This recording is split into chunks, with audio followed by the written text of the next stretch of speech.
wondered how app and websites get that sleek professional look? The secret behind is those stunning designs in UI UX design, and this course is your key to unlock it. Welcome to our Figma Full Course by Simplilearn. So in this complete course, we will turn you into a confident designer ready to create user experience that leave a lasting impression. We will start by breaking down what UI UX really mean so that you understand the core principles behind every great design, and then we will dive into Figma, the go-to tool for modern designers. You will master how to create wireframes, mockup animations, micro interactions, and even build responsive layouts that work seamlessly across the devices. But that's not all. We will explore the art of color theory, the design sprint process, and show you how to use Figma plugins to boost your efficiency. Plus, we will introduce you to the future of design, that is how AI tools like ChatGPT are changing the way designers work. This isn't just about learning tools, it's about preparing you for the real world. You will get a complete career roadmap with your portfolio and acing interviews so that you're ready to land your dream job. Let's get started and design the future together. Also, if you're interested in UI UX design, then Purdue University's UI UX design program with generative AI offered by Simplilearn is a great choice for you. This 20-week live online course will give you 100 hours of classes and mentor-led support. You will learn 25 plus top design tools, including more than 10 generative AI tools, and work on 15 plus portfolio projects featuring AR, VR, XR prototypes. The program includes hands-on activities, case studies, and discussions to build real skills that prepare you for high-demand design job. And upon completion, you will earn a certificate from Purdue University and Simplilearn. So what are you waiting for? Hurry up and enroll now, and you can find the course link below. Hi everyone, welcome to Simplilearn's YouTube channel. In this session, we will be learning user interface and user experience designs.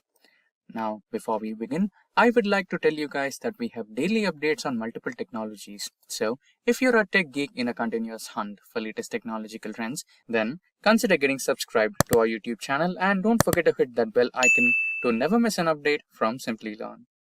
So, without further ado, let's get started with today's session on user interface and user experience. So, the user interface or user experience design, or also known as UI UX, is the process of creating digital products with a user-first approach.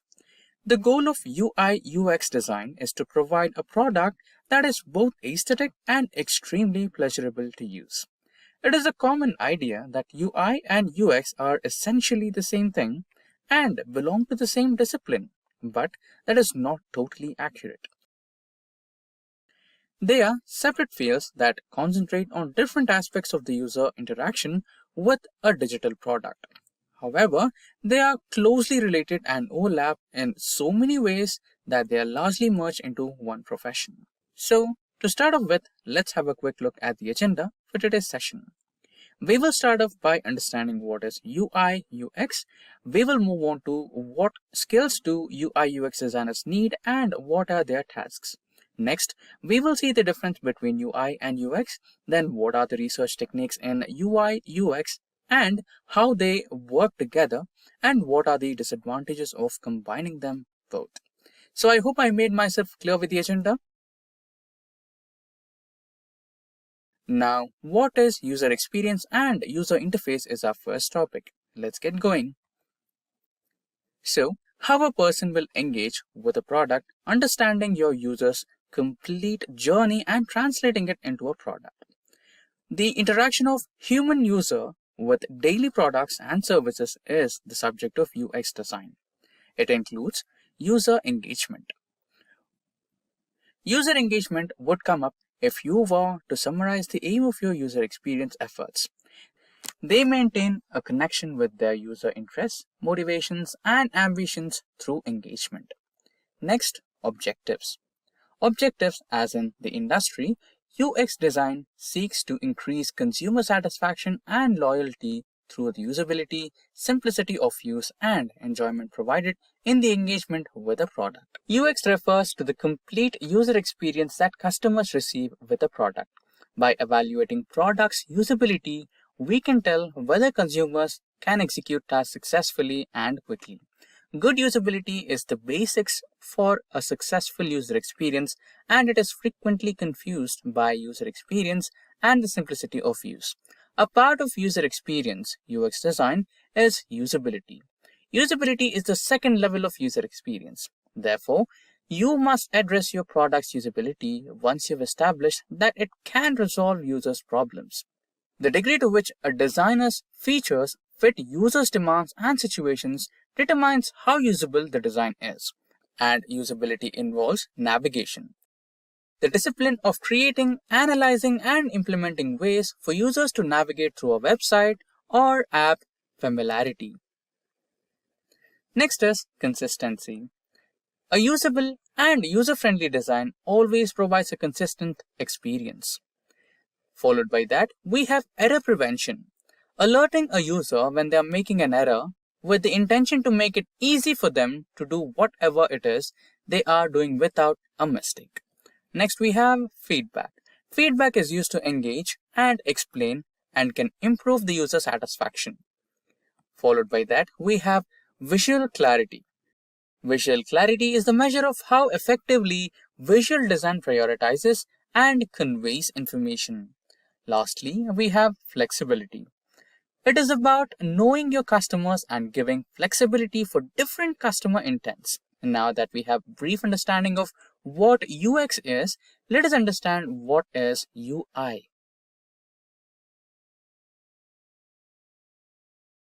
UI, or user interface.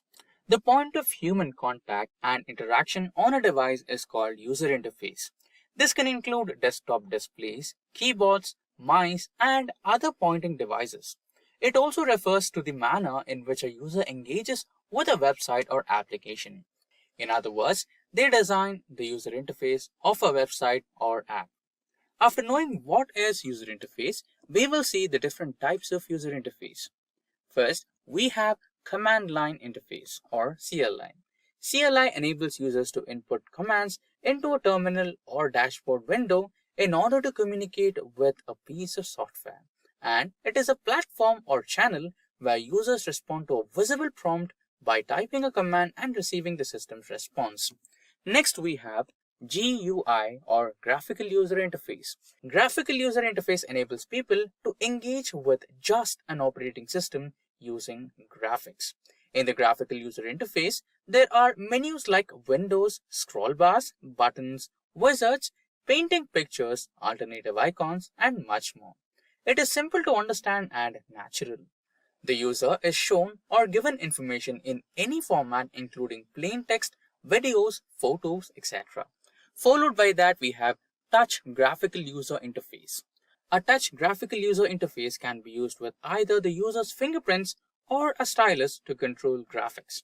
This can be done on a desktop computer, laptop, or a portable device like mobile phone.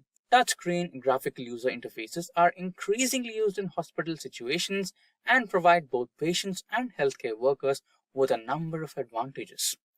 There are a lot of skills required for both UI and UX. Let's have a look at those skills. Skills UX designers need due to the nature of their work.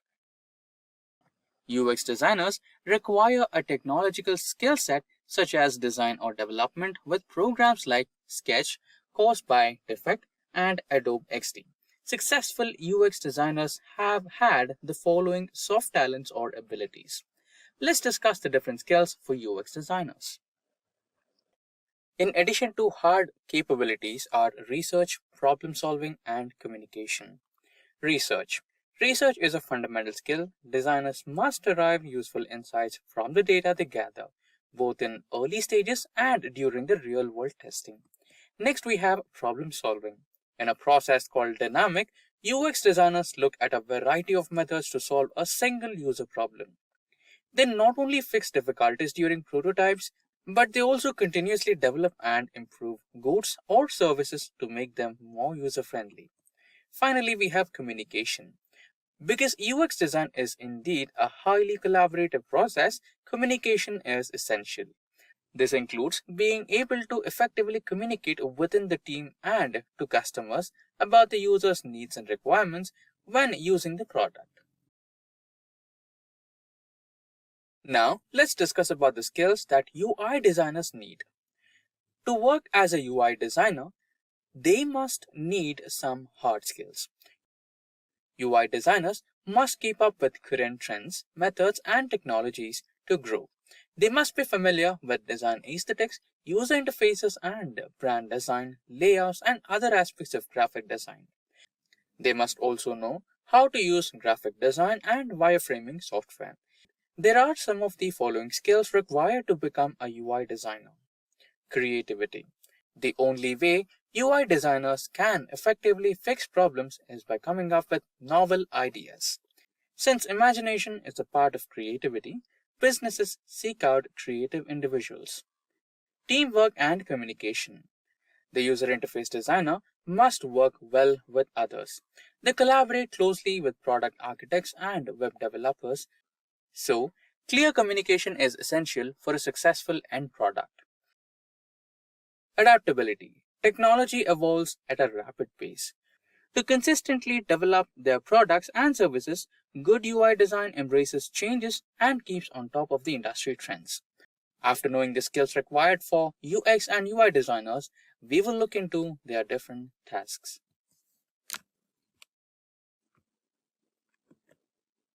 UX designers. UX designers start by researching. In-person interviews are frequently the first step in user research. These conversations allow them to have a better understanding of the user's motives and problems. User tests are also conducted by the designer to observe the user activity. They improve and deliver the greatest possible user experience by detecting both verbal and non-verbal stumbling obstacles. Such tasks done by UX designers are user understanding, analyze interaction, and wireframing or prototyping. So the first one is user understanding. The depth research is typically the first step in UX design with the aim of understanding the audience, their needs, and wants. A key competency for UX designers is empathy. It aids UX designers in comprehending and revealing the hidden wants and reactions of the target audience. Next, they analyze interaction. Designers of user experience examine how users interact with things, including their routines, preferences, and shortcuts. Better design solutions are proposed during all the available insights. And the last one is prototyping. A prototype is a model or a trial version that UX teams use for testing before launching. It seeks to test and validate ideas before sharing concepts with stakeholders and ultimately handing off the final versions to design engineers for the development process. UX designers are always active in how a product is put together. To make sure the design is going in a proper direction, they communicate with each team member. Now, after knowing tasks done by UX designers, we will look into UI designer task. UI designers.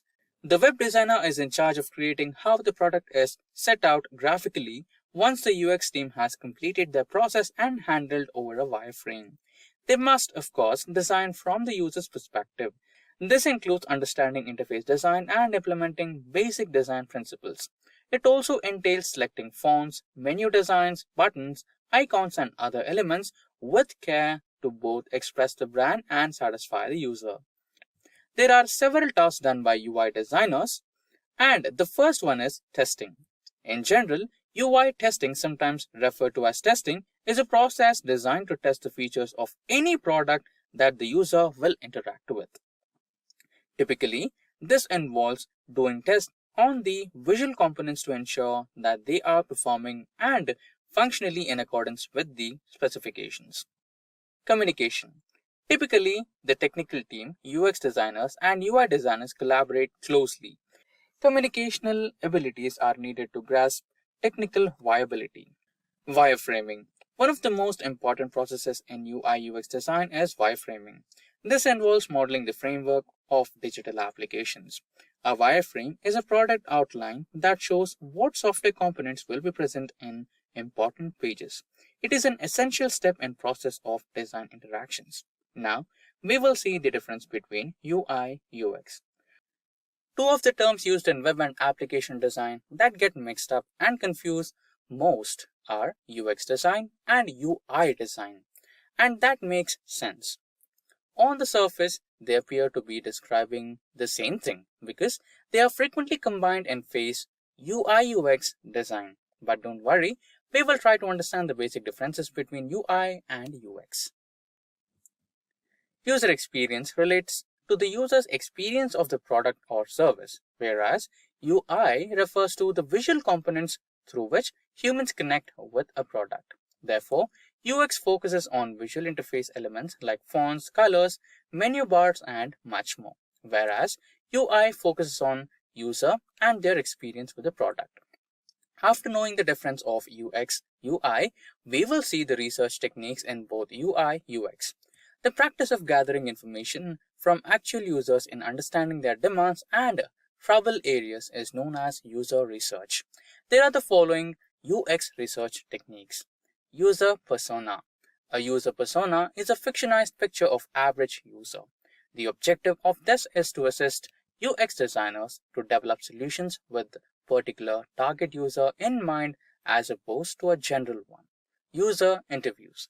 User interviews are a great method to get user data, learn why users encounter certain issue, and determine whether your design fulfills their needs. Next, surveys. A specific group of users is sent a set of questions by designers as a part of UX research survey to learn more about their attitude and preferences. Now, we will see the research techniques of UI designers. Research ensures that user wants and expectations are taken into consideration while designing user interfaces, which is typically the very first stage in the process. After the user experience has been established, the UI design process begins. The best color schemes, patterns, and other visual components must be determined by UI designers. This makes it possible for the UI designers to get ideas and ensure that the design components they select are in line with users' choices and needs. Now we will see how they work together. While UI and UX design involve quite distinct technical skills, they are both majorly elements that must work together to provide the optimal user experience. Without a proper UX design, a beautiful UI design might become clumsy and complicated to navigate. Understanding the user's demands should be the first step in any front-end design and development process. Now, after this, we will see the disadvantages of combining them both. It's almost like wearing two hats at once when you have a combined UI UX function. UI and UX designers have diverse skill sets, even though most firms advertise a UX UI function as a single unified role. Its main focus, way of looking at things, and approach to prototyping a product are very different. It might be difficult and reduce the amount of focus needed for each discipline in a mixed UI UX role to constantly transition between ideas and representations. With a projected growth rate of 13% from 2020 to 2030, the demand for UI UX designers is booming, offering a large ocean of possibilities. The field of UI UX is not just about creating visually stunning interfaces, it's about shaping the future of how users interact with the technology. So in this video, we are diving into the world of UI UX design. We'll start by answering the question, who is a UI UX designer? Then we will delve into the nitty-gritty of salaries for UI UX designer and what factors influence those numbers. Next up, we will talk about the essential tools you will need as an aspiring UI UX designer. We'll focus on mastering a key tool, Figma, and before why it's must-have for your toolkit. Then, we will discuss the skills required to become a successful UI UX designer. From creativity to problem solving, we will cover it all. After that, we will break down the responsibilities of a UI UX designer. You'll get a clear understanding of what it takes to excel in this role. Finally, we will outline steps you need to take to become a UI UX designer. Whether you're just starting out or looking to level up your skills, we have got you covered. If these are the type of videos you would like to watch, then hit the like and subscribe buttons and press the bell icon to get notified. Alright, so let's start with the first topic. Who is a UI UX designer? A UX designer is a professional responsible for creating the look, feel, and usability of digital products, such as websites, mobile apps, and software interfaces. The UI user interface aspect focuses on designing visually appealing layouts, buttons, icons, and other elements that users interact with. It involves selecting colors, fonts, and images to create an attractive and cohesive design that aligns with the brand identity and enhances user experience. On the other hand, the UX user experience aspect involves understanding the needs and behaviors of users to ensure that the digital product is intuitive, easy to navigate, and provides a satisfying experience. This includes conducting research, creating user personas, and designing wireframes and prototypes to test and refine the user journey. Overall, a UX designer combines creativity with analytical thinking to design interfaces that not only look good but also function effectively and meet the needs of the target audience. Now let's have a look at how much a UX designer earns. Alright, let's break down the salary dynamics of a UX designer. First off, experience is key. Entry level folks usually start with a modest salary, while mid level designers get a bump, and senior or lead designers rake in the most cash. Location matters too. Big tech hubs like Bangalore or San Francisco often dish out higher pay compared to smaller towns. Then there's the industry factor. Tech companies tend to pay more than traditional ones. Company size also plays a part. Big, established firms usually have deeper pockets for design talent than small startups. In India, the average annual salary for a UX designer is around rupee 624,000 with additional cash benefits averaging rupee 84,000. In the US, a user experience designer pulls in an average of $126,665 per year. So, if you're eyeing a career in UX design, consider these factors when gauging your earning potential. Alright, so this was about the salary structure. Now coming to essential tools needed for aspiring UX designers. Beginner UX designers can use different tools to start their design journey. Figma, highly recommended for its collaborative features, enabling multiple team members to work on projects simultaneously and providing real-time feedback. Next is Just in Mind, ideal for prototyping interactive designs, allowing designers to create realistic simulations of web and mobile applications. Third is Balsamic, excellent for creating wireframes quickly and easily, enabling designers to focus on layout and functionality without getting bogged down by intricate details. The fourth is InVision, offers robust prototyping and collaboration tools, allowing designers to create interactive prototypes and gather feedback from stakeholders. Next is Adobe Photoshop, widely used for graphic design, photo editing, and creating visual assets for websites and applications. Last is Adobe Illustrator, useful for creating vector graphics and illustrations, providing designers with versatile tools for creating logos, icons, and other graphical elements. Mastering one of these tools, especially Figma, is crucial for aspiring UX designers to enhance their skills, collaborate effectively, and create compelling user experiences. Now let's understand the skills required to become a UX designer. Some of the skills that are fundamental for both UI and UX designers are as follows. Information architecture, interaction design, wireframing and prototyping, creative problem solving, typography and color theory, visual design, prototyping. By honing these skills, you'll be able to design user experiences that not only look fantastic but also drive real business results. Now let's have a look at some of the responsibilities of UX designer. Some of the key responsibilities of a UX designer are as follows. Understanding user needs, designing the user experience X, designing the user interface UI, creating prototypes, collaboration, usability testing. Alright, so now coming to the interesting part, which is the steps to becoming a UX designer. Start to unlearn. This point emphasizes that being a good designer requires an open mind.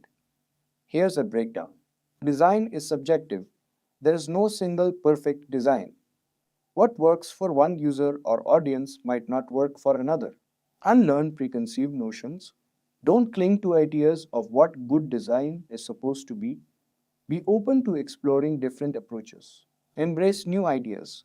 Actively seek out fresh perspectives and be willing to adapt your designs based on them. Next is read and learn. This section highlights the importance of constant learning and development for designers. Here's what it means. Learn from others. Read books and articles and watch videos created by experienced designers. Self-taught designers. Many designers learned on their own. Look for their journeys shared on platforms like Twitter, Medium, and YouTube. Gain insights. Through these resources, you'll gain valuable knowledge and different design approaches. Next up we have is understand different platforms and design systems.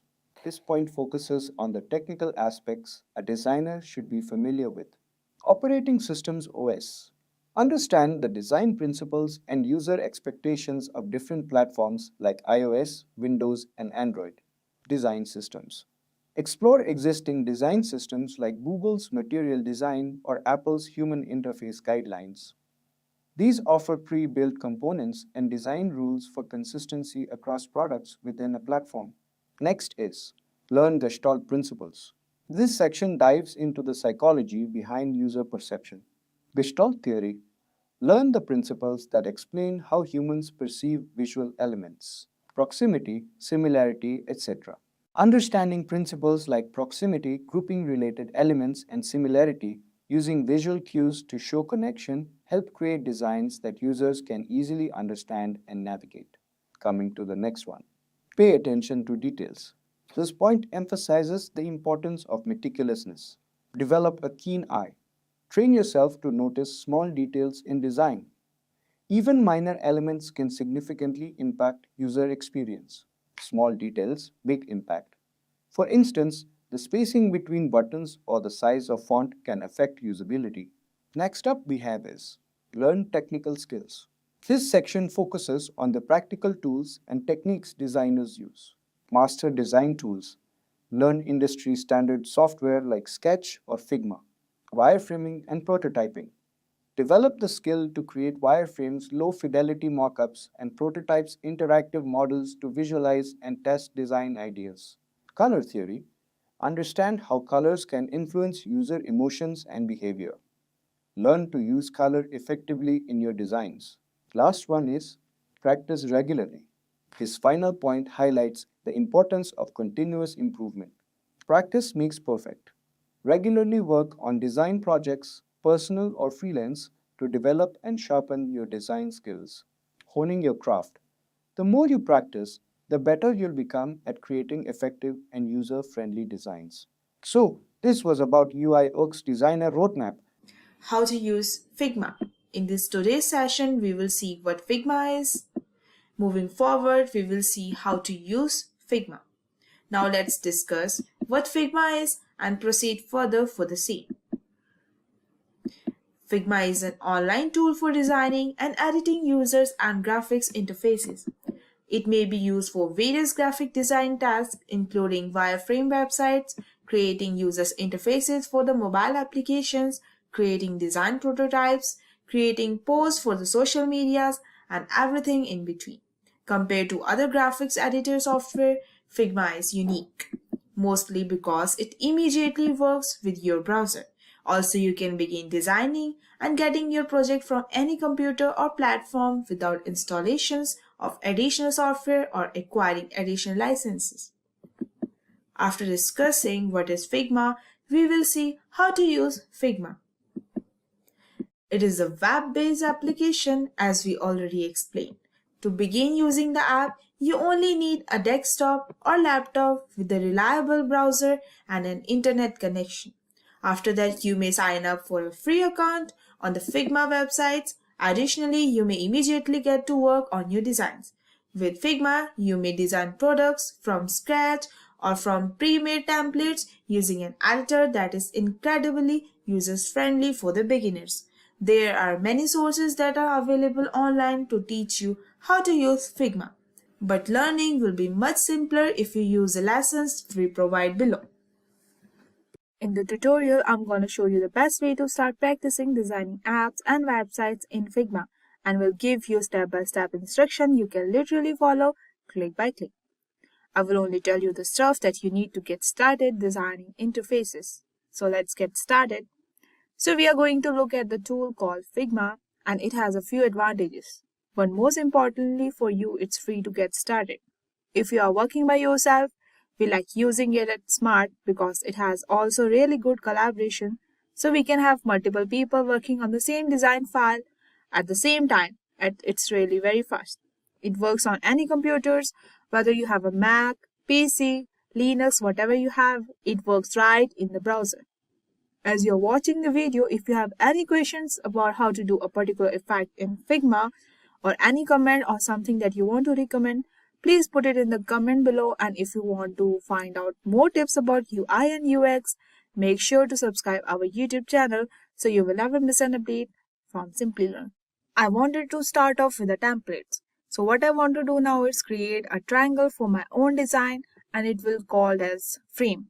So the first tool you need to know about is the frame. Here, or you hit the F on your keyboard, or anything I press will show here in the bottom left corner. So you know exactly what I press to activate a particular tool, and then I can start drawing a size. But I know if I look at the frame here, I click on that, it shows. I can hit F again to go into the frame mode, and then I can select from here a bunch of templates, and I will select iPhone Pro Max, and then it automatically puts in the frame of a particular size, and I will just place here and I will start designing. So let's assume I want some different color background, right? So the easiest way I could accomplish this is I could draw a rectangle. I could do from here, you can see that there is a rectangle tool and it already says like R next to it. So I'm going to hit R on the keyboard and draw a rectangle, right? So I don't want to take it up. I don't need to take up the whole screen. This is fine. Now I can see by default this is dark color, so I will click on it.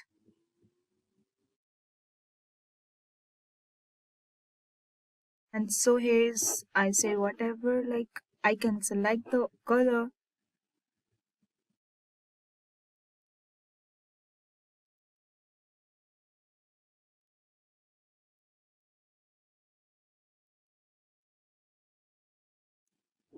Fine.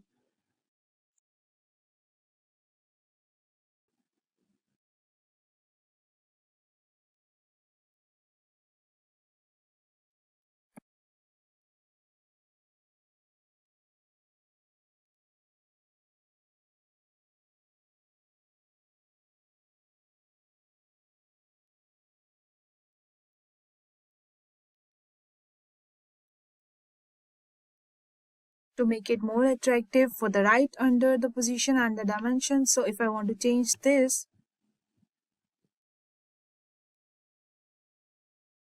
this is just in changing y coordinates, and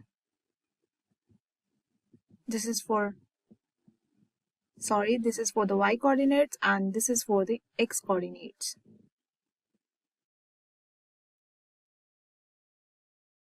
You can see the dragging your cursor. See, the cursor turns in just sideways arrows, and I can click and just drag left and right, change these values, or I can type them in the right. I can also change the width and the height. This is the width and this is the height.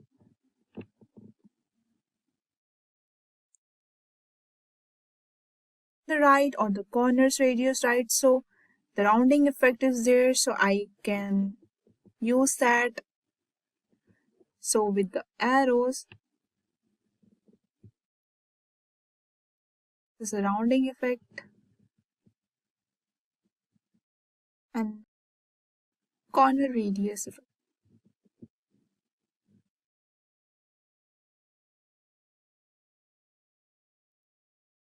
Suppose it must be 29 or 39. 39.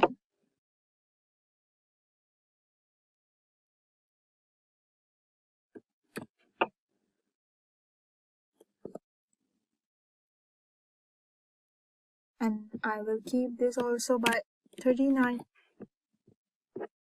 So we can see this, and this corners are giving the round effect.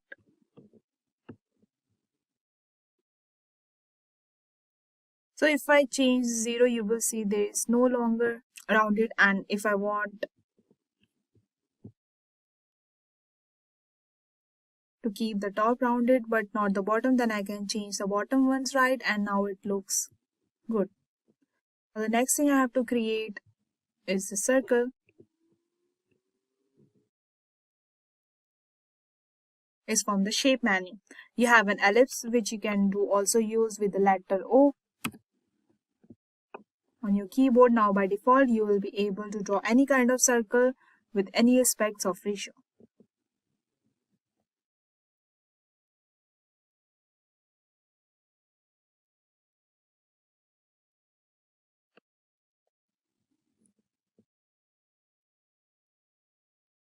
Now let's change the color of the circle. You will often need when designing mobile interfaces, because you will want to have an icon for home screen or something like that, and you can literally Google free Figma icons. After searching, this page will open, and let's say I want to copy this one, and I come back to my file and I will paste the element.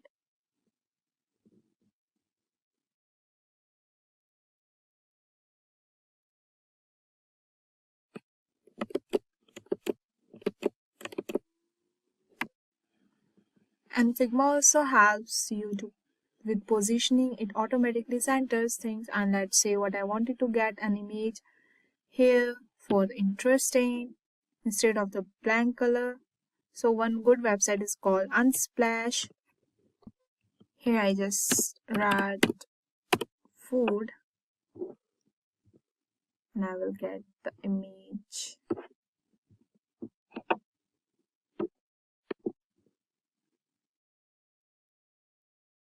I'll save it.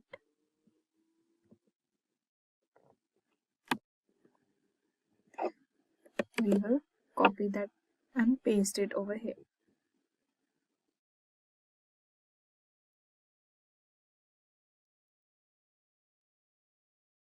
Yeah, I hit the command V to paste, and I just can reposition this. Now the thing that I need to text here, that says non-contact deliveries, and the way I get the text is through the T icon here, and I can just hit the T on my keyboard and text none that deliveries. So we will change the font by double clicking.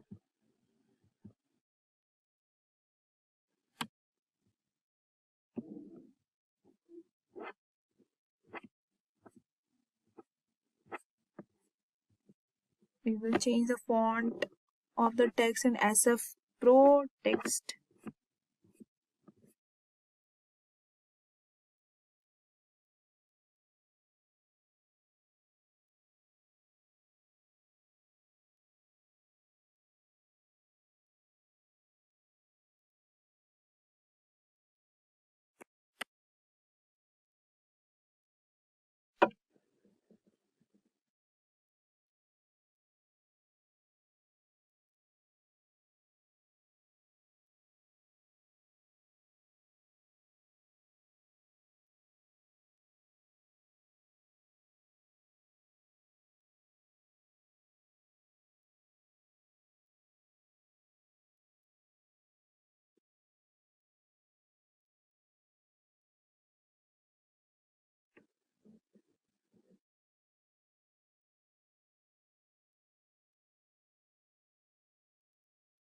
Make it little small.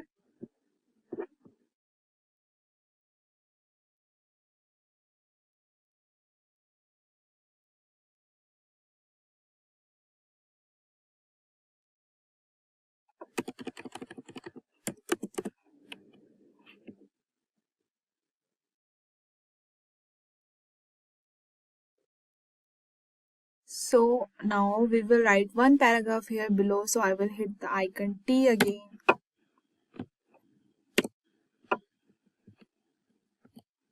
We can write something related to our food.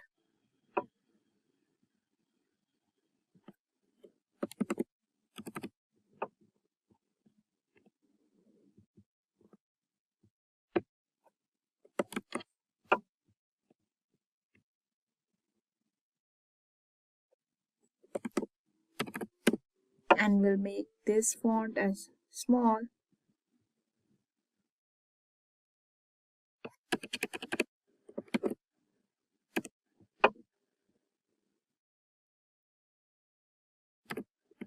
Food, something like, and we'll make it in the mid.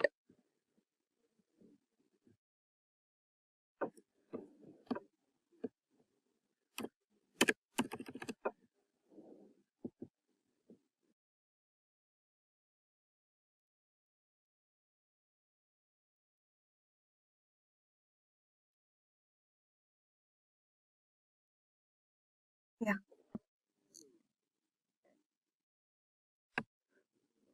So now I'm gonna have a button for order now. So for that I will hit the keyboard again with the T.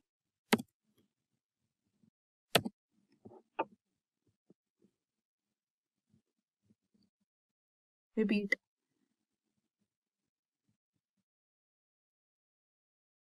Have rectangle for. So now I'm gonna have a button for order now. For that I will have the rectangle. So I will hit R and I'll make one rectangle over here.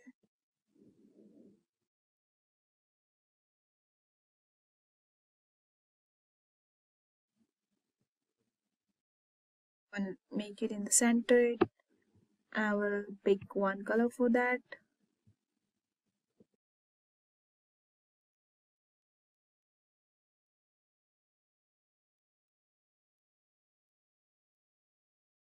If you can steal the corner radius, and so I said order now text.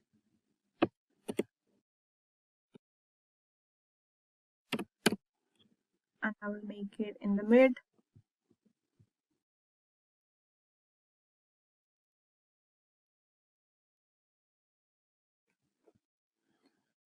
I will just center this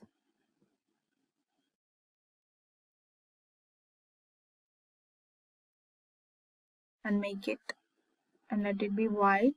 And this is very easy. And now I will just write another text for dismiss.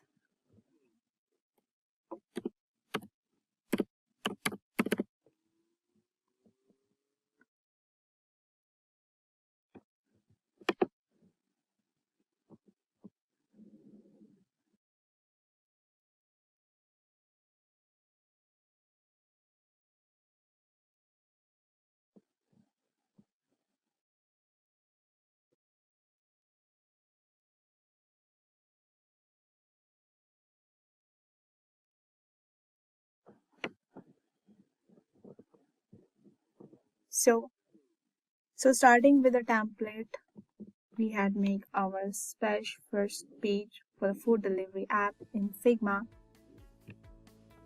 Today, we are doing something exciting. We are going to design a complete website from start to finish using Figma. So, why design websites in Figma? Well, Figma is more than just a design tool. It's a powerful platform that lets you create, collaborate, and prototype all in one place. With its real-time collaboration, you can work with your team seamlessly, whether you are in the same room or across the world. Plus, Figma's cloud-based system means you can access your designs from anywhere. No more worrying about losing files. And the best part, it's built with web design in mind. From creating responsive layouts to easily exporting assets for developers, Figma makes the whole process smoother and faster. So in this tutorial, we are going to build a website from scratch and I'll show you how Figma helps every step of the way. By the end of this video, you'll not only have a beautiful website design, but also the skills to use Figma effectively for your own projects. So let's jump in. So to begin with, make sure you are signed into your Figma account. Now, if you don't already have an account, you can create one for free. And once you're logged in, navigate your draft section and create a new design file by clicking on New Design. This will open up a blank canvas where we'll be designing our portfolio website. So now let's take a moment to familiarize ourselves with how Figma works. Figma operates using frames, which are like individual pages or sections of your design. So everything you create sits inside these frames. So let's go ahead and create our frame for the photography portfolio website. And by the way, for this demo, we'll be creating a photography portfolio website, right? So let's get started. So go to the left-hand toolbar and select the frame tool, or simply press F on your keyboard for a shortcut. Now in the properties, as you can see on the right side, you will see different preset frame sizes like mobiles, tablet, desktop. So since we are designing a website for desktop view, select the desktop option. Yeah. So this is around 1400 pixels wide. This will be our canvas for the photography portfolio. So it's always important to start your design with the correct frame size. This ensures that your layout will be responsive and function correctly across devices. Now, before we dive into adding images or text, we need to set up the structure of the layout. So the key to a well-organized website is a well-planned layout, right? The photography portfolio website we are designing today will have three main sections: the header with navigation links, the portfolio gallery showcasing our images, and a footer with social media links and a contact section. So you can use the rectangle tool or press R in your keyboard to create a large rectangle at the top of your frame like this. This will be the header where we'll add the site title and navigation links. Now next, create another large rectangle below the header. So this is where we'll be placing the portfolio gallery, which is the central focus of our website. So you can just copy this rectangle, paste it, move it downward, and increase the size because this is the central part.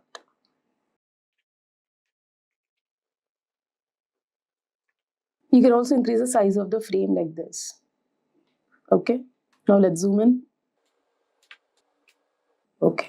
And finally, create a third rectangle at the bottom for the footer, which will hold the social media links and a small contact form. Again, you can just paste it.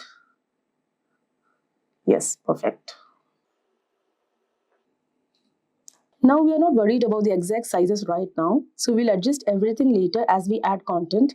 For now, just ensure you have three sections laid out on your canvas. Now, structuring your layout before getting into the design details keeps you organized and ensures a smooth design process. So avoid focusing on details too early. This will save your time and prevent you from getting lost in the finer points of the design. So now that we have blocked out the basic structure of the portfolio, let's add a grid to ensure that all our elements are perfectly aligned. So in web design, basically a grid system is used to maintain visual consistency and provide structure. So most websites follow a 12-column grid system, and we are going to use the same for this photography portfolio. So here you can select the main frame, which is the desktop. So in the right-hand panel, look out for the layout grid option and click on the plus sign to add a grid. So by default, Figma applies a square grid, but we need a column-based grid. So click on the grid icon and you can select column. And set the number of columns to 12. Yeah. So now we need these columns to be center aligned. So let's just change this type to center. Yeah. And adjust the column width to 75 pixels. Perfect. So now that our grid is set, you'll notice that each section we created is divided evenly by these columns. This makes it easier to place images and text, ensuring everything is aligned neatly within the design. So a grid system not only helps with alignment, but also improves the readability and flow of the design. Using a grid ensures that your website feels balanced and consistent across devices. So now let's move on to the header section. Let's just zoom in a bit. Yeah.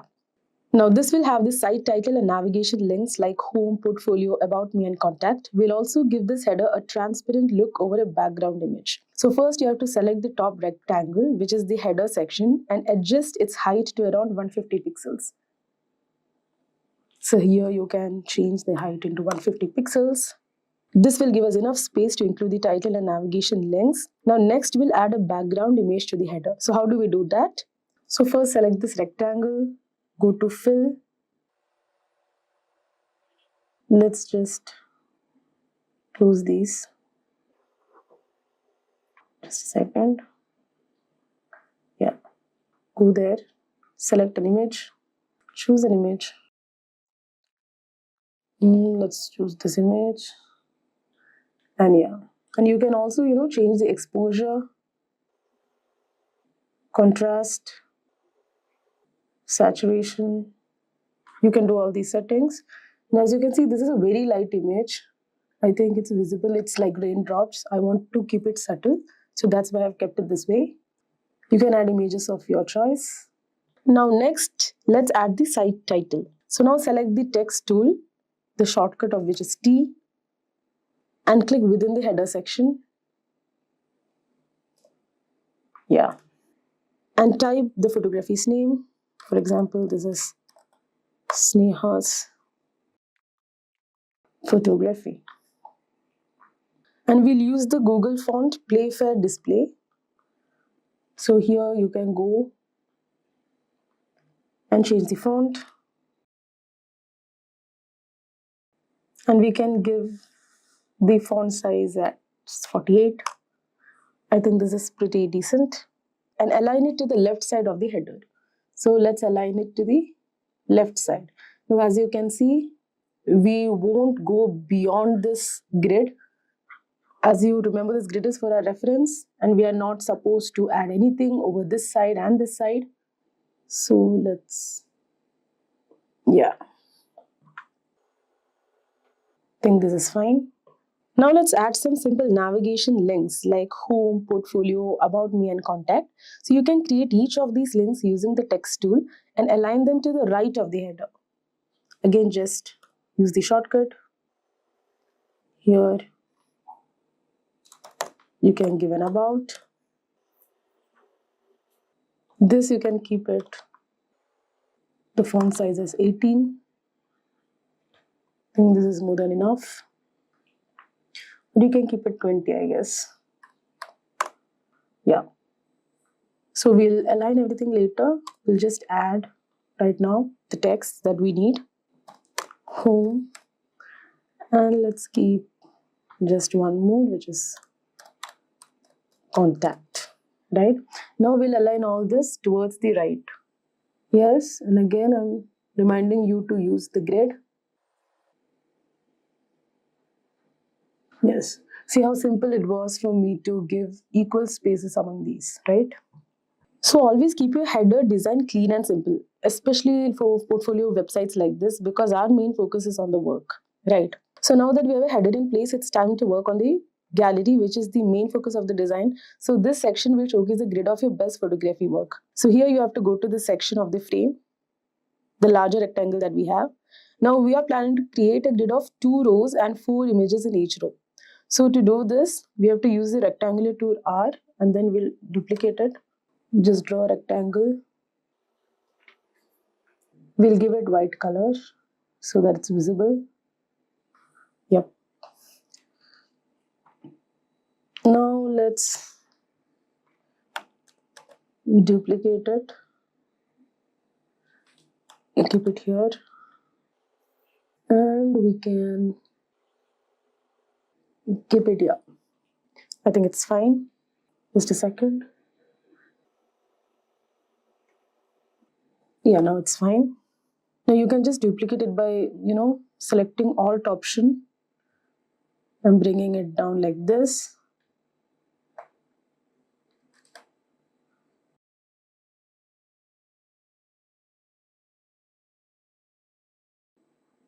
Perfect. So we did not need this to be this big. So let's just adjust this section. Yes. So now we'll replace these placeholders. So this is basically the placeholders where we are going to place our images. So we are going to replace it with actual images. So you can simply click on each rectangle, go to fill, select image fill and upload your images one by one. For example, here you can go to fill, image. You can go and choose your image. See, fantastic. So you can do this one by one.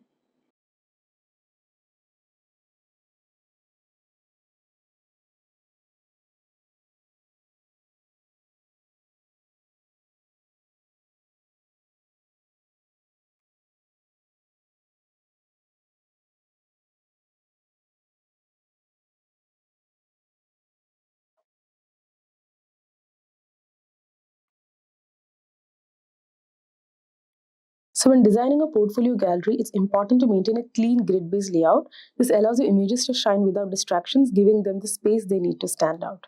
So now let's add a subtle gradient background to make the portfolio image pop. So here you have to select the portfolio gallery background, go to the fill section, and change the background from solid to linear gradient.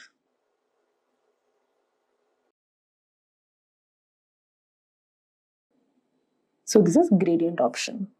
Now you have to choose a dark tone on one side of the gradient and a lighter tone on the other hand.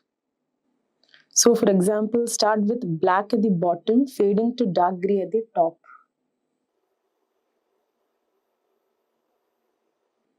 Yeah, let's do it this way. We can even change the color. I think we can keep it. Shall we keep? I think this is better. This is more better.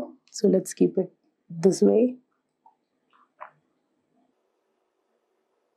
Now this will, as you can see, this has created a smooth transition.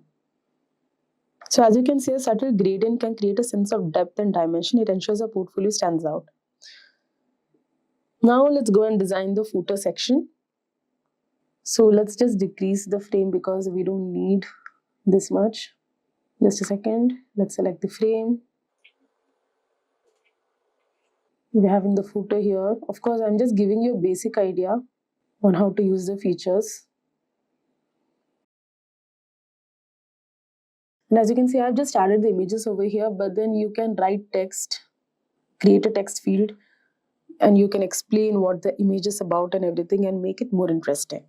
So now select the bottom rectangle, which is the footer, and change its color to black or dark gray. Let's change it to black. This will contrast nicely with the rest of the site. So you can easily find free SVG icons online at resources like Icon Finder or Flat Icon. So you can download icons for platforms like Instagram, Facebook, LinkedIn, and drag them directly into the Figma canvas. So now in the footer section, you'll be giving your contact details like your social media links, social media accounts, and also your email, phone number, and in whichever way they can contact you, right? Basically, that's why the footer is used for every website. So here we can just give an email ID. So we can keep it towards the left.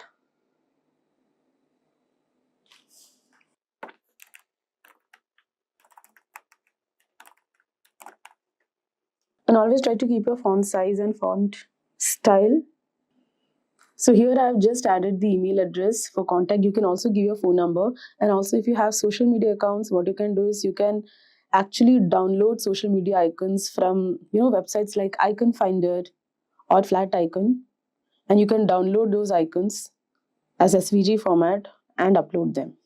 So now let's talk more about auto layout, one of Figma's most powerful tool for keeping elements organized and perfectly spaced.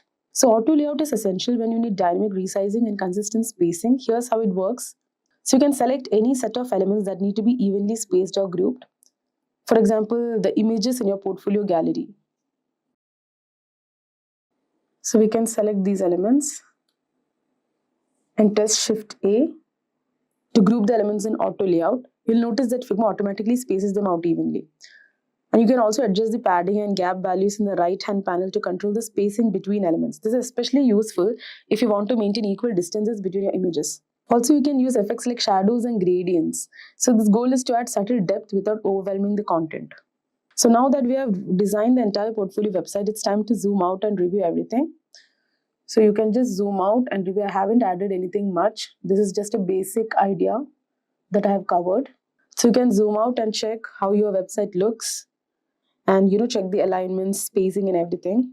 So one thing that you must make sure is that the text and images must be balanced. So if necessary, you can go back to any section and adjust the size or spacing of elements using auto layout or manual alignment tools. And finally, you can just, remove this grid and see how it looks. So right now, you're viewing it with the grid, so you might not get a complete idea. So for removing the grid, what you can do is go to the layout grid and here you can see a symbol. Just switch it off. So this is how your website will look like without the grid. So that was it in this video. I hope you got a basic idea on how to create a website from scratch without using any coding in Figma. Today we are going to talk about something super useful for designers. how to create mockups in Figma using easy plugins. But first, let's break down what mockups are and why they are important. A mockup is basically a realistic version of your design that shows what it will look like when used in real life. It could be for a mobile app, a website, or even a physical product. Think of it like a polished version of your design that gives everyone, clients, developers, and even end users, a clear picture of the final product before it's built. So, why do we need mockups? Here are a few simple reasons. Number one, clear communication. Mockups help you explain your design ideas to clients or teammates. Instead of just talking about it, they can see exactly what it will look like. Number two, early feedback. By showing a mockup, you can get feedback early on in the process. This lets you make changes before development, saving time and effort later. Number three is user testing. Mockups also help when testing how real people interact with your design. It's easier to see if something works when it's shown in realistic way. And number four is marketing and presentations. Once your mockup is ready, you can use it to showcase your work in presentations or even marketing materials. It makes everything look professional. So in today's video, I'll show you how to create mockups right inside Figma using some simple plugins. These tools make it easy to turn your designs into realistic previews, whether you need to show them on devices like phones and tablets or create something more advanced like 3D models. Okay, let's start with the demo. So as you might be having a project, you'll be having your frames. For this demo, I have taken the frames from the Figma community. So number one on the list is Artboard Studio Mockup. So it's a powerful plugin in Figma that allows you to create realistic mockups using pre-built templates of devices. It's simple to use and comes with both free and premium options. So here's how to get started. So open Figma and you can go to the plugins and browse plugins in community like this. So you have to search for Artboard Studio Mockups and install the plugin. So once installed, you can find it by going to plugins. And then you will find Artboard Studio Mockups like how I can find and then launch it. So after launching the plugin, you'll be able to browse through various device mockups such as phones, tablets, and laptops. So these mockups are designed with both light and dark themes. Now you can filter the templates to see only free items because here it's a combination of paid items which you will get it in the premium version and free items. So you can filter the templates to see only free items by selecting the free filter from the menu. So right now I can only find this free. So let's create a mobile app design. So we'll select a phone mockup that fit the project. Let me just arrange this for clarity. So once selected, the mockup will appear on your Figma canvas like this, which is ready to be customized. So as you can see, each mockup comes with frame where you can place your design. So you just have to copy your app screen from your Figma file and paste it into this frame. Like for example, you can just copy this and paste it here. So if your design doesn't fit perfectly like this into the mockup, you don't have to worry. You can adjust it by using the scale tool to resize your design so that it fits within the frame. So just press K and here you can actually, check the dimension. Like for example, the dimension of iPhone 2 is 402 into 874. So you can change the dimensions. Either you can do it that way or you can manually resize it also like this. I think it's done. No, it's not. Yeah, but I personally think it's easier to, give dimensions. It's easier to adjust that way. So you can similarly do it for this frame also. Now let's work on this frame. We'll copy this frame, paste it over here. I'll just show you. So here the dimension is 402, 874. So let's give it here. So now this perfectly fits. Yeah. So once your design is placed correctly, now click the frame again and select render selected frame. Click the frame and then select render selected frame. You have to just wait for a moment. So the plugin will generate a rendered mockup as you can see with the device and your design in place. I'll just zoom it up for you. So you can export. So once you're satisfied with this mockup, you can export the file. Export the mockup as a high resolution PNG or a JPG.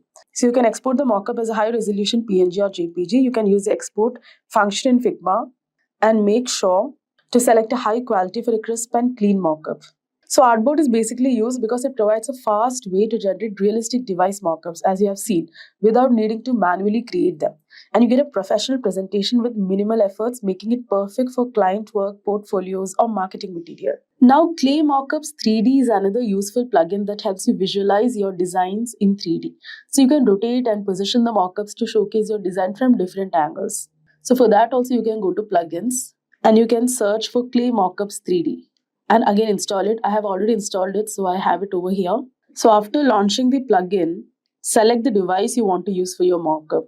So you'll find various options like iPhones, iPad, MacBook, or you can do it in blank in a browser or anything. So for example, let's select iPhone itself because we have an app frame. Now you have to select the Figma frame you want to showcase and click load frame in the plugin. So this is the frame, and as you can see, your design will be placed on the selected device. Now the best part about Clay Mockups 3D is that it lets you rotate the device to showcase your design from different angles. So you can manually rotate it in 3D space or use the preset camera angle. So this is perfect for creating dynamic views of your mockups, showing how they would look like in real life from various perspectives. Now, as you can see, you can also change the device color to match your brand's theme. For example, you can switch from white to black or use custom colors here to highlight certain aspects of your design. So there are also options for lighting and shadow effects which add to realism of the mockup. So once you're satisfied with the design, again you can export it by saving as an image. The plugin will generate a high quality image of your mockup with all the customizations you have applied. Now, Figma community is a vast resource where designers share their UI kits, templates, mockups, and more. So you can easily find pre-made mockups that suit your project or use UI kits as starting points for your design. So you can just go to Figma community and you can search for different mockup templates by just typing mockups over here. And you can browse through the available options. Many designers offer free and paid mockup templates, so complete with device frames and background. For example, you can find mockups for iPhones or Android, Mac, and even smartwatches. So once you find a mockup or UI kit, you just have to click duplicate to add it to your Figma workspace. And now you have the access to all the layers and components, allowing you to fully customize the design. So you can just open this in Figma. You can go to devices. And as you can see, these are different mockups. So you can just select. You can even go for iPad if you want. You can just Control C or Command C. Go to your workspace. And yes, your mockup is ready. And as already shown before, you just have to select the frame, resize it, and save it. That's it. Now to take your mockups to the next level, let's add some animation using Jitter. Now Jitter is an online tool that allows you to create quick and simple animations without any coding. So for that, we have to go to jitter.video. Now Jitter is a web-based tool, so you don't need to download any software. You can also sign up for free to save and export your projects. So Jitter integrates smoothly with Figma, so you can import your designs directly. So inside Jitter, you can click on import and choose the Figma option. Choose open in Figma, go to untitled. Unfortunately, I forgot to save my file. Press run. After that, you can select a frame. I'll select the first frame, copy it, and then click open in Jitter. So once you have imported your design, you can animate specific elements. So you can click on any part of your mockup, such as a button, text, or image, and you will see animation options like fade in, slide, rotate, zoom, and more. For example, let's click this button, go to animate, new animation. See, you can see fade in. You can even, adjust the timing. You can fine tune how long each animation takes by adjusting the timing slider. So this is the timing slider. If you want certain elements to animate faster or slower, you can tweak the duration accordingly. So Jitter also allows you to adjust delays between animations so that they don't all happen at once. So like for example, you could have your logo animate first, followed by the app interface elements, etc. So this is a very great tool because animations help you communicate interactions, making it easier for your audience to understand how your design works. And Jitter is simple to use but powerful enough to create professional grade animations without any coding knowledge. So I've just given you a rough idea. You can, go through each of the options and explore. It's quite simple, it's quite easy. Now the next one is Design Stripe. Now Design Stripe is a fantastic tool for adding custom backgrounds to your mockups. It provides an easy way to create vibrant, customizable 3D illustrations and backgrounds that perfectly complement your mockups. Now Design Stripe gives you the ability to adjust colors, styles, and elements, making it easy to match the design with your brand or project. So first head to Design Stripe website and sign up a login if you already have an account. Once logged in, you'll see a wide selection of templates, including various 3D mockups. So let's just go through those templates. Now, to get started, you have to select a 3D mockup template from the Design Stripes library. For example, you might choose a 3D phone or computer illustration. Now, Design Stripe offers a variety of illustration styles like flat, clay style, or high detailed 3D renderings. Now, for this demo, let's choose a phone mockup. Now, once the mockup is selected, you can customize different elements. So, as you can see, use Design Stripe's color picker to adjust the colors of the device and other objects in the scene.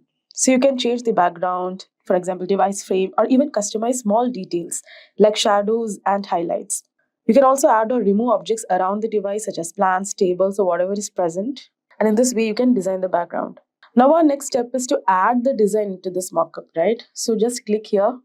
And now what you have to do is you have to go back to your Figma and export the frame or screen that you want to place. For example, I want this frame, so I'll select this frame. I'll go to export option and just export the file. So this is the option to export. It's in the right bottom of the page. I've already exported. So now you can just upload that image. Perfect. I even don't have to do any adjustments. This is just perfect. But then if you have any issues, you can adjust the size and alignment of your design so that it will fit perfectly with the 3D device. So if needed, you can also tweak the angle of the 3D mockup or change the perspective to highlight different parts of your design. So once you're happy with the look of the mockup, you can export it as a high resolution PNG. Let's just apply and see. Wow, this is just cool, isn't it? Now you can just export it. So Design Stripe is a really cool tool because you can modify everything from colors to scene elements, giving you full control over how your mockup will look like. And the plugin allows you to quickly generate high quality 3D visuals that add depth and realism to your mockups. And even without any 3D modeling knowledge, you can create stunning professional looking 3D mockups for your design. And that's a wrap for today's demo on creating mockups in Figma. I hope this video gave you some insights into how easy and effective mockup creation can be. Remember, mockups are a great way to showcase your design vision and make a lasting impression. Today, I'm going to walk you through what wireframes are, why they are important, and the different types you can create. So, what exactly are wireframes? Think of wireframes as the blueprint of a website or app. Just like an architect starts with a simple sketch before building a house, wireframes help designers map out where everything will go. Things like buttons, text, images, and menus. They don't focus on how things will look, but instead on how things are organized. This makes wireframes the foundation of any good design. Now, why do we need a wireframe? Imagine starting a design without a plan. It could quickly become confusing and messy. So wireframes allow us to focus on how users will interact with the design and make sure everything works logically. So by starting with a wireframe, we can catch any problems early and adjust the layouts before moving on to more detailed design work, saving us time and effort down the line. Now, there are two main types of wireframes: low fidelity and high fidelity. Low fidelity wireframes are like rough sketches. They are quick to make and focus on the basic layout. You can create them on paper or digitally to get a rough idea of the structure. And high fidelity wireframes are more detailed and closer to the final design, with more focus on specific elements and how they interact. These are typically done digitally using tools like Figma, so they can be shared and adjusted easily. And speaking of paper and digital wireframes, both have their place. Paper wireframes are great for quick brainstorming or sketching out ideas on the go. But digital wireframes like those made in Figma are far better for collaboration, easy edits, and adding more detail as you refine your design. So let's explore how to create a wireframe. So in this demo, I will show you an example of how we can create a wireframe for a LinkedIn page, that too from a mobile view. So I've already renamed my project as LinkedIn Wireframe. And for the reference, I have saved an image from Google. So let's first drag and drop the image from the files to our Figma canvas like this. So we can just drag it and drop it over here. Make sure to resize it. Yes, I hope it's visible. Now next we have to create a frame. So for that you can either go to the toolbar below or you can simply press F on your keyboard.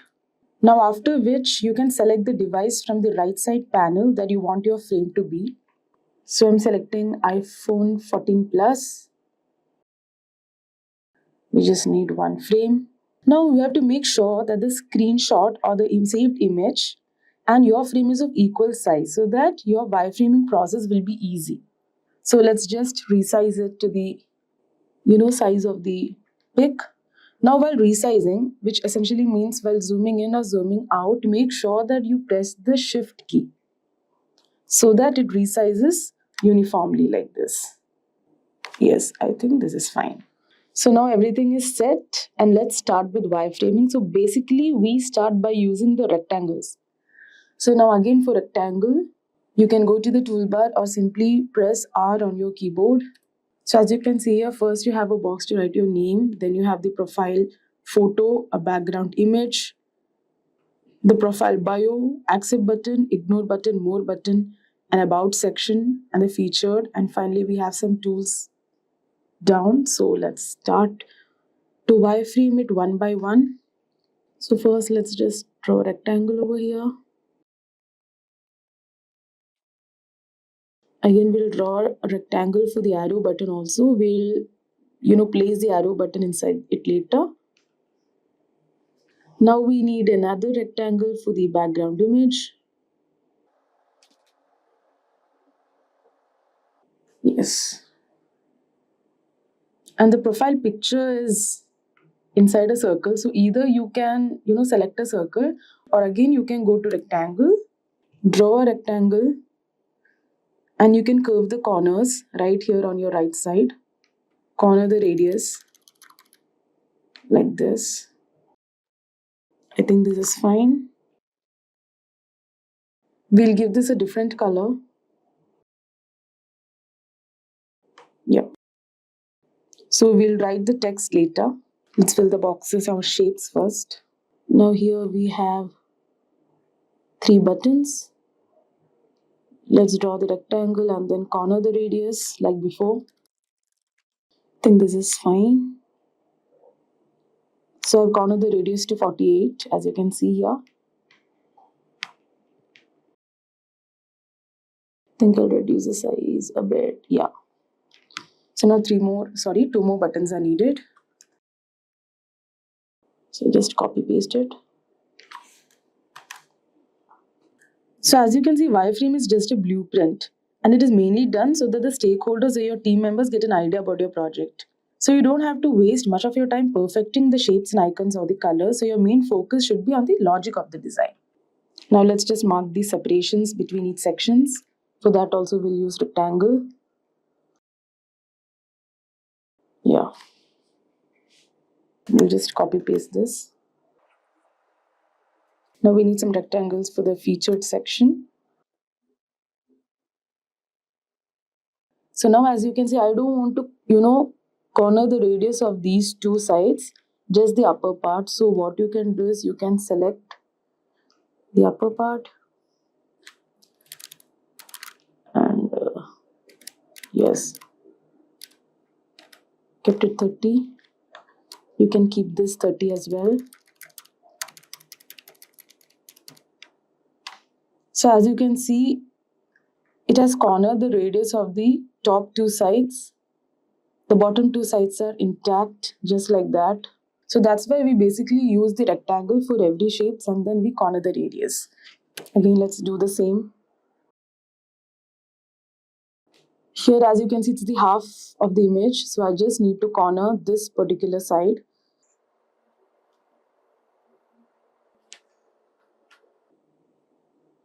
So this time we'll corner only the top left corner. We'll keep this also 30 as well. Okay, let's just adjust it a bit. Perfect. Now let's move on to the text section. Now again, to add the text, you can go to the toolbar or you can just press T on your keyboard. So first we have to type inside this.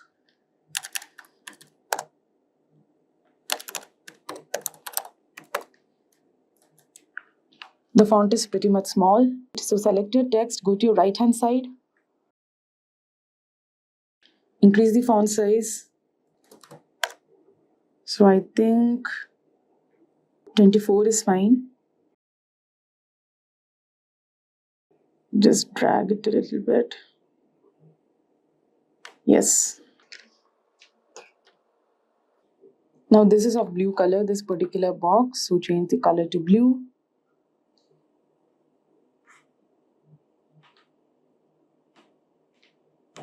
Yes. Now let's just quickly write the texts over here too.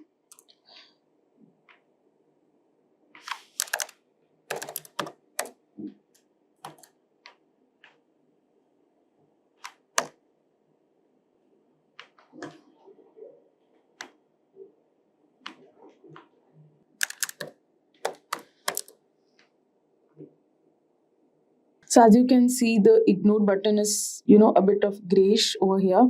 So what you can do is you can select the button, go to the fill section. So let it remain black. You can adjust the opacity over here like this and make it lighter. So this is how it's done. And also the box should not be in gray color. So what I can do is I will just keep it white. Just keep it white. But I need the outline, for that I'll just give a stroke like this. Perfect. So I think I'll just copy paste the same thing over here also.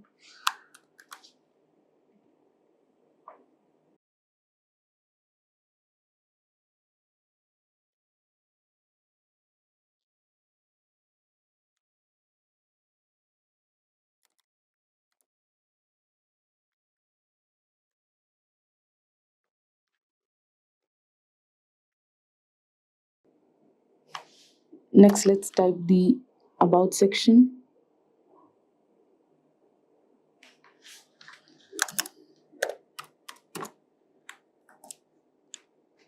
Let's reduce the font size.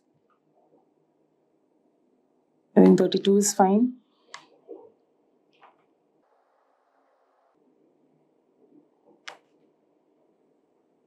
So as of now, you can simply write description. So, most of the people, like I have seen in wireframes, they just write L'Oreal ipsum, that, this. So it's better, to give to give an idea about what this particular box contains. So now while people are viewing your wireframe, they know that this is the about section and here the description is to be written. Next is the featured section.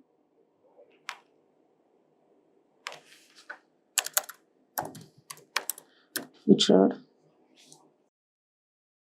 Even this should go to the right hand side. Sorry, left hand side.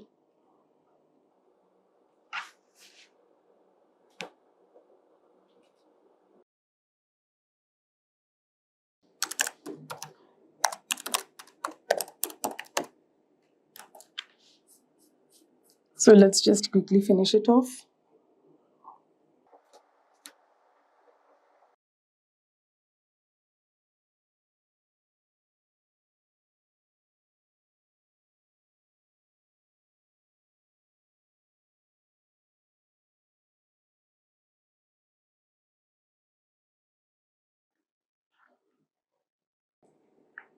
So next we have to design these tools. So for each of the tools, for time being, we'll just draw rectangles before filling it inside. Again, for wireframes, you don't have to take tension about the spacing and everything, because it's just a rough blueprint or a rough idea.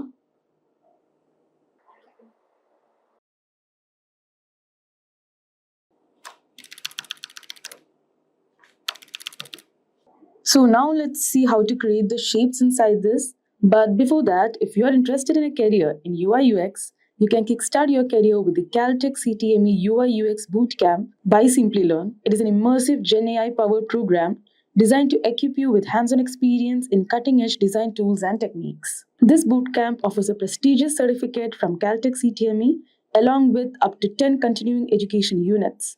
You'll build a professional design portfolio through capstone projects, get end-to-end mentor support, and master 21 essential UI UX tools like Figma, Notion, and Maze. The program also includes masterclasses by Caltech instructors and industry experts. With Simplilearn's Job Assist, gain visibility from top hiring companies and take your first step towards becoming a UI UX design expert. Enroll now to transform your career and showcase your expertise. You can find the course link in the description box and pinned comments. So now let's see how to create shapes. Let's just zoom in a bit. So the first shape is of the home page. So for that you have to select the pen. So let's just, yeah, what's the shape? Yeah. So again, you don't have to give a perfect drawing. It's just that they must understand what that particular position is for. So this is how you draw. Click here. Just move your cursor. Mark this particular point. Move your cursor. Mark the point. So this is how you draw.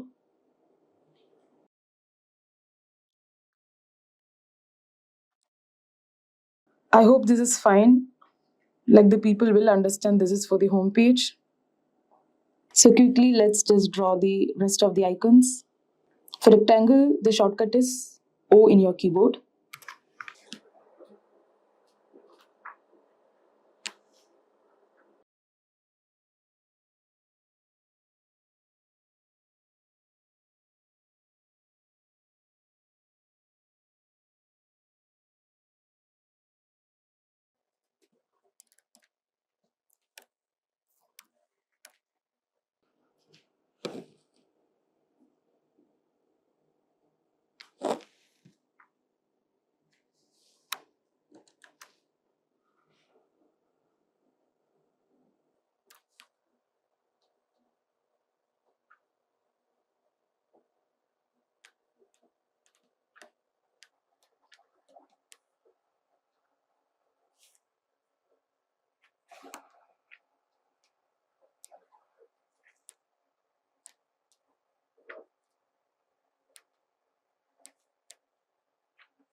Now let's see how the bell icon is created because it looks a bit tough. So basically what you can do is for this also you just have to use the pen icon, but then as you can see there is a curved edge. So let's see how that can be bought with a pen. So for making a curve you have to choose the pen. Click on your canvas. From this point drag the mouse till you get the required shape. Stop it. Then bring it back. Yes. So I hope you got it. I'll just zoom it and do it once more. So take the pen, click on the canvas, go to the point, just click and drag the mouse, leave it over there, again drag the mouse, and yes, you got the perfect curve.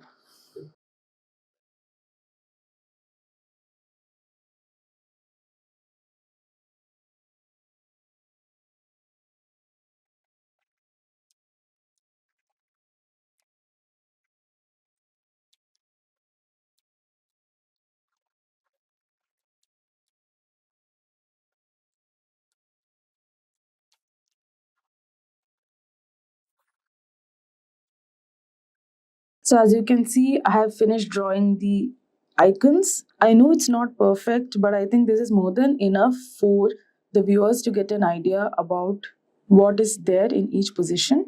Now again, similarly, you can fill these text, you can, draw the arrow and everything. So yes, this is how you can create your wireframe. It's quite simple, isn't it? So now we can also make a wireframe clickable for multiple pages by adding the flows between the frames. So let me show you how that's done. So for example, I've already wireframed the login page of LinkedIn over here.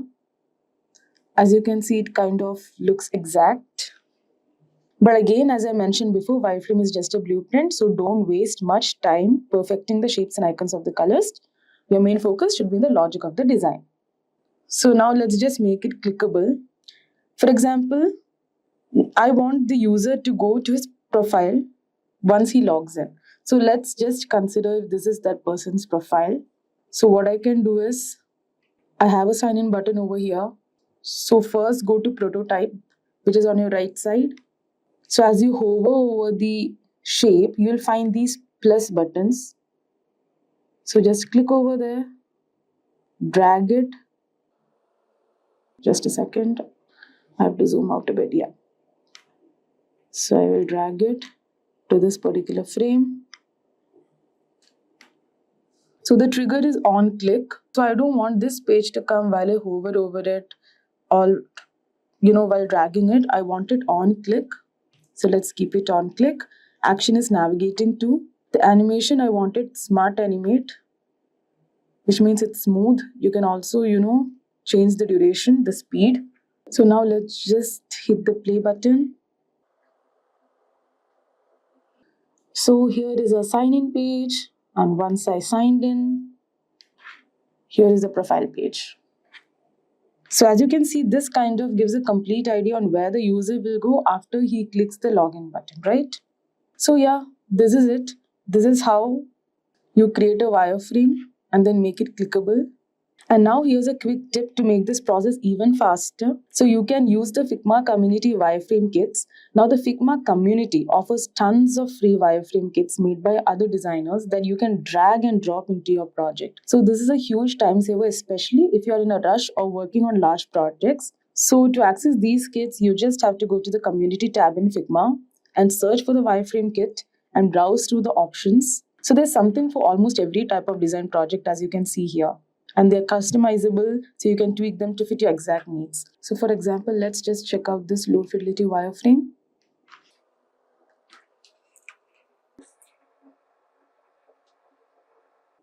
So as you can see, this has so many examples which you can just, drag and drop. Like for example, if you want this particular section, instead of creating, like if this is the exact section you want, you can actually, drag and drop it to your canvas. And you can also customize it and edit it. So this is pretty handy. So that wraps up our demo on how to create a wireframe using Figma. I hope you found this tutorial helpful in understanding how wireframes help organize your design before jumping into finer details. We also talked about how Figma's community wireframe kits can save your time and effort. So be sure to explore those if you want to speed up your workflow.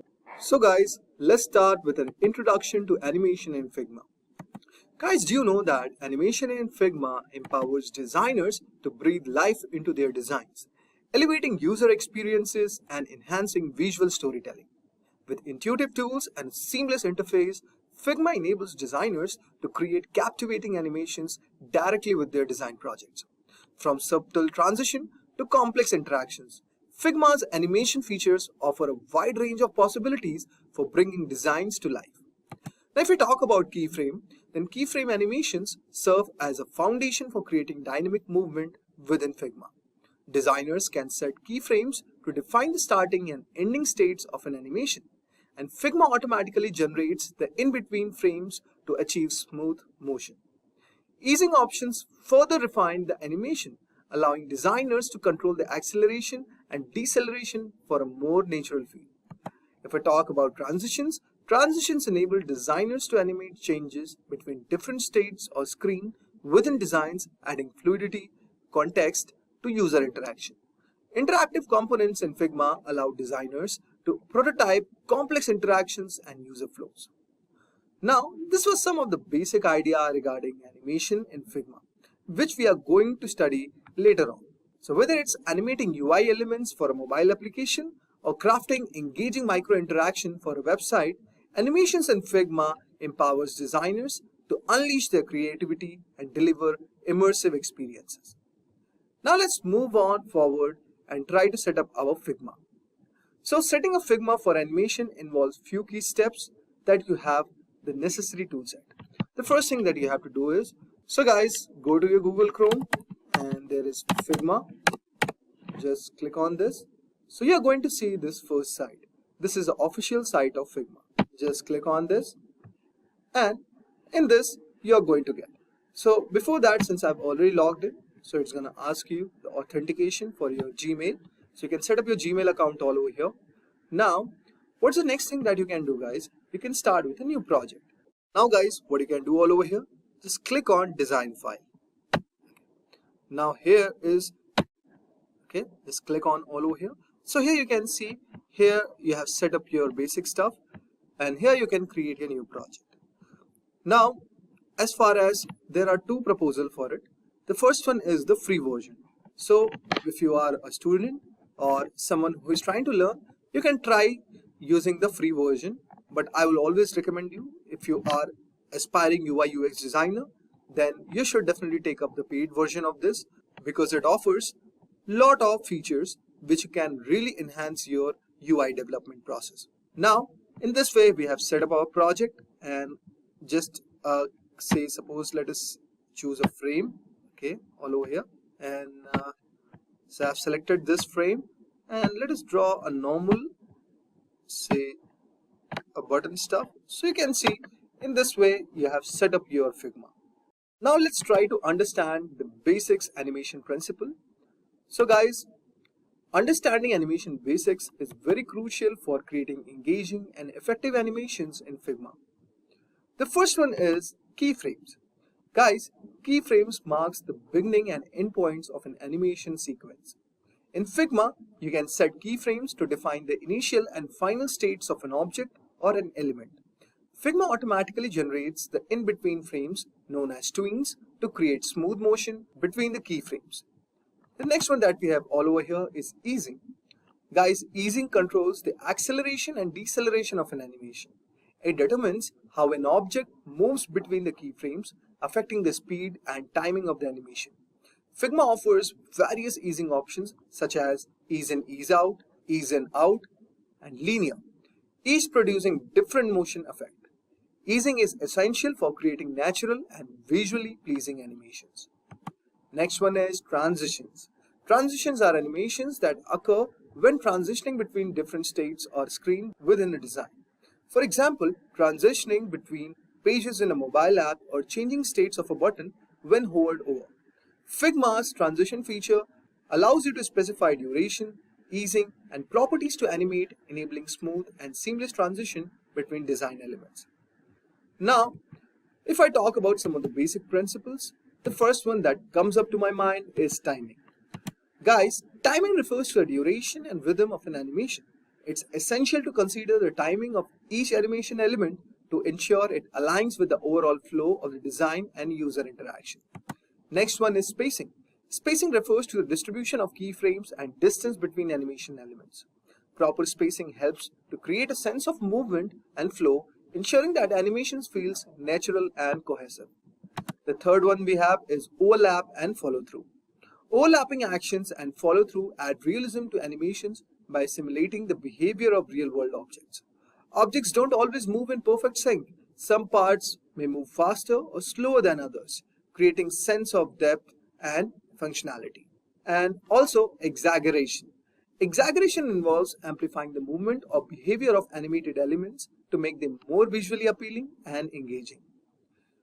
So guys, by understanding these animation basics, you will be better equipped to create compelling animations in Figma that enhances user experiences and bring your designs to life.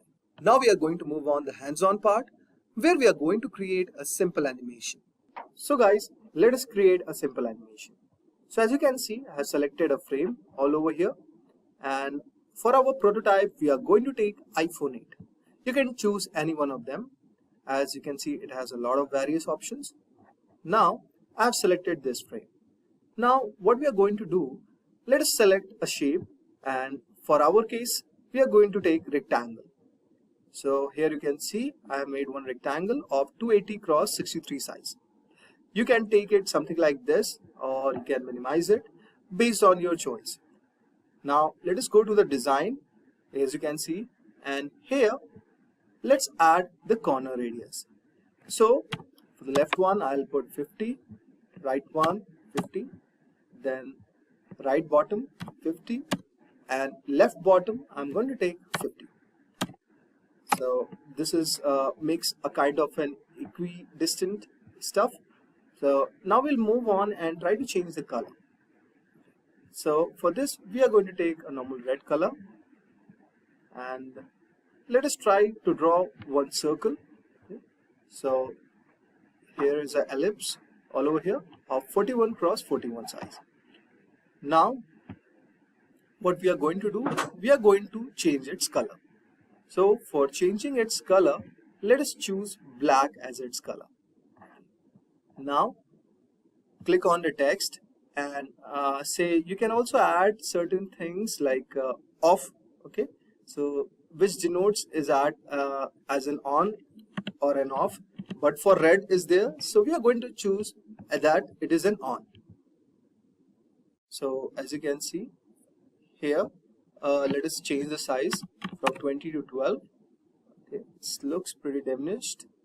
Okay, let us try to change again from, okay, now it's clear. So now let's copy this frame, okay, and yeah, so this is our second frame. So as you can see all over here, now we are going to change the name of the text from on to off, and I'm going to put it on the right end of it.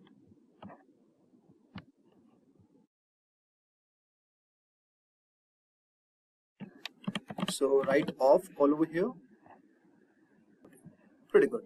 Now let us move on and let us try to add connection from this on. You can see the ellipse all over here, from here to this next frame, which is frame 2. So let us make a connector. So right click on the box, go to prototype, and click on the plus button, and here you can see the arrow will be pointed out to the next frame, which is frame 2. Now you can choose an animation all over here.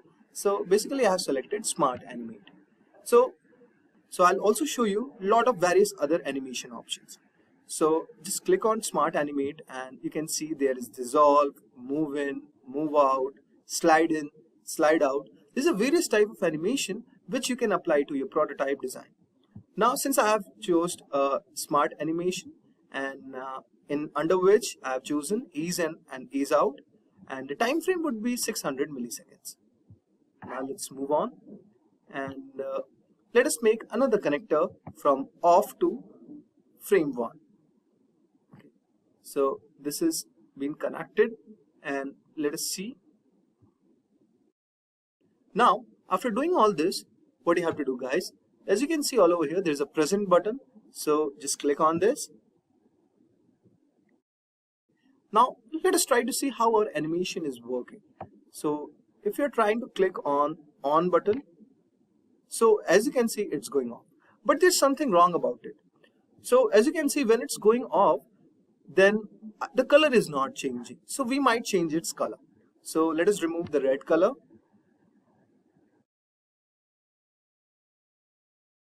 Okay. To a normal little bit light color, which shows us that our device is kind of in an off position. So now click again and you can see if this thing is happening, you can see a very beautiful animation is coming out. So this depicts that it is in the on position, and when you click on this, it goes on the off position. So this is one form of a simple basic animation, guys, which we have learned today, and in that way you can make a lot of animation using this tool. So let's start with aesthetic usability effect. It states that people believe that beautiful designs work better even if they don't. So think about how you feel when you see a beautifully designed app or website. You naturally assume it's of high quality and easy to use, right? That's this law in action. A good-looking design creates trust and positive feelings, even if there are minor flaws. So it's like meeting someone well-dressed. They just seem more reliable. Some of the examples are Apple products. Their sleek designs make people feel like they are using the best technology out there, even if there are bugs or glitches sometimes. Also, Airbnb's website. The clean design and high-quality images make you feel confident about booking a stay, even if you haven't used the platform before. Now, number 2, we have the Doherty threshold. So users stay engaged when systems respond faster than they can think. Nobody likes to wait, whether it's for a page to load or a button to respond. Delays can frustrate users. So if your app or website keeps up with the user's pace, they will stay focused and enjoy the experience more. Examples are Instagram. So as you scroll, new posts load instantly, so you never feel interrupted. Also, Google search. The moment you hit search, the results are there, fast and seamless, keeping you engaged. Now next we have the fifth law. It defines that bigger and closer buttons are easier to click or tap. So imagine trying to hit a tiny button in the corner of your screen. It's annoying, right? Now think about how easy it is to tap a large, well-placed button. That's fifth law. When interactive elements are big and close, they're easier and faster to use. Some of the examples are Amazon's Buy Now button. It's big, bold, and right where you can see it, so you can make a purchase without effort. And MacDoc, when you hover over an icon, it enlarges, making it easier to click the one you want. Now, number 4, we have the Hicks law, which means more choices is equal to more time to decide. So ever looked at a long restaurant menu and felt overwhelmed? That's Hicks law in action. When users are bombarded with too many options, they take longer to decide, or worse, give up. So keeping things simple helps users focus and act quickly. Some of the examples are Netflix categories. So instead of showing you everything, Netflix organizes content into easy to browse sections like topics and trending now. And then you have Spotify playlists. They suggest a handful of curated playlists instead of showing every single song, making your choice easier. Now number 5 is the Jacobs law, which states that users expect designs to work the same way as other familiar designs. So people like things to feel familiar. If your design doesn't match what they are used to, they'll feel lost and confused. So think of it like driving. If someone moved the pedal brake, it would be a chaos, right? So some of the examples are the e-commerce sites. So the cart is always in the top right corner. So moving it somewhere else would confuse shoppers. And then you have social media platforms. Features like likes and comments work the same on Instagram, Facebook, and Twitter, so users instantly know what to do. Next comes law of common region. It states that group related items together to show they are connected. So imagine a grocery store where all the fruits are in one section and all the snacks in another section. That's how this law works. By visually grouping similar items, you can make it easier for users to understand the relationships between them. Some of the examples are the Google search results. So they use cards to group ads, featured snippets, and organic results, so it's clear what belongs together. And then you have forms. So grouping name, email, and phone fields help users know they are part of the same section. Next comes Miller's law. People can only hold about 7 items in their memory at a time. So our brains can only handle so much information at once. If you overload users with too many things, they'll forget or get confused. And the trick? Break things into smaller chunks to make them easier to process. Some of the examples are Spotify navigation. So instead of showing all the features, Spotify's navigation bar focuses on just a few key options like home and search. And then you have multi-step forms. So websites like LinkedIn break down job applications into smaller steps, making the process less intimidating. Now next is Occam's razor. It states that the simplest solution is usually the best solution. So more doesn't always mean better. A clean, simple design is often more effective than one with too many bells and whistles. So if an element doesn't serve a purpose, it's better to remove it. For example, Google homepage. It's just a logo, a search bar, and 2 buttons. Simple and effective. Now on number 9, we have Pareto principle, which is also known as 80-20 rule. It states that 80% of the results come from 20% of the effort. So focus on the features that matter the most. So instead of trying to perfect everything, identify the few elements that have the bigger impact and prioritize them. For example, Instagram. So posting photos and stories drives most of the engagement. So these features are the app's main focus. And then you have Amazon. The Buy Now button and search bar are front and center because they are the most used features. Next, we have the serial position effect. It states that people remember the first and the last items better than the middle ones. So if you want users to remember something, put it at the beginning or at the end. The stuff in the middle is more likely to get overlooked. For example, the Amazon deals. They highlight the best deals at the top and the bottom of the homepage to grab your attention. Also presentations. Ever noticed how the intro and conclusion are often the most memorable parts of any presentations? Now, in number 11, we have the Tesla's law, or the law of conservation of complexity. It states that some complexity is unavoidable, so manage it wisely. So you can't simplify everything. Some processes are just naturally complex, but your job as a designer is to make them as easy as possible for users. For example, Photoshop toolbar. It's complex because it has to be, but Adobe organizes tools into categories to make them manageable. Also, tax filing apps. Filing taxes is inherently complicated, but apps like TurboTax simplify the process with step-by-step guidance, and then there are some apps that provide autofill options too. And finally, we have the Von Restov effect. It states that things that stand out are easier to remember. So if something looks different, it grabs attention and sticks in your mind. So use this to highlight important elements like call to action buttons or special offers. For example, Spotify's sign up button. The bright green button stands out against the dark interface, making it unmissable. Also the sales tags. Stores use red tags for discounts because they immediately catch your eye. So that was it, guys. That's a wrap to our video. These laws of UI UX design are your toolkit for creating designs that are not only beautiful but also intuitive and effective. When you visit a restaurant, what's the first thing that comes to your mind? You look around the furnishings and fixtures and then feel the ambience around you. Similarly, when you visit a website, you look at the ease of usage and experience that comfort involved while using the application. To simplify it further with the same restaurant example, the food menu, the services, the ambience, music, taste, and the restaurant environment can be considered user experience or UX. You are already watching Simplilearn, and today we bring this informative video about UX design. Before we begin, if these are the types of video you like to watch, then hit the subscribe button and the bell icon to get notified. And if you are a tech geek, here is a brain teaser for you. Who coined the concept of UX design? Is it Alan Kay, Donald Norman, John Warner, or Dylan Field?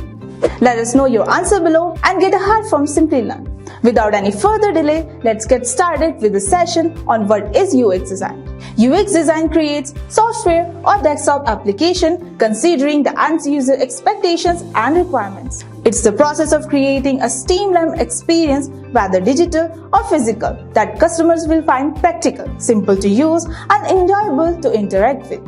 It involves improving the user experience of the consumers when dealing with your product and ensuring they give you good feedback on what you offer. The thought process of constant iteration and ideology to enhance the user interaction with the application and its service can be termed as UX design. There are many factors involved with UX design, but the three most important ones are usefulness, usability, and desirability. If you sum up all these three factors, we can design a great UX or user experience. First comes the usefulness of UX. The primary focus of a UX design should always be on the application usability.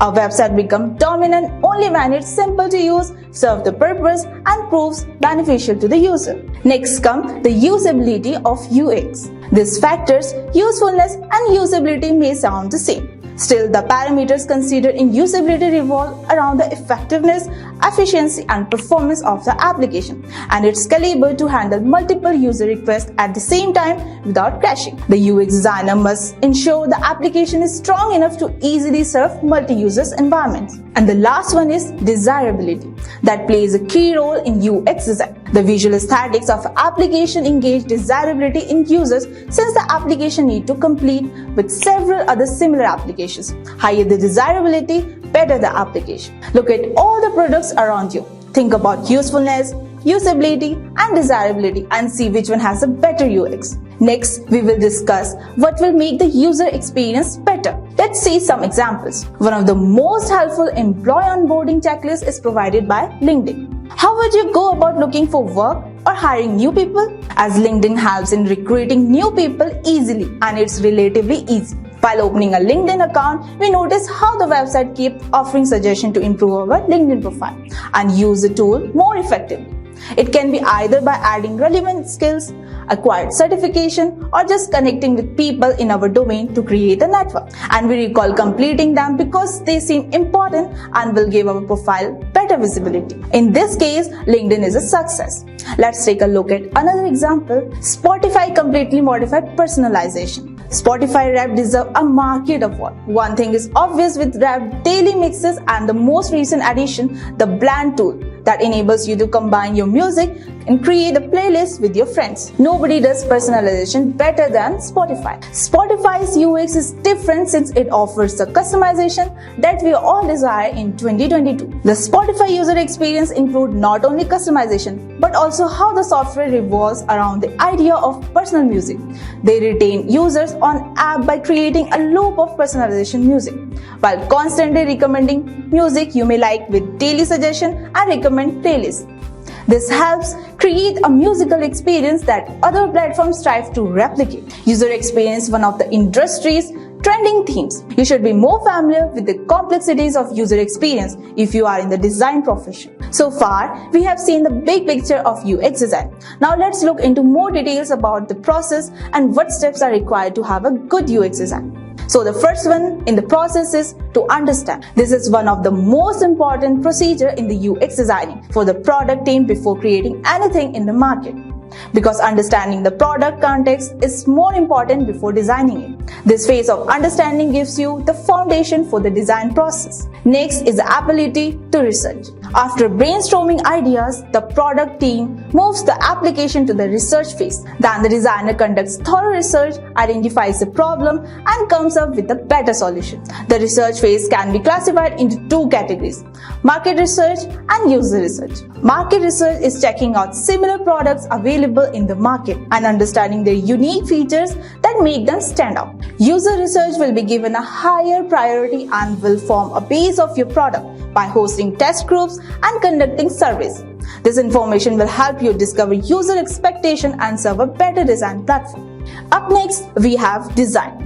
At this phase, the product team start working on activities that involve constructing mockups, images, icons, colors, and etc. The design phase includes creating prototyping, wireframes, and sketches. But the wireframe is among the most important aspects you can produce. A wireframe is an extremely simplified representation of your product. The next one is testing. This phase determines how the market uses your service and product. For example, if you were the Swiggy app designer, you might ask your user to use the app and place an order. You may have seen how users respond to app while ordering the food. You can query them about their experience once they have finished. This is an excellent chance to determine how satisfied your user is with your app and whether it meets their demands. Should there be any concern, those can be rectified right away before the product hits the market. Finally, we will look into evaluation. The benefit of getting users' feedback is to compare the ideas and assumptions you develop. You can utilize this input to make change to your product or think of the brand new features you may have yet to consider. As we learn more about the UX is being received by the general public, the team can work on the further improving the base to create the best version of your product. After understanding the basics of UX design, are you ready to start practicing on your own and start mastering a design tool now? Welcome to this video on micro interactions in Figma from Simplilearn. Whether you are a designer with some experience or just starting in the world of UI UX, understanding interactions is key to making your designs more user-friendly. So imagine you are using an app and you tap on a button to submit a form, or you scroll down a page to see more content. So these are examples of interactions. Basically the ways users engage with the element on a website or app. So they are super important because they guide the user smoothly from one step to another. Now let's talk about micro interactions. Now these are small details that happen when users interact with your design. For example, have you ever noticed when you like a post on social media and the heart icon gives a little bounce? Or when you drag a file to the trash bin, it gives a quick animation of the trash closing? These are micro interactions. They may seem tiny, but they help improve the overall user experience by providing feedback, making your design feel alive and responsive. And in Figma, you can easily create these small but powerful moments using its prototyping and animation tools. And in this video, we'll be covering some cool examples, including a subscribe button that responds when clicked, a toggle switch that smoothly switches between on and off states, and a figure accordion that expands and collapses with a simple click, and a page bottom bar navigation that animates when switching tabs, and also a sidebar menu that slides in and out for easy navigation. And by the end of this video, you'll know how to create all these micro interactions in Figma and bring your designs to life. So let's dive right in. So let's start with the subscribe button. So basically, I want the subscribe button to be plain in color, And once I press the subscribe button, I want it to zoom in a bit with red color filled. So here I already have my main frame ready where we'll be trying it out. So we will be placing our subscribe button over here basically. So let's just start creating it. So let's draw a rectangle first. You can press R on your keyboard. So first let me just check that if the size is fine. I think I have to, yep, I think this is perfect. Right. Let's just zoom in a bit. Now let's just round off these edges, corner these edges. So just corner the radius. Yes, that's perfect. And let's just write the subscribe text inside the shape. So initially I want this to be white in color. Yes. Let's just increase the font size a bit. Yes, 15 is fine. Now what we have to do is we have to frame this selection. So select this shape, press Shift key, select the text, go to the bottom toolbar and frame selection. So this is your first frame. Now let's just rename the frame as empty because we won't be having color in it. So basically we need more than one state for animation. So let's create 2 more copies of this. Yes. Now let's just rename these frames as transition and let's just rename it as red filled because finally I want my button to be red after subscribed.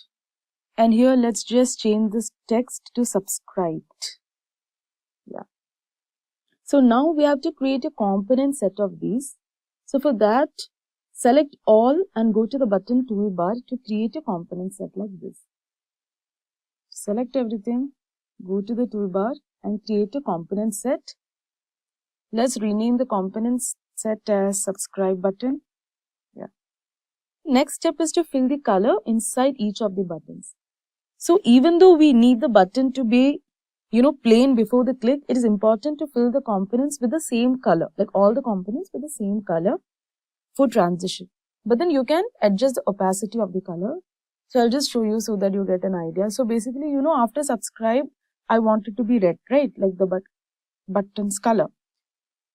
So let's just select this button. Yeah.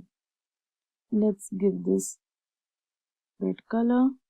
So we have kept it as FF0000. I think we'll put the text color, we'll keep the text color as black itself. Just a second. Fill. Let's just keep it black for now. We'll give this a stroke and let the opacity be 0%. Yes. Now here, this is the transition state. So let the opacity be, let the color be the same, FF0000, but let the opacity be 75%. Yes. And this is the subscribe button where we need the opacity to be 100%. It's just, yes. Cool. Now the thing is I want the subscribe button to grow a bit and shrink slightly during the transition. It's kind of a pop-up. So I will make the transition state frame a bit bigger. So this is the transition state frame. So I will just make it, a bit bigger. This. Just slightly. I also align the text. Because I need just a small pop-up during the transition. So now this is all done. Now it's time to add the animations.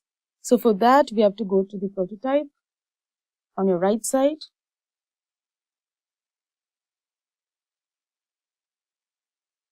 And now let's add the flows between the suggested plus signs. So let's edit the first flow. So here we want on click because we'll be clicking the subscribe button, and on click it will change to the transition state. We need smart animation. Now there are so many options here. So select smart animate. We need ease in and ease out of around, I think 200 milliseconds is enough. Yes. Now let's draw the second flow. Now the second flow, we don't want it on click because we'll click the subscribe button only once. So I just want it to be dark red after a delay. So let's just give after delay. The least we can give is 1 millisecond. So I think that would be fine. And we need to change it to red filled. We'll give the same smart animate, ease in and ease out. And here we'll, just reduce to around 100 millisecond. Yes. So now let's just copy. So now this is a component. So now let's just copy the first frame and paste it in the main frame. Copy this and paste it over here. Yes. See here, as you can see, the subscribe button, we have just blacked it out. So let me just, change the color of the text. Now here it's reflecting as white. So now let's just play and see the outcome. Yes. So as you can see, the subscribe button, which had no color, as I clicked, it gave a subtle pop and went to red button as I had imagined. So this is pretty cool. So this is how, you design a subscribe button or a like button, for example, or a save button, etc. So now let's move on to create a toggle switch. So basically, I want to create the toggle switch for this particular alarm. So as you can see, my main frame is ready and we'll be adding the toggle switch over here. So let's do it. So first let's create a rectangle as before and just check if the size is fine. Yes, it's perfect. Let's just zoom in a bit. Let's curve the edges. Yes. Now let me draw a circle inside. For the circle, the shortcut on your keyboard is the letter O. Yeah. So now you have to do a frame selection for these two elements. So select the element, hold shift key, select the other element and do frame selection. So this is basically your on state. So I will rename this frame as on state. So in the on state, I want the background to be yellow in color. Yellow. And I want my button to be black in color. Yes. So as I told you, for adding transitions or animations, we need more than one state. So let's just duplicate this frame. Yes. Let's just rename this as off state. Yeah. Now in the off state, my button would be here. I think the placement is fine. Yeah. I want the background to be light gray because that's usually the color for an off state. Give the button a dark gray shade. No. Yeah, I think this is fine. Now let's create a component set of these two frames. You just have to select. Just a second. Yeah. You just have to select everything and create a component set. We'll rename the component set as toggle switch. Now let's add flows by going to prototype, like how we did earlier for the subscribe button. So when I press this button, I want it to go to the off state. Again, this is on click. We have to change to the off state. It's smart animate. We don't want it ease in and ease out. We actually, there are more options. I think custom spring. So like, it actually, I want it to, be in a spring action. So I'll just give custom spring. So if you give custom spring, this is how the animation would look like. So now let's just give the same flow backwards with the same settings.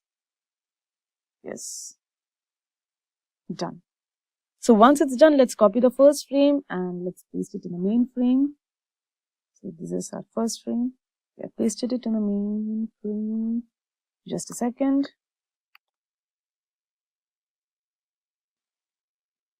So as you can see, it works and it gives a smooth transition for toggling switch. So now let's create an FAQ accordion. So this is basically the FAQ model seen on Google. So where we'll press the question and the answer comes in a drop-down menu. So let's create that one. So first let's create a rectangle and then let's, write a question inside the box. What is UI UX design.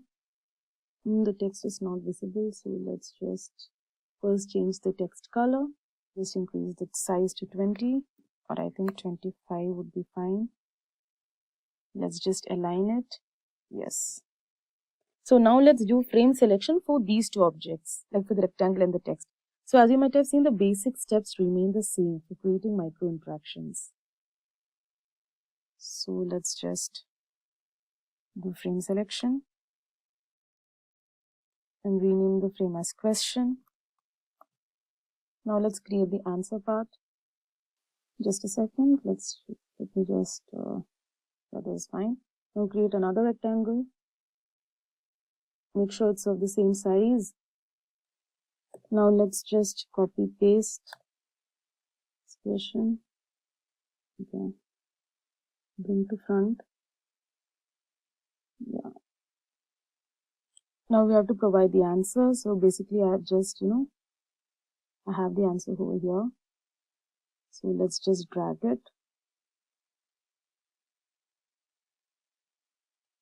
And adjust it.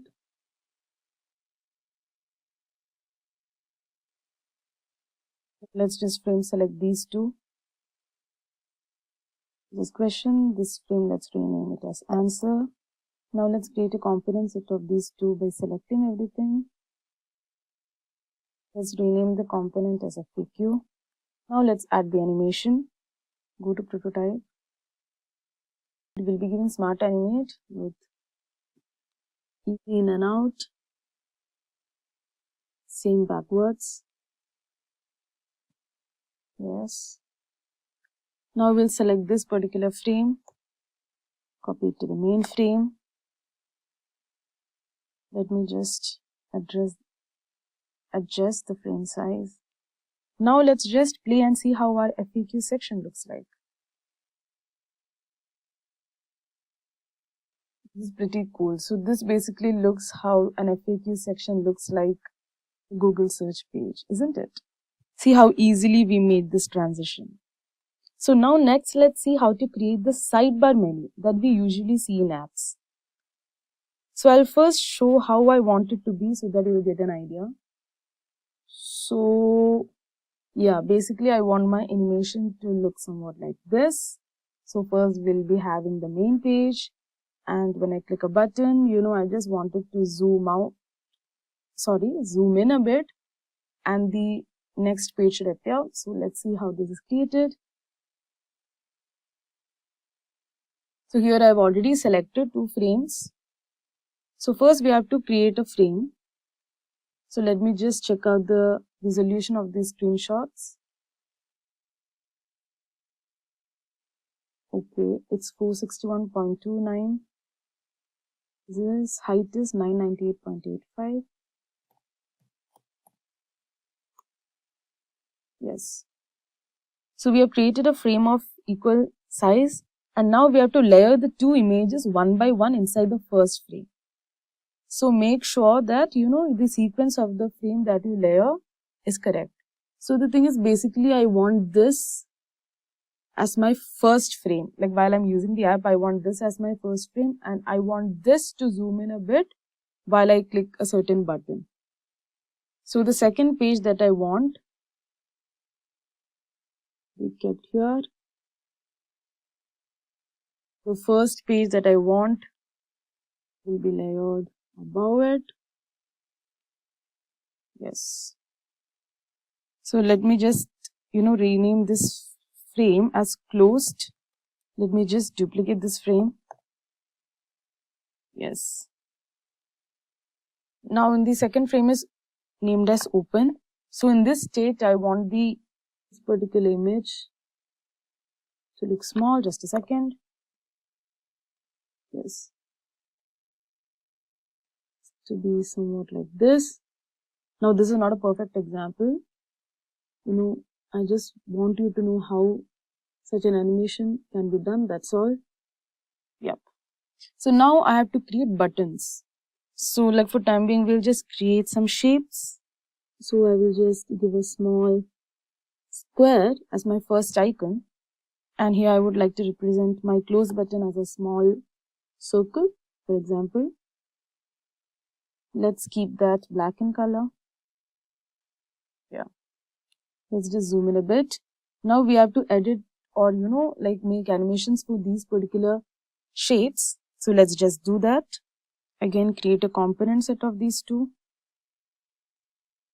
Now let's just prototype it. Same, we need on-click, smart animation, ease in and ease out. Same goes for the other way around. Yes. Now I'll be placing this button over here. Maybe over here. Let's just consider this, as the menu button or whatever. And let's just take this circle and place it in this particular page where you'll be using this as a close button. Let's just place it over here. Now let's just prototype these two.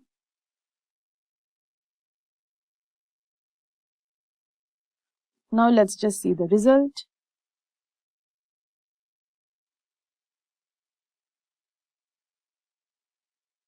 This is amazing. So this kind of looks like a complicated animation, but see how easy it was to create. So, you can experiment more on this. This is just a basic example. You can experiment more on this. Now, finally, let's create the page bottom bar navigation. So basically the, bottom bar that you find on apps. So I'll just show you the result first itself so that, you'll get an idea of what I'm going to create. So here we have the home, the profile, the search, and the settings. So basically when I, press profile, I want such an animation. When I press search, I want such an animation. When I press home, I want such an animation. So this is what we are going to create now. Yes, so here I have already got my icons ready. I hope it's visible to you. So first let's create a frame. And now let's draw 4 rectangles and curve them. And then we have to place them in equal spacing. Yes. Let's just do it quickly. Yes. So as you saw in the example, first I have the home button. Let me just copy it here. Let me just paste it here. Just a second, there is some issue. Yes. This is my home. You can just bring it here like this. This is my search. This is my settings. Now I'll just duplicate these frame 4 times. Let me just bring it down. It's going and getting pasted over here. So let's just align them linearly so that it's easy to edit. One more. Yes. So right now we have 4 frames. Let's zoom in a bit. So as you saw initially, I want my home to be red in color and the text too. And I want to place this over here. Okay. Now let me write the text over here. And I want this to be red in color. The color was FF0000%. So as we have discussed during the subscribe button also, so while coming to the next one, I actually don't want a color, but I have to give the same color for the next frame also, but you just have to adjust the opacity. So I'll just give you an example. For example, while I'm in the home page, I want this button to be red in color and I want it to be written as home, right? Now this is basically for our profile page. So here what I'll do is here also for the button I'll just give the same color, but the opacity will be 0%. Okay, but so as you can see it's still there, but the opacity is 0%. Likewise here I want it to be profile. Just change this first. Yeah.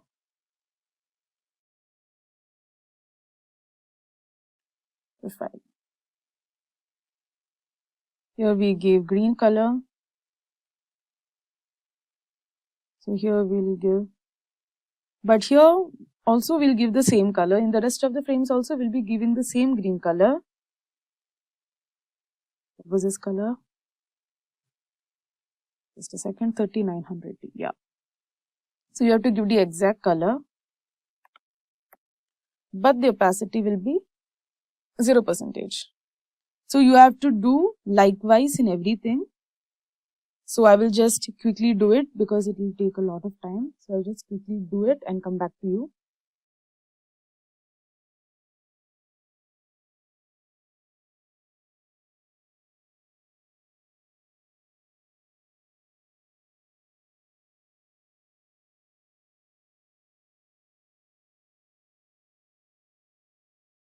So once that's done, we can now give the animations.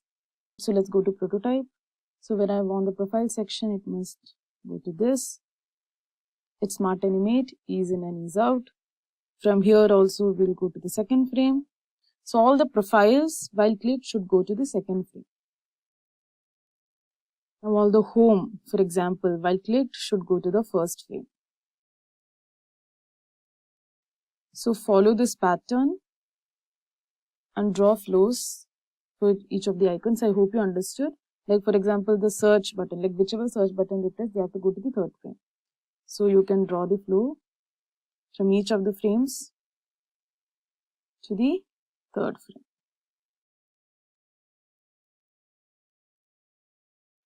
Settings will go to the fourth frame. So basically while hovering, we want these shapes to expand. So what you can do is, like the home will come from the left. So we can actually go to design. Yeah. So we can actually, move the shape toward the left. Because the home while playing will, this particular circle will come from the left side. So we are giving it to the left. Similarly the rest, for example, this settings will come from the right, so you can give it to the right side. So basically what you have to do is you have to align all these shapes. Like for example, the shapes enclosed by the home icon, you have to shift it towards the left, and the shapes enclosed by the rest of the icons, you have to shift it towards the right. So now let's see the result. Yes, this is pretty cool. As you saw, the home is coming from the left, settings is going to the right. So this is why we adjusted the shapes at the end. So yeah, you have seen some cool instances where micro animations are used. Now, before we wind up, I have a quick question for you guys. What is the primary purpose of using micro interactions in Figma when designing user interfaces?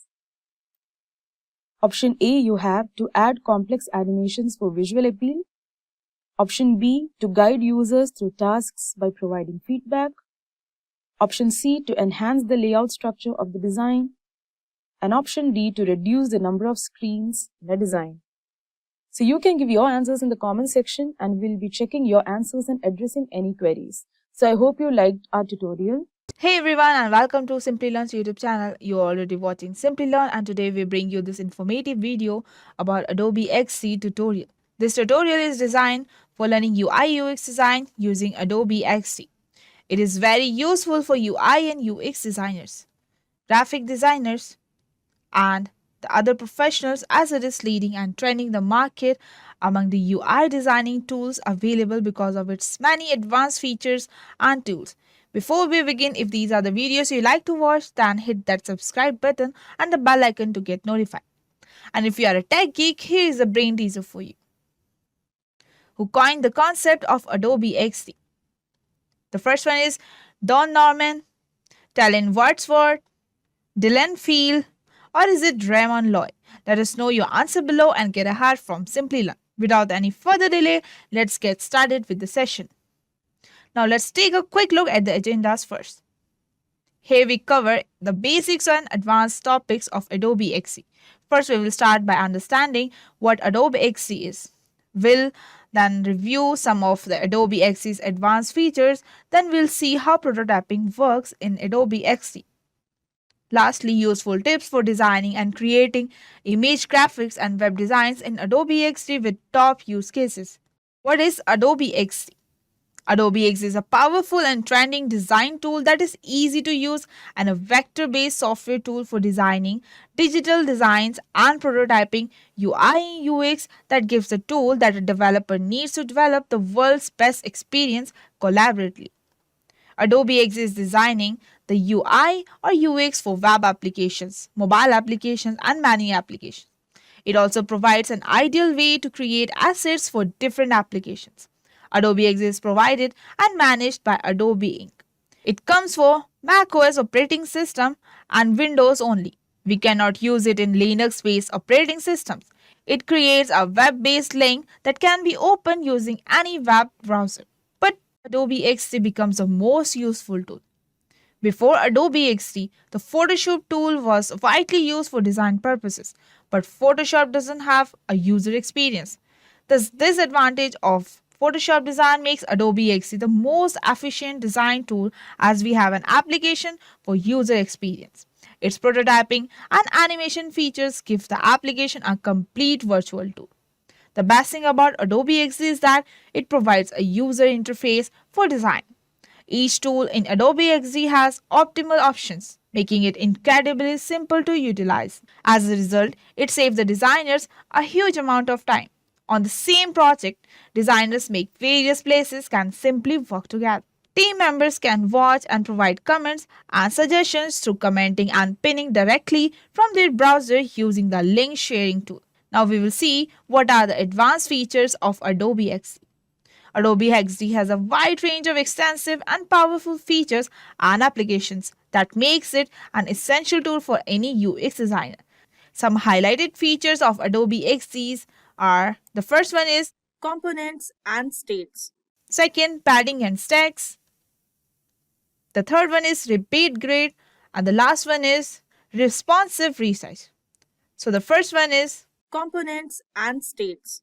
these are advanced features that Photoshop doesn't support. Components allow the creations of it once and then can use it multiple times in the same existing project, providing features to the applications. When building certain design elements like buttons and navigations and maintaining the alignments across our design, components are helpful. Changes we make to the primary components will also affect the supporting components, therefore it will be helpful for design changes. And for the stats, as opposed to components, are also effective approach to making the design functional. We can preview our variations on a single component thanks to states. States can be used to design produce effects like hover, click, toggle, and many more. And it is helpful to create and design cleanly by reducing the number of artboards. For example, instead of developing a new artboard for a drop-down menu, we can construct one using a click state. So the next one is padding and stacks. These are also some advanced features of Adobe XD that are not available in other designing softwares like Photoshop and are useful features of Adobe XD. It is very helpful when working with dynamic content such as buttons and labels and managing content sections and exploring design. It will save significant time and effort and provide a well-organized design structure. And the third one is repeat grid. Repeat grid is also one of the excellent feature of Adobe XD and also one of the best feature of Adobe XD. By using a feature of a repeat grid, we can easily copy up with the same layout multiple times. It can be used in building the images, data tables, image galleries, and other things. It takes a long time to design these UI components. The repeat grid functionality could save our lives in such circumstances. We may turn on the repeat grid for a certain items with just one click. Using the repeat slider, we may repeat any objects or collections of objects once the repeat grid features is enabled. The text and graphics on the repetition grid can also be modified. And the next one is responsive resize. The world is full of different types of e-gadgets, smartphones, smartwatches, and TV. So while working with the design, we must ensure UI compatibility for all sizes of devices. The responsive resize features allow us to automatically understand the design for a new device and fit the design in. There are several other exclusive and intelligent features of Adobe XD that allows us to choose Adobe XD over any other graphic designing software. To understanding some of the features of Adobe XD, we will see how prototyping works in Adobe XD. Adobe XD supports dynamic and interactive prototyping for the design to interact with different layouts. We can add animation, transitions to stimulate the flow of the application. We provide a real-time preview of the application. Using the prototype features of Adobe XD, we can experience a virtual tour of the application. The prototype can be shared with the team and stakeholders through a web link.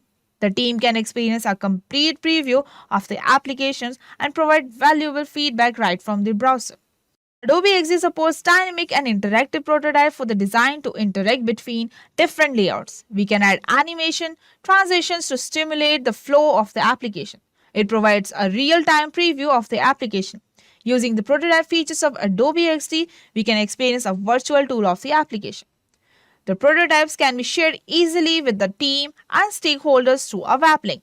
The team can experience a complete preview of the application and provide valuable feedback right from their browsers. So, in the design mode, we create the design for our applications using Adobe XD tools and designs features. Then we switch to prototype mode to specify the interactive links between the artboard and components. We can also create prototypes using the components tree. Once we are done with the design and prototype, we can share the design using the share feature. We can preview the designs and prototypes using the previous features. The prototype is one of the finest features of Adobe XD, which makes it different from other tools. We can also add transitions and animations to our prototypes while redirecting to other screens. After understanding how prototyping works in Adobe XD, we will understand the top uses of Adobe XD in different fields. Top Adobe XD use cases. Adobe XD is a flexible tool and can be used for a wide range of design projects. Some popular uses include create wireframe, templates, and prototypes, design user interface, create illustrations and graphics, streamlines the UI and UX design process, enjoy custom design, and the last one is design augmented and virtual reality. The first one is create wireframes, templates, and prototypes. Adobe XD is an excellent tool for quickly creating wireframes and prototypes. Creating simple and complex design is easy, and you can add interactive elements to make your prototype more realistic. The prototype tool is excellent for web design, mockups, and mobile apps, and for making real-time updates to your UI and UX project. And the next one is design user interface. Adobe XD is a great tool for designing. It's a vector based, so you can create designs and has many built-in UI elements to use in your designs. The third one is create illustrations and graphics. Adobe XD is a great tool for creating illustrations and graphic design elements, offering an extensive creative library with the vector, images, shapes, colors, and fonts. The interactive prototype updates in real time, so your workflow is fast and responsive when building mobile apps and web designing and more. The next one is streamline the UI UX design process. Adobe XD makes it easier to duplicate and reuse the common elements, create repeating content, and automate the process to save time. So the next one is enjoy custom design. Adobe XD lets you create variations of a single component and maintain spacing between the contents of a group and the other bounds. It is possible because of its padding options, endless customizations using space, wireframes, and colors, and more within the Adobe XD design system. And the last one is design augmented and virtual reality. Adobe XD supports designing augmented and virtual reality experience. You can add 3D objects to your prototypes and test how they work in an immersive environment, making crafting AR and VR experience easy, even if you are a beginner. Let's take a look at Adobe Experience Design XC. It's a part of the Adobe source that primarily focus on UI design, UX design, prototyping, and responsive web designs. It's available for both Mac and PC as long as you have an Adobe CC subscription. It's most definitely competitor to along the modern design tools that have come out recently and you might be using like Sketch or Figma or the dozen others that are on the market right now. So in this video, I'm going to cover the basic things you need to know about X3 when you first open up the project to help you to get up and running and feel really confident about the program. I'm ready to get started. I hope you are. Let's do this thing. Okay, let's get jump into right the computer and figure out when the 10 basic things or the basic that you need to know about. I'm just going to roll and I'm gonna open XD. Okay, and we will open up the program and you can see it's open, it's right up and it's dropped as an artboard into our canvas. The artboard system is really common things nowadays and model design tools and exists no different and allows you to put new artboards onto the canvas anytime you want. You can do that's by rolling over here into the tools panel and here an artboard tool, and you can use the hotkey of A and you can do the things. You can draw out and customize the size of an artboard, and I'm just gonna command Z to undo that. Or you can choose from the different selection that we have, like we have iPhone X up here. Maybe we want to do like an Android mobile device as well, and I'm want to like an iPhone 14 Pro to the right, and then it's every time you want to put an artboard just down on the screen, it's going to just space it when you open out to the right. And also with artboard, you can use, and also with artboard you can press the V command or use your selection tool, and you can grab the artboard by just grabbing the top kind of portion of the name of that artboard, and you can move it around the canvas and you can get some automatic snapping for spacing and all that kind of good stuff. But that's the first thing that you need to notice: how to make artboard, how to move them, and also how to resize them by just simply that. And all right, so the second thing you probably need is a basic tool or understanding of the interface. And so what we are going to do right now is very general fashion, not real in depth. We're just going to kind of cruise through the interface and show you what we have on the very left hand side. We kind of already covered it. We have the tool panel where you can drop the different shapes or lines. You can use your pen tool, text, and you can zoom in. Each of these have an hotkey and that you can learn to kind of speed up your workflow, down at the bottom of this same panel. And you can see there we have a hotkey, and as well as, and you can click over these assets, the assets where in where X is gonna store all of your colors and your characters style and your reusable symbols or components you can reuse through your projects. And so you knowing how to click back and forth between your layers and your symbols or your layers and your assets, really powerful part of X3. Right next to that we have all the artboards displayed.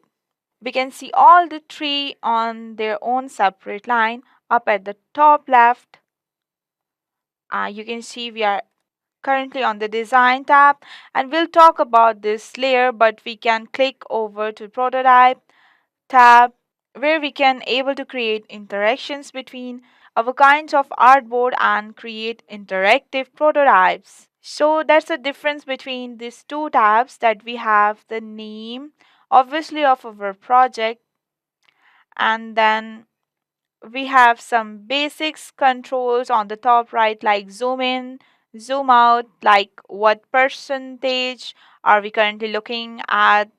We want a device preview it or desktop preview. It looks like, so we can share these designs. And then you all have your basic tools. If I just draw a rectangle, and then you have all your basic tools. If I just want to draw a rectangle, and then if you all see the basic tools, I have just drawn the rectangle, and you see over in my properties panel, then you have all your alignment tools and some interesting repeats grid, and you have pathfinders or the boolean operations, and you have all your different properties for your width, your height, your x and y value, and we have some different prototyping options, as well as all of your appearance options like colors, tags, and different stroke sizes, and all the good stuff is there. And that is a basic tour of the interface. All right, the third thing you might want to know how to do using Adobe XD, like any other Adobe product, is to use the pen tool, and that's by simply clicking on the pen tool in the tools panel or by pressing the hotkey of P. Once I do it, I get my pen icon and I can start by adding nodes to my artboard and create custom shapes, filling those custom shapes with colors. Coming back and redness of redressing, we can redress the individual node, and we can redress in the individual node, and I can add new nodes on however any line. I can redress in the individual node. I can add new node by hovering over any line. I can also delete each one at a time by pressing delete key, and it will just slowly move around and delete each of these points. A few interesting things about the pen tool in Adobe XD is that, unlike most other Adobe products, may hold down shift and gently, I can hold down shift and get increments on. I can just kind of freeform it by doing it with nothing but my hand once I release. And I have created here a brazier curve. So it's gonna be and it will come out straight. It's gonna automatically kind of smart pan or bow the curve. I don't know if that's a good thing or a bad thing. It's just a thing. If I created a straight line, and if I hold down the option key like is in most other program, I can just control one of the basic handles instead of both the handles to give myself um, a little a little bit more controls of where I'm going to go next. But the automatic curve thing, it's a little bit yeah. The fourth thing that you are gonna want to know about in Adobe XD is about styles and reusable symbols. We have created kind of funky shape on our canvas, and I can select the shape, fill it with, and we can add an ugly color. Yeah, that's not such an ugly color, but now let's say I want to make this some sort of reusable component that I could use over and over. In this a bad use case, and I had it's probably be something more likely a button or logo or a certain style that you can have to going on your project. But for your our example, this will do if I want to create a reasonable symbol out of this element, though I would roll all the way over to the left and down between my asset and my layers. I have an asset panel, and it's here. There's few things I can do while I'm here in my asset panel. I could probably create a reusable color. We have a border color and the fill color that are both a part of now that the rest of this design, and I can always come back and reuse those styles. I can also create a reusable symbol, and I can rename this symbol. I can call block because this what it looks like to me, and anytime I want another one of these, I could either option to drag, and this could either option drag another one out, or I could drag one from my asset panel. And there's like this, it's a nice visual representation of all your reusable components in your project, and it's really nice symbol work in a very interesting way, I will say. You just take any of the represented symbols on the canvas, and you can change the properties with the color, and will change the size of this, right?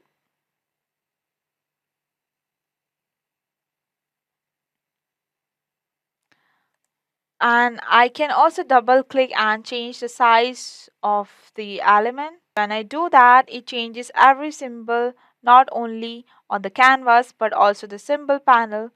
So yeah, so that's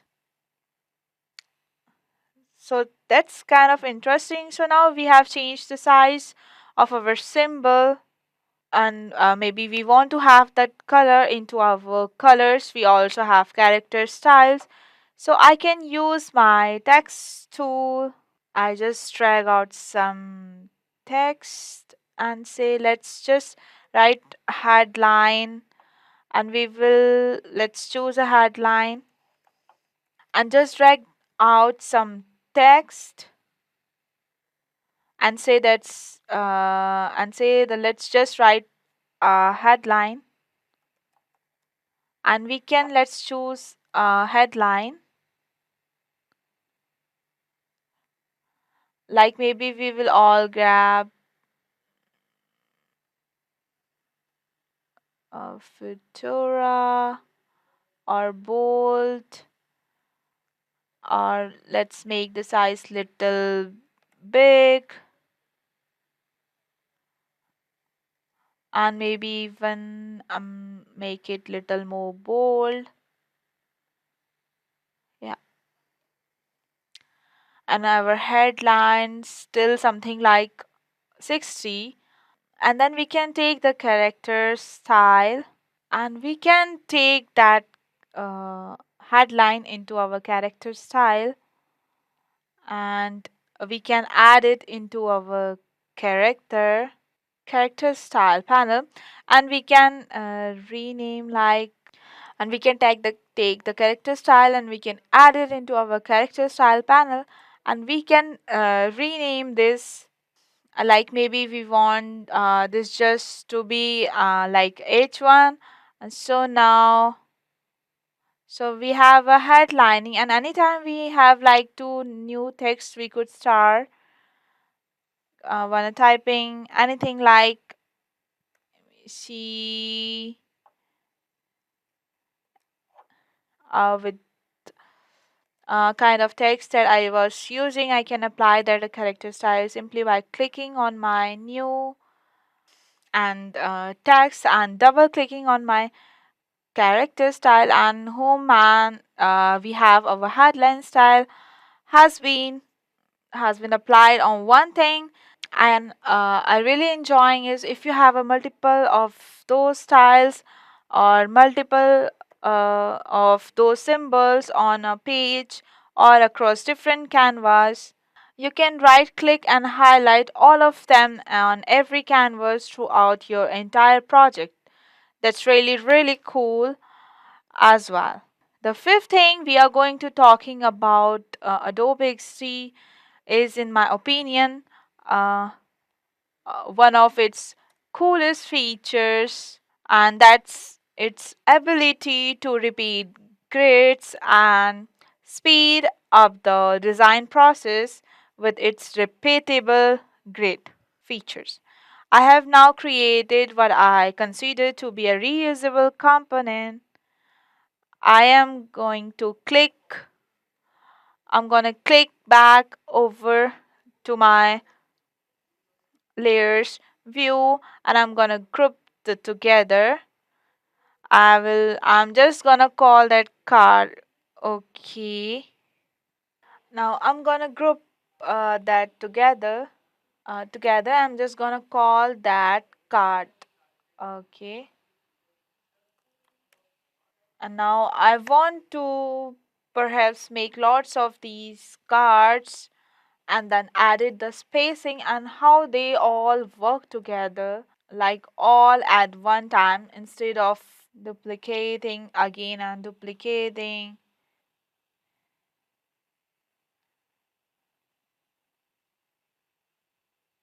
Instead, I can just click on the element I want to duplicate and head over to my properties. After dragging down and all the copies of it appear, and now we can have multiple copies that are being controlled by our grid. We can just kind of fix them like, and that if we want to change or edit the spacing that we have of our cards in between from one to another, we can literally just double click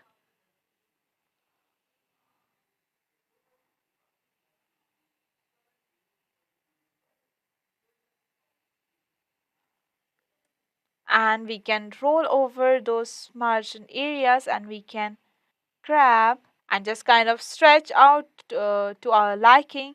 So now, and this feature is very extremely enjoyable. I think it's really speed up kind of the rapid prototyping aspects of design, as well as some of that tedious kind of back and forth of spacing things. You don't have to do that because all these taken care of right here in our repeat grid function. The next thing we need to talk about is prototyping. It's a kind of big deal in XD. It's so big, it has its own tab up the top of the left and to the right of the design. Now we are in the prototype tab, and prototyping is really easy. You literally just gonna click on any sort of element that you want to, like for instance, for our cards or for the triangle or for the circle, I'm going to grab the tab and I just connect it to, and you're gonna set it any type of trigger. For instance, I'm putting the trigger as a tab, and animation should be like, I will choose only auto animate, and this one back to this.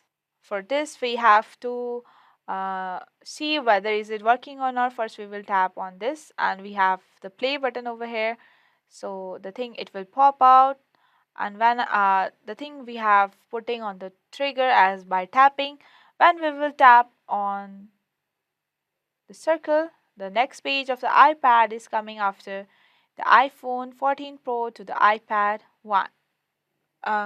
So our final point, it's all about sharing. Sharing is creating, and as the is all about sharing, and so we are not we are in our prototype view right now. It doesn't matter if you are in your design or prototype, the share icon will always show up in the very top right, and by clicking I can publish the prototypes and publish some design space, manage my public links. But first thing we are to do, publish our prototype. We are gonna allow. Ever come across apps that may not be the most feature rich but are just so well designed that you can't help but use regularly? To generate such high functionality, UI UX designers play a crucial role in creating user-friendly and visually appealing digital products such as websites and mobile apps. Additionally, the increasing use of digital products in everyday life had led to high demands for UI UX designers, making them valuable assets in many industries. You're already watching Simplilearn, and today we bring you this informative video about how to become UI and UX designer. And if you are a tech geek, here is a brain teaser for you. User interface design implemented is an iterative process that draws on predefined design principles. Is it true or false? Let us know your answer below and get a heart from Simplilearn. Before we begin, if these are the videos you like to watch, then hit that subscribe button and the bell icon to get notified every time we upload a new video. Without any further delay, let's get started with the session on what makes UI UX easy to use. Well, UI UX designers aim to create products that are easy to use by following several principles, such as keeping interface simple and using consistent design patterns, designing interfaces that provide clear feedback, following accessibility guidelines, and continuously testing the product with users to get feedback and make changes accordingly. By following these principles and the best practices, UI UX designers can create products that are user-friendly and meet the needs of their target audience. So now that we have understood how UI UX is easy to use, we will now explore their importance. UI UX design is crucial for success of any digital product. For example, the UI UX design of Instagram stories emphasizes simplicity, creativity, and ease of use, allowing users to quickly and effectively share their experience with others. Various creative tools for adding text, stickers, filters, and more to enhance the visual appeal of stories. Also, it determines how enjoyable it is for users to interact with the product. A well-designed UI UX can distinguish between a widely adopted product and a quickly abandoned one.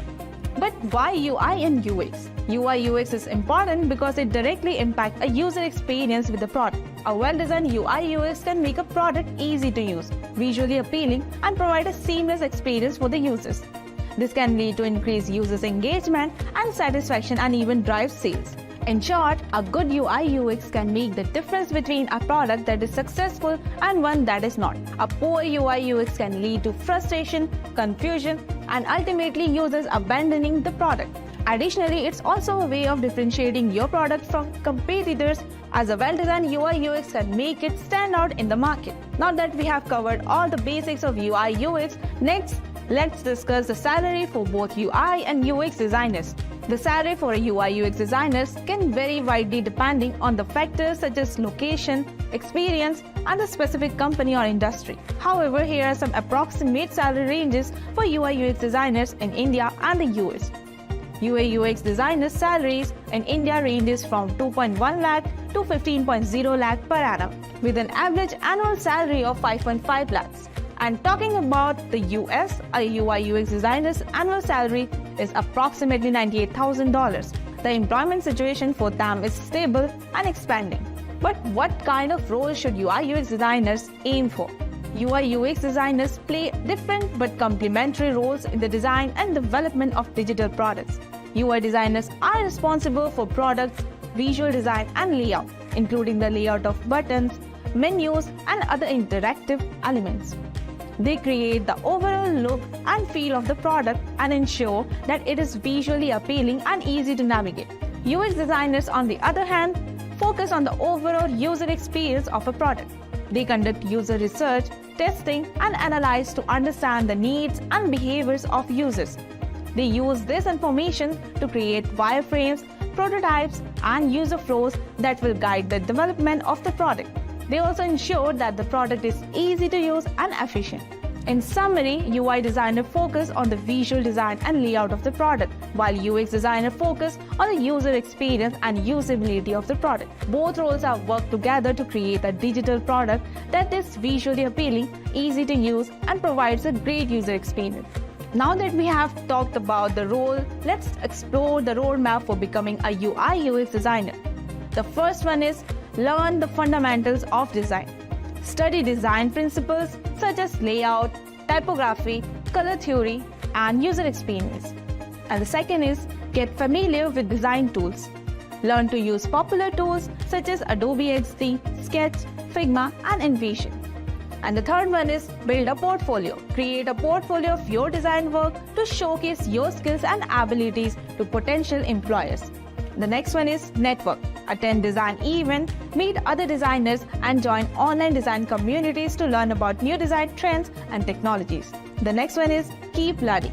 Stay updated on the latest design trends and technologies by taking online classes, attending workshops, and reading design blogs and books.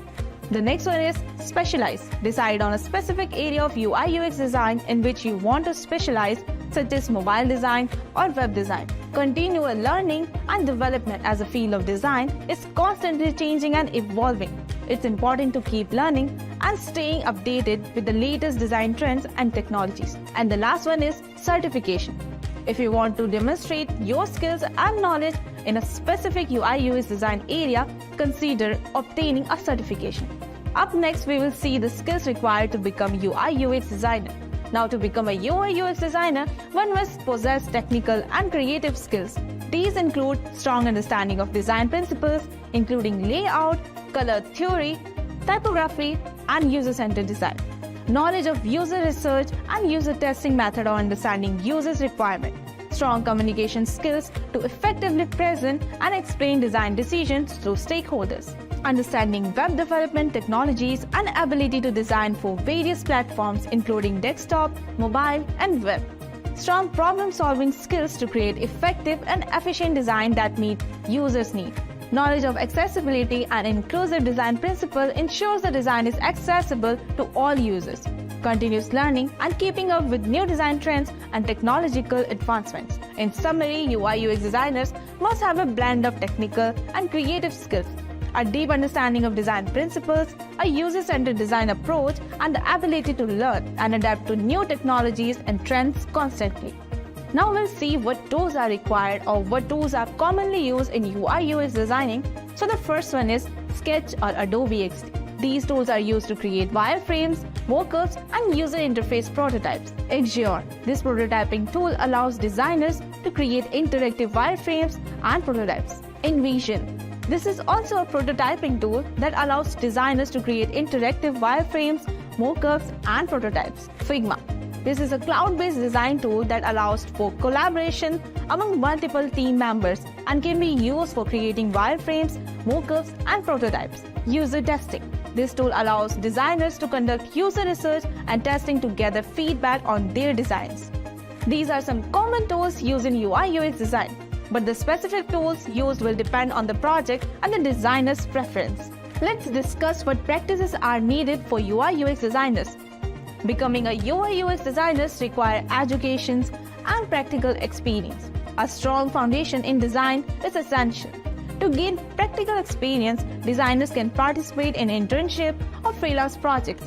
Additionally, it's important to stay up to date with the latest design trends, for example, the dark mode concept, tools and technologies to ensure you can deliver design that meets the need of the modern digital landscape. Participating in design communities, attending conferences and workshops, and taking online courses can keep your skills sharp. The ability to cooperate and communicate with cross-functional teams, such as developers, product managers, and stakeholders, is another requirement for UI UX designers. Next, we will see portfolio for UI UX design that needs to include. A UI UX design portfolio is a collection of a digitally made showcase of past designers' skills and abilities in designing user interfaces and user experience for various digital products, such as websites, mobile apps, and software. It demonstrates a designer's design process, problem-solving skills, and ability to create user-centered designs. Having a portfolio is important because it helps designers to effectively communicate with their work and skills to potential clients or employers, and it allows them to stand out in a competitive job market. Example of your best UI or UX work should be included in your portfolio, along with a summary of your professional background and a landing page that makes it simple for hiring managers and recruiters to find what they are looking for. 3 main things your UI UX portfolio should include: an attractive landing page, a few case studies, and work history. Here is an example for you. Nia Watkins is a UX designer. Many of the obvious checkboxes are checked in her UX portfolio, including clear design, navigation, and well-organized case studies. However, Nia's About section is what really makes her UX portfolio stand out. Now, when someone is viewing your UX portfolio, they might not immediately look at your About Me page. However, if they manage to get that far, it is crucial chance for you to share your story and say something noteworthy. Nia accomplishes this in just 4 condensed paragraphs. She begins by clearly stating who she is and what she does. Then she describes her previous work and how it influenced her decision to pursue a career in design. Nia talks about how she encountered ineffective, poorly designed websites while working in civil service and frequently had no use creative solution to save time, energy and money. She expresses her view on what makes a good designer, understanding the human experience. Last but not least, Nia shares her hobbies and interests outside of design with us. Nia's About section is strong, unique and impactful. It is an essential component of her brand and portfolio, not just an afterthought. You may not realize how important your About Me page is. You can definitely take a reference from Nia's portfolio and create a unique About section for yourself that relates a personal meaningful story about your enthusiasm for user experience, contains few brief paragraphs about your experience and inform the reader about the person who created the portfolio. Let's take a brief look at companies that hire UI UX designers. Google, Freelancer, Apple, Amazon, IBM, Microsoft, Facebook, Adobe, Salesforce, Tesla, and Oracle. It is important to research the companies you are interested in, their design philosophy, and the type of products they design to ensure a good match with your skills and interests. After looking at the companies that hire UI UX designer, we will see how to apply for this job. So you can follow these steps to apply for a job in UI UX design. Update your portfolio and resume to reflect your abilities better. Investigate potential employers and job posting in the industry.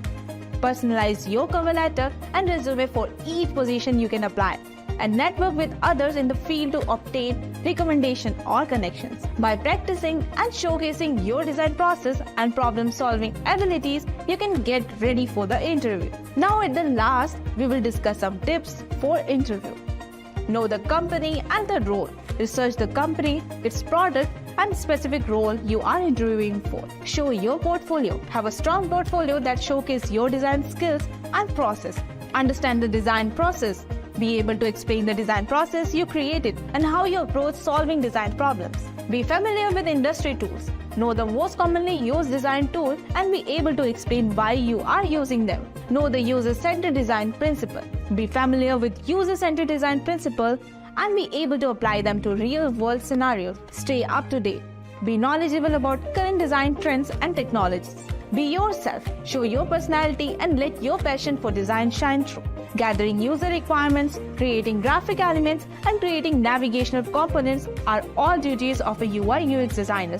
Therefore, in order to succeed in this role, you should have a prior experience using design software and wireframes tool. Nowadays, a resume is an essential tool when looking for a new job. The resume has overtaken all other requirements on the modern job marketing regarding what prospective employers look for. Instead of taking interview first, the resume is what impresses employers. This article will show you how to create a stylish and catchy resume in Canva CV template that accurately convey your work's experience. So here we come with the steps to create the Canva CV templates. So the first step is to select the templates and go to the Canva first, and you have to sign in with it, and you have a template option over here next to home and you have to click it. You will enter to the template page of Canva and you will write resume over the search bar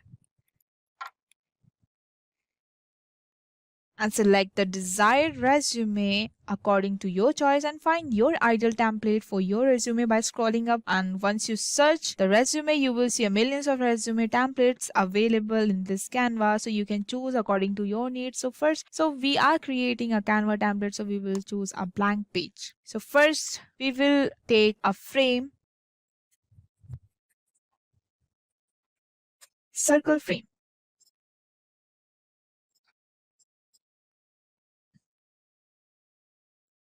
So that you can put your picture in this circle. So let's take a picture of a girl. Let's take this. Yeah. Now let's take an rectangle.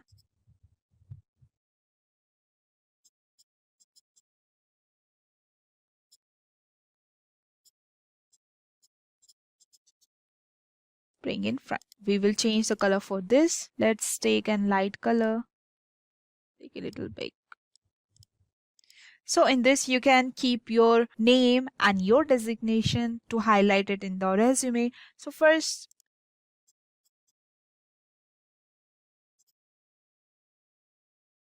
so I have highlighted the name as Sam given, and she is a graphic designer. So I have highlighted this. We can make it bold and little bigger. We can change the color font.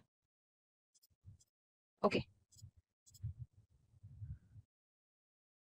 Now after selecting the picture and highlighting the name, we will customize the background. Now we are in the Canva home page with the selected template and we can customize it. Changing the background color is a good place to start with customization. To select the background of a template, you have to double click on it and you can have a small box on the left of the panel and you can select any of the color. Let's take this color, and you can pick any of them to include on your resume. And now we will see the header and the contact information. This section contains your name, designation with some personal informations like email, date of birth, and any other social media links like LinkedIn, etc. So we will write it over here. So here I added the information with the header with the contact information of a user. So here I'm adding the contact number with the email ID and the location with the links of like LinkedIn or something, the websites that she is or the user is on. Next, we can add the summary statement or the career objects. Like this section contains a small description of your career objectives in this field. For example, your expectation towards the company. So we will design it over here. So here I have designed with the colors. Suppose we can change the color for this also. I have put it the light sky color, or you can keep any color. Let's take this color. Yeah. So after professional profiles, after adding this summary statement, now we have to add the additions, educations and the skills. This section contains the details of your educations and soft and hard skills. For example, BE, BSc, BTech or etc. So let's add it over here. So here I'm adding the educations and the skills of the expertise skills, that is web designing, creative thinking, Adobe Photoshop, Adobe Illustrator and etc. And for the education also I am putting the masters in arts and illustrations and BA in arts or illustrations. So next we will add the certification, hobbies, interests or projects. Like this section will contains additional informations about your habits, projects, etc.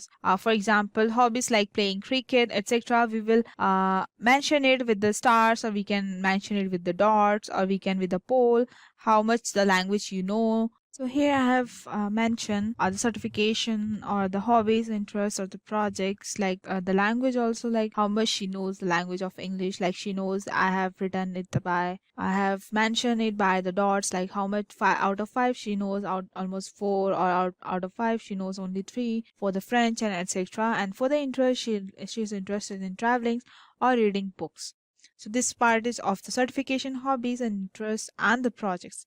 So the next one is the work experience. This section contains the details of your previous work experience, like your role and responsibilities in that company. For example, system engineer and you having experience in that, so we will keep that in this section. So here I mentioned the experience for the users where she worked before, present or before that also I have mentioned it over here. So that wraps up our tutorial on how to build a Canva CV templates, and the final output of the resume is this. Or we can make it more attractive with the different colors. We can use it like, as I have chosen the rectangle, we will keep it over here. 1 minute.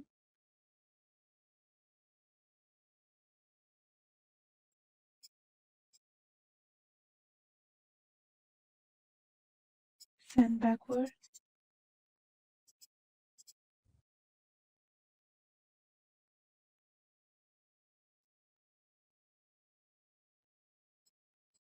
And we can change the color for this. Let's pick some colors like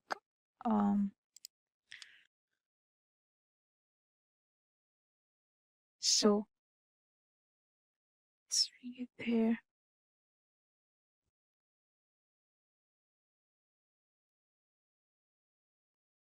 From this side also we will increase a bit. Yeah. Similarly, we can apply it to the right side also. We can copy them.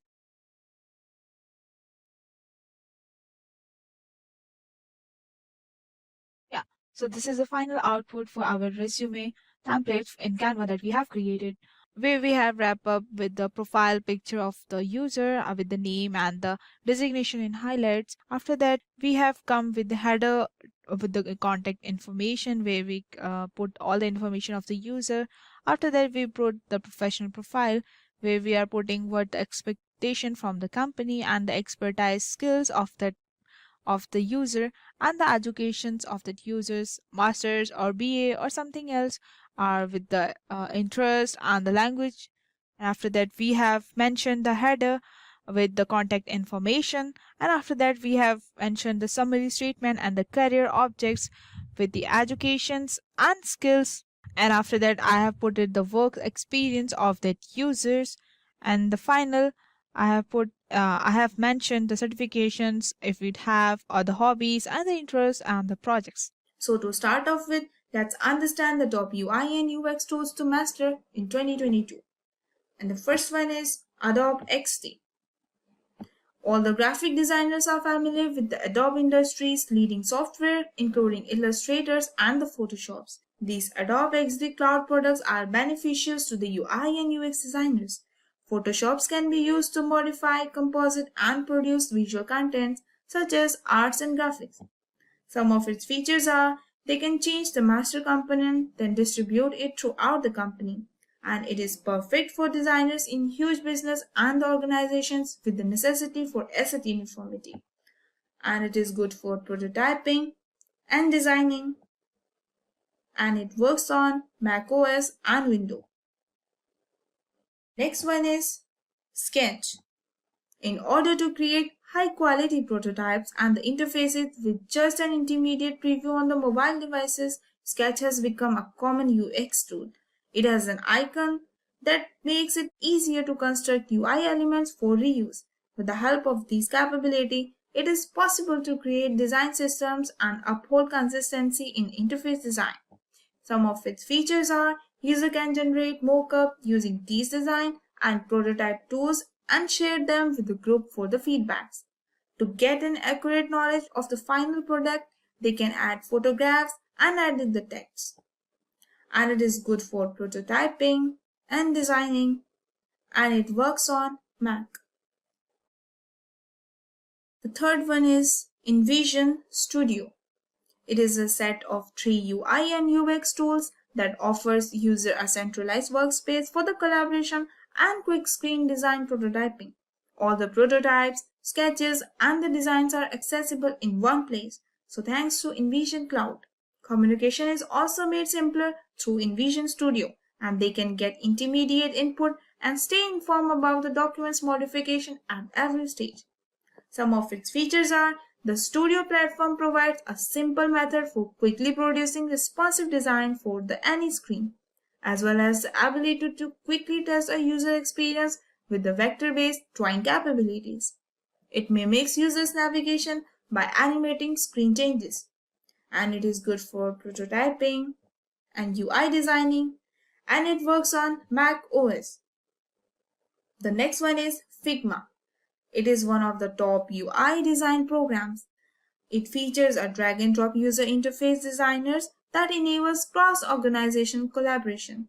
One of the few UX solutions that unites designers, developers, and project managers is Figma. Some of its features are it takes pride in being an organization's single source of truth. You can upload approved reusable elements, icons, fonts, and style. Team members can check code as well as extract the key role. And it is good for designing, and it works on browser, macOS, and Windows. The next one is Framer X. One of the most powerful UX tool is Framer, which was formerly known as a Framer X. It provides demonstration of a future product's functionality and performs that are so close to reality as possible. Professional UI designers aiming to produce amazing prototypes that should consider using Framework. Some of its features are it provides collaborative early stage creation input from the JavaScript, and it supports the development of complex and advanced prototypes, including the projects for augmented reality and virtual reality. It aids in the establishing minor yet important transitions, and it is good for prototyping, and it works on browser and macOS. And the sixth one is FlowMap. It is another specialized UX tool that makes it onto our list. The tool works best for IAS, sitemaps, user flow, and websites. Using FlowMap, several teams may see the workflows quickly. When creating a UX strategy, flow, and the sitemaps need to receive a lot of considerations. There are several technologies available that integrate UI and UX tools in a single platform. Some of its features are it is a straightforwarding sitemap tool that facilitates teamwork and the website page construction. Customer personas are created with the help of the persona tool. And it is good for wireframing and web designing. And it works on browser. The next one is Origami Studio. In contrast to other UX design tools like InVision, it is extremely advanced software that's specially for experts. It was originally developed for the Facebook designers, but it is now freely accessible. It has a steep learning curve that makes it a difficult prototyping tool for the new users. And it is one of the most advanced UX tools available, and it creates interaction that are realistic and offer easy sketch integrations. Some of its features are it creates a prototype logic using the patch editors, and it has a substantial fixed library that can be accessed instantly. And the components from the sketch can be copied and pasted without any issues. And it is good for design missions, and it works on Android, macOS, and iOS devices. The next one is Balsamic. Is among the greatest UI design software and a popular wireframing tool among designers, product managers, and innovators. And it was specially created to make low-fidelity wireframes. Despite its simplicity, this tool is recommended for the UX designers of all the levels to quickly demonstrate the usability of a given website or the applications. Any product manager or business owner trying to put an idea on paper will find Balsamic to be very much helpful. Some of its features are it helps in the creation of low-tech wireframes that focus on the utility and the user flow. A drag and drop editor is available to make design quick and easy. And it works on mockup and wireframe and is good for browser, Mac OS, and Windows. The next one is Marvel. Another excellent UI and UX tool is Marvel, which can be used to create a variety of hi-fi and lo-fi wireframes, prototypes, HTML, and CSS handoffs. It is a fantastic tool for polishing the interface for the prototypes and giving it a finished look. The learning curve for this app design tool is quite minimal, and it makes the tool efficient and developing at the interface and creating prototypes. Some of its features are it provides testing, handoff, and fast prototyping, and it enables you to easily construct pages and even use a prototype to test your design. And it is good for wireframing, animations, and it works on web, Android, and iOS device. And the last one is Exure. The dynamic content, conditional logic, and the adaptable views capabilities of the Exure RP UI design tools allow you to quickly create the prototypes that function similarly to the real things. In order to exchange design with the stakeholders, you may also connect Exure to the well-known design software like Sketch. Some of its features are you may instantly distribute prototypes with the organization for the intermediate feedback using the built-in Exure cloud capability.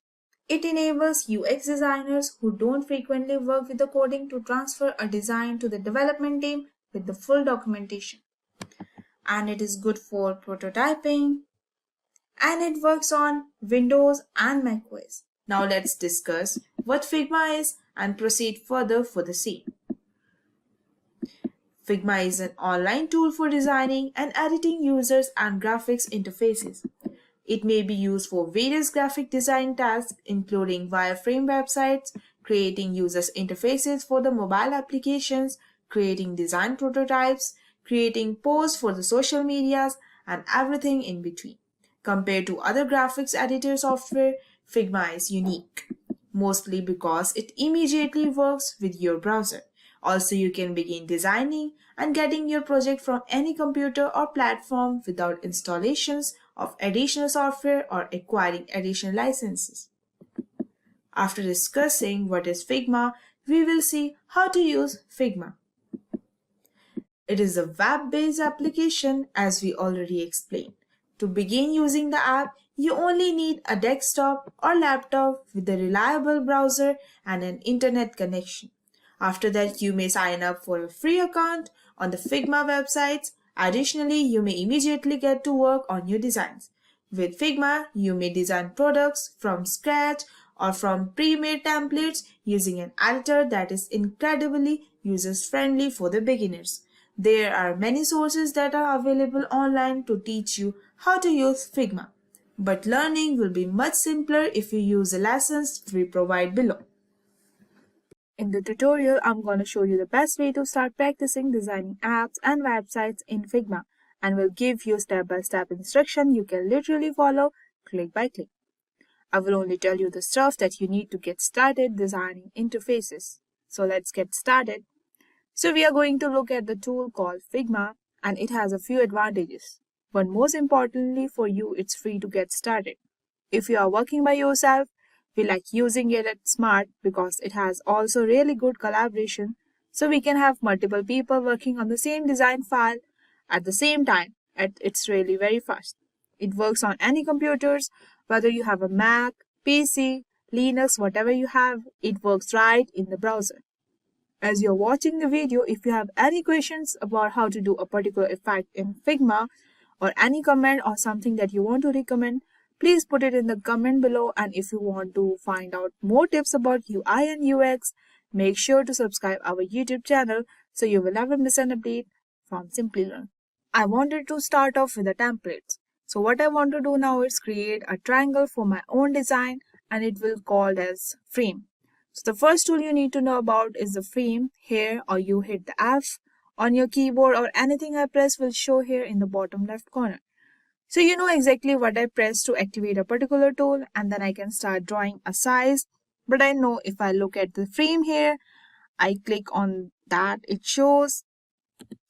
I can hit F again to go into the frame mode, and then I can select from here a bunch of templates, and I will select iPhone Pro Max. And then it automatically puts in the frame of a particular size, and I will just place here and I will start designing. So let's assume I want some different color background, right? So the easiest way I could accomplish this is I could draw a rectangle. I could do from here, you can see that there is a rectangle tool and it already says like R next to it. So I'm going to hit R on the keyboard and draw a rectangle, right? So I don't want to take it up. I don't need to take up the whole screen. This is fine. Now I can see by default this is dark color, so I will click on it.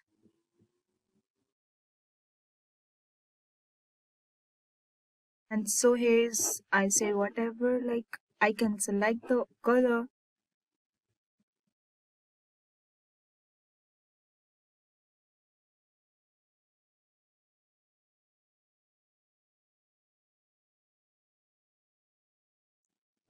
Fine.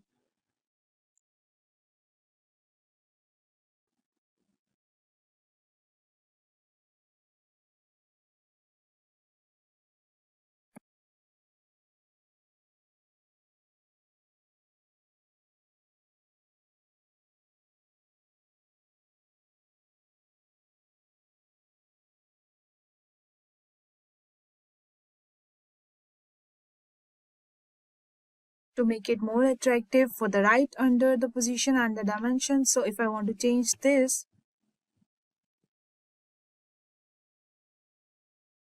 this is just in changing y coordinates, and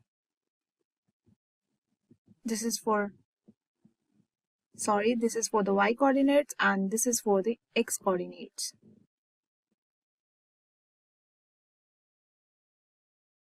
You can see the dragging your cursor. See, the cursor turns in just sideways arrows, and I can click and just drag left and right, change these values, or I can type them in the right. I can also change the width and the height. This is the width and this is the height.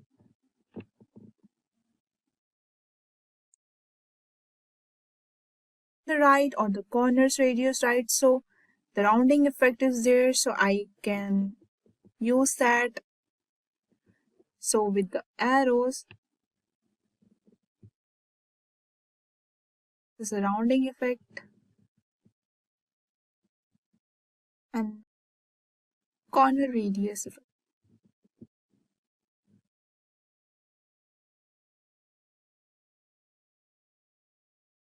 Suppose it must be 29 or 39. 39.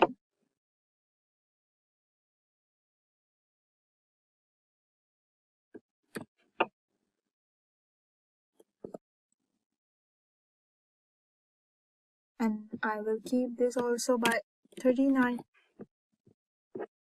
So we can see this and this corners are giving the round effect.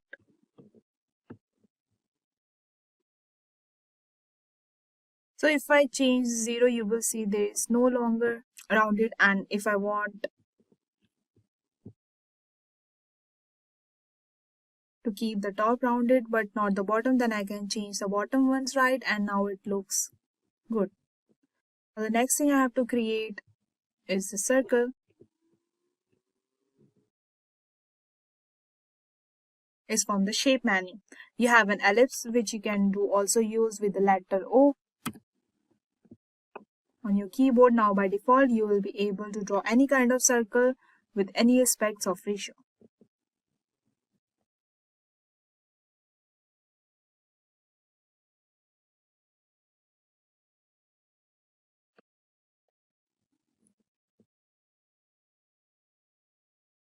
Now let's change the color of the circle. You will often need when designing mobile interfaces because you will want to have an icon for home screen or something like that, and you can literally Google free Figma icons.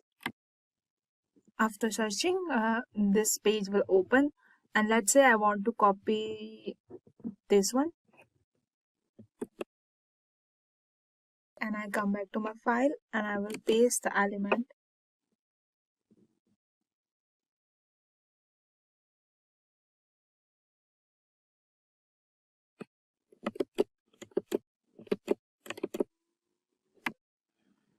And Figma also helps you to with positioning. It automatically centers things, and let's say what I wanted to get an image here for the interesting instead of the blank color.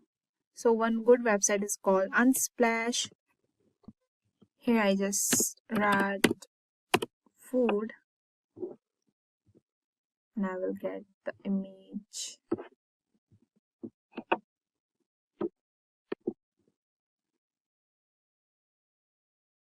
I'll save it.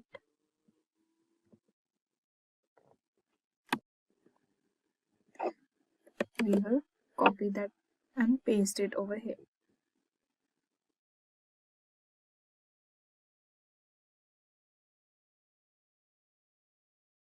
Yeah, I hit the command V to paste, and I just can reposition this. Now the thing that I need to text here that says non-contact deliveries, and the way I get the text is through the T icon here, and I can just hit the T on my keyboard and text no, none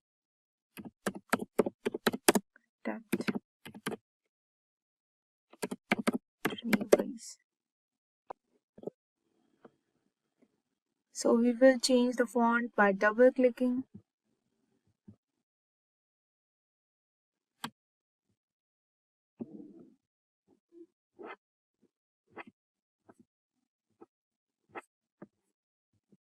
We will change the font of the text in SF Pro text.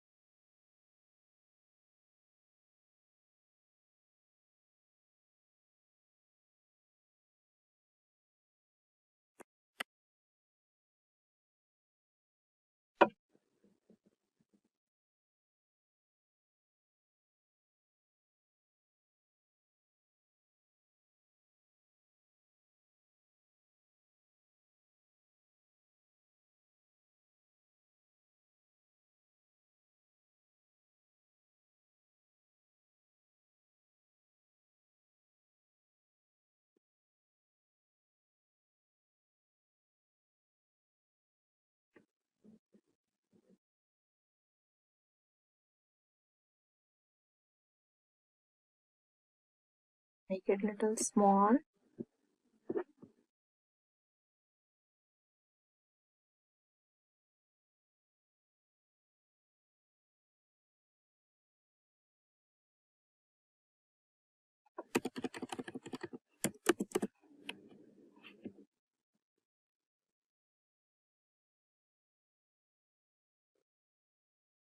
So now we will write one paragraph here below. So I will hit the icon T again.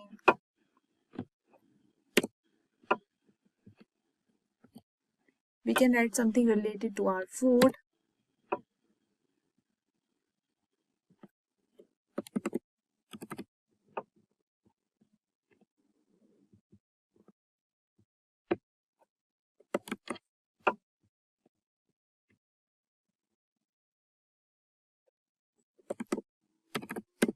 And we'll make this font as small.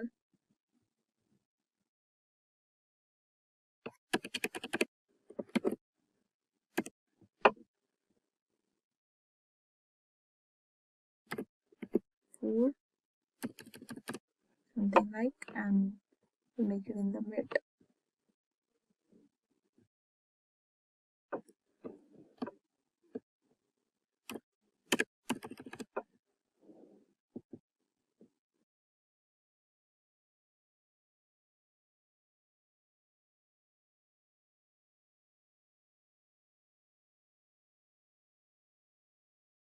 Yeah.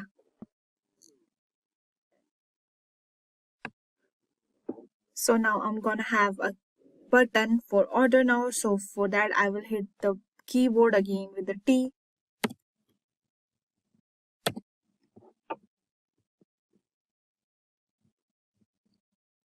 Repeat.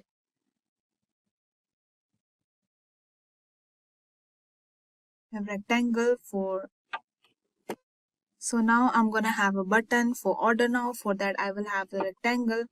So I will hit R and I'll make one rectangle over here.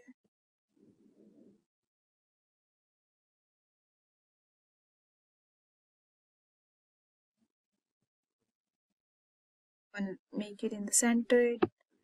I will pick one color for that.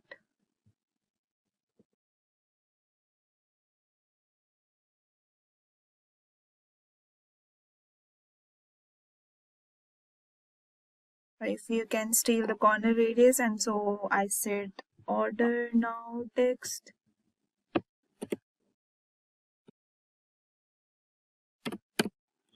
And I will make it in the mid.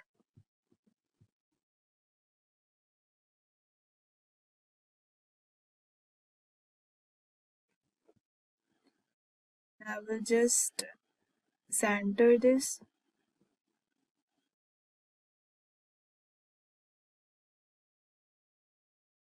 And make it and let it be white. And this is very easy. And now I will just write another text for dismiss.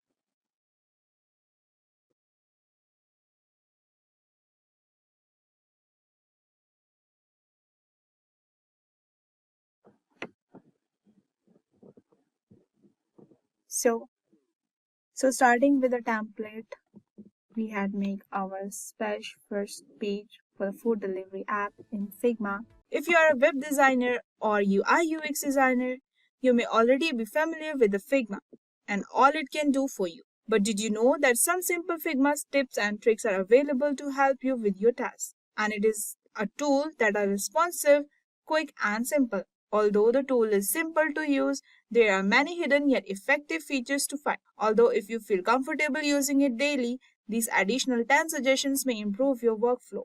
Let's get right to it. The first one is use a scale tool to avoid distortion. The second one, easiest progress ring. Third, drag objects outside of a frame while keeping them inside it. The fourth one is swap the position, tidy up and organize the grid. Fifth, duplicate the last action. The sixth one is preview a color with the eyedropper.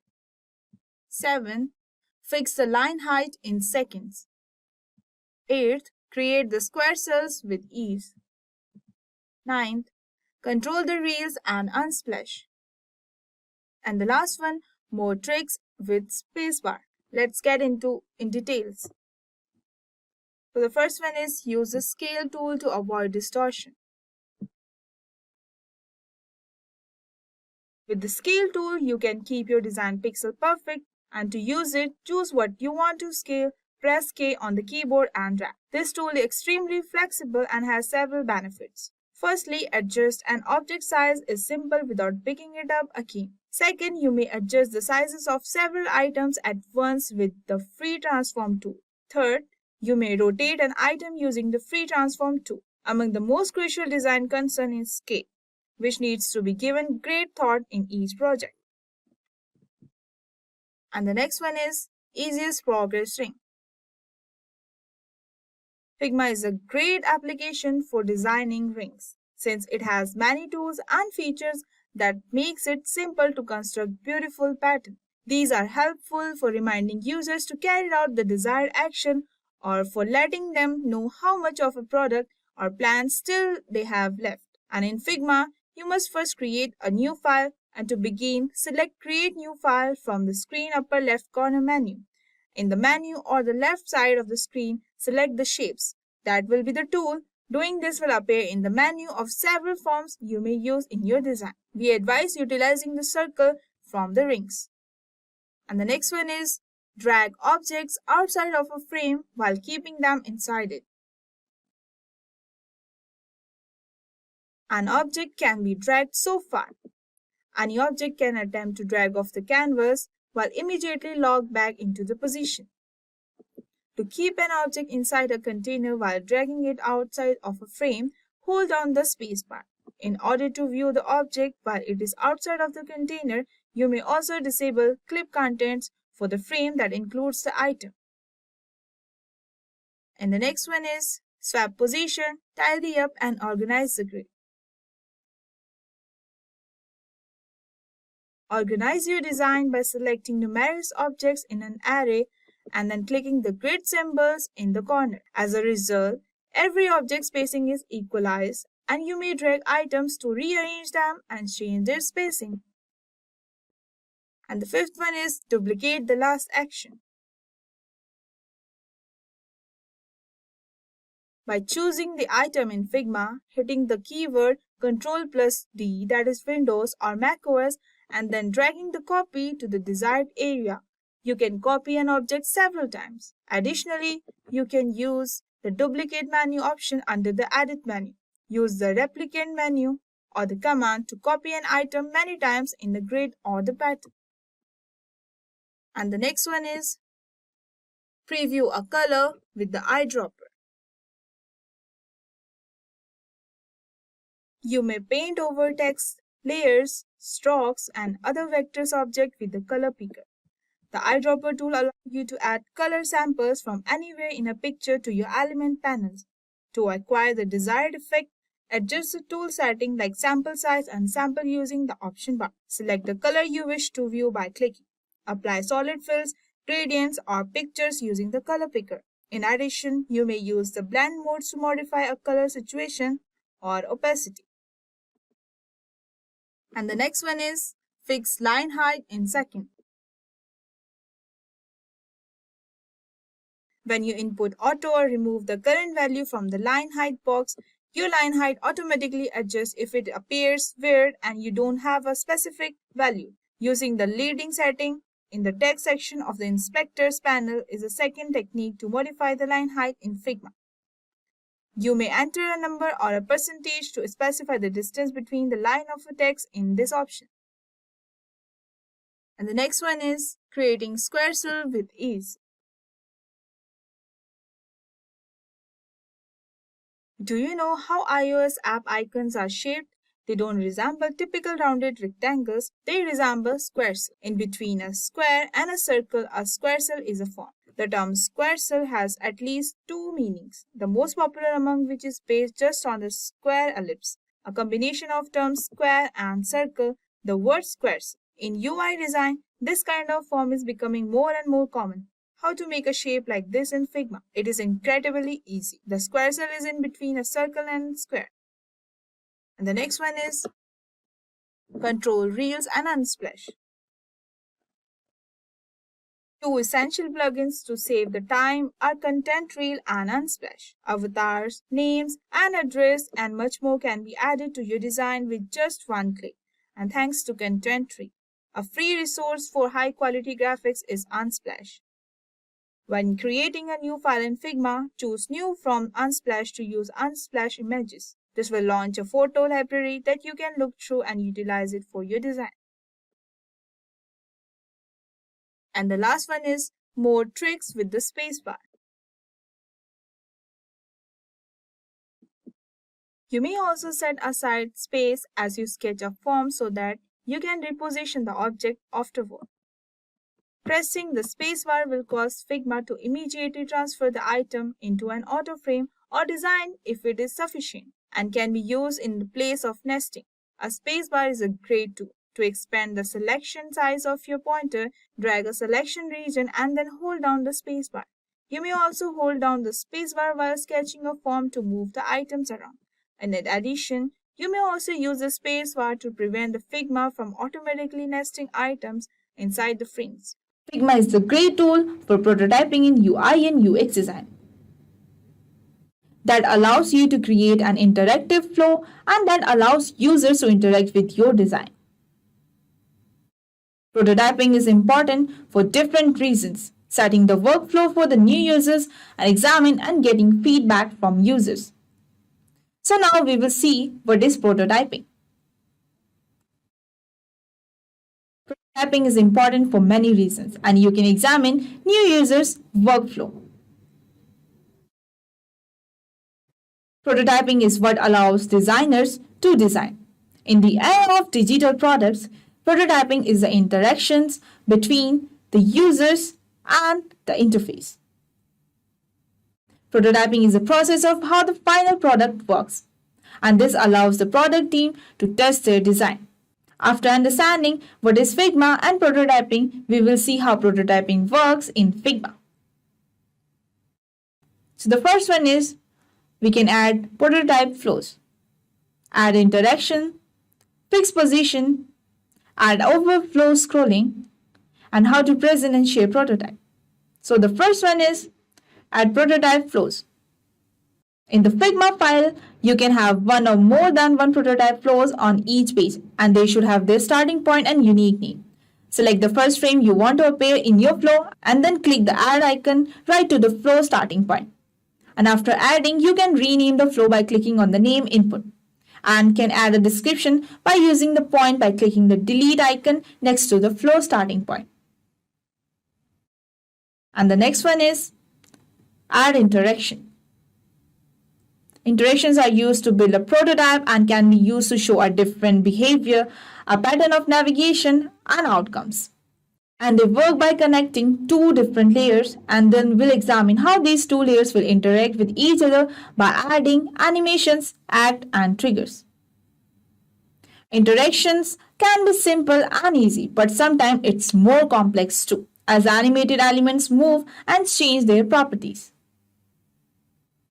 Interactions can be done in 3 steps: instant interaction, animated interactions, and the smart animated interaction. So the first one is instant interaction. Use instant interaction animation to let the action to be taken and placed without movement or effect. It will be helpful to navigate between the pages or model. Example, navigation between the pages. With an instant animation, you can navigate by just tapping a button.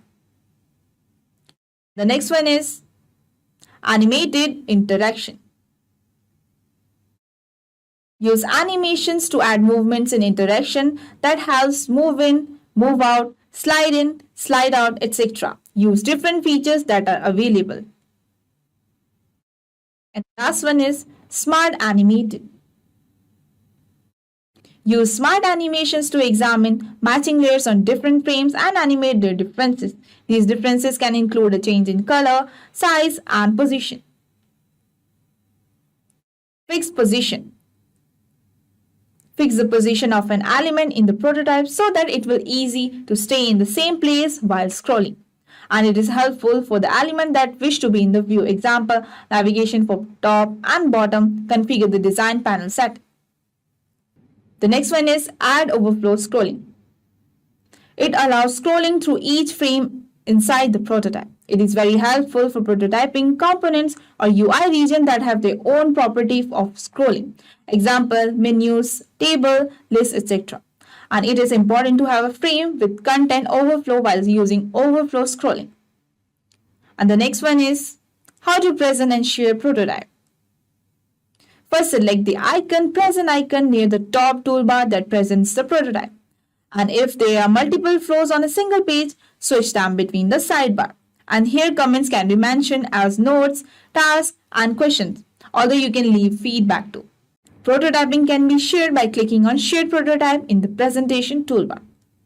After understanding how prototyping works in Figma, we will see how it is useful. Using prototype is a great method.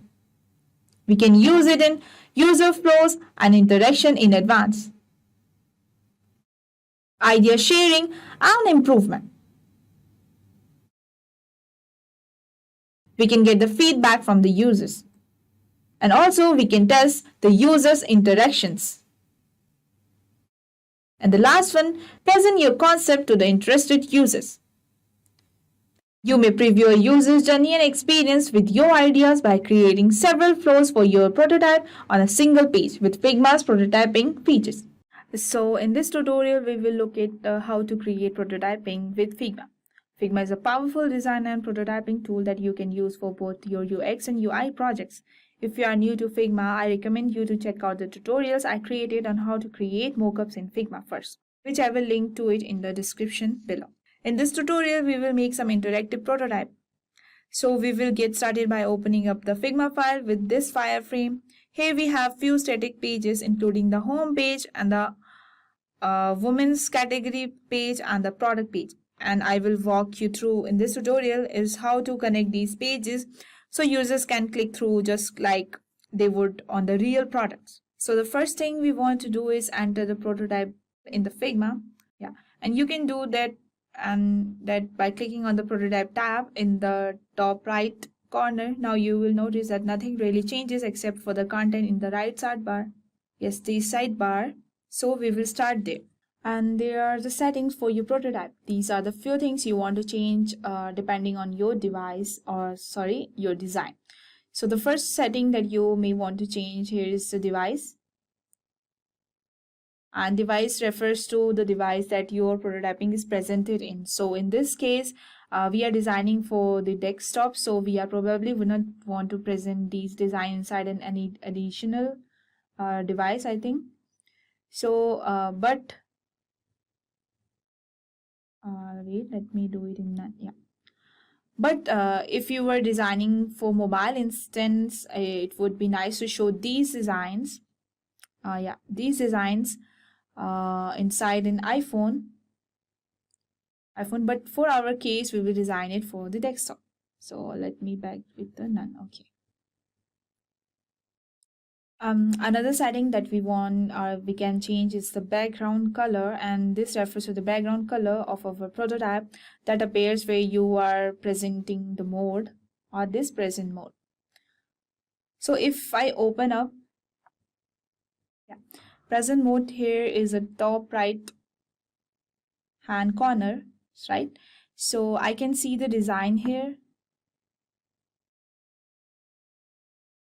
Yeah, I can see the design here. There are some few margins, these dark margins on the side that are currently look black, and that because here is the background. Another setting that we can have is the background color, and this refers to the background color of the prototype that will appear in your present mode. When you click it in this, and you can present it, and you can have that color of the background. If you are, suppose,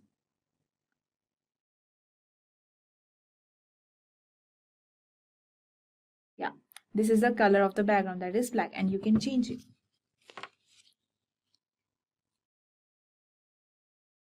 So yeah, so that if we'll do it as a white color, so it's lot more than a natural, feels like there is not that awkward cut or the sides of the design if it is a black color. So let it be white. So yeah, so now that we have set up our prototype and adjusted the settings, then we can actually start the connecting these different screens. And the way you do it is by just creating the connections. So to create the connection, we will actually have to go here to the home page. Yeah, this is the home page, for instance, right? So, and let's imagine that we want to connect this woman link to the women's category. This is the women's category, right? So a page which is on here, like to do that, I would like to click on the women. You will see that the right of the woman, there is a little white, this one, there's a little white circle appears, and that's what known as a node. And nodes allow you to connect these links to other pages. So if I click on the node and the white circle, yeah, and I will drag it, 1 minute. Yeah, wait. If I'll drag it, yeah, I can now drag to many other pages in this file. So I can drag to this category page, or I can drag to another page which is further on this file. So if I drag it to the category page of this women, you will see that there is a connection created, right? Wait, it's not created, I think. Let me connect it once more. Yeah, it's connected, right? So there is a line reveal here that shows that there when you click on in the women, see, when you click in the women, it's going to take you to the women category page. And another thing that pop up when I created that connection was a little arrow. Yeah, this one here in the top left, and this is known as the starting frame indicator, and allows this, and all these indicators is which a frame of a prototype on, or which one of these screen will be the first screen that people see when they open their prototype, right? So right now it's set to the home page, but if I wanted to change as it, I would just click it on the arrow and drag and then change it to another screen. So in this case, when people open your prototype, they will start on the women category page. But in our case, we actually want users to start on the home page. So I will click that arrow again and drag it back to the home page. Yeah. So now let's create another connection. So currently we are having a connection from the home page to the women's category link, to the women's category page, right? But now let's create a way for users to get back from women's category page to the home page. So what we want to do is just select, I see shoe, and then you can see the node appear right here to the right. You will want to click in on that node and drag it over, 1 minute, and drag it over to the home page so that let me connect it with here. Yeah. So that way, when the users on the same on when the users on the Nicey shoes logo, it will take them to the back to the home page of the women's category. That will be this one. So before we create more connections here in our own prototype, let's make sure that the connections are already created, are working correctly. So to do that and to preview your prototype, what you do have to do, you have to go to the right of the corner and there is a play button. So it will open it up. Yeah, right. Present mode. This is known as the present mode, right? And you have already looked at the screen previously, and there is your actual prototype, and this is what you did. You want to share with your users, client, teammates, etc. So in this present mode, there are few things to know. We will see the present mode is just another tab, right, in your Figma file. So if you want to go back to your design, you just click on the tab to the left of you can go, yeah, this one, and to the another tab to the right side, and enter present mode again, and you can do the present mode again, right? And what's really nice about this present mode is that it updates automatically as you update any of your prototype. Here in the left, this tab here just updates automatically. You don't have to keep opening up a new prototype every time you want to preview something. So in your case, you want to preview all of the connection we just created. So to do that, we just have to click anywhere. So you will see that the little a little rectangle appears overlaying in the women. So, and that's what are known as a hotspot, and that indicates that there is an interactive element that we have to click and we can click on. So if we go ahead and click, as we already clicked on the women elements, we can women, that takes us to the women's category page, and this is the category page, right?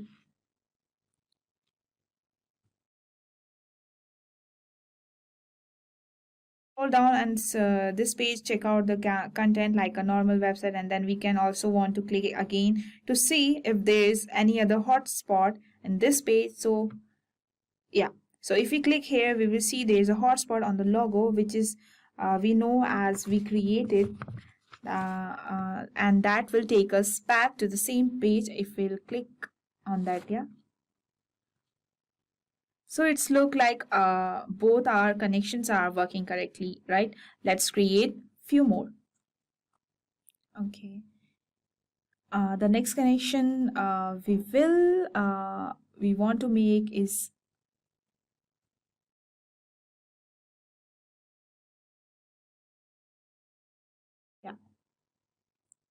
okay.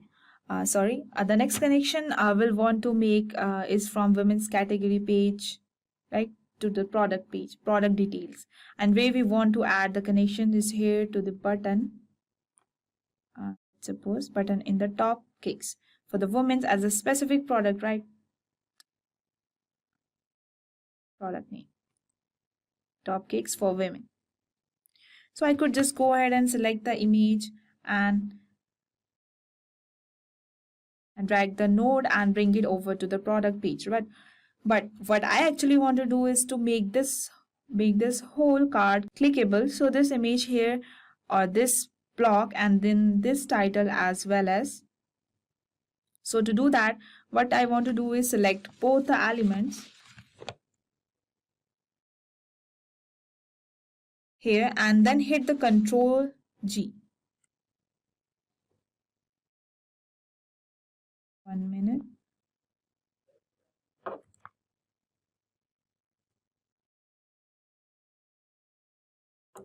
Yeah. On the window. Okay. You have to hit the Control G on the window, and what that does it that will group both the elements together and create one single node for this entire group. So now this whole card is clickable and uses just the rectangle, and now I can take this node Yeah, and text node, and drag it to over to the product detail page, right? And we will see that there is a connection now. And now when it go back into previous mode, I will go over to the women page, scroll down, let's wait. Yeah. And when we scroll down, and if I click anywhere,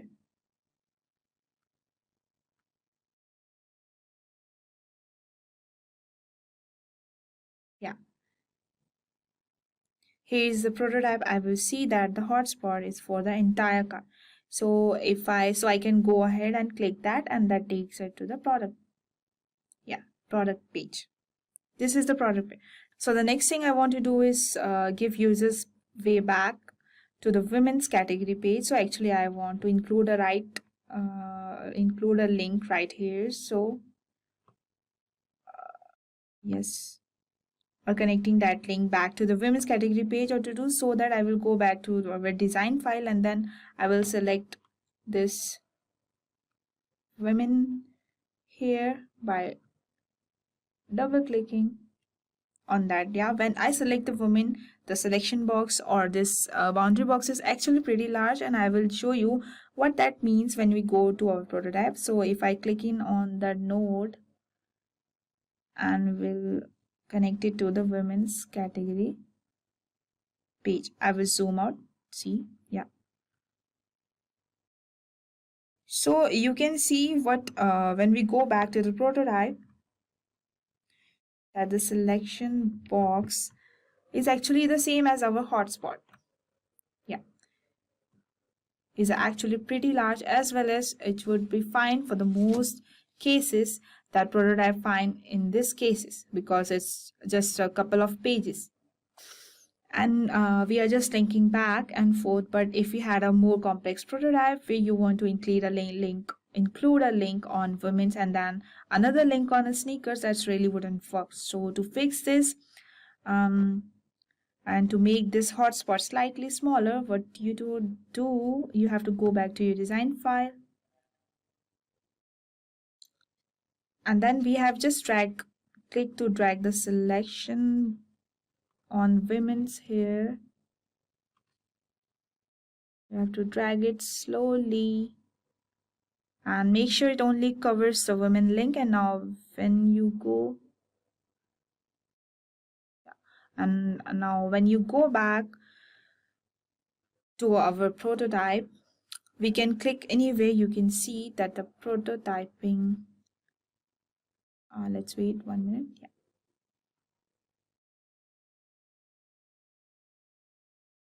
Okay, 1 minute.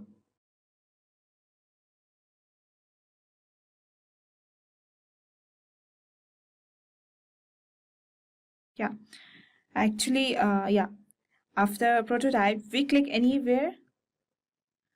We can see that the hotspot is exactly at the size of the women legs and the sneakers below, right? So last connection that I want to make here is a connection from the product page, this product page, which is page product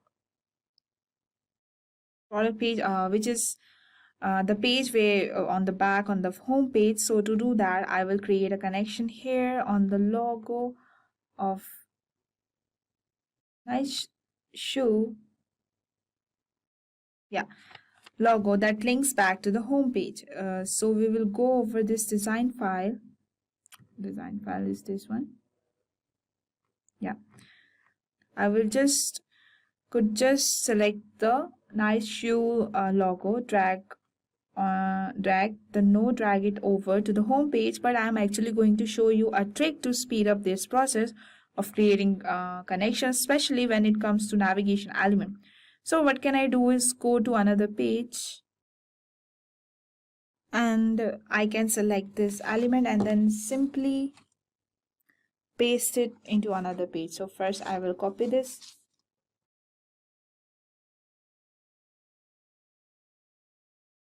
and now we will notice that when I paste it, it actually pastes the connection as well as see this one. and it keeps this one too, so you have a connection on the women's category page which made before. And we have this new one in the product page, and this is amazing, especially when you are working with things like menus, because when you have menus with 10 different links that you want to do that each page and create more connections, like to do on each one of your link. Instead, you can just copy, and you can copy the entire menu, paste it on the new page, and those connections will already be made. And now we will look at how to edit your prototype. In other words, edit some of the connection that you already made. Yeah. Doing this in Figma is super straightforwarding. All like you have to do is click on one of the connection. So in the first case, the connection from women's to women's category page, this one category page, I will click on that. Yeah, and now you have a few options or what call interaction details on this specific connection, and there appears a little pop-up here to the right called interactions details. And there are a few things that you can do here. Is one, you can manually change what screen you're navigating to. So for that, if you are for the instance, I could choose product page instead of women, right? Which I will touch on briefly, but few cool features that Figma has to offer. So first off, animations between the screens. So when I click on this link, and that makes me to the category of women's category page. This is the animation or the transition that happens between these two screens.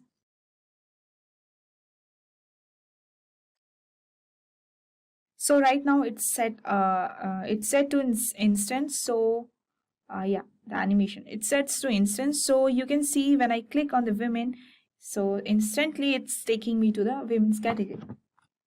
But I could actually change that to something like dissolve. I want that is instead of but just flashing to the women's category page, there is actually a nice dissolve transitions. Let's click in on this. Yes, this one. That's a dissolve transitions between the screens, and this is just one basic animation style, but Figma has a few more advanced features that are really amazing actually. So if you choose smart animations, for instance, let's see for the dissolve.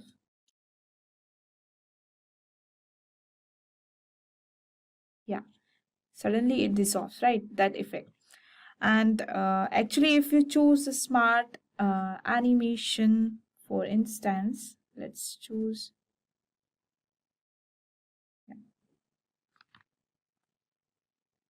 Okay, so we set it as a smart animation. Let's play.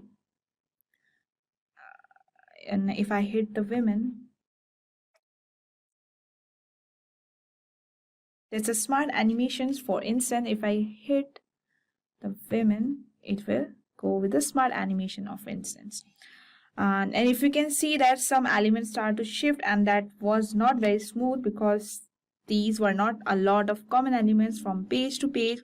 But if I do something like that, takes so the women page, duplicate that, and then we'll actually make this duplicate. 1 minute.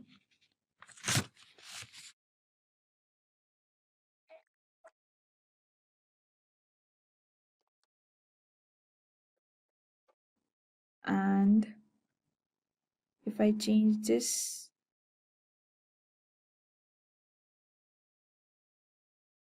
changes to the man,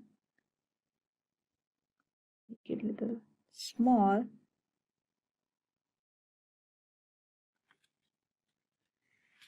and then pen, repeat, then man to this page, and I will connect this.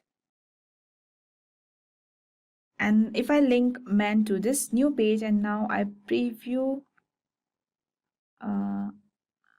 this, let me connect it with this. And see, it's set to smart animate already. If I preview this, let's preview this one.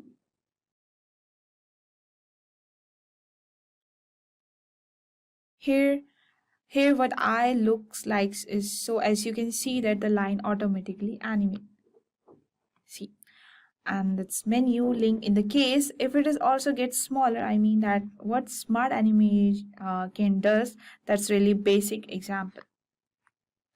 And it gets a lot more complex when you are working with different elements, but it's really a quick way to create transitions between the screen, and it works especially when things like an app where you are pulling up sheets or pop-up.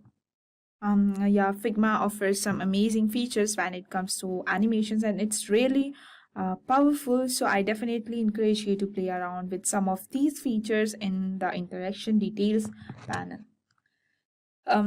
So the next thing I want to talk about here is how to share your prototype. So you might want to share your prototype with a client or a teammate that involved on the project. And to do that in the Figma, it's actually super straightforward. And so the first thing you want to do is you open your present mode.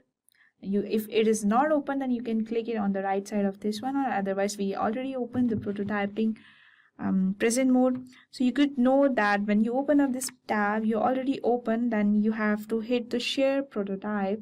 Now your important note that you make sure you are not hitting share from the actual design file, because in this case you had to share a design file, not the prototype.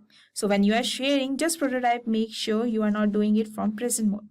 So will you go ahead and hit this share, then repeat and hit share prototype, and that gives us a few options, right? So the first option is to invite access.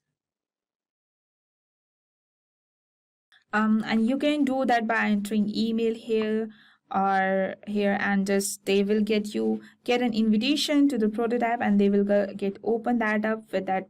That's one way to do it. But the way I actually prefer to share out your prototype is by hitting this copy link option, and then just open copies a link to your clipboard to this prototype that can share out in the message or the personal message or by email or by FB or Facebook messages, or really whatever you want. Yeah, but just to mindful that if you are doing this copy link method, I guess you want to make sure that this is set to anyone with a link, because if it's set to only people invited to this file, when someone receiving that links and they are not invited to this file, they may not be able to open it. So if you are sharing out your link, make sure you set it to anyone with a link.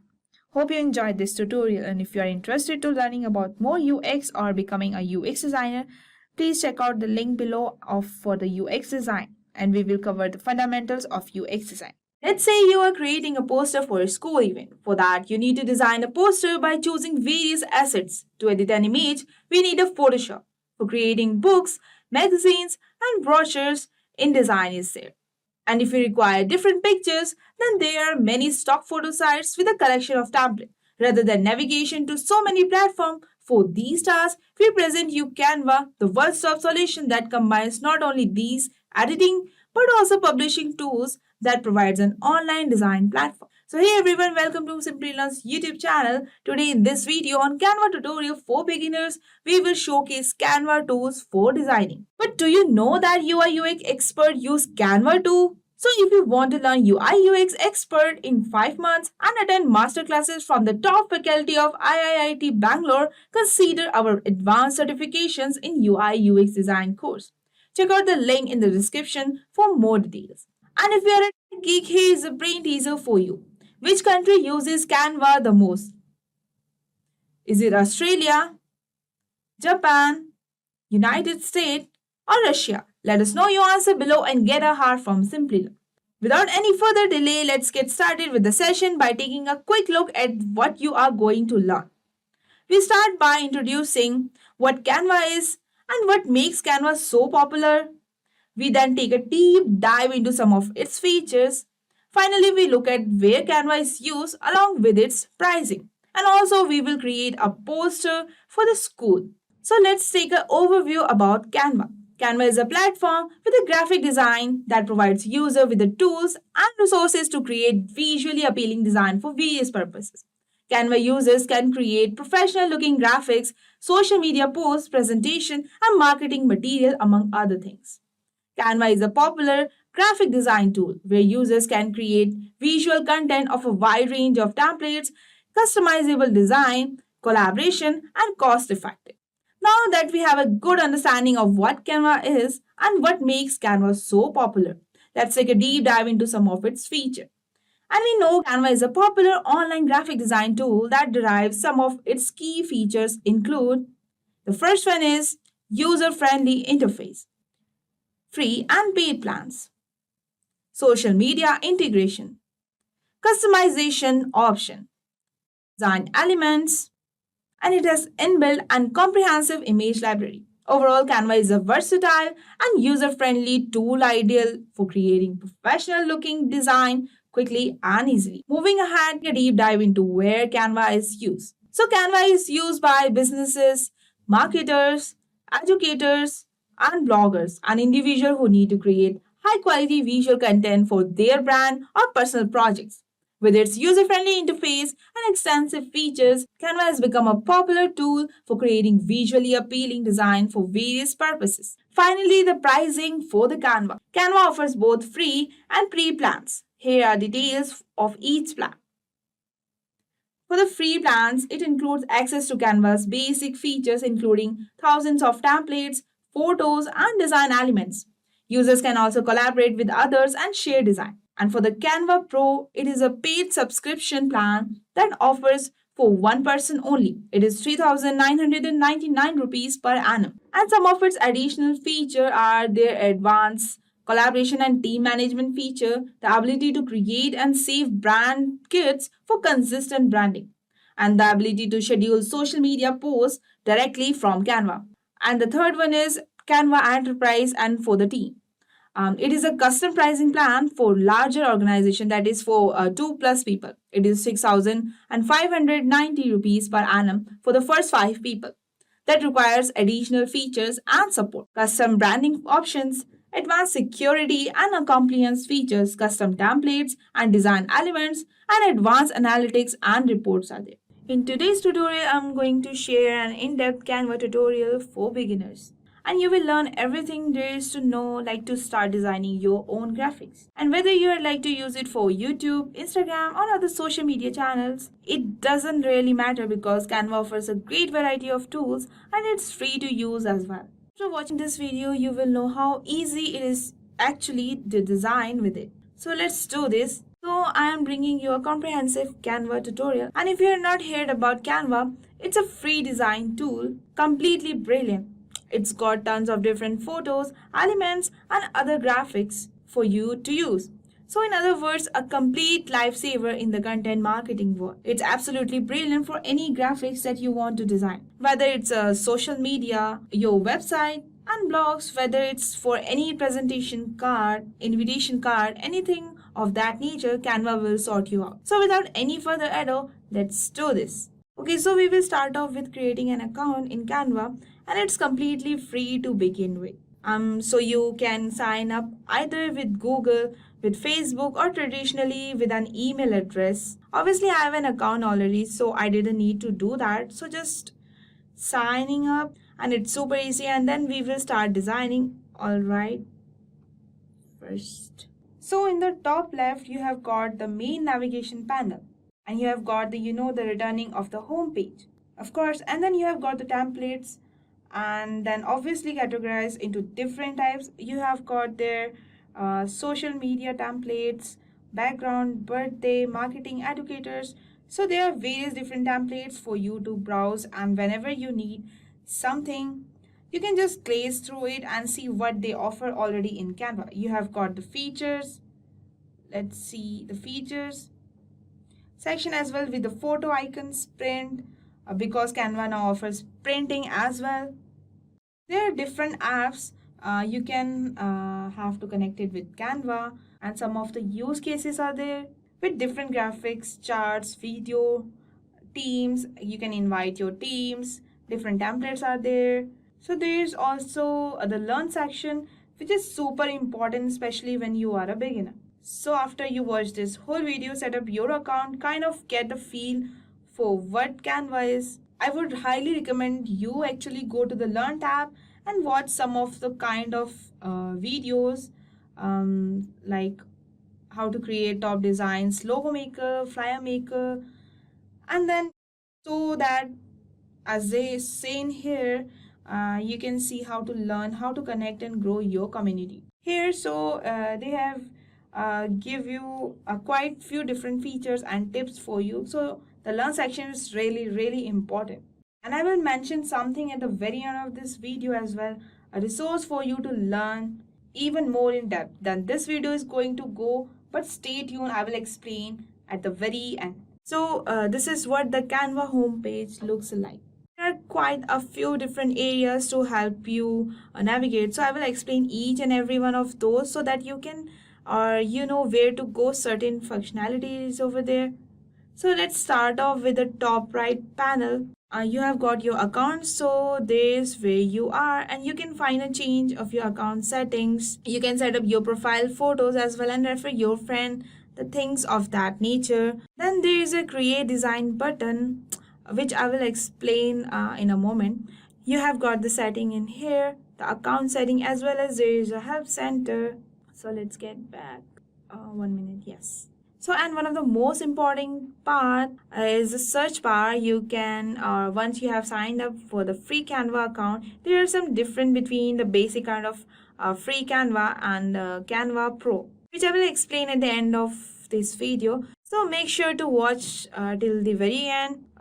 But at this point, I'm just going to use the free Canva because this is what the majority of people will use and need. So we'll just stick with it, and then at the very end, I will explain it or the details. So the first thing we want to start off with is in the middle. Here's the search bar, and I have to say it's one of the quickest way to find any template, any different design with specific dimensions that you need to look for. So for example, if I wanted to quickly create an school poster, so for that I will go to create a design and we'll take a whiteboard, or we can select, okay, I will select the whiteboard, portrait. Okay, then after that we will color the background first. To decorate it, first we will take one frame for that.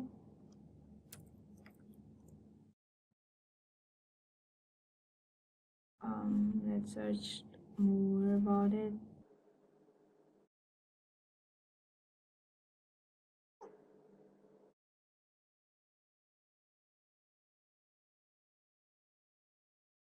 Let's not to select a more designing, like let's select the simple one.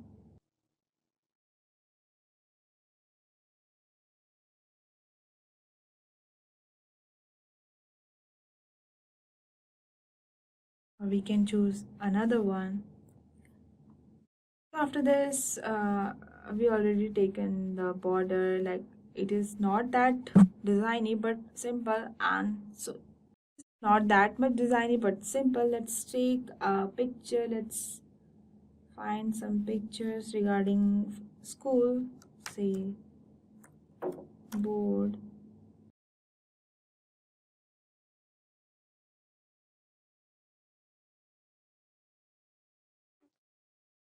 So as we know, this is a poster for school. So let's say, let's write one heading, suppose maths Olympiad quiz. Let's change the font for this.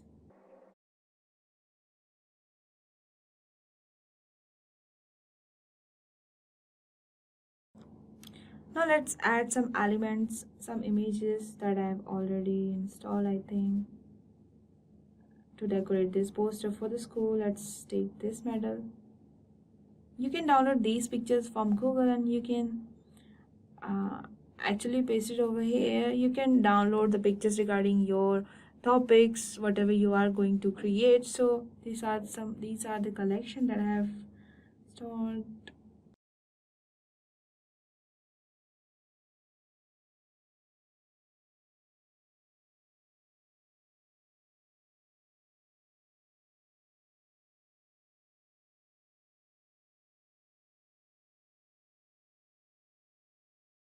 Like this, you can add all the pictures, whatever you have downloaded.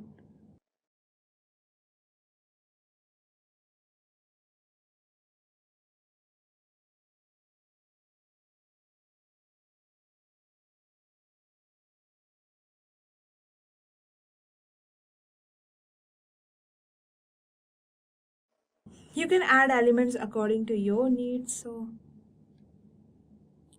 this is how it looks. This is the final design for the school poster for math Olympiad quiz. So you can add some, if you want, you can add some more pictures over here. You can edit the color for the background. You can pick any frame regarding your posters and your needs. And I have added the medal because it's an Olympiad quiz, and a bag as a design for the school, and some books with the specs and pencil, and it is a Olympiad quiz for the math. So I added the just a to look attractive, I add this animation of math with the colors and poster over here. One globe is there and one pencil just to make it more beautiful as it is a school poster. So this is the final poster for the school maths Olympiad quiz. So next we will create an advertisement in the Instagram, suppose. So just go to create a design once again, and let's take this. It's already open, so still Instagram poster for square or portrait. Let's see how does it look. What is the size for this? Okay, this is perfect. Let's change the background color. Let's take this,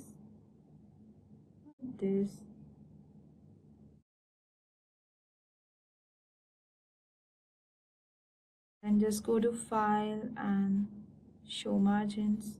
Wait. Okay.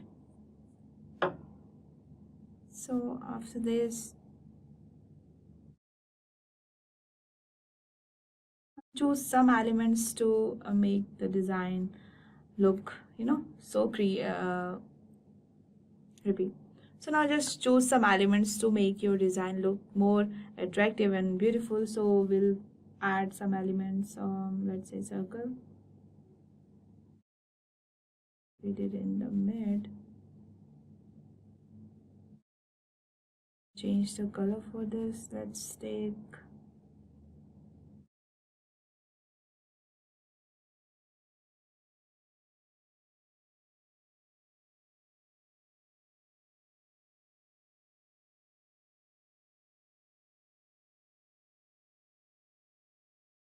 okay, I changed the color for the background. Let's add one element over here.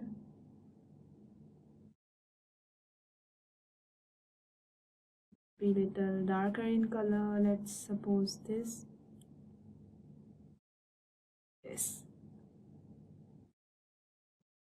Copy this.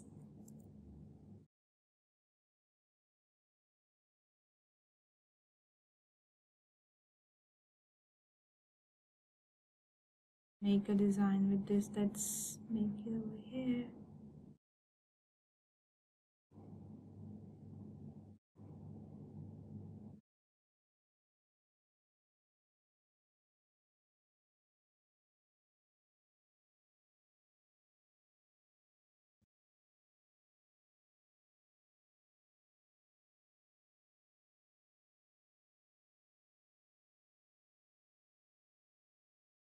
You can add or adjust any elements according to your needs. So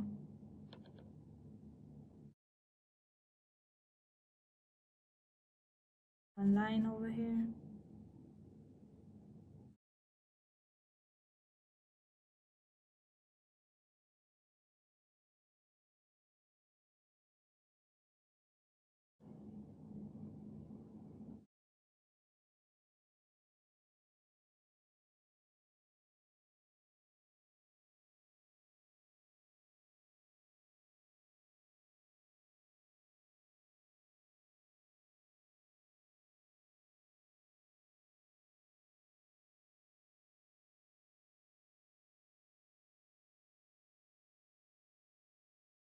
and you can upload and choose any image. So as I've already downloaded one image of a man, fix it over here, fix it over here.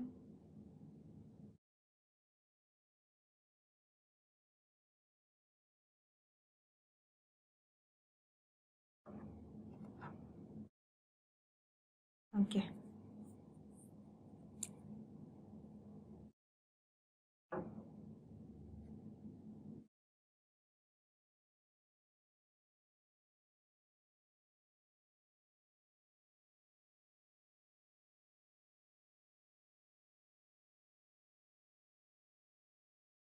Adjust the image and just make it look. Just the image and just added the image with the saturation. Let it be 0. Yeah.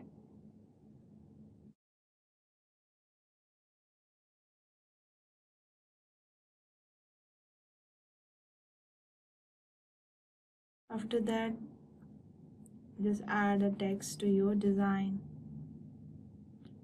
Let's suppose. And always keep in mind that always you have to choose one font in all the design. So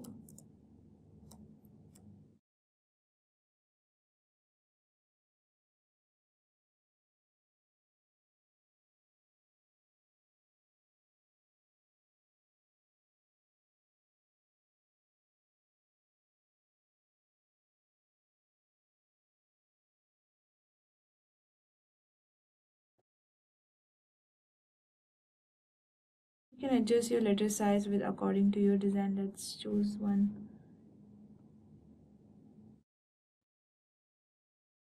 Take one font for all the text.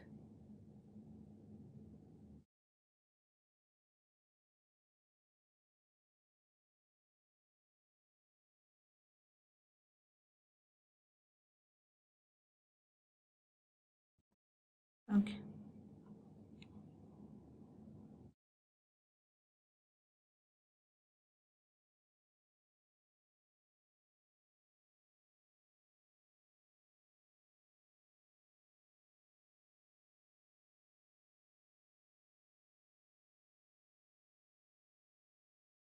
Let's add another text over here.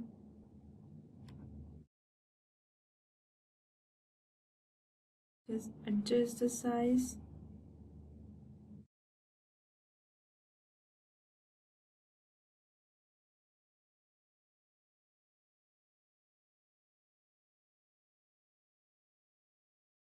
Adjust the size. Let's change the font for this too. Okay.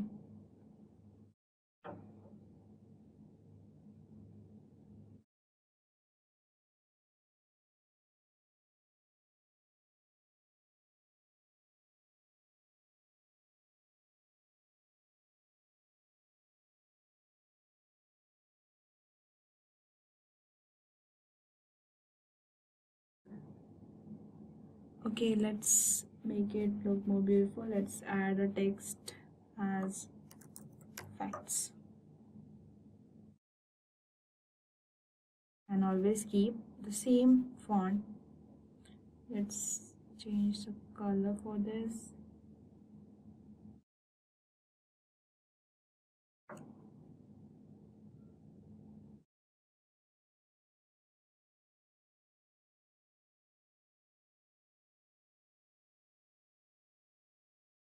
Let it be little darker.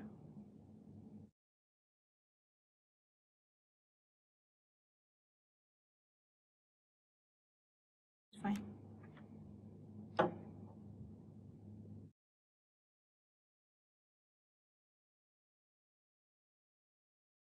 Now let's add another page.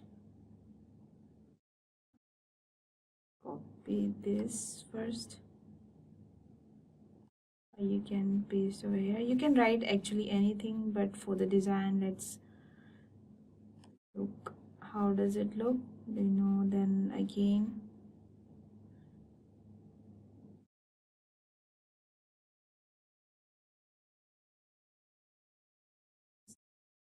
in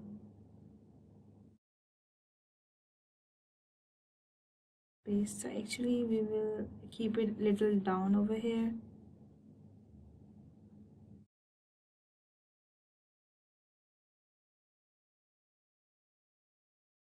Copy and paste it at the down, as this is effect 1. So we'll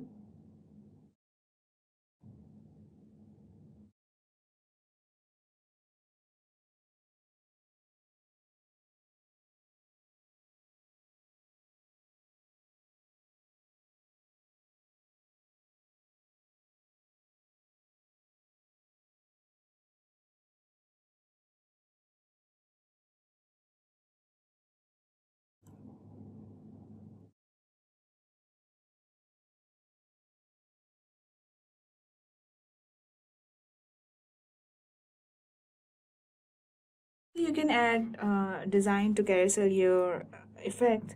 Let's pick an element again, or you can copy from here.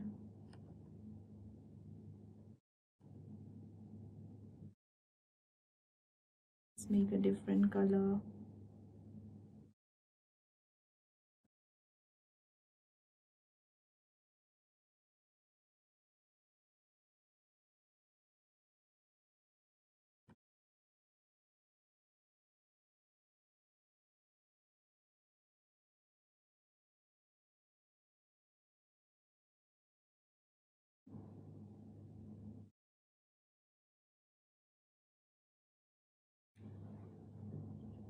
So we have written over here about ChatGPT. We will write something about ChatGPT again over here.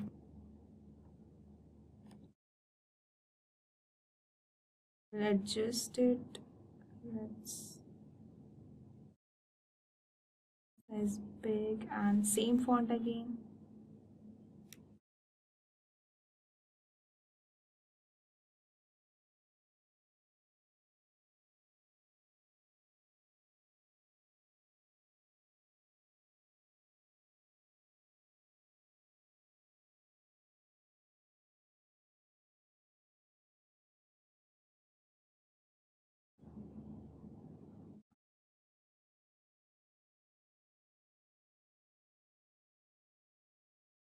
The first page, so we will say this as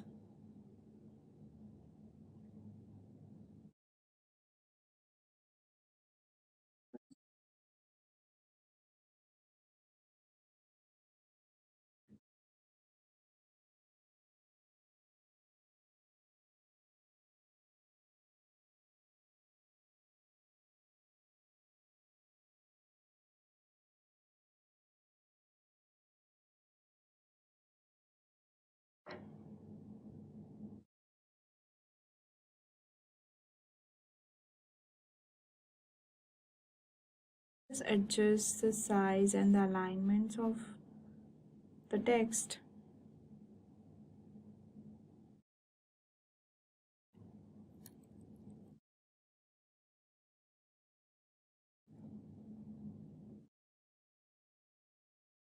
Similarly, you can add another page with the same design with different text. Second,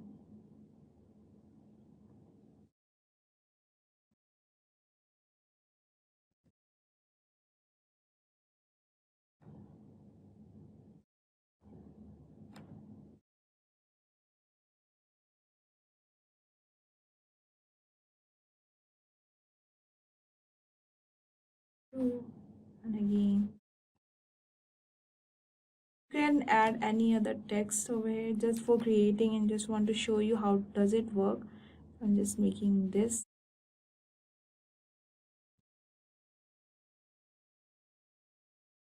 Change the color. You can add as many as you want.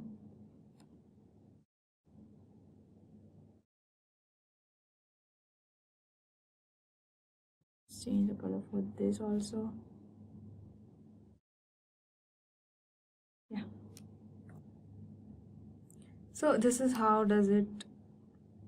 So this is how does it looks. So this is the final output. How does it looks.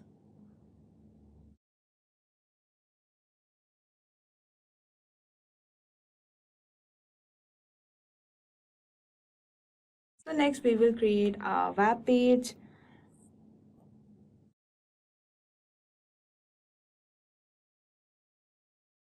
So let's create a web design for the game FIFA or the football.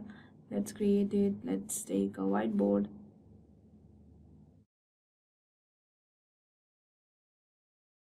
Let's take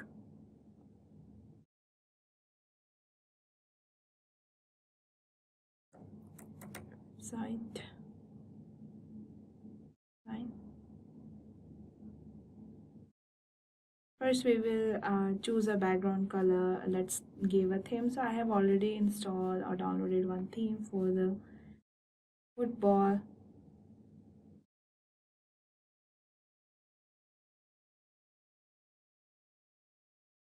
Let's edit it and make it little.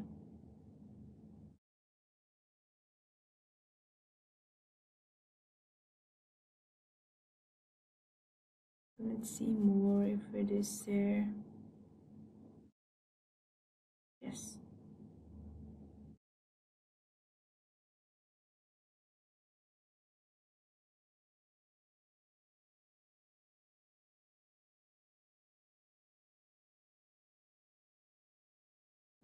I want a background to be little lighter, so okay, this is fine a bit.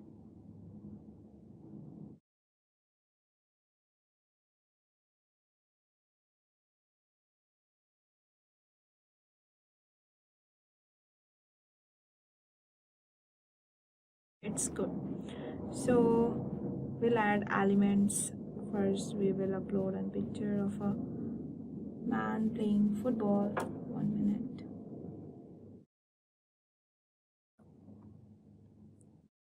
First, or let's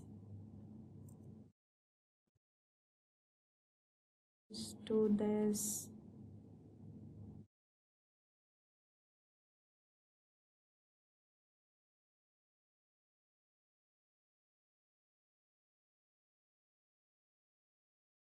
And we'll create one boundary first.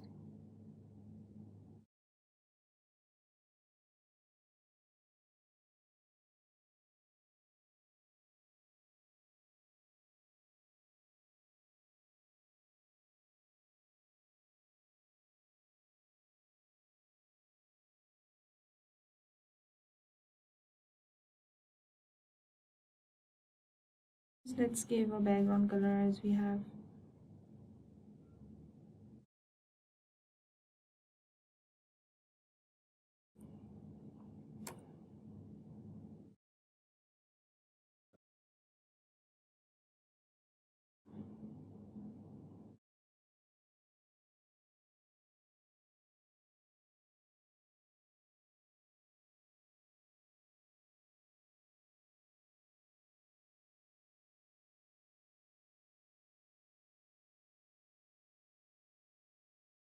After this we will add some lines. Suppose home, align it over here. Before that we'll add one rectangle.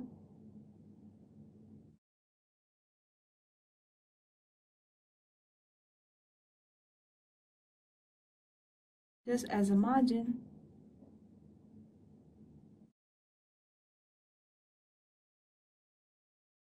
Change the color for this.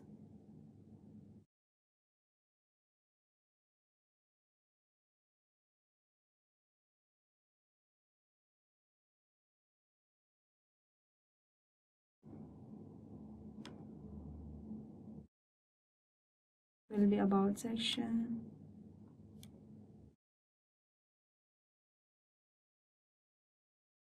This will be setting, and let's add one more option. log and one contact.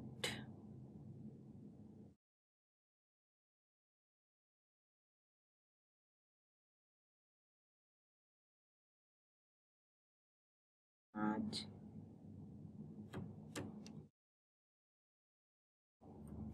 pages.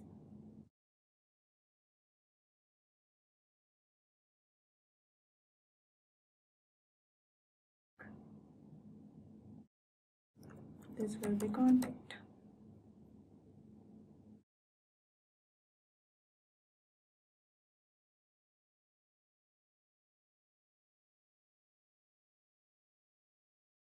After this, we will write one text for as a heading.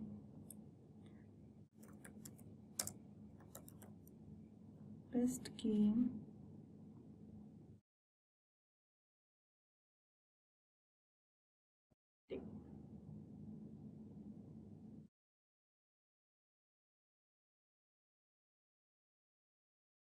let's change the font. Let's say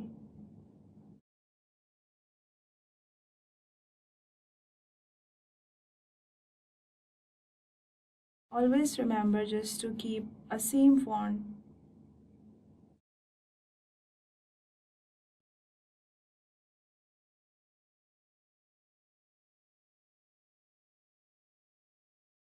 Change the color.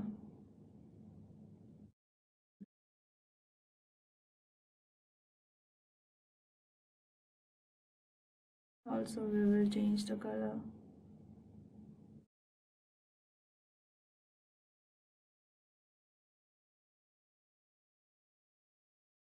Let's add an element, suppose ball. Sorry.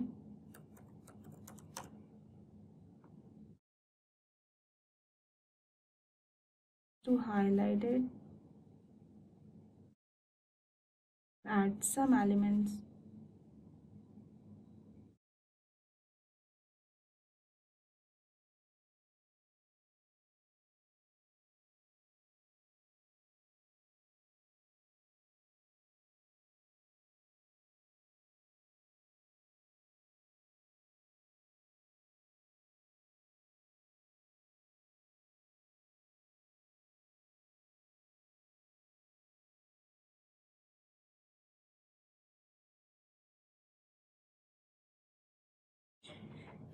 So this is the basic web design. Let's try to change the color for this. No. Okay, this is fine only. So this is a basic idea to create a web design, a simple design, the basic design for a football or a game. Now let's go through the top tips and tricks for the Canva. Instant animation, Canva magic resize, instant image background remover, or use Canva templates, align the text and the images perfectly, use frames to customize the images, filter the elements by different colors, use grid to organize the images, blur the background of the photos, unlock the elements or image position. Let's discuss each point in detail. So the first one is instant animation.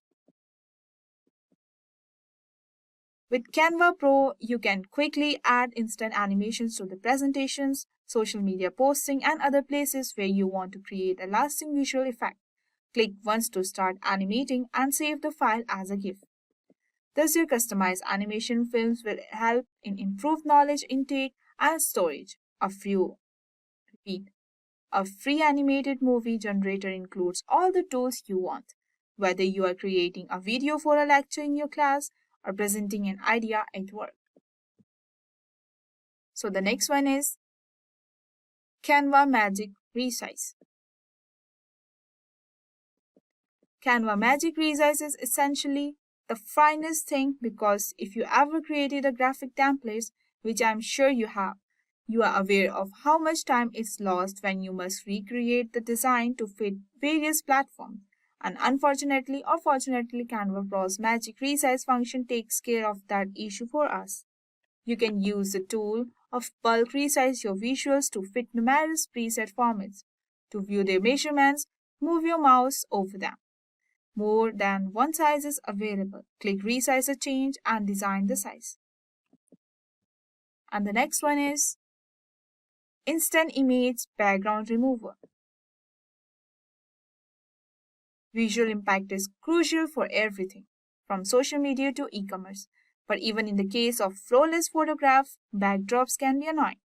With just one click, any product, headshot, or logo can stand out and shine thanks to the Canva Pro's easy-to-use backdrop removal features. Simple choose an image, then under the Effect section, click on the Background Remover. The background will magically vanish to showcase particular goods or add layers to the design. And the next one is Use Canva Templates. Canva templates are ready-made designs that various users can quickly alter. You may buy Canva templates on third-party websites that digitally market goods, include online stores. Canva templates is a pre-made design that you can quickly change. The design framework already exists, but you may add your own creative touch by altering the colors, fonts, and the other components. And the next one is Align the text and the images perfectly. Align text, components, or images is incredibly used to do with Canva. You may quickly use the alignment tools to align and organize the text and the pictures instead of manually positioning each object or relying on visual approximations. With regards to the design page, alignment moves your element to the location you specify. And the next one is Use frames to customize the images. You may clip pictures and videos using the Canva frames to fit their form. You may change the setting and the transparency of inserted photos as well as apply the filters or effects. Additionally, you may drag the uploaded files and movies into the frames to add them. And the next one is Filter the elements by colors. Canva has many different elements available. Instead of utilizing the secret codes to find the pieces with a similar design, what if you only require the elements of a single color type? Few individuals are aware that element searches may be color filtered. Simply enter the element search term, choose the desired color palette by clicking the filter icon and then press the enter key. The element search result will be there, then update to the match your color choices. So the next one is Use grid to organize the image. In Canva, grid function as a frame into which you can put photos. It may stretch photographs across your entire design and group several images or small images in a composition. The single frame grid is the most often used grid. You should always include one of these grids into your designs if you use an image as a background or the backdrop. If you do, you can drag and drop various photographs while keeping their own filter codes or effects. So the next one is Blur the backgrounds of photographs. Adding a background blur to your photographs may highlight a particular topic, such as a person in a portrait of an object is a still life, while giving your work a more polished appearance. Thanks to advancement in free photos editing tools like Canva, you can create this lovely background blur, often known as bokeh, even after taking your shot. So the next one is Lock elements or image position. While editing other components of your design, lock elements to prevent unwanted changes from being made to them. Click the element or page thumbnail you wish to lock. To select several components, you may also click on them while holding the Shift key on your keyboard. You may use the open lock symbol on the editor toolbar to partly lock a page or the elements and only enables content replacement. So now we will see the steps to create templates for Instagram stories. First, we need to click on the Create Design panel that is located on the top right of the screen, and we will search for Instagram stories. Then a drop down list will open. Let's search for the Instagram stories. Instagram story. And we can select our Instagram story. So let's take a theme of cafe. So we can take this theme. Okay, fine. We have search the template from the search bar where we can post related to our search and select the one. I have selected this one. And after picking one picture, we can and we will get the theme palette related to that picture only. Let's click on this and the color will appear over here. So we will click this. Okay, we'll remove this one because we want to edit our own thoughts over here. So we will put one picture related to coffee, or we will take beans.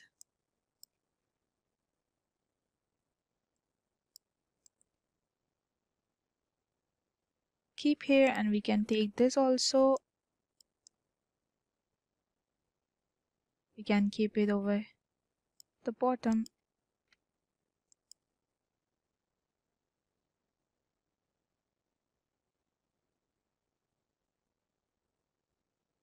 Here we are choosing a brown color actually that color is relatable to our picture or the theme.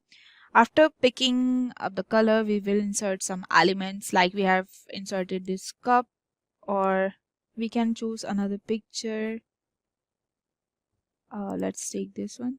Okay, let's remove this.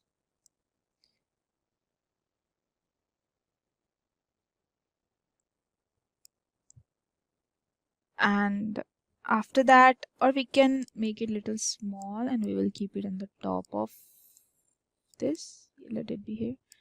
And let's write after this we will add some more images that is related to our theme as a watermark effect. So we will take coffee beans,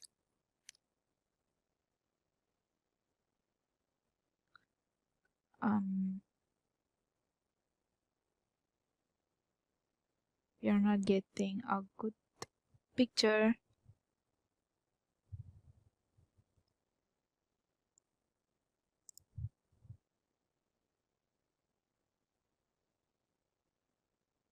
Okay, let's take this. We are having one already here, so we'll pick more. So after this we will add some more elements. We will search for coffee cup.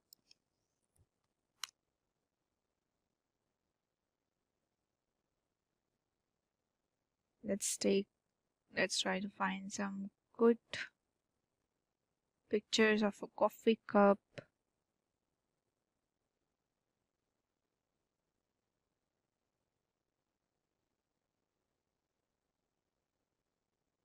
Okay, I'm not getting any good picture for coffee cup. So okay, let's now here we will pick another picture that we will keep inside the frame, as we can choose, or we can choose any shape. Let's take a shape from here. Where is it? Cloud shape.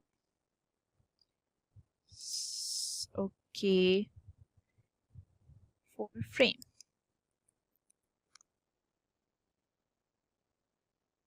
So we will pick the shape of kind of cloud.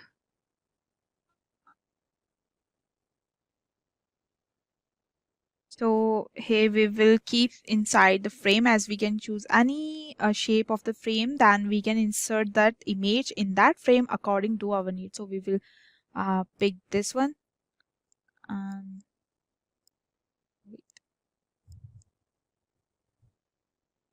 And let's give a color. 1 minute.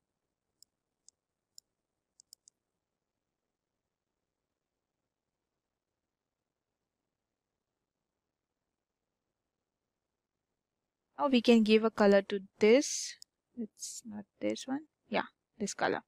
After selecting a frame, according to our needs, we can search for the image and drag them into this frame, which transform the image into the exact shape of the frame.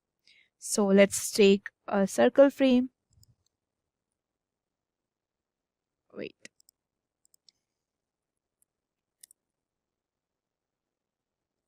Like one I will keep here, and another I will keep over here.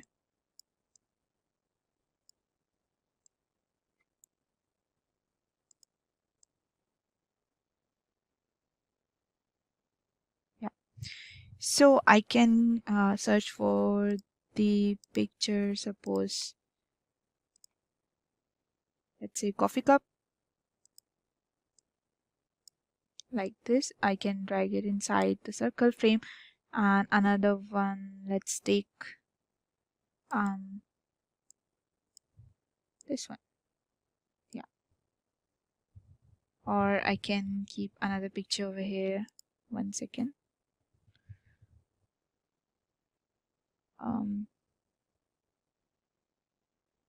Let's take this picture here.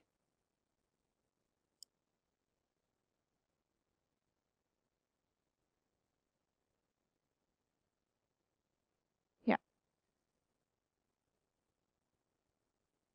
Now here we can add one ribbon over here, as it will look so catchy, and put the text on the top of it. Let's take one ribbon over here. Let's search for it.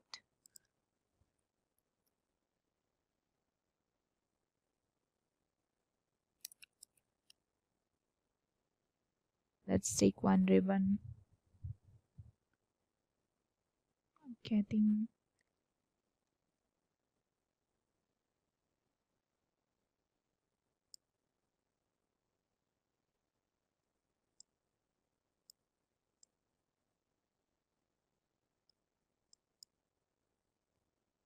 okay, it's paid one, so we will use something else. Let's suppose we write just ribbon. Here I search ribbon banner, so I like this one. I'll resize it a bit. I can keep it a bit here, so I can keep this here.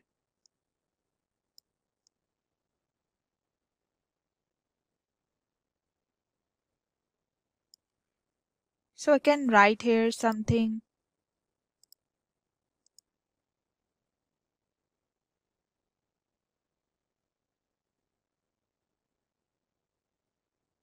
Let's write special offer. And I'll keep it here. Let's change the color. Let it be bold. Perfect. And we will also mention some more details like the location of the cafe. So let's keep the name as Coffee Point. Let's write some another text.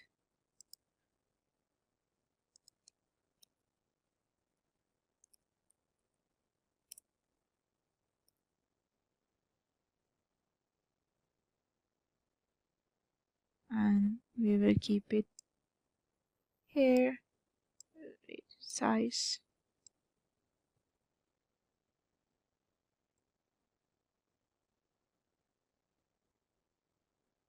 Okay, we can change the color for this. Let's keep this or this. Something darker. And we'll bold it. Okay. Let's change the font and we can put some another font. Let's see, how does it look? Okay, this is little classy and it looks little better than before. Keep it here. Okay, so we can give more details about our content through banner or something text, as we have mentioned in the image or by the offer. So let's put one more text over here. Let's suppose we'll write smell of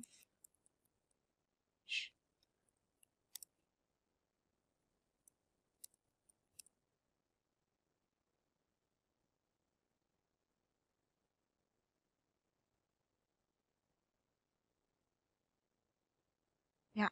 So we can keep this here. This is something, or we can keep it at the back like this, and it will be in the middle. This will come over here. Yeah, let's change the color for this also, dark brown. Okay. Yeah, so this is the final template for Instagram stories. As we mentioned, the coffee shop has a banner. Oh, okay, one more, we can add the time. Let's put one more text over here, or we can write the time when it is open from time 9 a.m. to 10 p.m. and change the color for this. I will change it by okay, and I will keep this with the white color.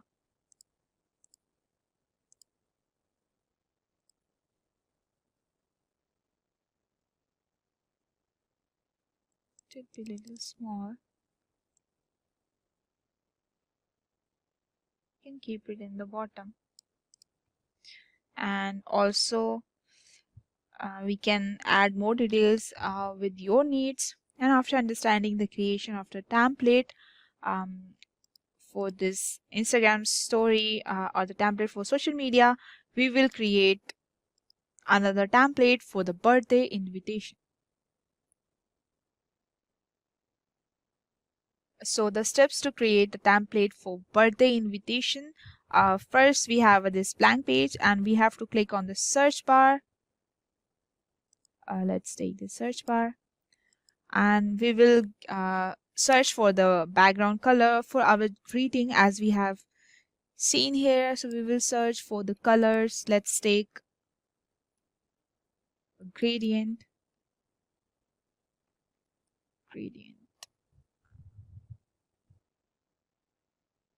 Let's search here. Let's pick one color. Let's take this color. Okay. And after that we will we have this color. Okay, fine.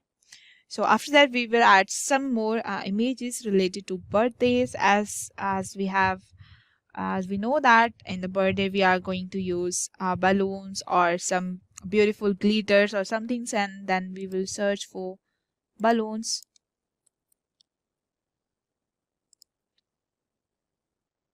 And we will pick let's see,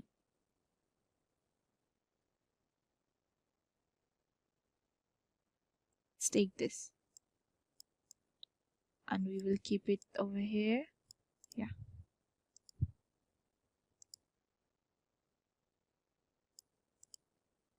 or some different bright color. Let's see another one.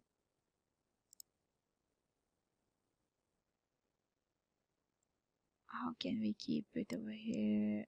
Let's keep it over like this. Let's remove this. Let's try this one. Okay, so now we will choose some overlays to make the background look more attractive, that are the same in the color as the background. Let's take blue galaxy overlay. Let's pick one color. Let's pick this one.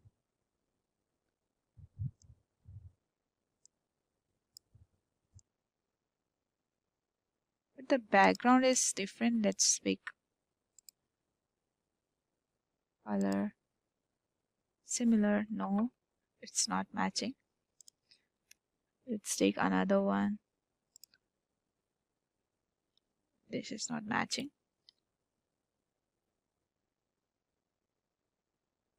So I'm searching here white glitter overlay. So I got some results for good effects. So we can put some of these. Let's see. Not this one. Let's pick this one.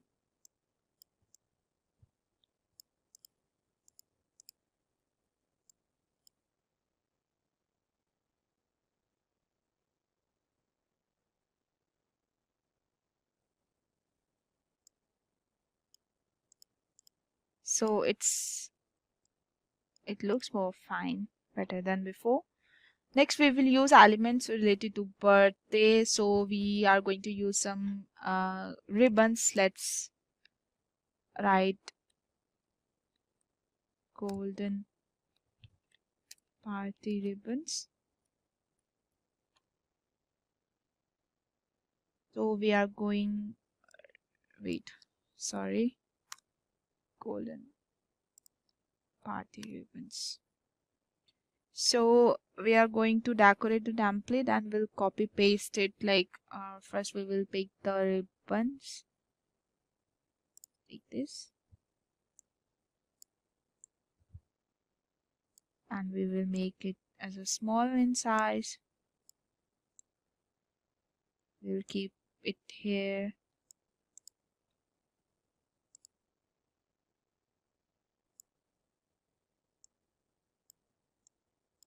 Some here.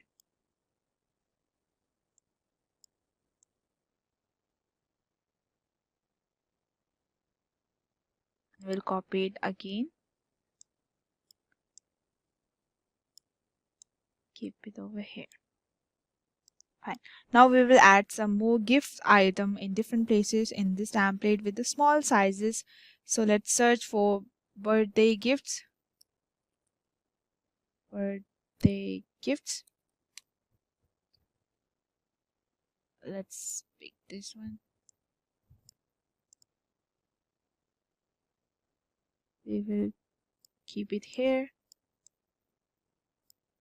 or we can keep another box. Let's take this. No, it's having color background.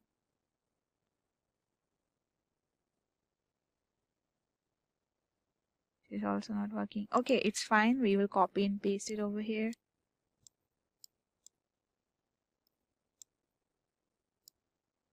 And one more copy.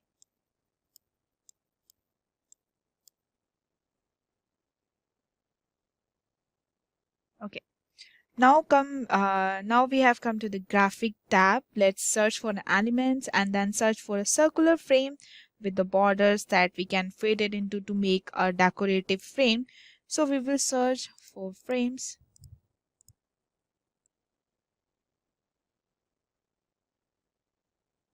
Let's pick circle frames.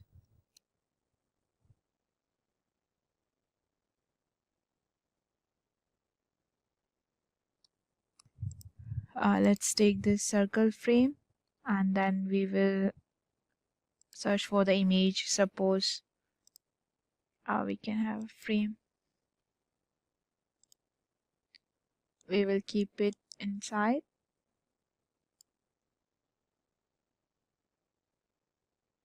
Now here we will search a photo randomly and we'll drag it into this frame and that we have created.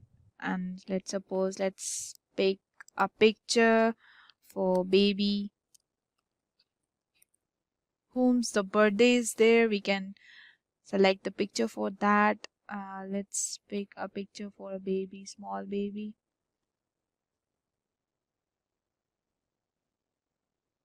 Okay, it's there.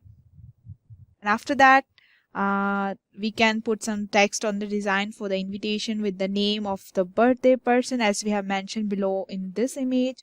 So let's write in text over here.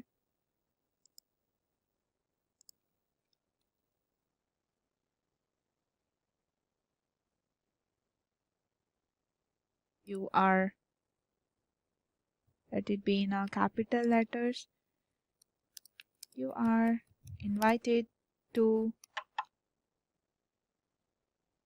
keep it here. Another text. Let's say the name of the baby, suppose Ron, and we'll keep it little bold with different color.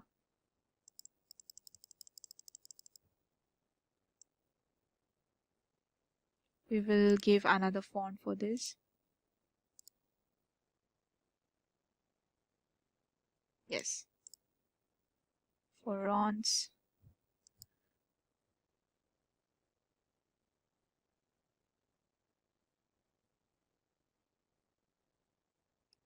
birthday party. Let's give another font for this.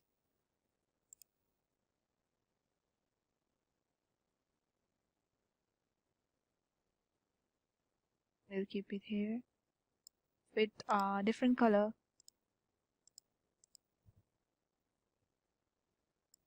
Okay.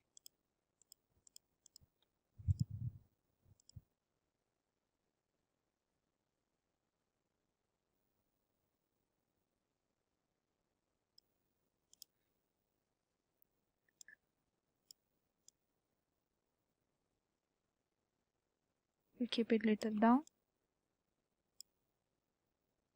Okay, fine. So now we will press R on our keyboard to go put input for the rectangle. So this rectangle will appear over here. So here, and then we will give it a bright color, something. Let's take white color, or it's fine. And here we will highlight the time and the day for the birthday party. So let's take a text here. Saturday.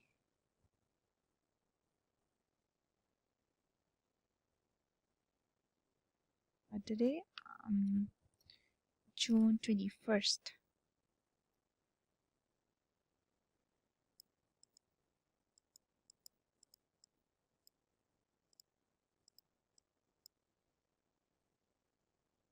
We will keep it here with the bold color, a little size increased. Okay, fine. We will add another text over here. Your venue.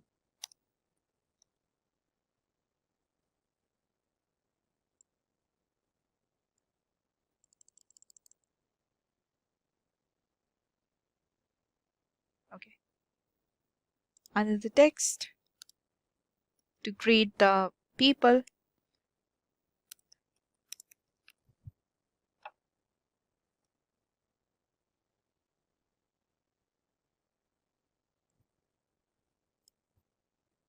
with some different color, dark.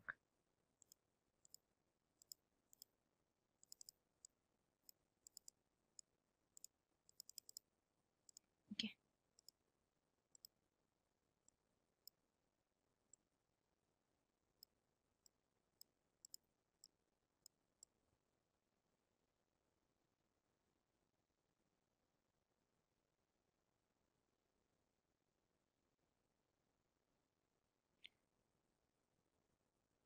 So this is the final template for birthday invitation with some features as we have mentioned above, where we can change the time and the place, image of the person whose birthday is there, the birthday party, and the venue according to our need. In many industries, visuals are essential. We propose ideas for improved communications, whether well-displayed photographs or buttons. Canva and Figma provides equal access to use and price and third-party plugins or the applications.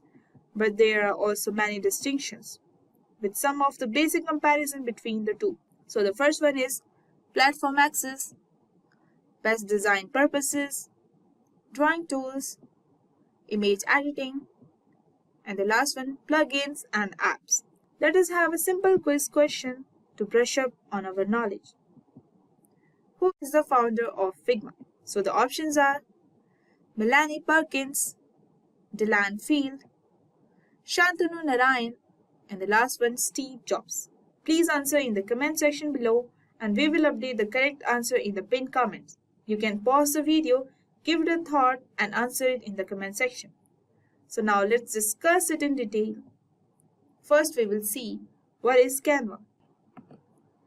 It is an online graphic design platform for non-designers wishing to quickly and easily creating the simple graphics for nearly anything including infographics, presentation, posters and social media graphics, logos and other visuals content. After the Canva, we will understand what is Figma. Figma is more than just a tool for manipulating photos. In fact, it is a design software with a singular focus on UI and UX design. In the Canva versus Figma discussion, Figma is a software for designing products. You can quickly create and prototype applications with the help of Figma. Now we will discuss some basic features for the both Canva and the Figma. So the first one is platform access.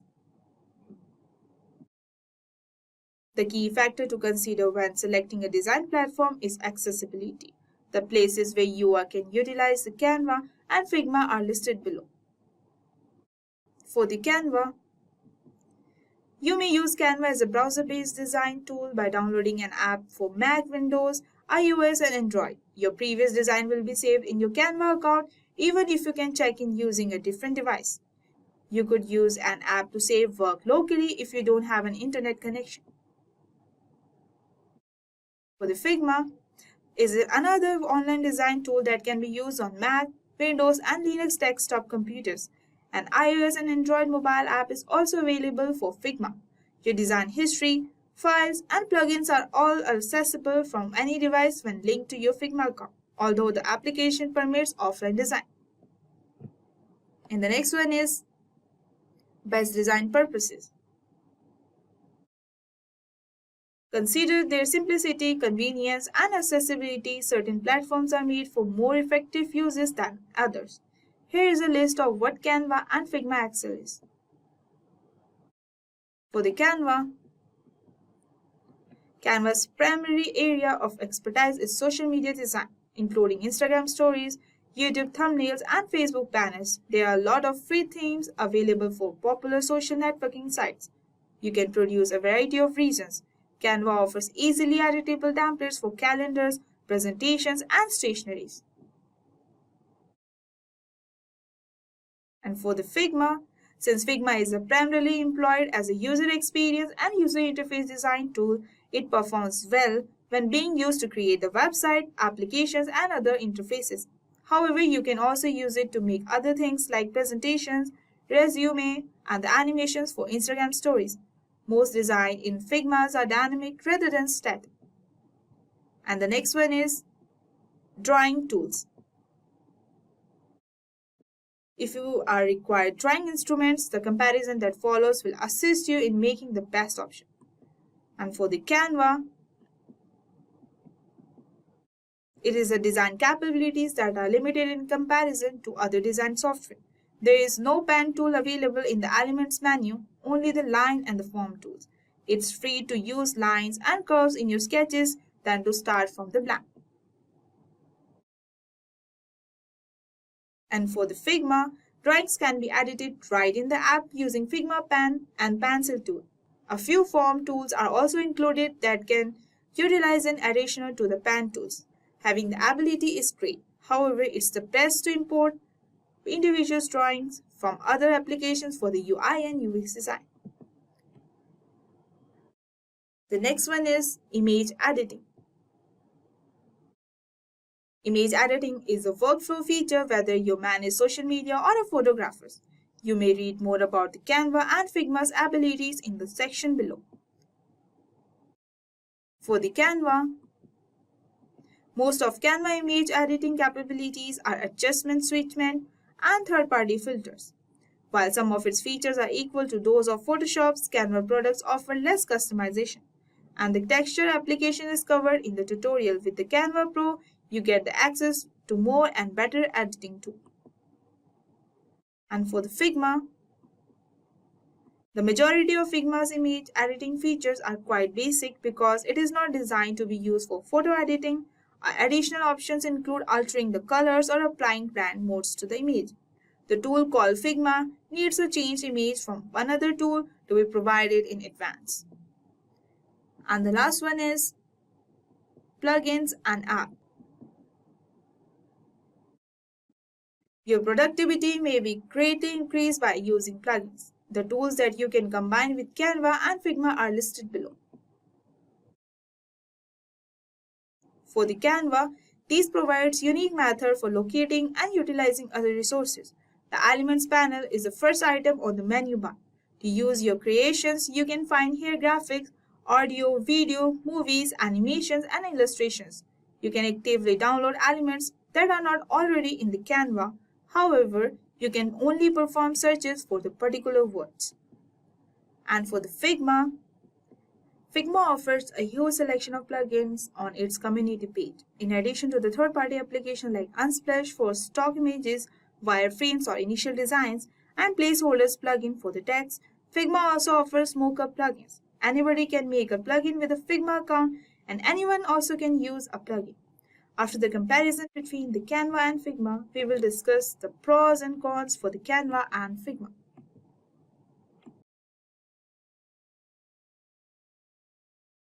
Some of the pros for the Canvas are: the software is easy to use and amazingly made templates, it's free to subscribe, and there is a collection of animated GIFs.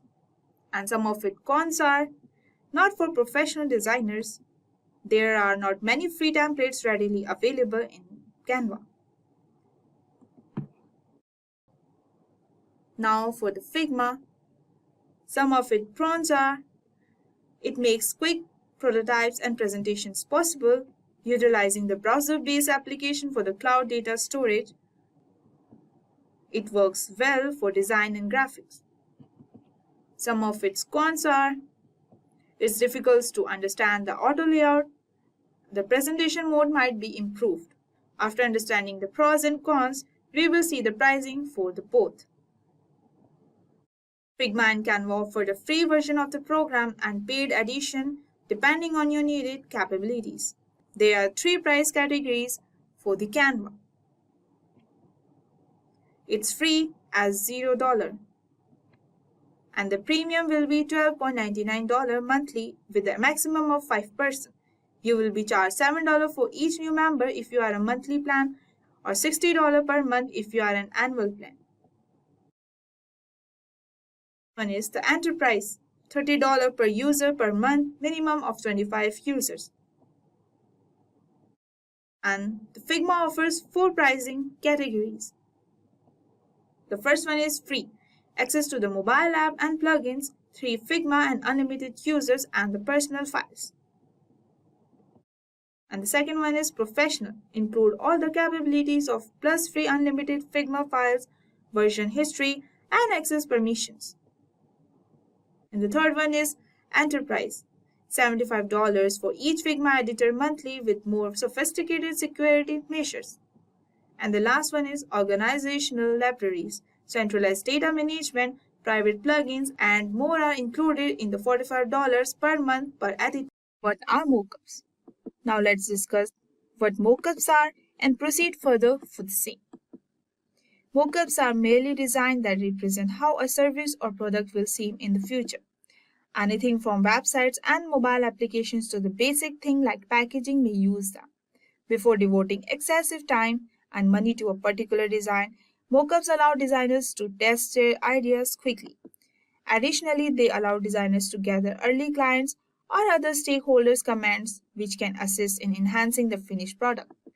After discussing what are mockups, we will see how to create mockups in Figma. Figma is an excellent tool for generating mockups since it gives you a lot of customizing choices and capabilities. Create a new file in Figma and choose the mockup template from the list of available templates to start creating mockups. You can create mockups in Figma by accessing hundreds of premium Artboard Studio mockups components within your Figma files. With only a button press, quickly convert Figma frame into a realistic product mockups. So in this tutorial, I'm gonna show you the best way to start practicing designing apps and websites in Figma. You can quickly download mockups plugin in the Figma rather than saving your Figma design and switching to another software to build a mockup. Although numerous plugin alternatives are available in different styles, they are all easy to use and can be integrated into bigger projects. So just go to Google Artboard Studio. Alright, click on the Get Started for free. Right? Guess that makes just quickly create an account. As I have already made an account, so I will go to the setting, then integration.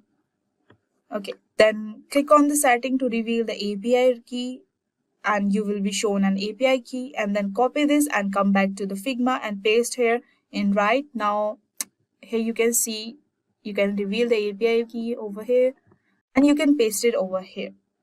So right now maybe it's not making any sense, but when you launch this plugin, you are going to see more data that shows input API keys, right? So just go over the website, create an account, create your API key, and you have to copy and come back over your Figma and paste that API key, right? And it may look like a little stressful, but it will take a long run. It's going to be actually beneficial to you. All right, so now you have a lot of mockups, right? So we'll click on right button and you can have the plugin over here in Artboard Studio. Yeah, it will take a bit of time. Okay, now I'm going to search, or I can select only free items. Okay, let's use this. Let me click on this. Okay, let's use this. So yeah, you can click on the mockup item. You're actually presented with the 2 or the 3 screens depending on the kind of mockup you are clicking. So first you have to mockup by yourself your item. You are not going to make any change to this one, so you can lock this. So you're not going to move that, and or you're not going to touch this. So you're not going to edit this. You can even go as far as you can lock this. Right, I have done.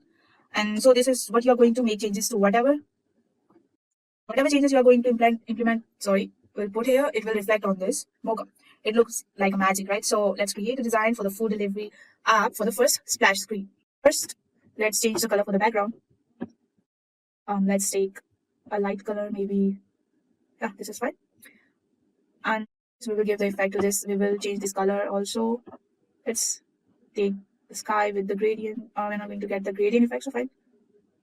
It's fine. After this, first I'm going to make a border. We will select a line from over here.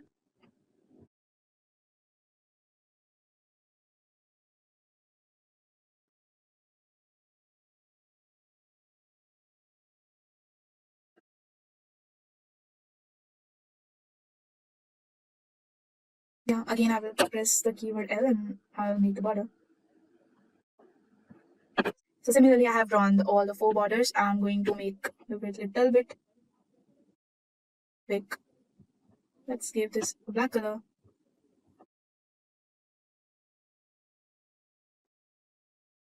So this is how it will look after giving a border. Now we will put a text as a name of our food delivery app.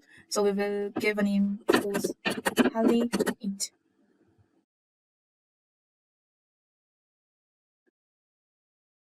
We will make the size a little bigger than this. 36. Let's make it bold with different color. Let's take dark blue. Right. Fine.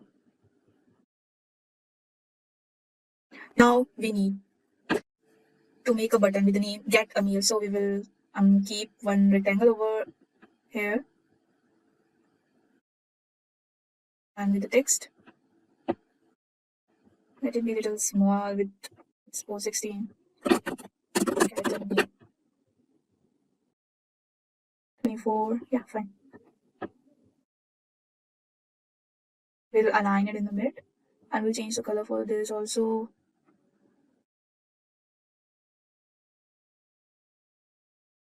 Yeah, fine. For making it looks a little good, we will put one picture over here. So for that, first I will make a rectangle in which I'm going to insert a picture. Suppose I already downloaded the picture. So this is how it will look. And now for making this little good, we will put one icon over here related to the food. So I'm already downloaded one icon. Yeah, so this will look like this after putting this icon over here. So we will make it in alignment.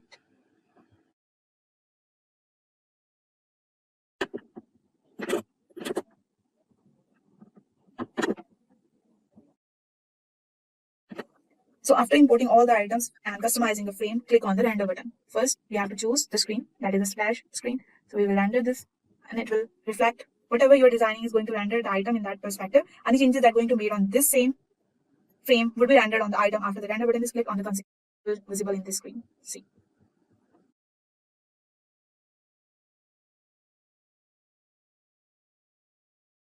Now for the next, we will see. Now we will see something different when the user will log in into the app. And the next screen will be like how we are going to design. Let's pick a different one. Let's take this one. Yeah.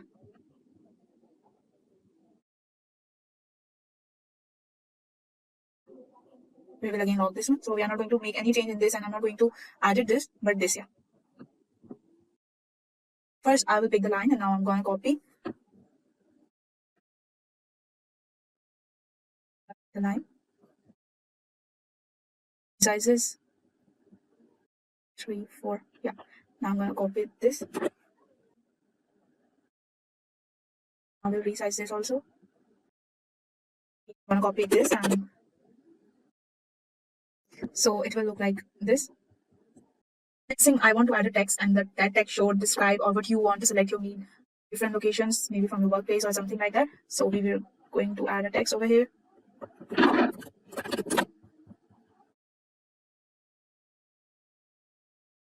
Size it with 24 and we'll change the design, let it be semi or medium. Let it be sunny and we'll change the color for this. We'll keep dark blue, right?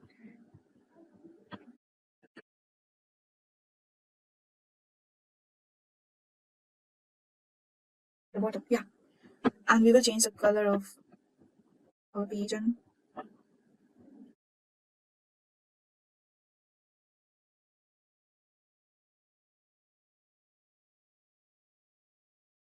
So after this, there will be the varieties for choosing the meal. So I'm going to add one more text like choose your meal. Sorry. And I will size this whole with a little smaller than the before, like 16, yeah, fine. And I'll change the color for this also. Let's make it medium. And I will change the color for the text. Let it be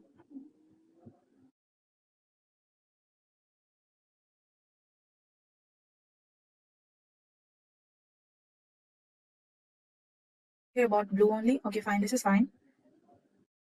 I'm going to align it again. Remove this. Okay. There will be the location, so I'm going to put a one polygon in the name of location. So we'll change the color for this. Let it be green color. Yeah, fine. So if you want to search your meal, there will be a search button also. For that, I have an icon. Download it. Yeah, so it seems like this, and we are going to put different four icons. For that, we will take rectangle.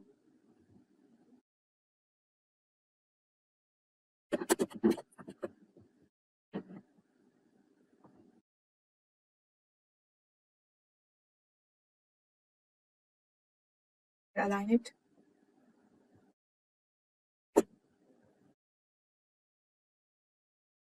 Yeah, it will be like this. And now I'm going to quickly add the 4 different icons that I already downloaded. As we are in the choosing page, first icon will be active and another 3 will be on offline. So we will keep them in dark color.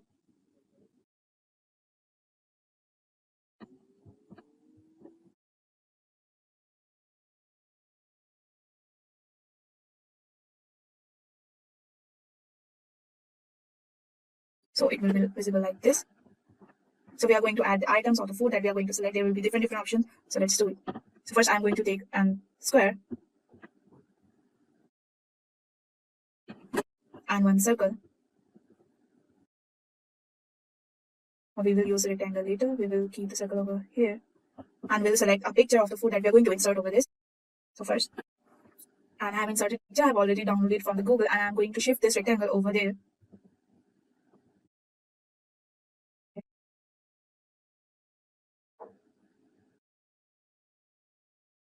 This is the vegetarian, so I'm going to give a circle with the green, and it is in our favorite list, so I'm going to give a heart over there.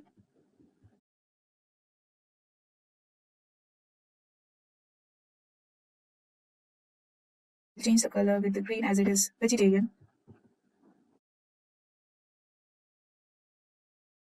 So it will be like this. After that, we are going to give the name of this meal. So quickly, I'm going to give the name of this meal.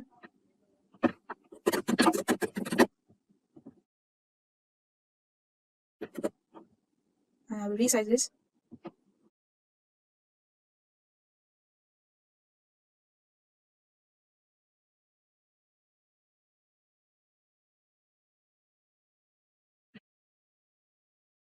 And another text for the price.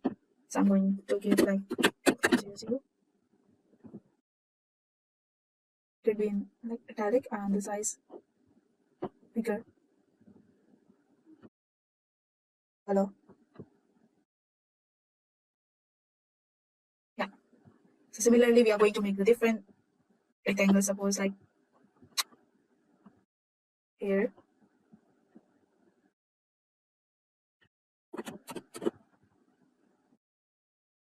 Or let's copy the first one only with a similar size.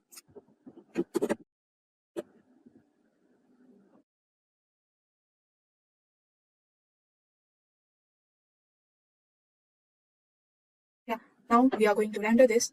For that, we will go in the plugin again on the item modes. And we are going to select this.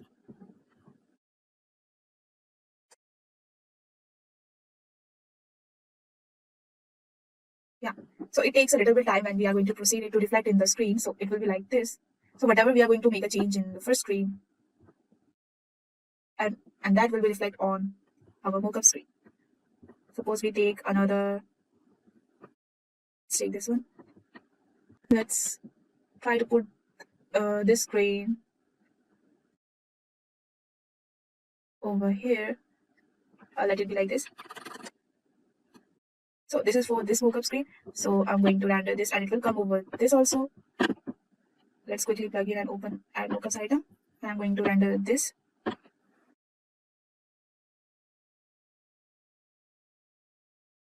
Yeah. So it doesn't overlap, but it is showing the same screen that I have used before. And yeah, I didn't make any different screen for that. And it is overlapped, but in this, it is not. It is showing. Yeah. So similarly, whatever the changes we are going to make in this will reflect on the mockup of our screen. So suppose I will choose this.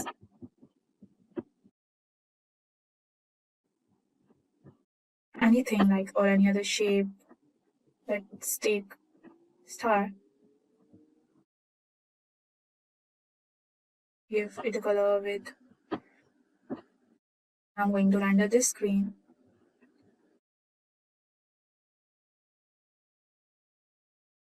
And this is going to reflect over here.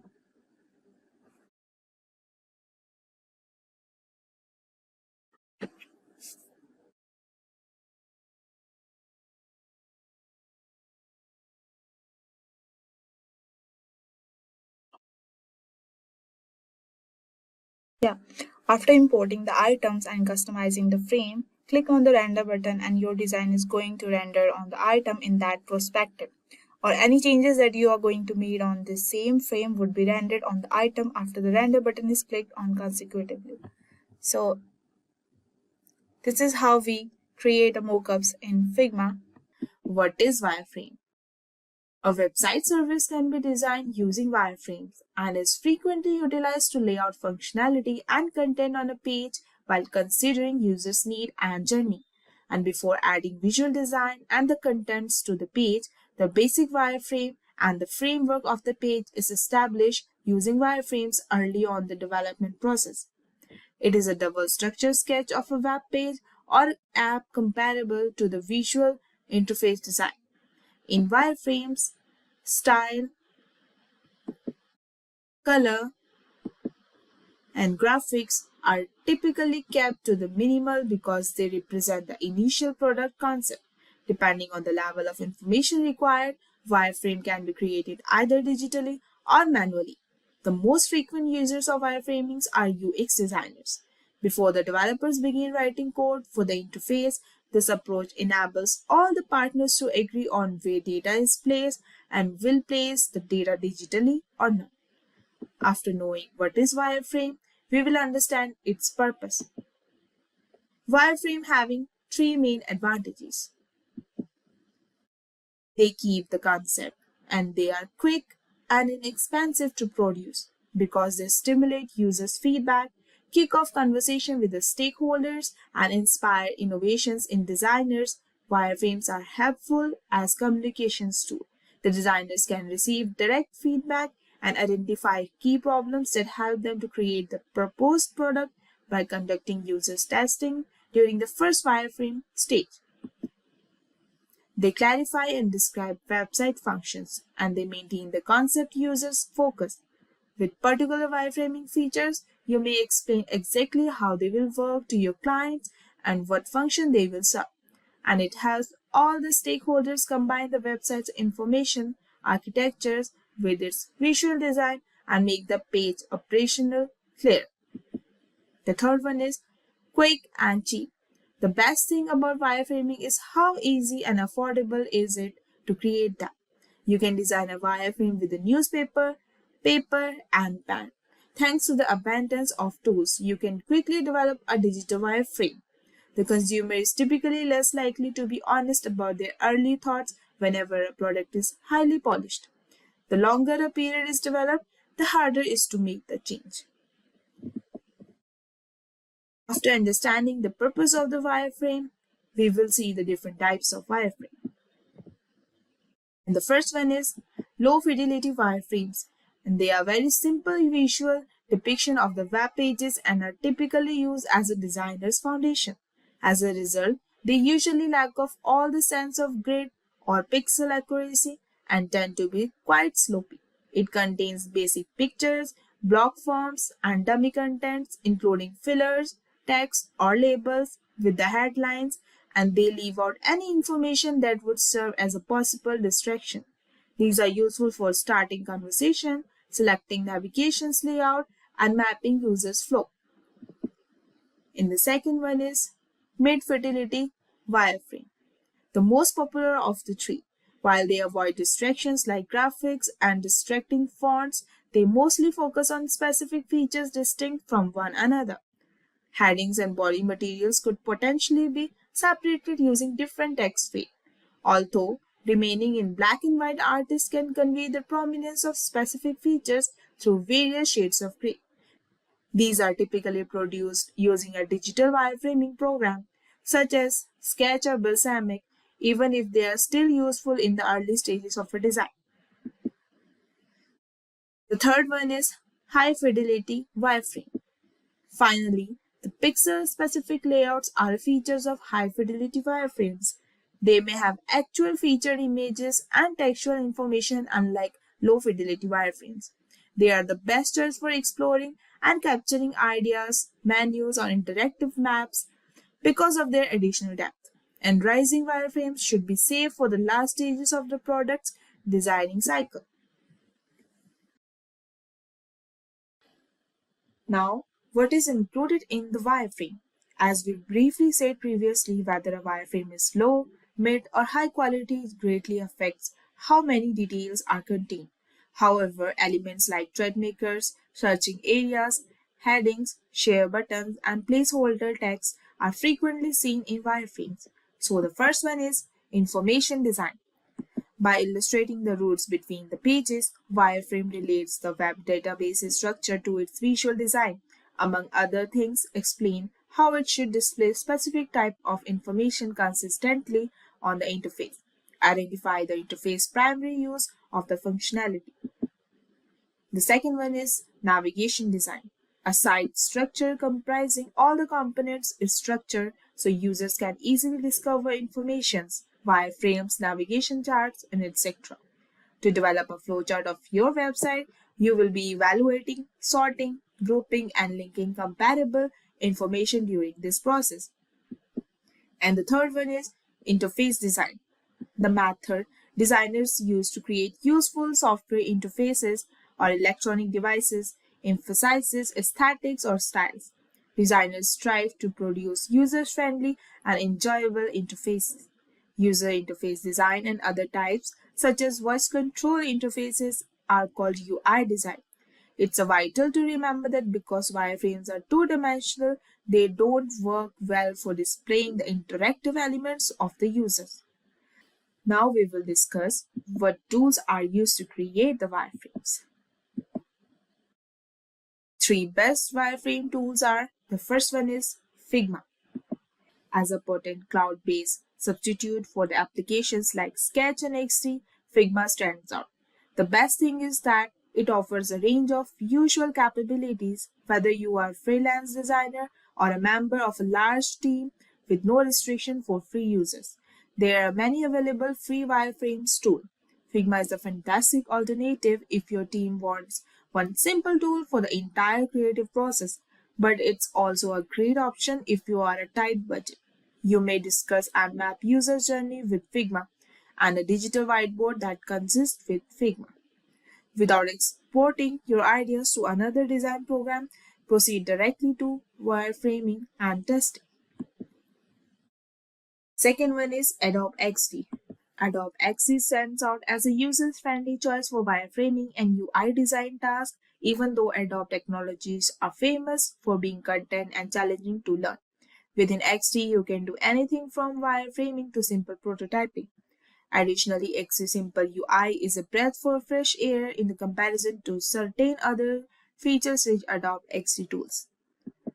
The second one is Sketch. Sketch has remained a top choice among Mac users as a potent yet portable vector design tool.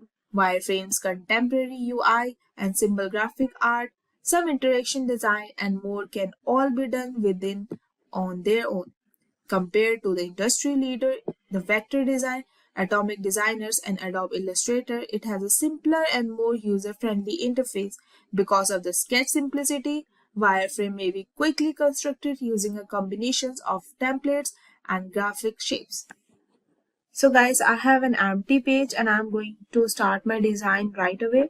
So for that, first I will take one rectangle with the effect of gradient, and I will align it here and size. So what I'm going to have a picture which I've already downloaded. So what I'm going to do is to take that picture right into my screen. And now I'm resizing it. And this size is okay. So next thing I will do is to add a text. So I'm going to select the text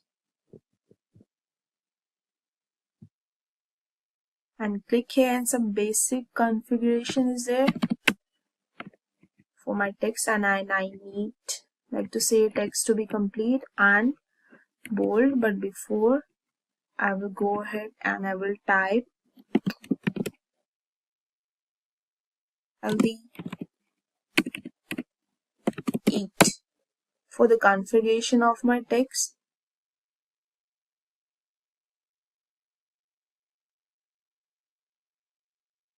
I will make it bold.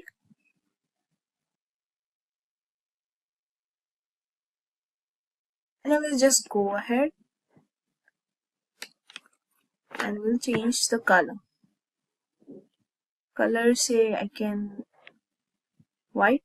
So now I will put the button over here. But before that, I will align it little up.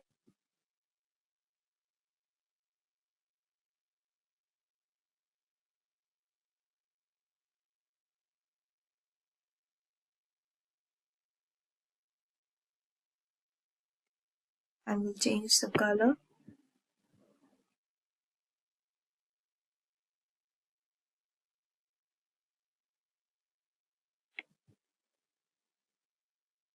by the name character meal.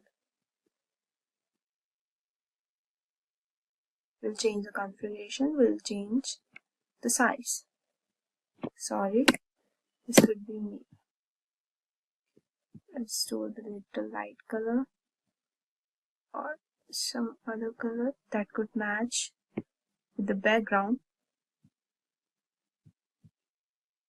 So let me know what you think about this splash screen, and if you have any other great ideas on how to bring out a good flat screen, let me know in the comment section below.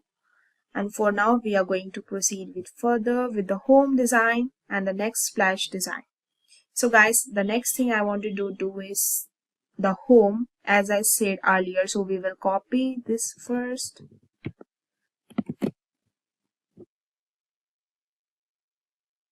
And we'll paste it over here.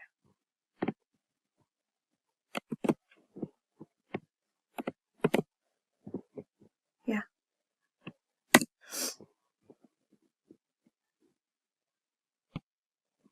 Or we can choose any other plain rectangle. We will take it from here.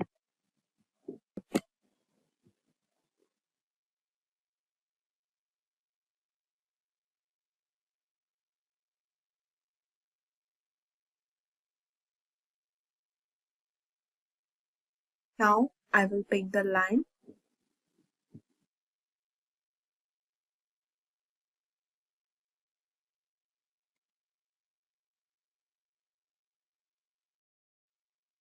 Keep this here.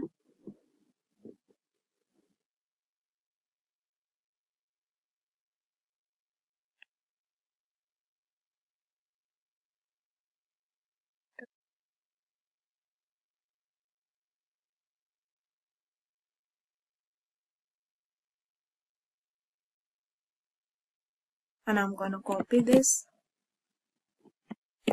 and then I will reduce the size.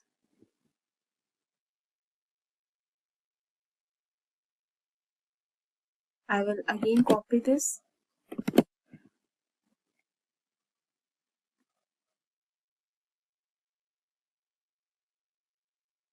and I will reduce size of this also.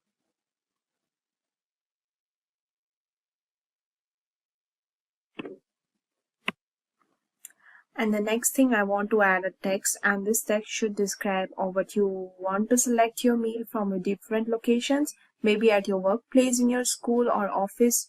So they get the kind of place you select determines the kind of food that comes out for you. So I'm gonna select a text.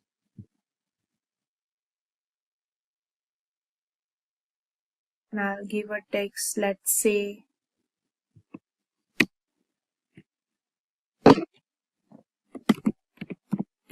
workplace. You're selecting from your workplace, so do the same basic configuration.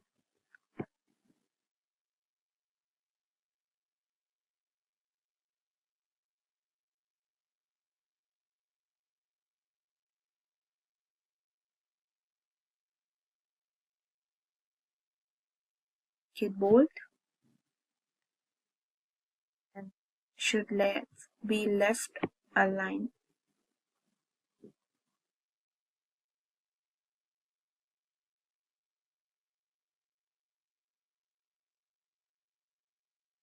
Now this is fine, and I can add more description to this, and the description should be a little bit easier than what we have for the workspace and the workplace. So I'm going to make a description of size a little small.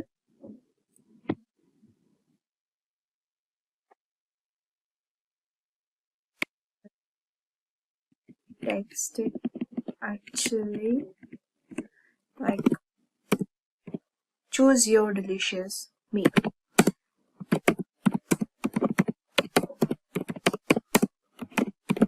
Delicious meal.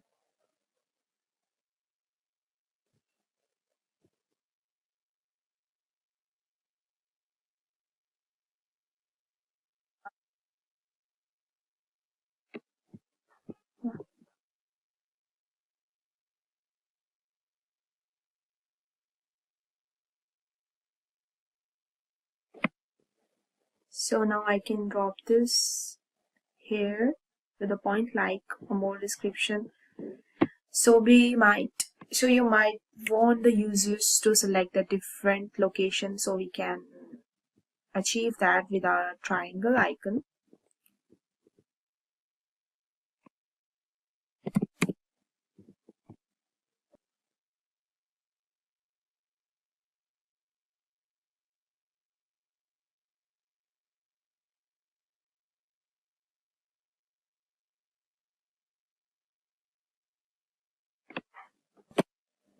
So it will be something like this, and we'll change the color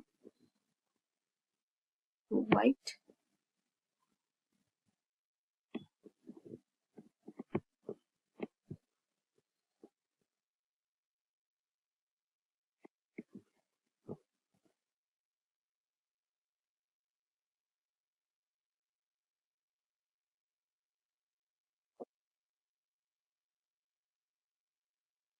Next thing I want to do is you can also search for food by the name. So I'm going to add search icon.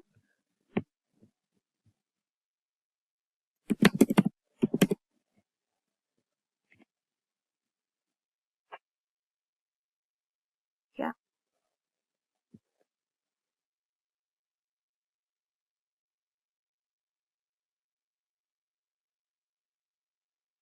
Size it. And we'll keep it aligned with this, so it will look good, and drag it to this point. Yeah, and we can keep this as a white color also. Yeah, it looks good. We'll make it dark.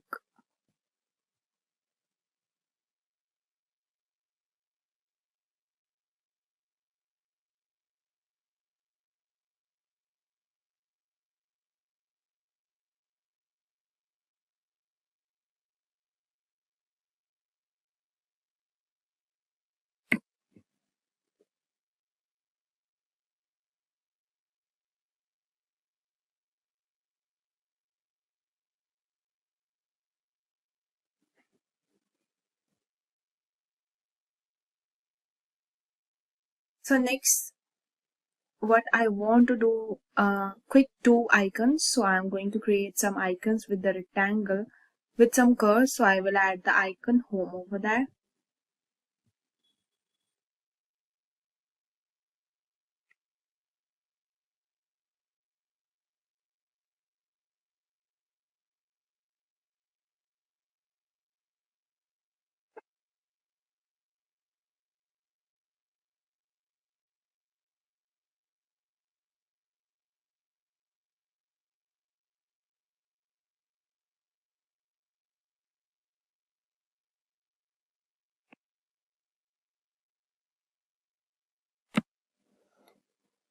So we'll add the icon of home. We will search it over here. Home icon. Save this one.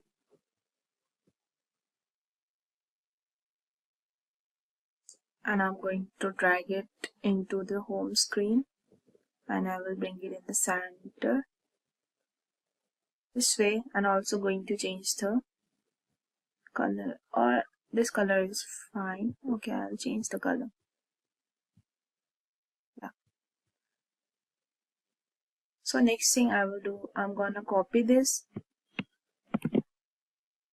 and make it into 4 places.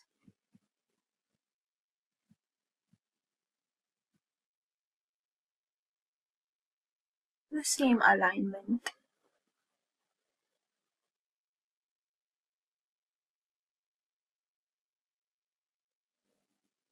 So I'm going to quickly change the icon for this, this, and another this one. So second one I will keep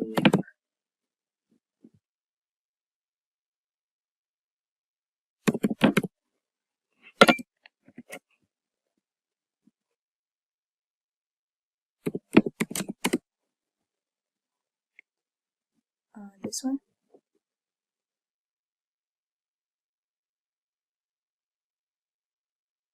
I'll keep it there.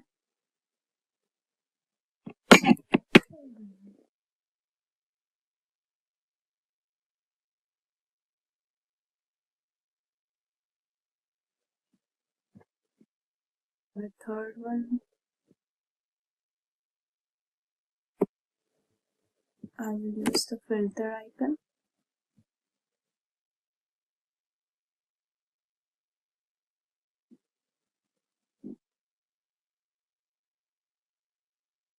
For the fourth, we'll use card icon.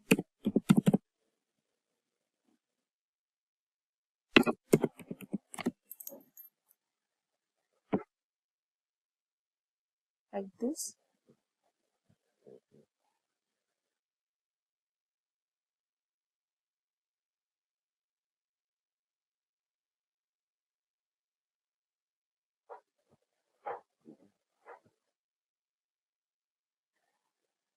This one is the active one, so we'll keep this as bright color.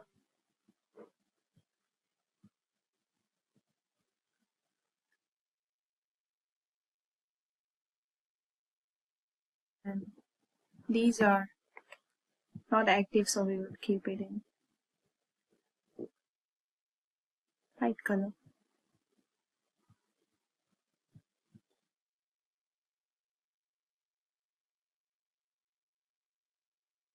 Yeah.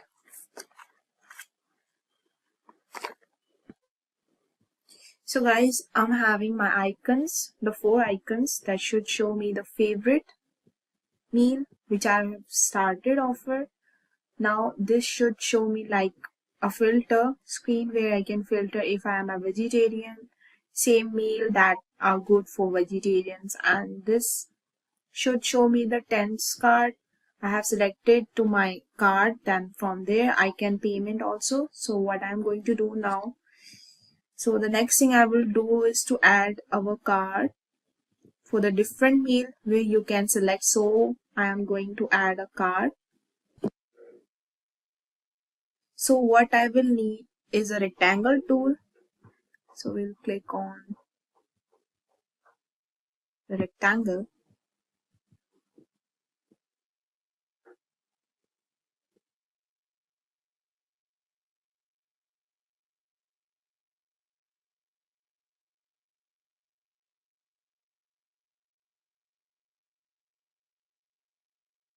I have my rectangle tool. Next thing I will do a drag in and this slide. And I have a color for this. I will go with the light color. So next thing I will do is maybe add the image, and I'm going to select the circle first. Within this I will keep my image. Put over here.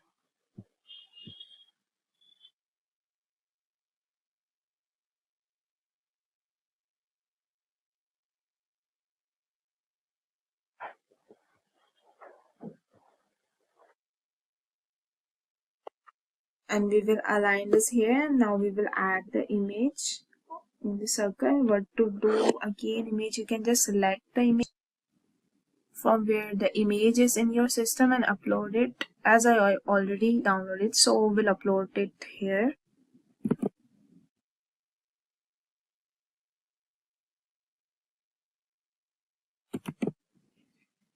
Yeah. So the next thing I will do is I will show you that this is the card. So I'm going to add little design in the circle.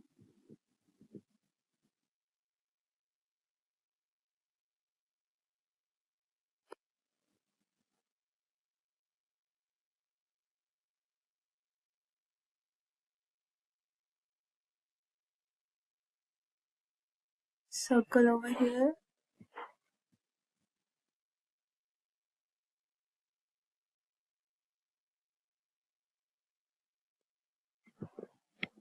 We'll give this a green color.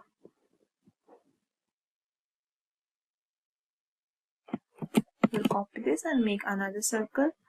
We'll give this as another color. It's little dark.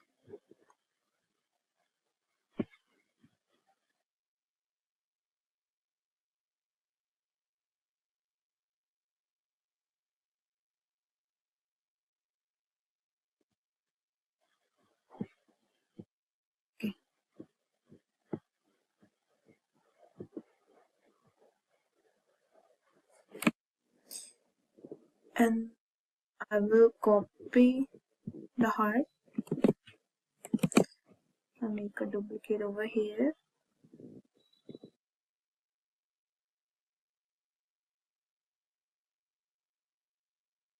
I'll give this the color and around the red, and I'm going to the next thing.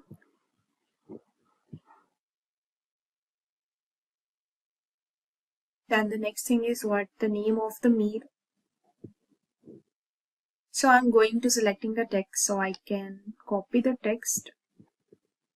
But before I will select the text, configurize it, and I'll give this name as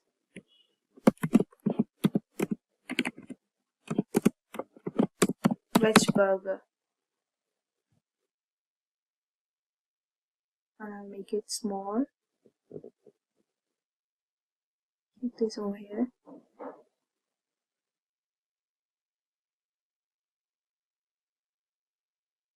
The bowl.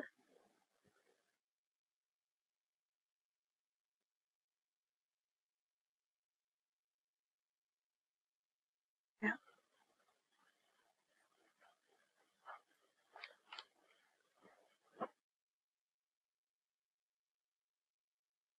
I'll copy this, put another text for the price. Let's suppose the price set must be $1.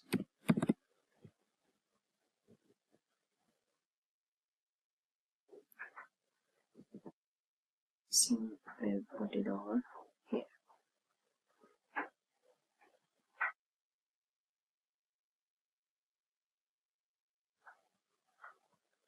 Yeah.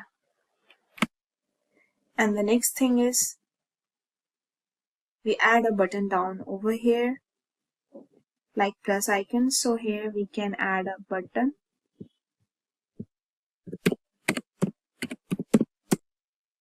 Plus icon.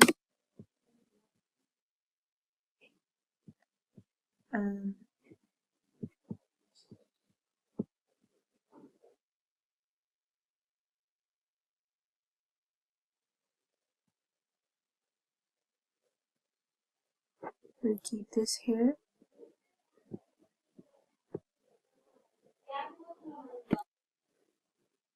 When you click on this plus button, you can add to your card similarly, and we can change the color. When you click on this, you can add to your card the food that you wanted. You can add more. Similarly, this we can make. Similar to this, we have created another fold. Suppose this is a veg burger or this is something else, and this is an example. And these three are in our favorite, and these two icons we will showing this is in our cart.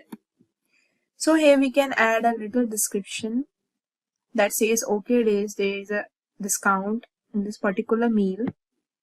Suppose this one. So what will I do in this way? Now I'm going to make, so we'll make a small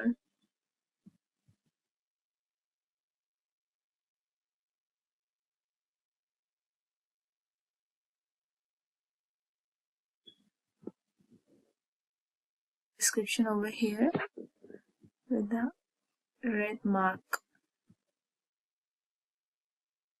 Suppose 10% off.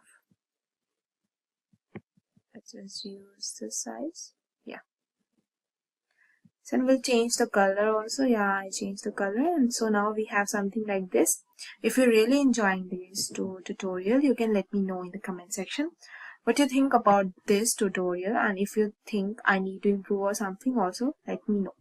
And this is the final screen. Designers nowadays are always on the lookout to streamline their workflows, collaborate more effectively, and create better design outcomes. With a versatile set of features and interfaces, InVision has become a go-to platform for designers worldwide. InVision has proven to a valuable tool for various design projects, including mobile app design, web design, user experience design, and product design.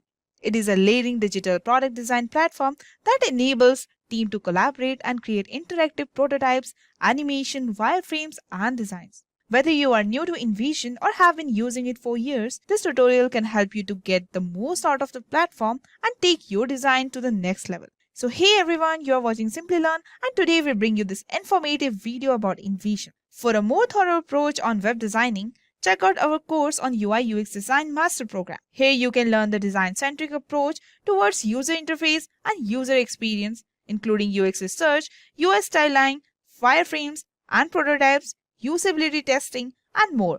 Check out the link in the description for more details. And if you're a tech geek, here is a brain teaser for you. When was InVision Studio released? Is it 2015, 2016, 2017, or 2018? Let us know your answer below and get a heart from Simplilearn. Before we begin, if these are the videos you like to watch, then hit the subscribe button and the bell icon to get notified every time we upload a new video.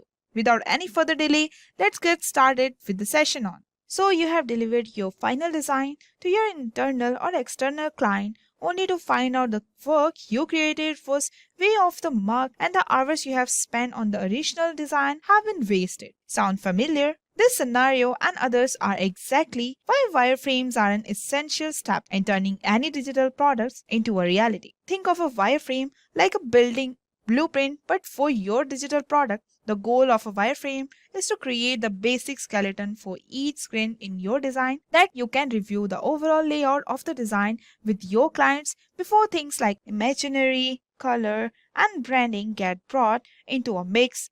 A wireframe will save you and your clients a huge headache and a lot of time. Now you may be asking yourself, okay, but what program do I need to create a wireframe?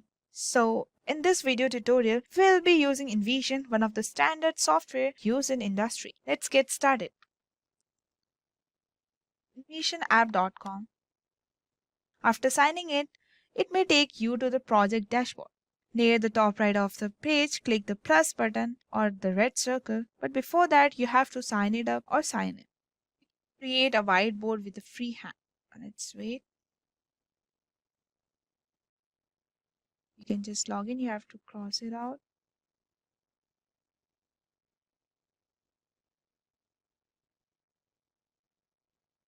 Okay. So from here you can get you can create a blank freehand. You just select it and you will get the page. Let me select it once more.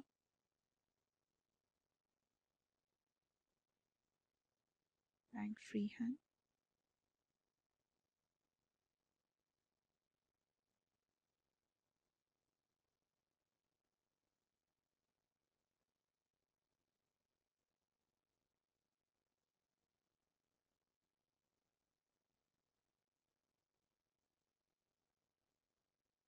Or let's remove any of the before. Let's delete it from here.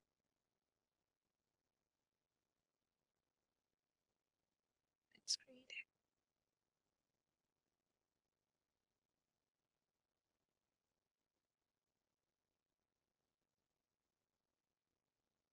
Let's take a minute to look at the interface. The whole blank space is called your canvas. Where you can draw endlessly.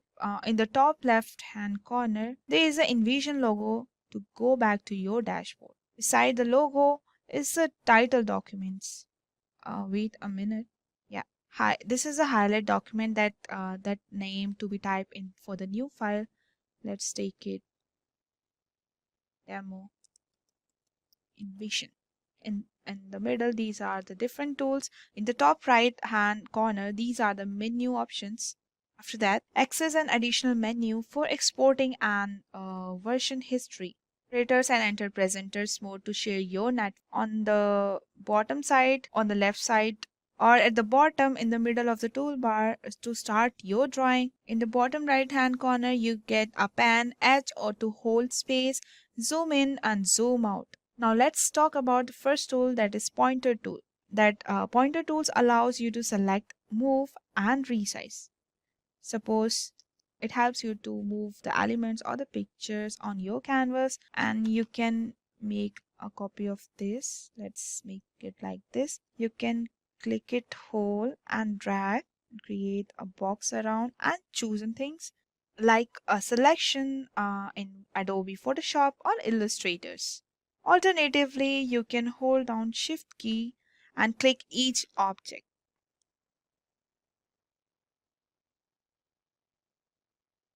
So for this, keyword shortcut is V and 1. Draw on a canvas with your pencil tool. When you select the pencil tool, you can change the color. Let's take a color over here. We have selected the pink color.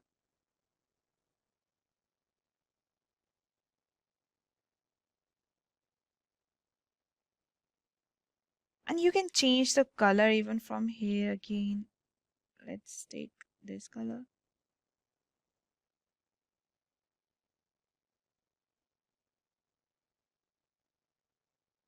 And you even adjust the line thickness or set the default and caps to the top. So with the chosen color, you will see 3 different opacity options, along with your opportunity to add fills. But remember to keep the wireframe as simple as possible by using black and white and gray color only. It is over here. To create neat circle or squares,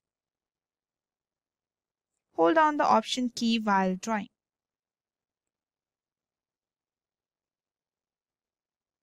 While drawing, that will help you to creating a straight line.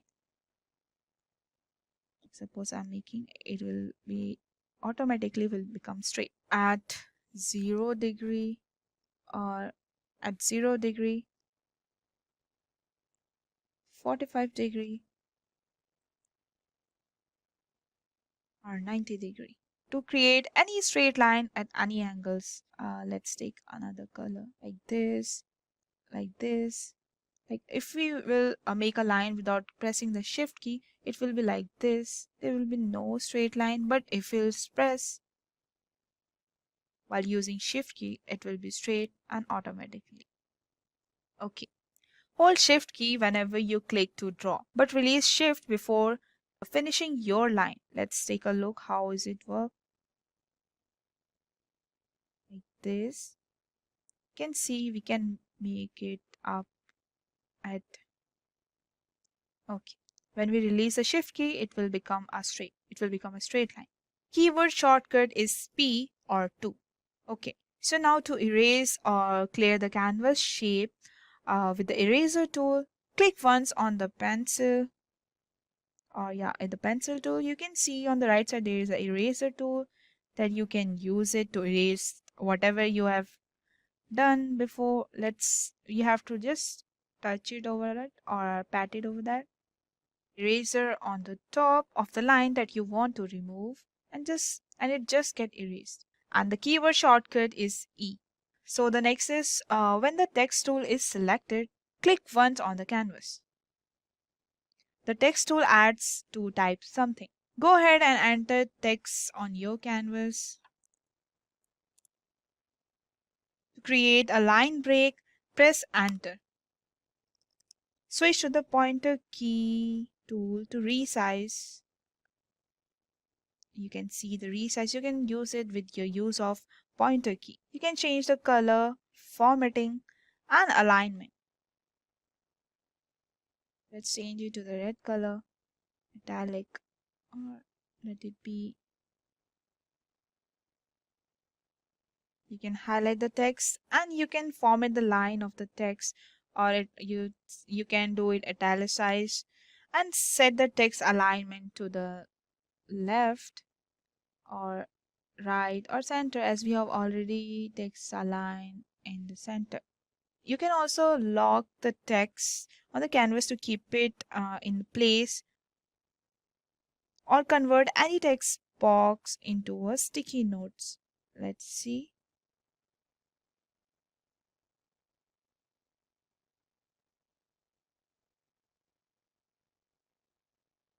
Keyboard shortcut is T or 3. Shape tool, you can create rectangle, circle, or straight line, rhombus, oval, or any arrow shape. Click the shape tool and then select the appropriate shape, whatever you want to keep here. Let's copy and I'll paste it over here. And you can hold shift while trying to create a perfect square. Let's do that. Let me select the circle. Just hold the shift key first and you can create a perfect square. While drawing a line, will lock your line. How does it work? Let's see. It can lock it at 0 degree, 45 degree, and 90 degree. Keyword shortcut is S and 4. What I suggest, just avoid using graphics and images in your wireframes. Use simple rectangles and square shapes from here. Let's see.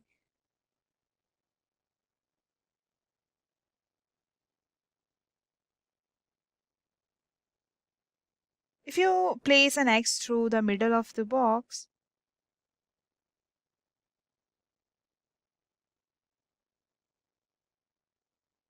this is a signal where you can place an image. And for the videos, you can put the triangle like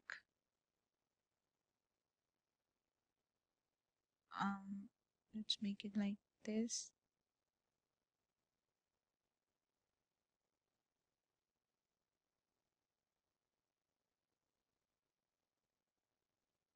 As a play button, let's make it a color.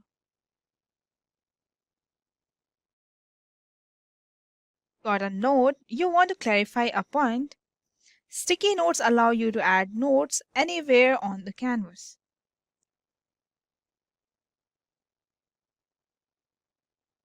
It is in the fifth option. With the sticky note selected, you can change its colors, actually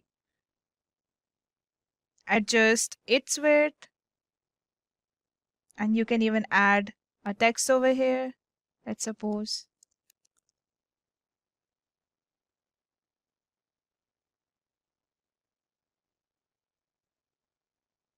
You can keep anywhere with the cursor, and the keyboard shortcut is N or 6. See something you like, go ahead and add an emoji. Let's you can keep this emoji over here, or one more you can add over here. Okay, start creating one basic wireframe. Let's take it over here from here.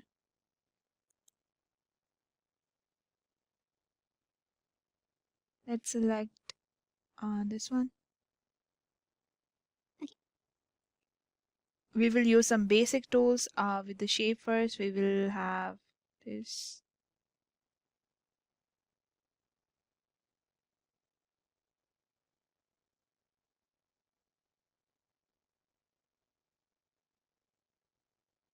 Pick another one.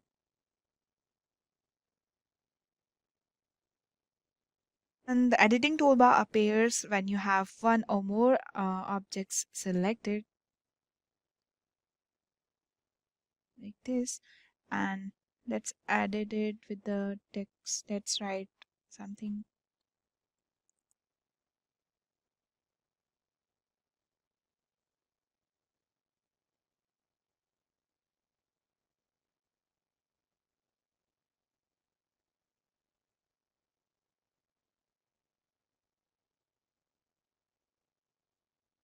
Let it be a normal.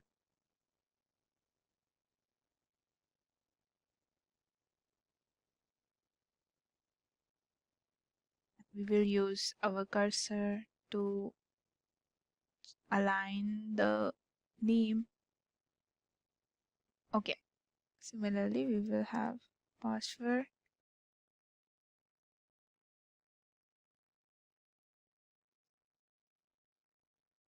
Okay.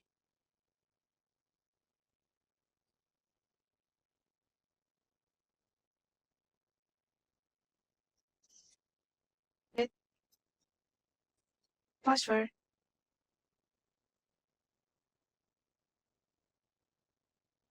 Let's make it a little bit small in size. Okay.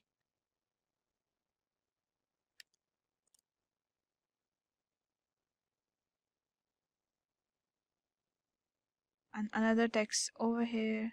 Let's make it submit button.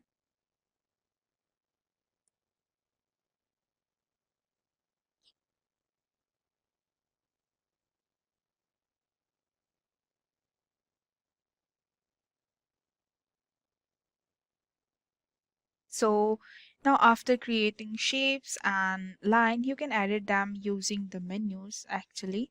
So let's change the color for this as pink. This also we can change the color with pink. And we can change the color for the text. Let it be black.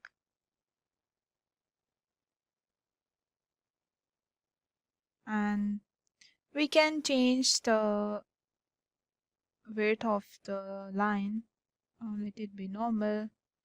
This one, okay, it is already normal. Okay, we will change the color for this also. And for this also, let it be little bold with the red color.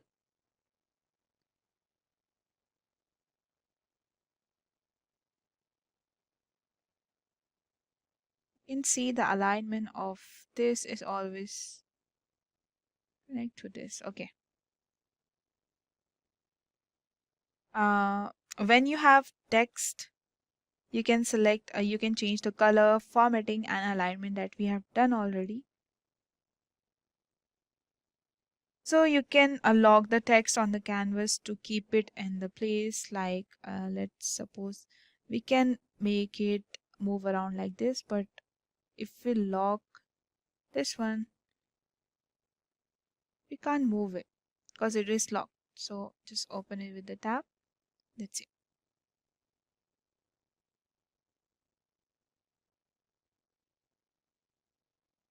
Or you can even convert any text block into a sticky note. Suppose this, and you can get a sticky note of this outside, right? So don't let it do this. Okay. And now you can click on the hand tool at the bottom to pan around the canvas, like, or press and hold the space bar to access the hand tool. So you can move and you are enabling to move around an image by pushing on it like this.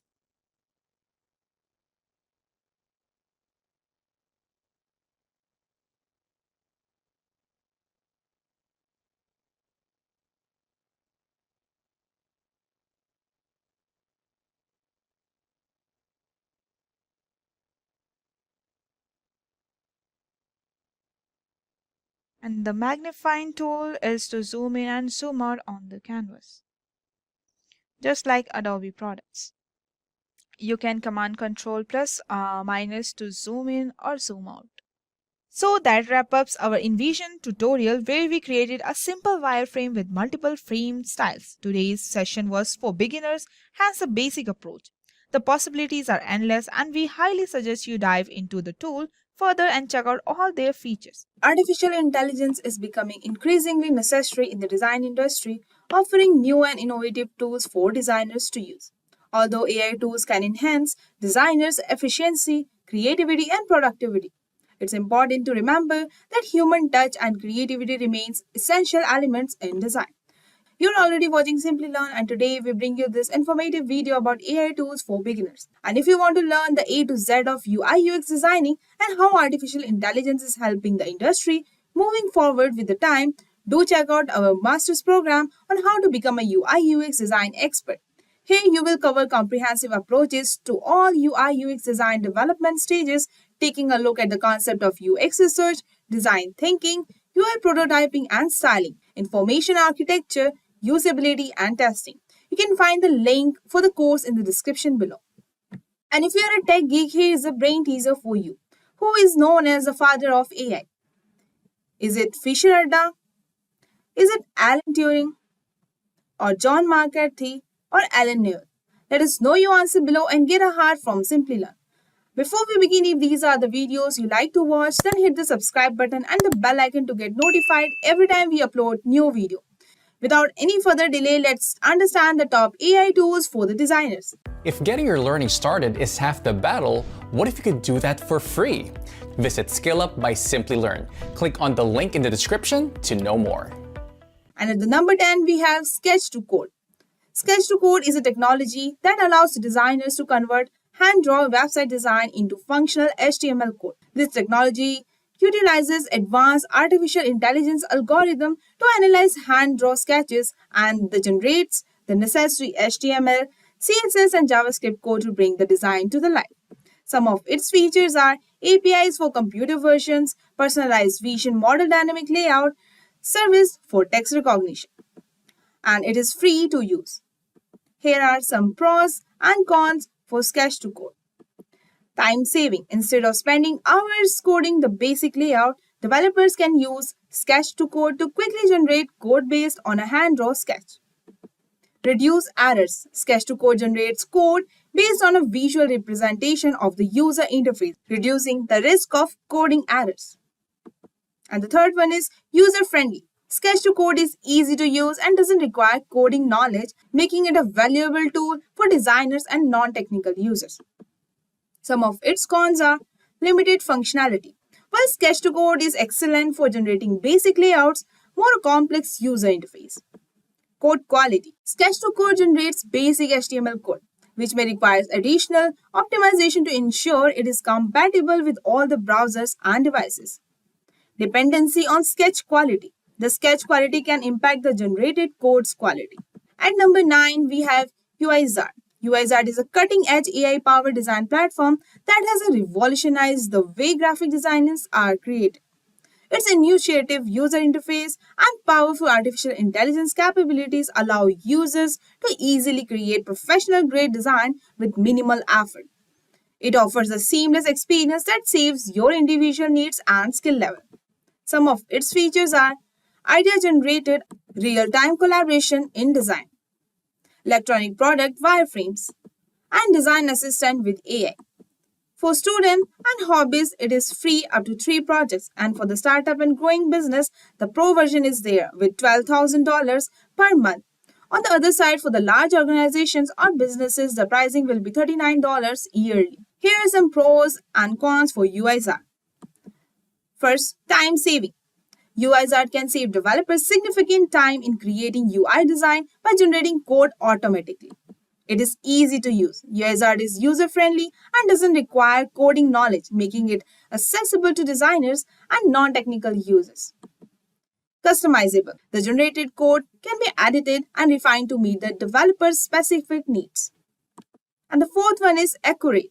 UiZard can produce high-quality code that accurately represent the UI design. Some of its cons are limited functionality. UiZard is best suited for generating basic UI design and may not be suitable for more complex or customized design. Dependency on design quality. If the design is straightforward and contains error, it can affect the accuracy of generating the code. The generated code may require additional optimization to ensure it is compatible with all the devices and browsers. At number 8, we have Design AI. Design AI is an AI-powered design platform that helps businesses and individuals easily to create professional-grade designs. It offers a vast library of templates, icons, and images that can be used to create generating the designs in a minute. The platform is also equipped with image recognition, automatic layout generation, and custom design suggestion, making it a perfect tool for businesses. Some of its features are it is assistive devices, scalable vector images, and collaboration between team, unlimited downloads. And pricing per month, it's individuals and students and marketers that need quick, easy projects can be go for the basic that is $29 per month. For entrepreneurs and small teams, needing advanced editing and professional teammates is $69 and customized for large team and agencies that need branding and collaboration. Here are some pros and cons for Design AI. It is quick and easy to use. And AI powered, the platform uses AI to help users to create designs which can result in more efficient and effective design processes. Affordable. Designs.ai prices affordable and it is reasonable. Wide range of design tools including a logo maker, graphic maker and others. Some of its cons are limited customization. The designs created using designs.ai tools may need a more personal touch and may not be customizable as the design is created by a human designer. Lack of human interaction. The platform is entirely AI powered, which means user cannot collaborate with the human designers. Limited design options. While designers.ai tools offers a range of design options, there may be limitation regarding the number of design templates or graphic available. So at number 7, we have Fronty. Choose from over 300 in-demand skills and get access to 1,000 plus hours of video content for free. Visit SkillUp by Simplilearn. Click on the link in the description to know more. An AI-powered tool called Fronty generates source code from the image uploaded by users. It provides a fresh approach to websites creation. Fronty offers a wide range of templates, themes that can be used to create custom websites. The platform is also equipped with features such as drag and drop functionality and automatic responsive design. Some of its features are image to code generator with the AI, hosting a website's layout online, custom domain, and optimization for search engines. And the pricing per month, freemium up to 3 users, and in pro version, it is $4.54 per month up to 10 users, and another advanced version that is $9 per month up to 25 users. Here are some pros and cons for Fronty. Some of the pros are no coding experience required. Fronty visual interface allows users to create websites and web applications without coding experience. Next, user-friendly. Fronty is easy to use and its drag and drop interface allows users to create design quickly. Real-time editing. Changes made in Fronty's interfaces are reflected in real time, allowing users to see the design. Some of its cons are limited design options. While Fronty drag and drop interface is useful, it may be limited regarding the number of the design options available. Limited functionality. Fronty's visual editors may not be as powerful as a traditional color editor, which may limit the functionality of websites. Dependency on the platform. Since Fronty is a web-based editor, users depend on the platform's uptime and the availability. So up next, at number 6, we have Color.Adobe. Color.Adobe is a web-based color palette creation tool that offered by Adobe's system. It is a part of Adobe Creative Cloud suite of applications and is accessible to all the subscribers. Adobe Color allows users to create custom color palette and themes which may be used in various Adobe Creative Cloud applications such as Photoshop, Illustrator, and InDesign. The color palettes can be saved and shared with others, making it a valuable tool for graphic designers, photographers, and other creatives.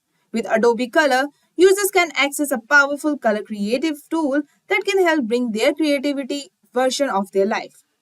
Some of its features are color palette creation, color inspiration, color adjustment, sharing, and mobile access. And it is free to use. And here are some pros and cons for Color.Adobe. It is free to use with an Adobe ID account. Provides free-made color palette created by other users and Adobe experts. Offer various color rule options for generating harmonious color schemes. Some of its cons are requires an internet connection to use. Custom color palette cannot be downloaded as a file, only shared via link. Limited ability to adjust individual color in pre-made color palettes. So at number 5, we have DALL-E 2. DALL-E 2 is an artificial intelligence system developed by OpenAI.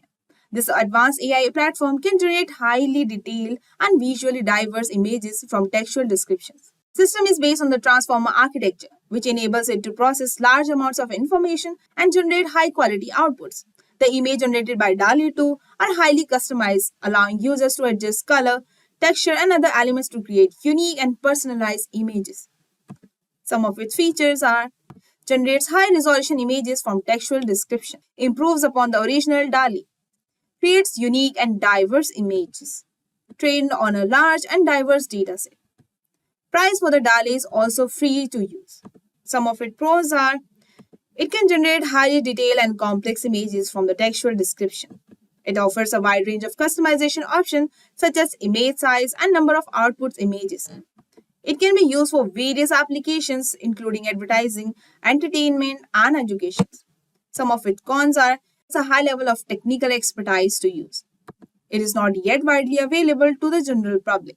It may not be suitable for every type of image or projects. So at number 4, we have Let's Enhance. Let's Enhance is an AI-powered image upscaling platform that allows users to create the resolution of their images with just a few clicks. With its advanced deep learning algorithm, Let's Enhance can upscale pictures while preserving the details and sharpness of the original image. This platform has a user-friendly interface, making it easy for anyone, even those with a little to no technical experience, and is an excellent tool whether you want to enlarge an image for printing or need to increase the resolution of an image for a presentation or other projects. With its fast and intuitive design, the platform makes it easy to transfer low-resolution images into high-quality images in just a few minutes. So some of its features are: accurate face recognition, automated setting, improvement of tone and color, and online storage. And pricing per month: signing up with free, no credit card is needed. And here we are getting another 2 versions with the credit, that is 100 and 300 credit. For 100 credit, it is $9 per month. For the 300 credits, it's $24 per month billed annually and $32 per month if billed monthly. So here are some pros and cons for Let's Enhance. Some of its pros are: image quality improvement. Let's Enhance can significantly improve the quality of image, particularly when it's come to upscaling low-resolution images. User-friendly. The interface of Let's Enhance is user-friendly and straightforward, making it easy for the users to upload and enhance the images. Speed. Let's Enhance processes images quickly, with some enhancement taking only a few seconds. Customization. Users can customize the level of enhancement to suit their specific needs, such as adjusting the sharpness or color.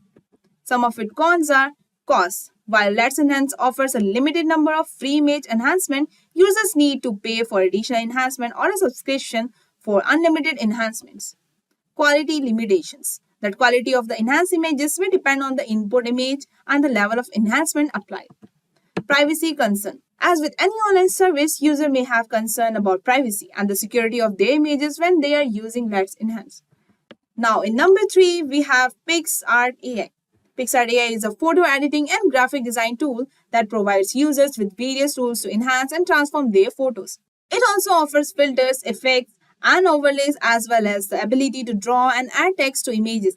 With its user-friendly interface, PixArt makes it easy for users of all skill levels to create stunning and unique photos. Additionally, PixArt has a strong social community where users can share their creations, discover new content, and connect with other artists worldwide.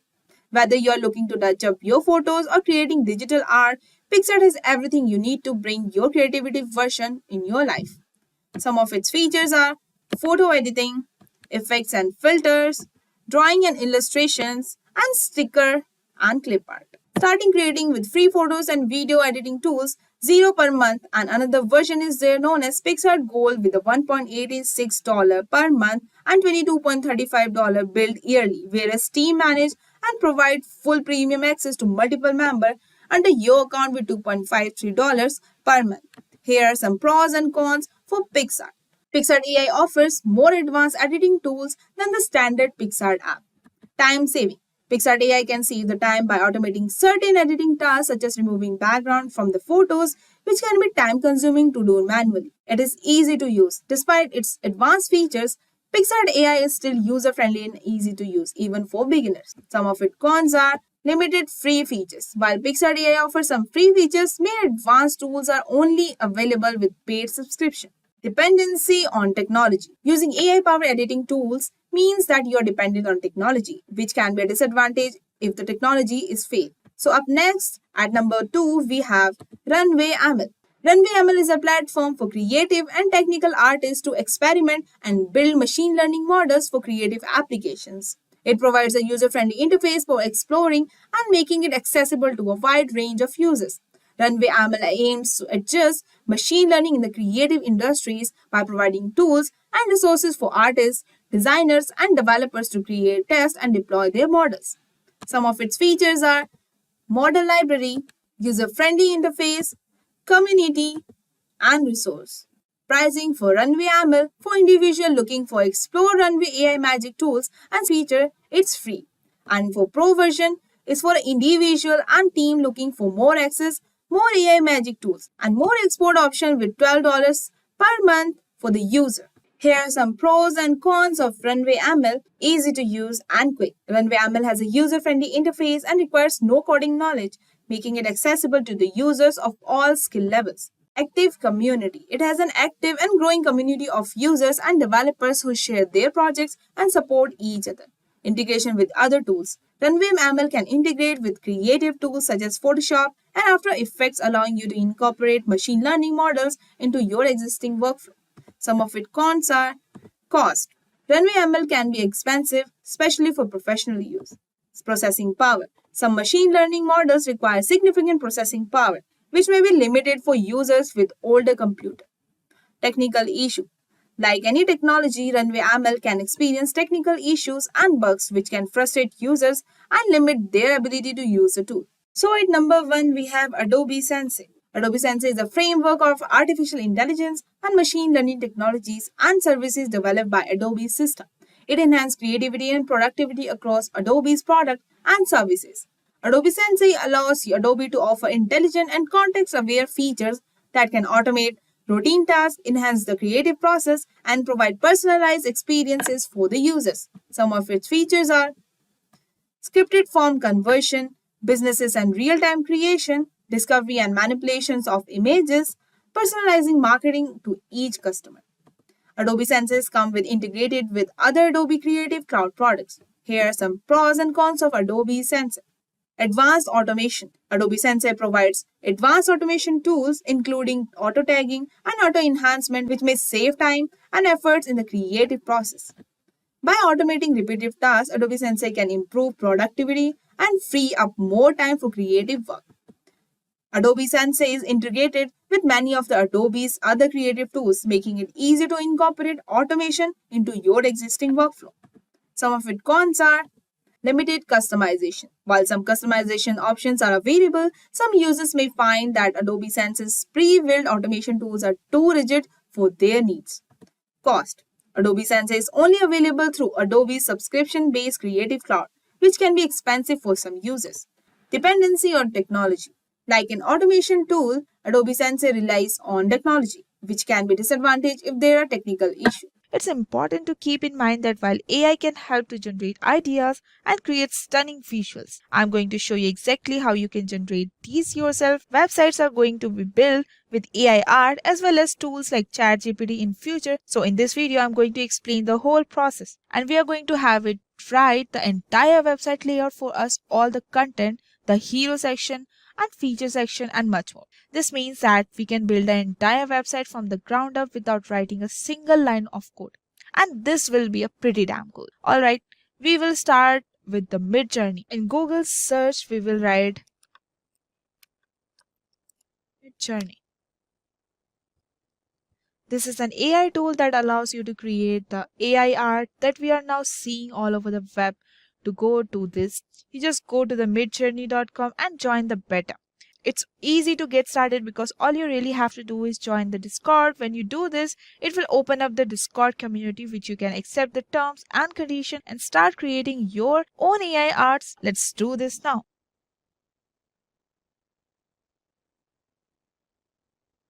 Here I have got the Midjourney server and I'm going to head over to one of the newcomer room here and where everyone is creating different types of AI art. The first thing we need to do is to do a / and type in an imagine, give us prompt work.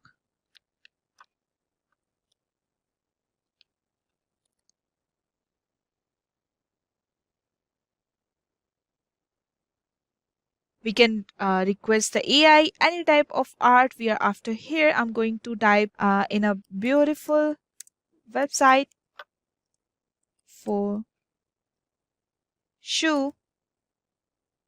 Then I'm going to pass in dash dash v4, which means the version 4 of the mid journey of AI art tool. Finally, I'm going to pass it in stylize. I'll do dash dash stylize.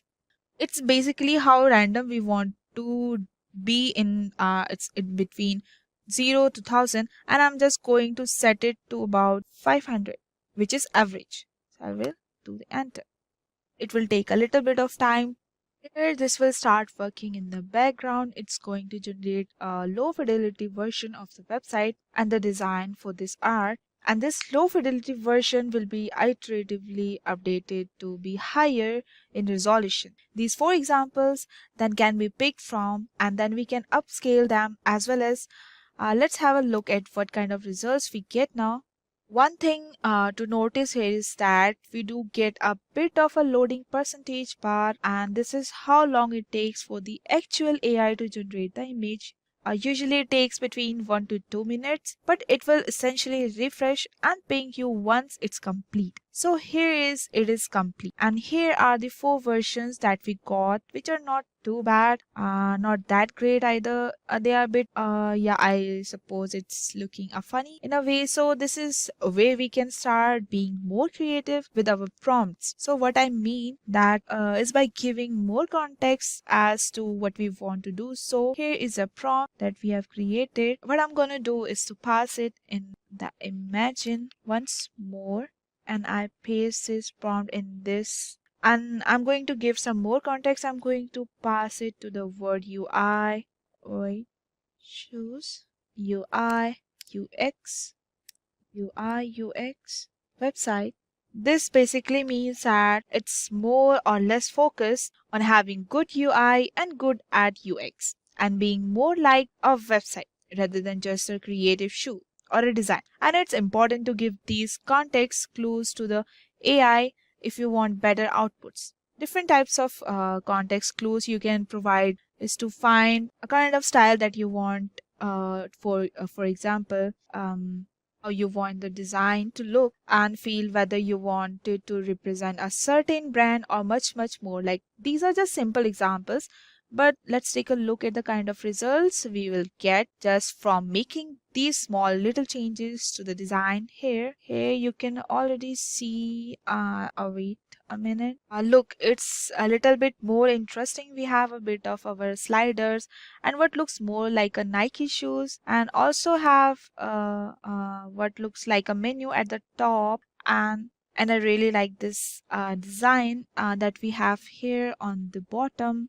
And here it is, because it does look very much like a website that we have got a bit for a hero section or a hero set section. And what's not, so from here we can select the version 1. So from here we can select the version 1, 2, 3, 4 to upscale, and I'm going to upscale version 3, which is U3, and this will give us the higher resolution version of this one particular design that we can start to take to the market, or even you can use to build. This again will take a little bit of time. It's going to process this and to do, and you can upscale in data, and let's run this in the background so that you can see wait a minute. This again will takes a little bit time to process. It's going to process this and do an unscale or upscale in beta, and let's run this in the background so that you can guys see what's the look. So here's the final result, and this is looking pretty, and we have got the nice design here for a shoe. We have got a bit of a hero section, and we also have what looks like a 2 call to actions, and we got some option here too at the very bottom, and as well as at the top we have got these colors, and that essentially are looking like these shoes colors being used as a part of the website design. So not too shoppy. Let's select the another one. Let's see for, yeah, but I think we can do a little bit more in terms of customization the design for this website, and I'm going to show you how you can do this. I'm going to copy over this prompt once, and for this prompt this time I'm going to pass a couple of extra things. So let me just maximize this.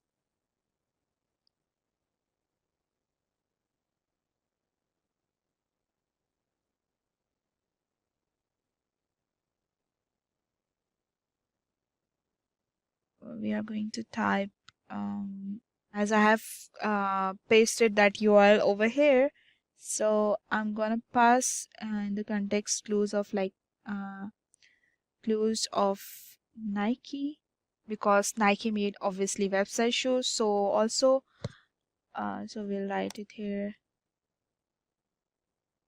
Nike, not here.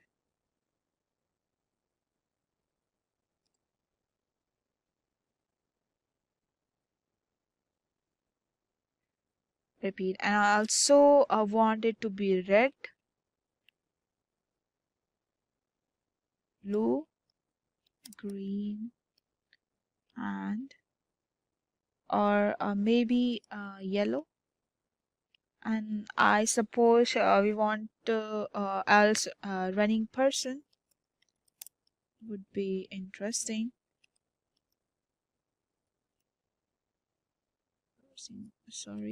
Person. It would be interesting to see how that gets designed. And I think that this should be enough. Let's actually improve the styling here. 1 minute. Let's change the styling. Let's have it 750 to make it a little bit more creative. And here are the results. I don't have a running person, but I do have a website that has definitely started using the colors that I recommended with Journey's AI art systems to use. So these website designs look way more creative than we had previously. Still, we have this slider design. These website designs look way more creative than we had previously. We still have this slider design here at the bottom section where we can pick out different shoes, but even these shoes look damn cool. I can see that the Nike logo on these, and these are actually ones that I would probably buy if I saw in the Nike store. But generally, these also are website because we have got the menus here at the top of the right. We got the text. So generally speaking, these are pretty interesting designs. So now I have another option here called version 1, 2, 3, 4. What this does is actually allow you to pick more generations based on actual image from these images or these designs. Now from these design, I actually like the 12, 3 and 4. I think it is most, I think 4, because it teals and red, or it's a bit yellow or blue.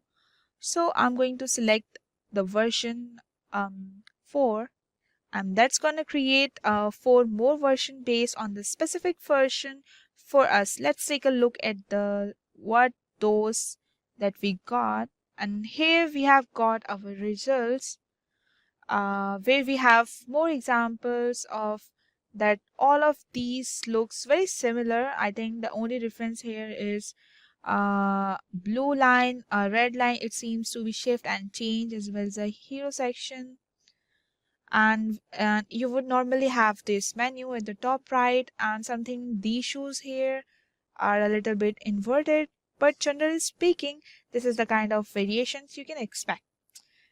Now let's take a look at another way we can generate generations for website. Now you can do is just jump into any website and select any image. So first we will go to an app and website, and you can select any image that you would like, and I will actually gone here and I'm going to pull in this image of this shoe.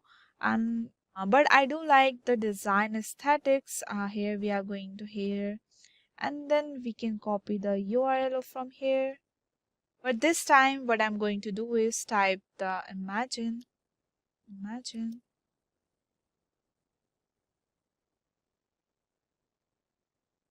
Then I'm going to pass in the URL what we have copied. We will paste it here. Again, I'm going to write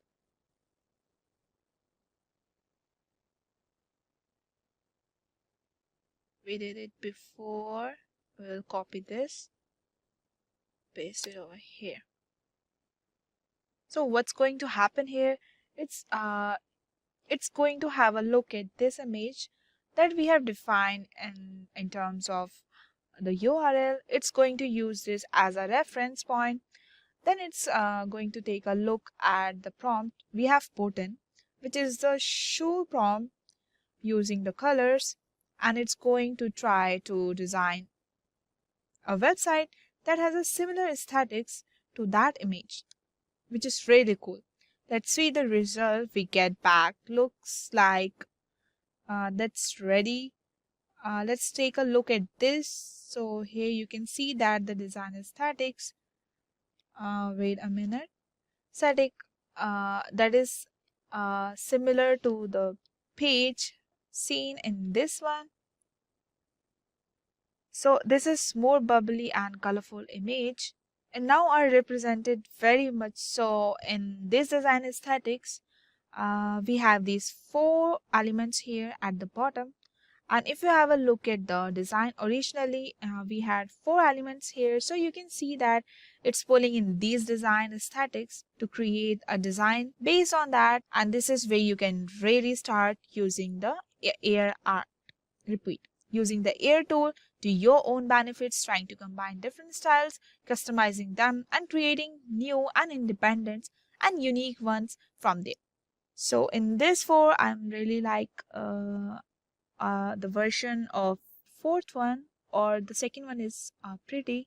So what I'm thinking of doing is an upscale on this. So we are going to upscale V2, and we are going to wait for that. 1 minute. Is use ChatGPT to write out the most of the content for me, and then I could take this to a client to immediately start shading. So let's see the upscale version happen. If we take a closer look, we will see that it has all the main elements for a website, including a logo area, a menu area, a nice hero image, as well as a title tagline button, as well the feature section. So what I'm going to do is to save this image to my computer. I'm going to save it and then customize it a little bit. But before we do that, we are going to head over to a GPT. Here we're going to prepare the outline for the website using some AI tools. So here I'm going to ask ChatGPT to give me the broad outline for a website for shoes, including hero title, tagline, call to action button, and section for features and details about the shoe. So let's see what ChatGPT will comes back with. It's pretty quick. It's got a title here, call to action button, features and details section, and it's not really telling me what these are.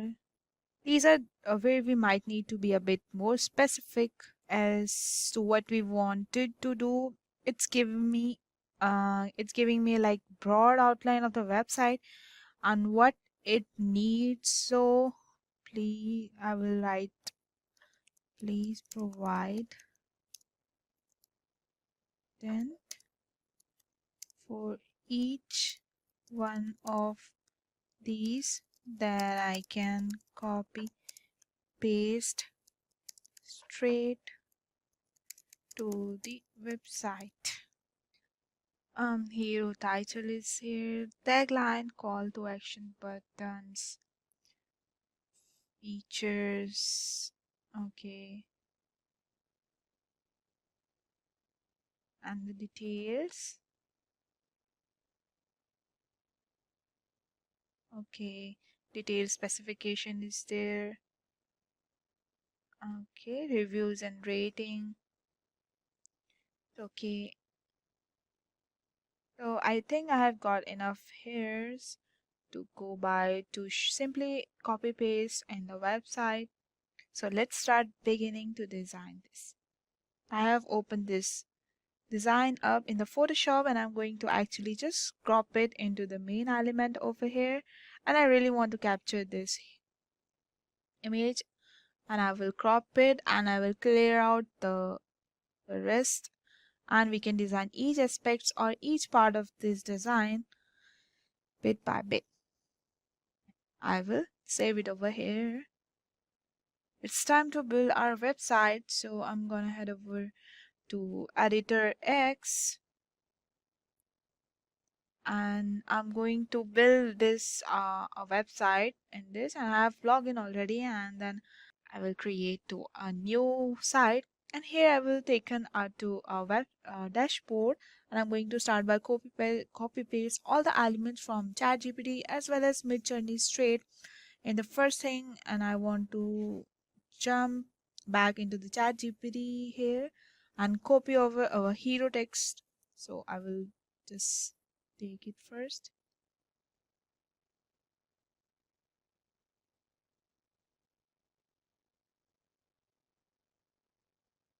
And I'm going to add title, and I'm going to paste it over here.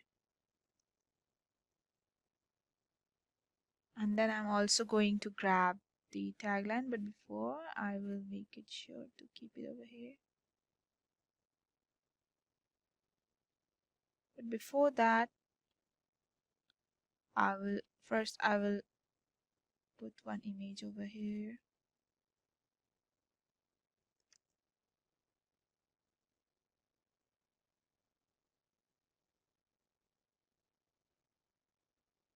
I will change the image as I have already downloaded the image.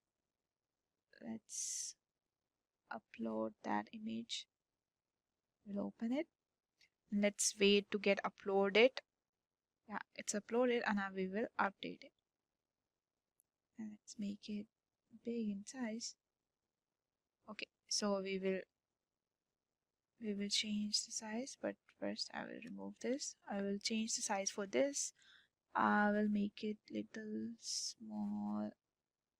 Next, I will add the icon for the company of the shoes that I am going to make a website for. I will add this and I will update it.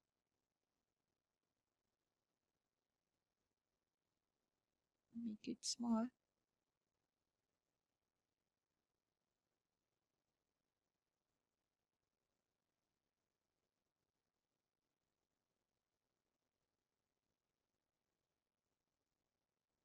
And this will be the taskbar, but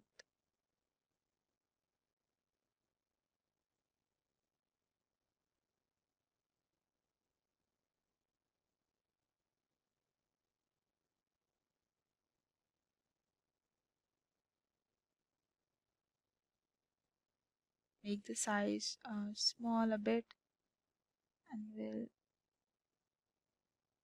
insert one more picture, and it will be the logo of the company that we are going to put over here. We will minimize it, we can resize it, we can keep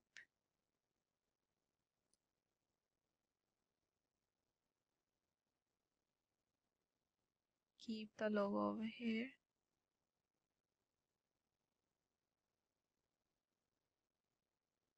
Now next, then I'm also going to grab the tagline over here. So I'll pick this tag. I will add the text. Comes up over here.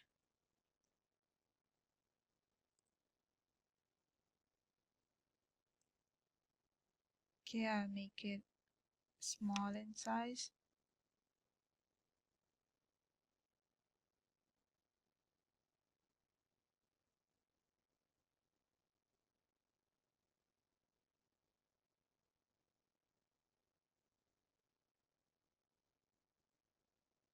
And we will paste on.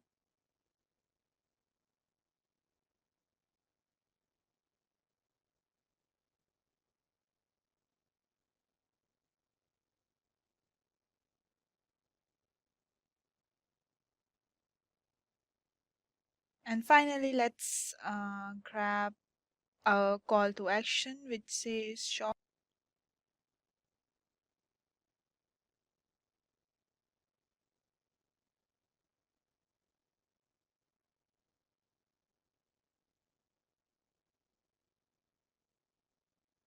and create a button for that.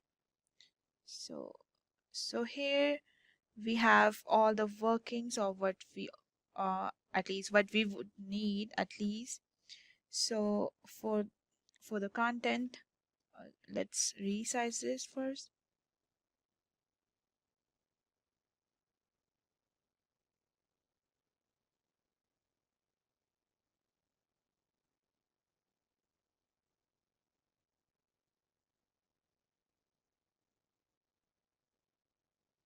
Now we will add, we need to add the image itself. So instead of just having a browse to stock images or anything like that, we actually had our images either done inside of the Photoshops that we have done before as from the mid journey as well as. So I'm going to just drag the image and I'm going to change the image.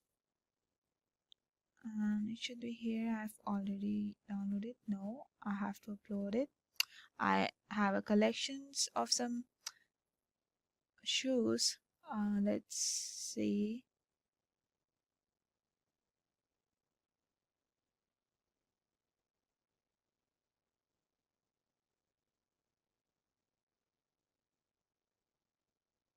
And I will just install one.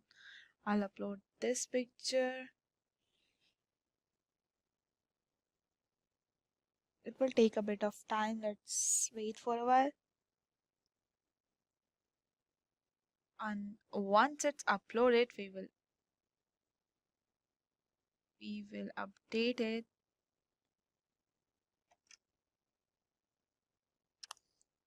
And we'll edit it.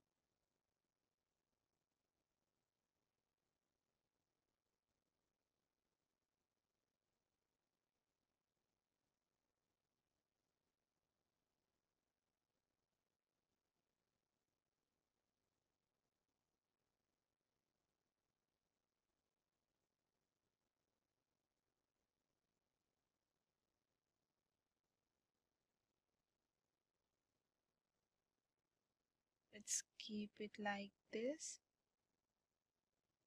or we can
So we change our content place from that to make it a fix in a place. So here we can change this also pretty well.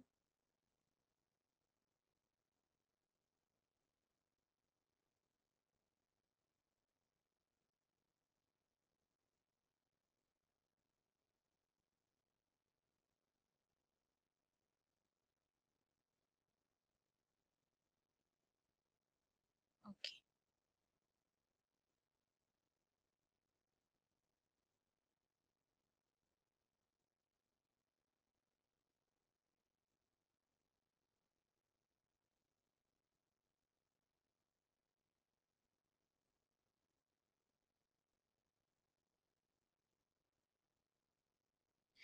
So basically have this text happening a little bit more everything here.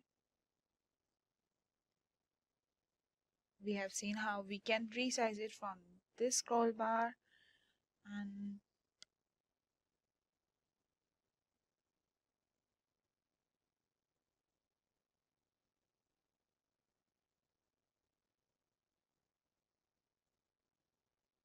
so now let's add one more picture over here to make it look more better. Let's take a picture from here. Change the image. Upload from computer. Have it from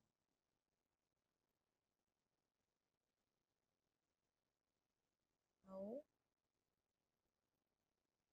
We will upload it again. Sorry.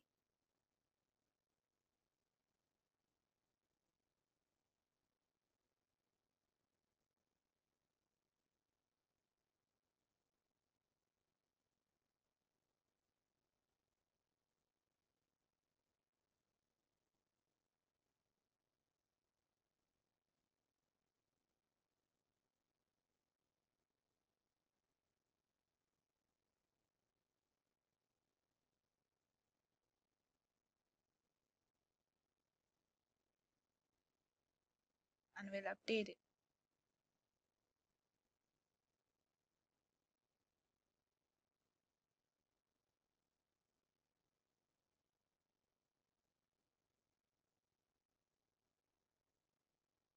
Let's resize it.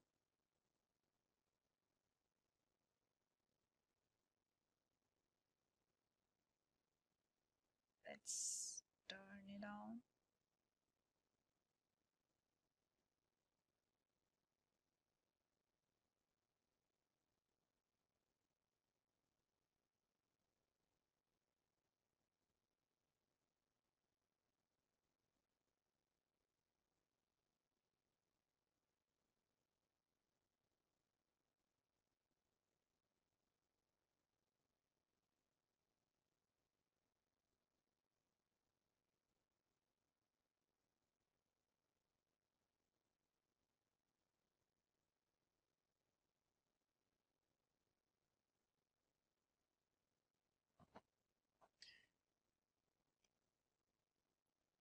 Let's make a taskbar for the top most of the screen. We will have a home page, so we will write a text over here. That will be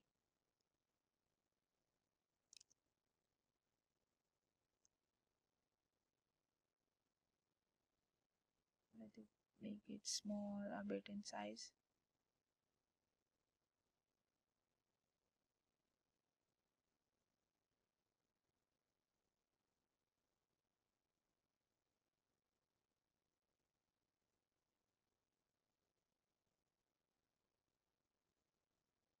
We'll add another text.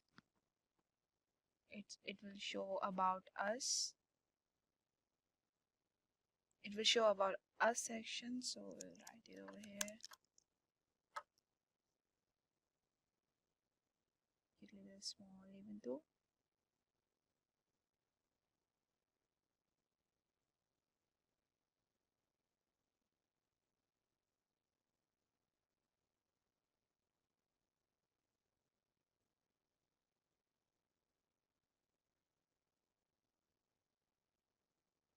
let's make same size.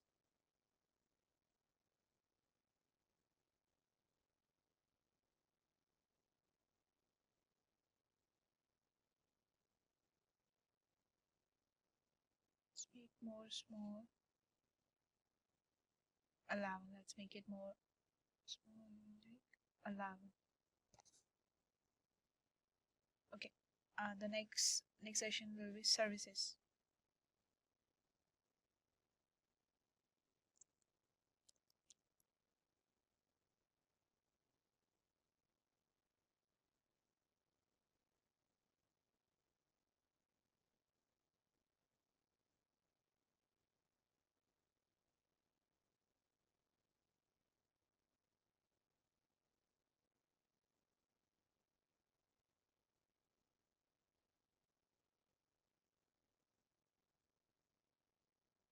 And the last one is context one section.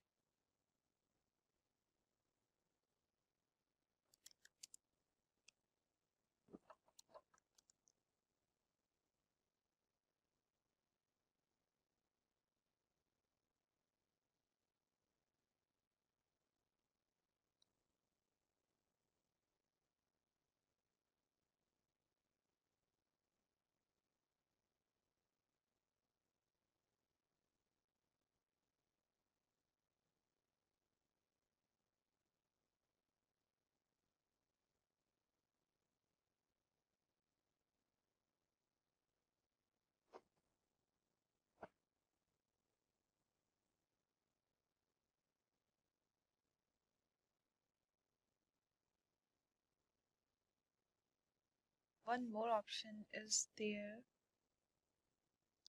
That is a start button. Like we are keeping the start button over here, so we are keeping this here. So let it be here.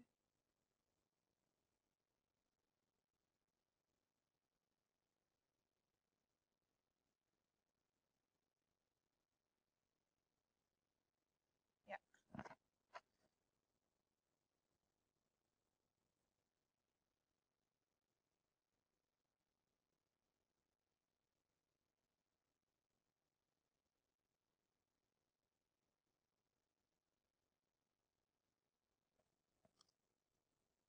So next, what I'm going to do, I'm going to select add section, and I'm going to just have a blank section. Here I'm gonna do first, I will add a picture first as a background. Let's do it. I will add one picture. Let's see I have downloaded it or not. I haven't downloaded. Wait a minute. Let it be upload. I will update it.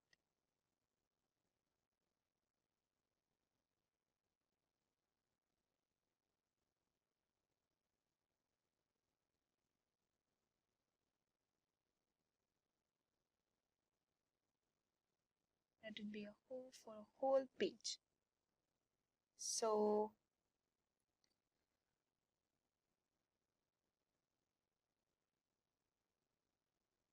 let's add the pictures now for another shoes. Here's the picture.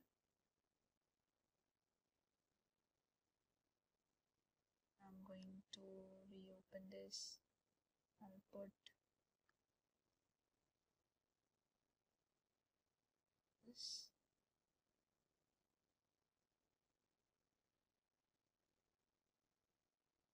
Okay, I'll update it to add it.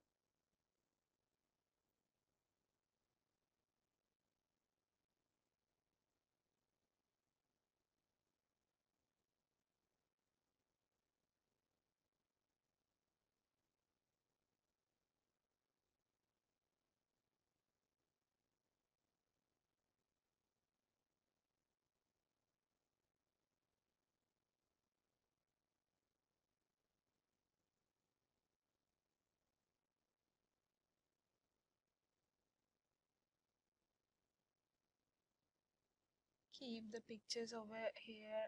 Like similarly, we will upload 3 pictures over here.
After this, let's keep it here.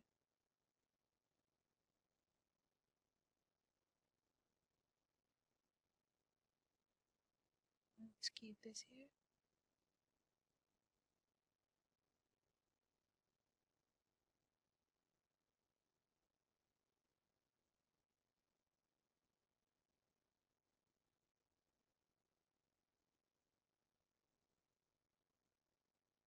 We are going to add another title over here.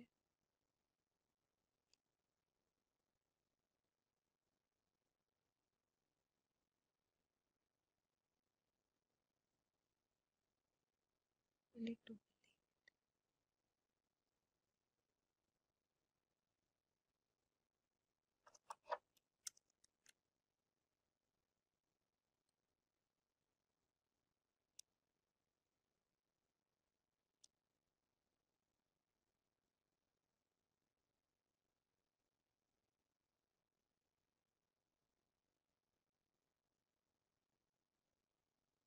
we are making it a bit resizing it.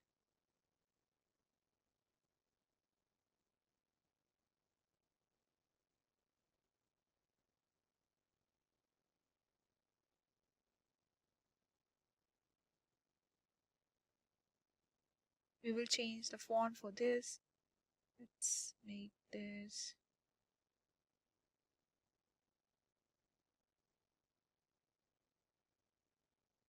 after this. We will start editing the features of the shoes. Let's go to ChatGPT.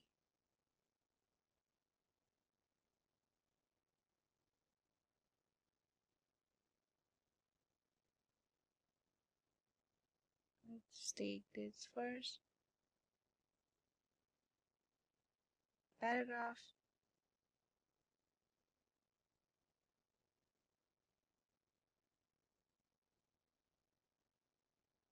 We'll make it small.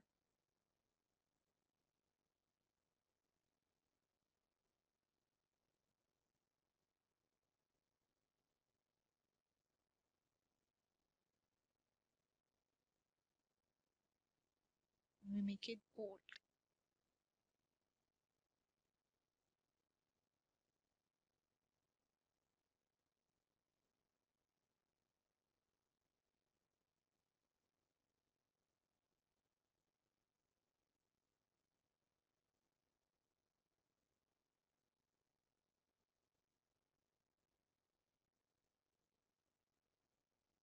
We will add another paragraph over here.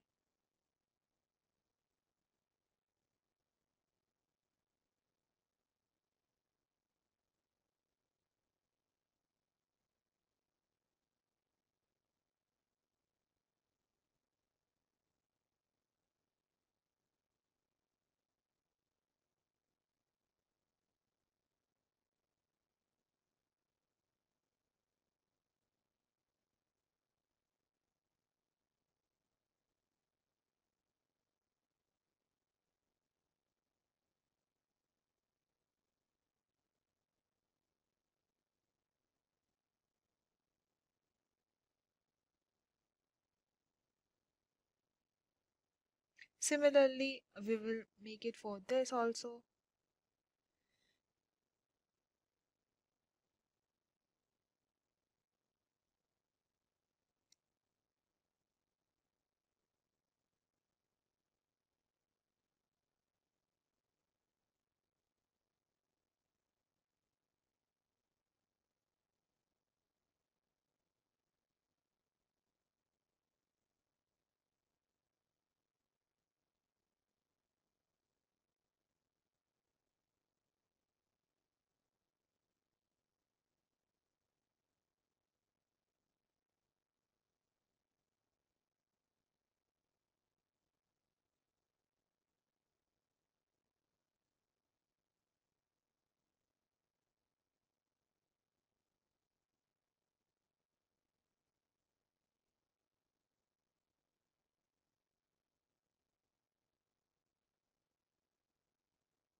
And last, we will add a contact us.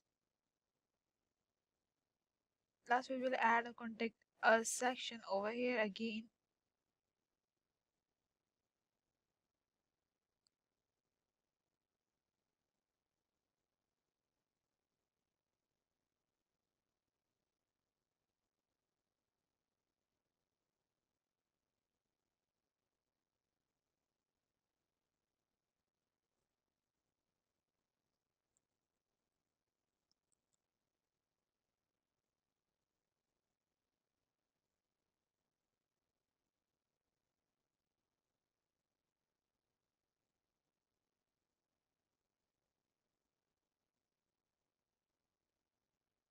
So this is the final output of ChatGPT, or how we use ChatGPT and AI art for our UI and UX design to create a website or a web page or the land page for the shows.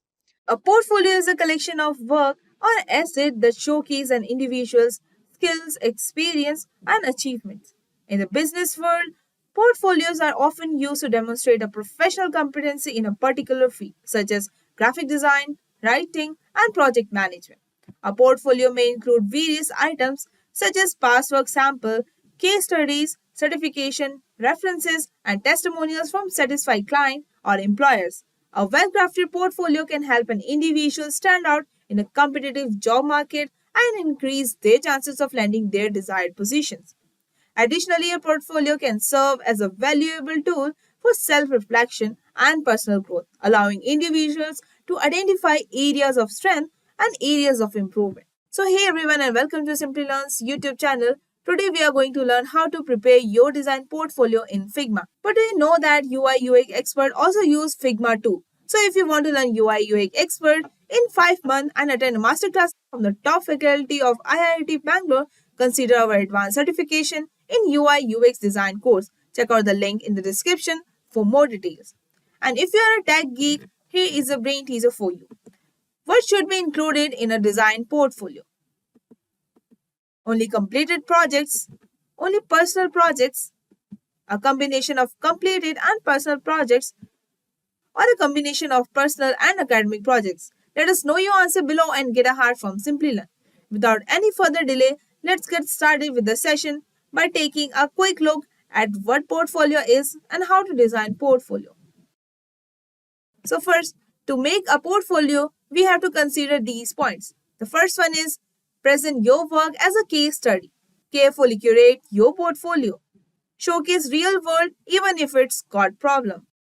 Design exercises. More in-depth case studies talk about results. Make your portfolio easy to navigate. Do your research and write sincerely.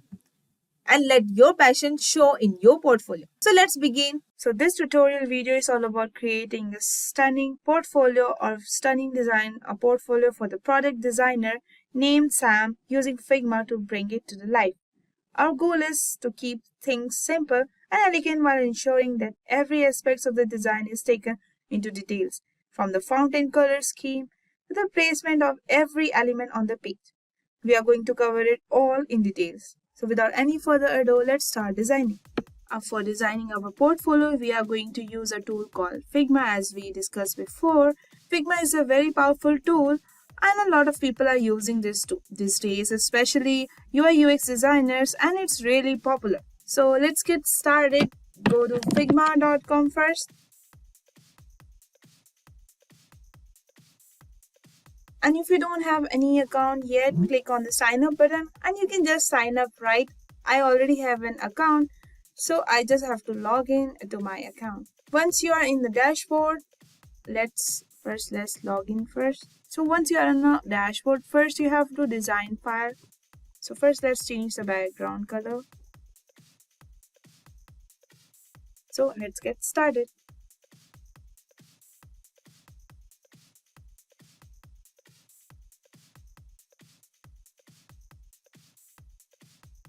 So now I will write the name over here.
Okay, so let's select this text and write this 5 section about Sam.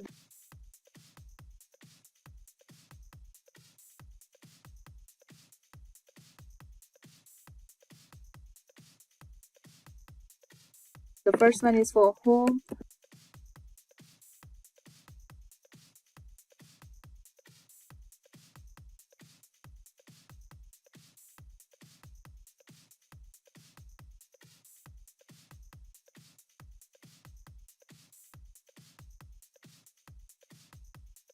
and the second is about section.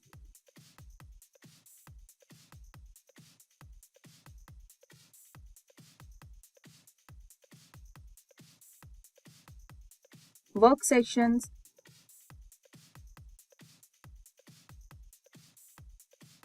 and blog section, the context section. So yeah, it's done.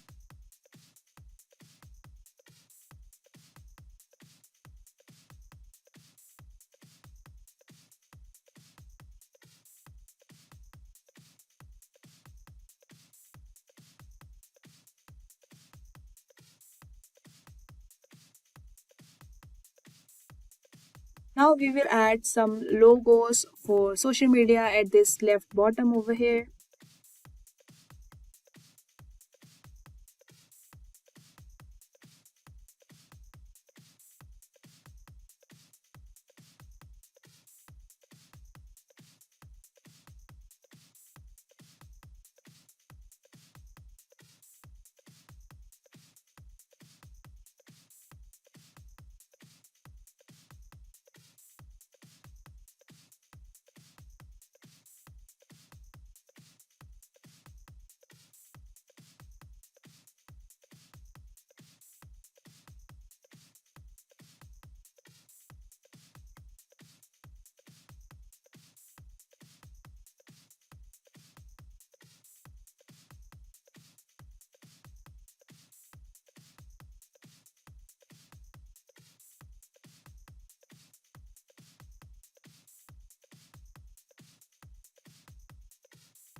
Let's take a rectangle and we will keep the picture for the Sam over here. So I have already downloaded the pictures, so let's keep it over here.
Now we have done with the home page. Now we will create a design or a portfolio for the about section.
Now we will write the section for the about.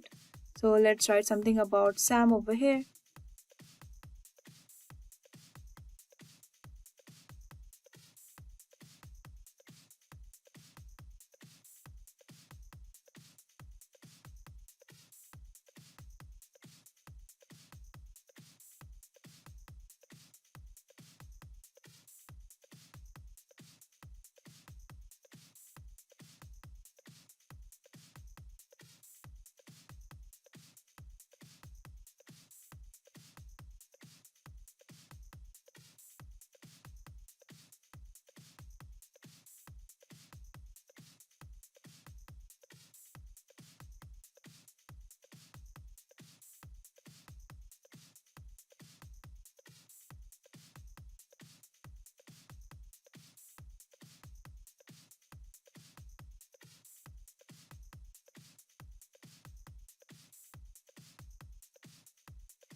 Next we have experience over here. So let's write something about experience that Sam's having. So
Now after that we will add here some of his experience.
Similarly, we will add more of his experience.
So this was the design for the about section. Now we will go for the third section, that is work. Let's create it.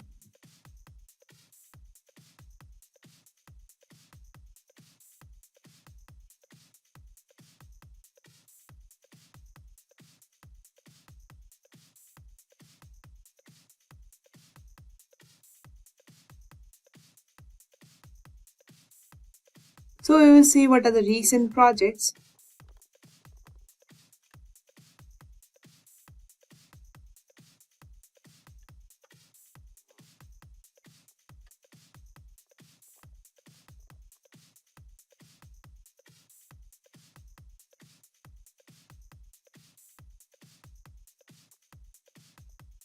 So now we will write some of his UX case studies. Let's suppose he's done the 4 case studies in UX. So for example, we will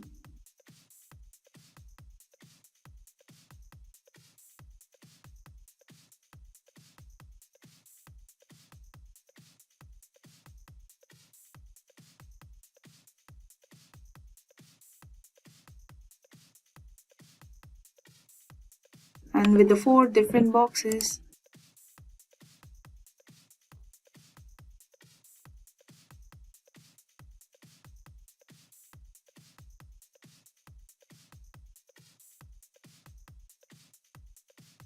Let's insert any of the 4 pictures, let's say.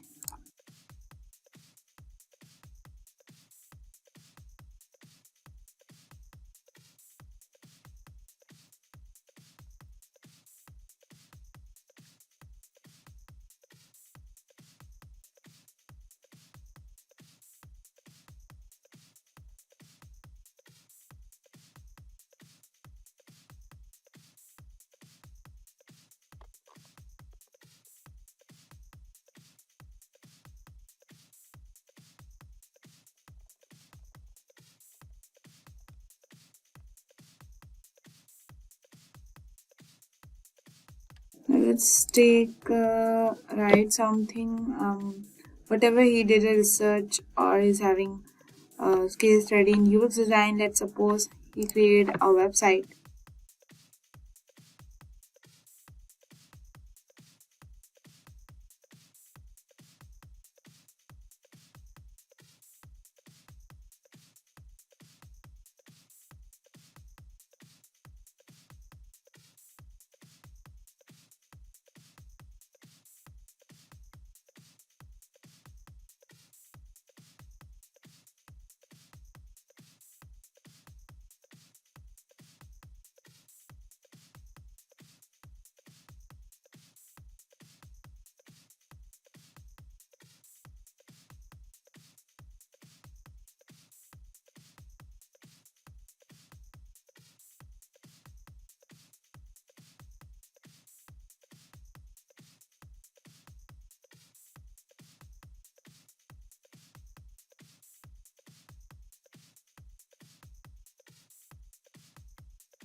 We just added these randomly logos over here.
Let's make it small.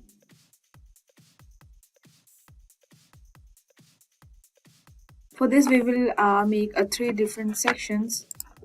Let's take here one.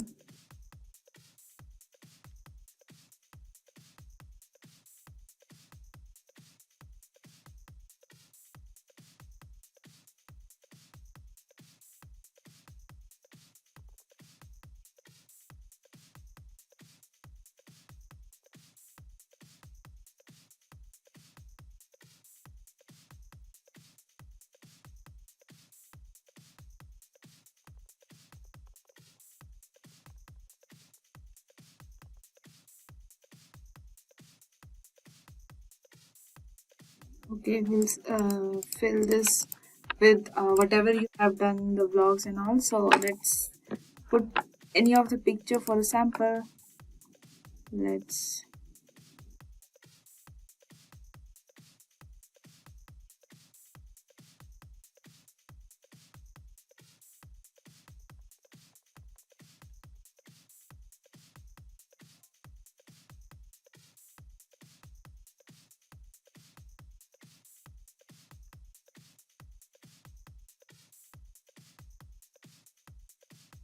these are the samples, but you can put your blocks over here. And about the text, write it first with the date.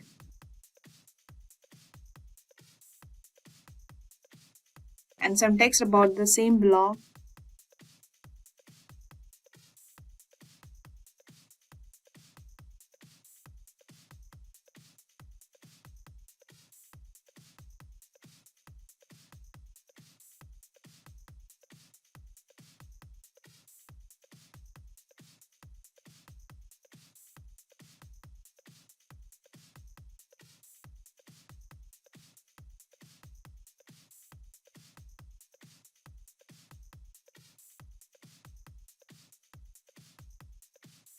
Same for the other 2 blocks.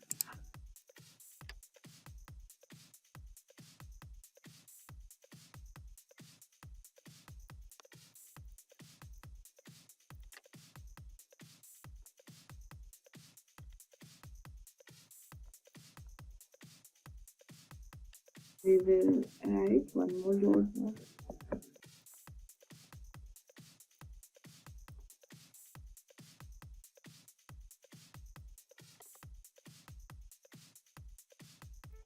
It's a little bit down.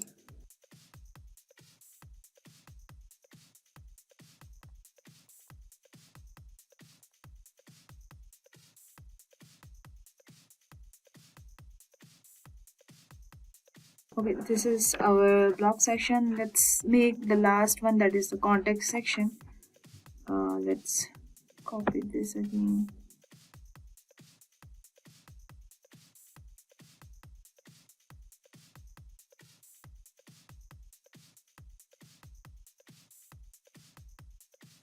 You can write over here contact me section.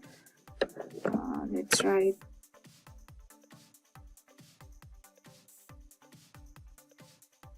text for contact. We'll make it small.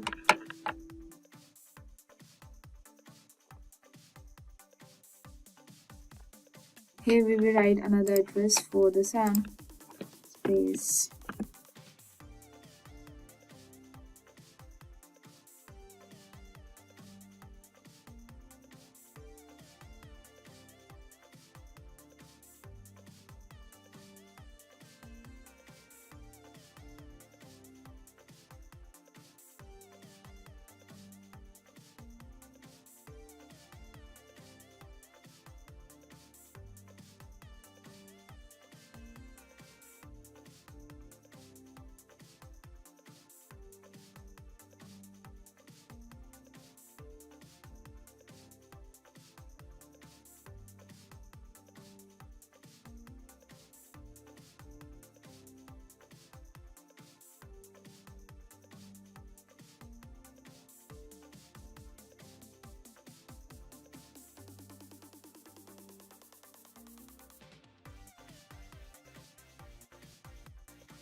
And we'll write Sam's email ID.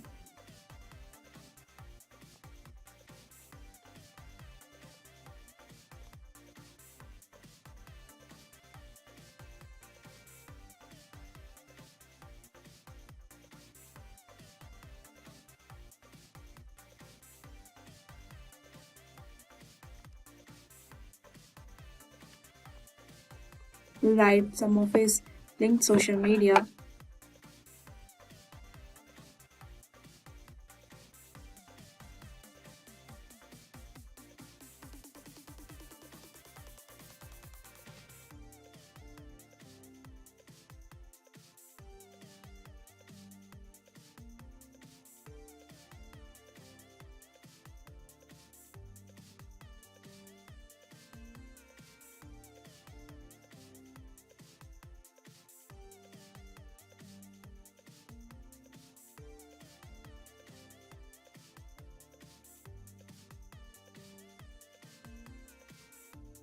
About his any projects, let's say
So this is the last contact section. So we are done with our portfolio. Introduction to Color Theory. Color theory is the cornerstone of effective UI design, influencing how users perceive and interact with digital interfaces. It encompasses the study of color relationships, harmonies, contrasts, and psychological effects. At its core is the color wheel, a visual representation of the primary, secondary, and tertiary colors and their relationships. Understanding the color wheel is vital for creating harmonious color schemes that resonate with users. Color harmony refers to the pleasing combination of colors in a design, achieved through various schemes such as complementary, analogous, and triadic. These schemes play a crucial role in establishing visual coherence and conveying the intended message or mood of the interface. Contrast, another key aspect of color theory, affects readability and accessibility. High contrast between elements enhances clarity, while low contrast offers subtlety and sophistication. Moreover, colors have psychological effects, evoking emotions and associations in users. For instance, red may convey energy or urgency, while blue might evoke calmness or trust. By leveraging the psychological impact of colors, designers can create interfaces that resonate with users on an emotional level. In summary, mastering color theory empowers UI designers to create visually appealing and user friendly interfaces that effectively communicate with and engage their audience. It serves as a powerful tool for crafting experiences that leave a lasting impression and drive user satisfaction. Understanding the color wheel. The color wheel is a fundamental tool in color theory, providing a visual representation of the relationships between colors. It consists of three primary colors red, blue, and yellow, which cannot be created by mixing other colors. Secondary colors, such as orange, green, and purple, are formed by mixing equal parts of two primary colors. Tertiary colors are further combinations of primary and secondary colors. The arrangement of colors on the wheel is circular, illustrating their relationships and helping designers create harmonious color schemes. One common scheme is complementary colors, which are positioned opposite each other on the wheel and create strong visual contrast when used together.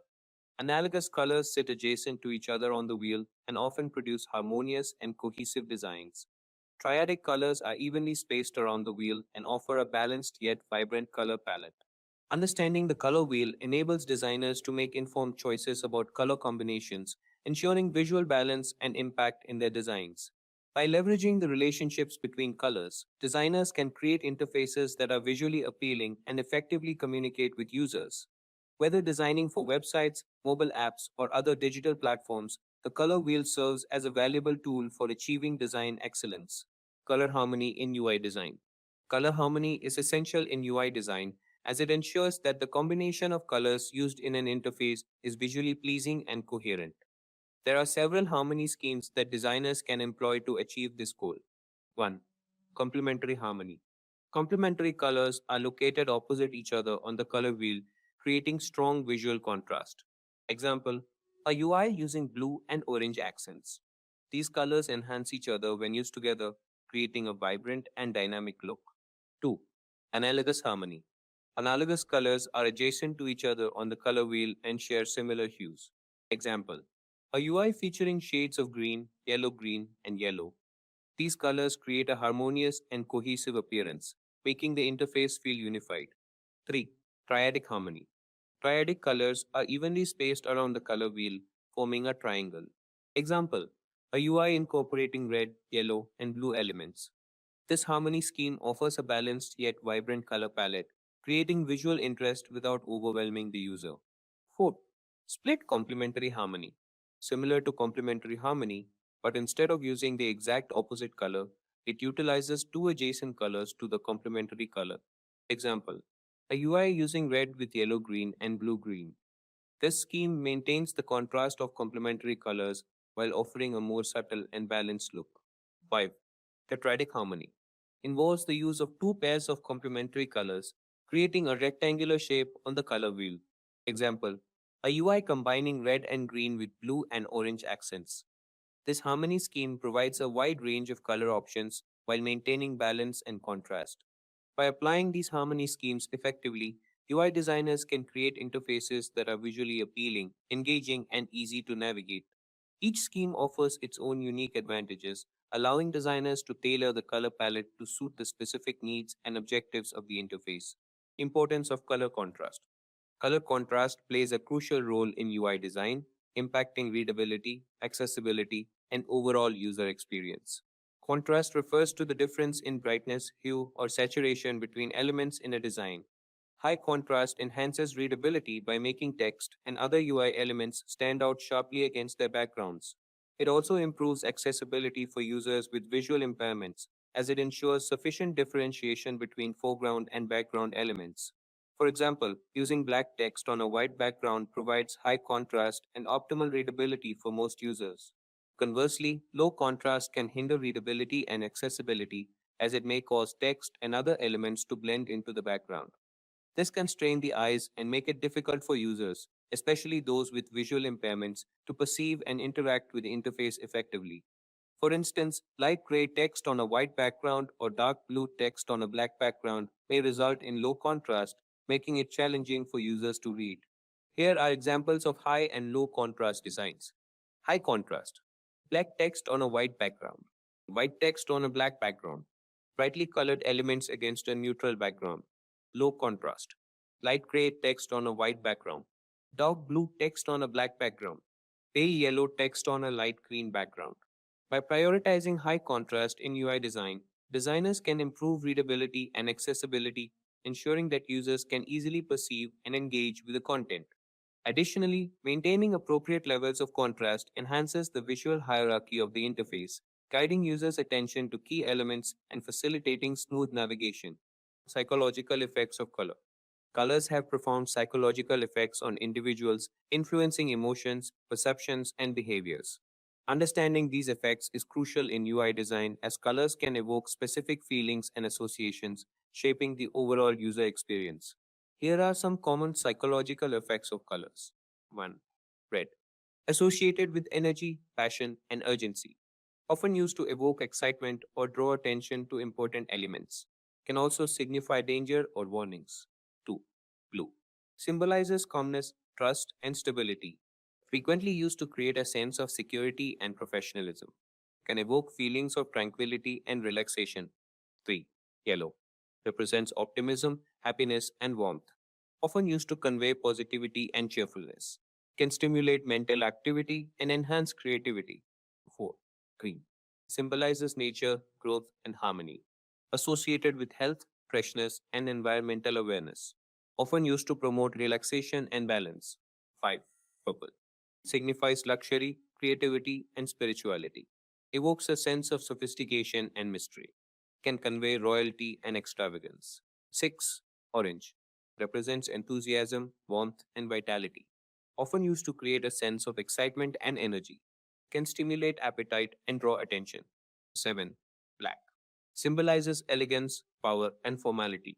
Often used to convey sophistication and authority. Can also evoke feelings of mystery or seriousness. 8. White. Represents purity, simplicity, and cleanliness. Creates a sense of spaciousness and openness. Often used as a background color to enhance clarity and contrast. Picture this. You're trying to open a door while carrying a bag of groceries in one hand and your phone in the other hand. A familiar situation, right? Well, human-centered design is all about making life easier in moments like these. Think of those automatic doors at the supermarket that magically slide open as you approach, freeing up your hands to handle your shopping. That's the power of designing with keeping people in mind. Human-centered design is like making stuff that fits people perfectly. You figure out what they like and need, using things like interviews and observations. Then, you use that information to make something that's easy and enjoyable for them to use. It's all about putting the user first and making sure what you create works great for them. So, in this video from Simplilearn, we will discuss about human-centered design process. We will give you a complete picture of all the aspects of HCD. From how it evolved to its principles, phases, and real-life applications, we got you covered. Human-centered design process. Human-centered design focuses on crafting solutions that align with people's needs and behaviors, making their lives simpler and more enjoyable. Let's first look into the history of human-centered design. Human-centered design has come a long way since its beginnings in the 1960s, when it was all about making military equipment safer and easier to use. This focus on understanding how people interact with the environment soon spread to consumer products. In the 1980s, pioneers like Donald Norman emphasized the need for designs that are intuitive and user-friendly, which gave rise to user-centered design. Today, HCD principles are essential across various fields, including technology, healthcare, consumer products, public services, and education. Companies like Google and Apple prioritize user experience in their products, and sectors like healthcare and urban planning use HCD to create more accessible and inclusive services. This evolution highlights HCD's importance in crafting solutions that are not only effective and enjoyable, but also sustainable by keeping the needs and experiences of users at the forefront. So, what are some of the key principles to keep in mind while implementing a human-centered approach? Prioritize people. Always focus on individuals who will be using your product and consider their unique needs and circumstances. Remember, your goal is to create something that helps them achieve their objectives more effectively. Identify the core problem. It's essential to pinpoint the underlying issue rather than just addressing its symptoms. By tackling the root cause, you can prevent recurring issues and create more impactful solutions. Consider the whole system. Keep the broader user journey in mind, even when working on specific aspects. By understanding how each part fits into larger picture, you can create more cohesive and seamless experience. Start small, iterate often. Instead of diving straight into complex solutions, start with simple interventions and continually refine them through iterative testing and prototyping. This approach allows for gradual improvement and ensures that your solutions truly meet the needs of your users. Now, there are 6 phases in the process of HCD, which are as follows. Empathize. This phase is about understanding the people you are designing for. It involves gathering insights into their lives, needs, and challenges. You can interview potential users to understand their experiences and needs. Observe users in their environment to see how they interact with existing solutions and uncover unarticulated needs. Collect quantitative data from a larger user base to identify patterns and common issues. Define. In this phase, the insights gathered during the first phase are synthesized to define the core problems and challenges. Create detailed profiles of typical users to represent different user types. Map out the user's journey to identify pain points and opportunities for improvement. Develop a clear problem statement that encapsulates the user needs and challenges to be addressed. Next, ideate. This phase involves generating a wide range of ideas and potential solutions. Conduct sessions to generate a large number of ideas. Draw simple sketches to visualize ideas quickly.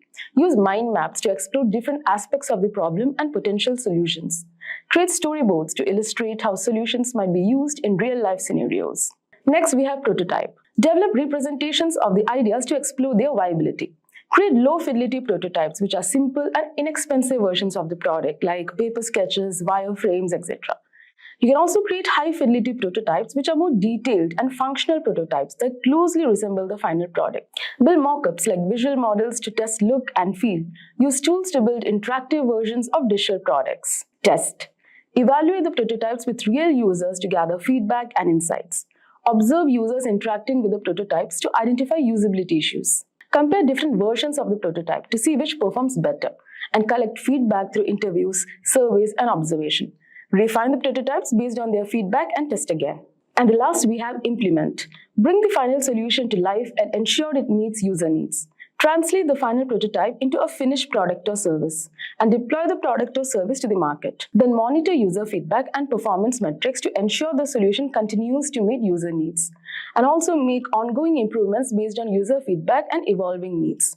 So, human-centered design approach can greatly improve our UI UX by focusing on the real needs and behaviors of the users. By understanding what users want and how they interact with the product through research and feedback, designers can create interfaces that are more intuitive and enjoyable to use. Regular testing and refining based on user input also ensure that the product continually meets their needs effectively. So we hope by now you got a clarity on what a human-centered design approach is and how the ways and processes to achieve it. Now, let's see some real-life examples of how brands applied HCD process to enhance their UI UX. First, let's see an example from IDEO, which is a global design and innovation company. So, IDEO was asked by a medical device company to design a data entry tool for nurses during a specific procedure. So the client envisioned a sleek, futuristic gadget similar to iPad that required two hands to operate. However, when the IDEO team observed the medical procedure, they noticed a critical detail. Patients were anxious and scared as they were into surgery, and nurses would often hold their hands to comfort them, an essential human interaction the client has overlooked. Realizing a two-handed device wouldn't work, IDEO brainstormed and developed a one-handed device with a thumb scroll, which looks like this, allowing nurses to input data while still holding the patient's hand. Although it wasn't as cool as the client's original idea, it was far more practical and empathetic. So IDEO's approach focused on understanding the end user's needs and using those insights to guide their design, resulting in a solution that was unexpected but ultimately created a more human and effective experience for everyone involved. So now let's talk about the role of HCD in digital products. So human-centered design profoundly influences the UI UX of software and digital products by placing the genuine needs and behaviors of users at the forefront of the design process. Through comprehensive user research and empathetic understanding, designers gain invaluable insights into users' preferences, challenges, and motivations. This deep understanding allows for the creation of interfaces that are intuitive, user-friendly, and emotionally resonant. Now, let's see how HCD impacts UI UX of a digital product through an example. Uber uses human-centered design to make sure the app meets users' needs. They started by researching what people didn't like about traditional taxis, such as long waits and unclear pricing. The Uber app has a simple, easy-to-use interface with clear visuals. It allows quick booking with one tap and shows where the driver is in real time. Users can save favorite places and ride preferences for a personalized experience. Also, the app is accessible with voice commands and adjustable text sizes. It provides fare estimates and real-time tracking to ensure transparency. So trust is built through driver ratings and safety features like an emergency button. Uber continuously improves the app based on user feedback and tests new features before releasing them widely. It supports multiple payment methods and also languages to be inclusive for all users. So these HCD principles make Uber a user-friendly, personalized, and safe ride-hailing app. So there you go. We are diving into the top 20 Figma plugins that will take your design workflow to the next level. Whether you are new to Figma or a pro, these plugins are going to save you tons of time, boost your creativity, and make the entire design process way smoother. So what exactly is a Figma plugin? Figma is already an incredible design tool, but plugins are like superpowers that make it even better. So they are little add-ons you can install directly in Figma to help you do things faster and more efficiently. Need to automate repetitive tasks like aligning elements, creating mockups, or exporting assets?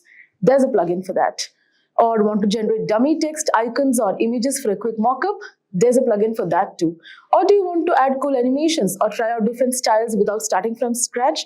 Plugins can handle that. So essentially, they fill in the gaps that Figma doesn't cover by default, and they're really easy to use. So let's dive straight into the video.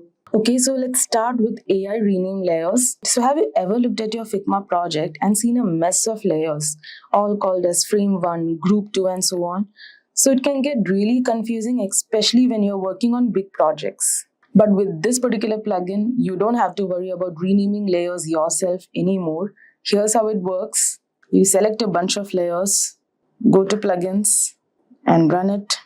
You can also describe the context if you want, rename the layers, and boom, it renamed your layers. It understood that this is the content areas, these are the content areas, and this is the main shape, and this is the image. Pretty cool, isn't it? So like for example, if there is a button inside a frame, it might rename it a primary button or main frame, making it much easier to navigate your file. And the best part is you can do this for hundreds of layers at once, and it saves you a ton of time, especially when you have a big project with lots of elements. And it's super handy and keeps your layers organized without any extra effort on your part. Now, if you have ever worked in Photoshop and wanted to switch over to Figma without losing any of your design work, then you're going to love this next plugin that we are talking about. It's called Codia AI PSD to Figma. So basically, it lets you import your Photoshop files directly into Figma. And here's the best part, everything stays editable. The layers, groups, masks, it's all preserved. So let's just run this. So here you can just drag and drop, or you can, upload your image from your file. So as you can see, it's scanning the image. And as you can see, in just a few seconds, the plugin is importing the whole file into Figma. Yes, it's done. Let's see. Wow. As you can see that I can click any layers in this particular frame and it's editable. And I can change the color, resize it or move it around like this, just like I would do in Photoshop. So it's convenient, especially if you have old designs in PSD format that you want to update in Figma. And don't worry about the file size. This plugin works with files up to 1 GB, so even large projects are of no problem. Now next, let's talk about an awesome creator who's called Double Glitch, and he's developed some really impressive advanced prototyping techniques. Now, one standard project is his cursor tracking tutorial. So this basically lets you track your mouse movements directly within Figma. So this means you can showcase how users interact with your design, like hovering over buttons or navigating across different elements, making your project feel more dynamic and realistic. So let's just see a few examples of his. Let's just run this. Wow, as you can see in action how the cursor follows along as you move it across the design. It's a great way to make your prototype more engaging, especially when you're presenting to clients or testing out user flows. Wow, this is just amazing. So instead of just showing the static screens, this adds a layer of interactivity that makes your design feel closer to a fully functional product. This is super cool. But that's not all. Double Glitch has also created a technique for parallax effects like this right inside Figma. So if you're unfamiliar, parallax scrolling gives your design a sense of depth by having different elements move at varying speeds as you scroll. So let's just play this and see how it works. Wow, pretty cool. So it's typically something you'd need advanced animation software for, but now you can do directly right inside Figma. Let's see some more examples. Okay, this is one kind of example. See, so all these type of animations, advanced animations, can be done with this particular plugin. So you can bring your designs to life with these smooth animations and transitions, adding a whole new level to your presentation. Now, next plugin that we have is HTML to Design. So this plugin is a game changer for anyone looking to convert a website into a fully editable Figma design. So it's pretty simple. Let's just see how. So you basically just have to type your URL over here, like whichever website's design you want to introspect, and then just import it.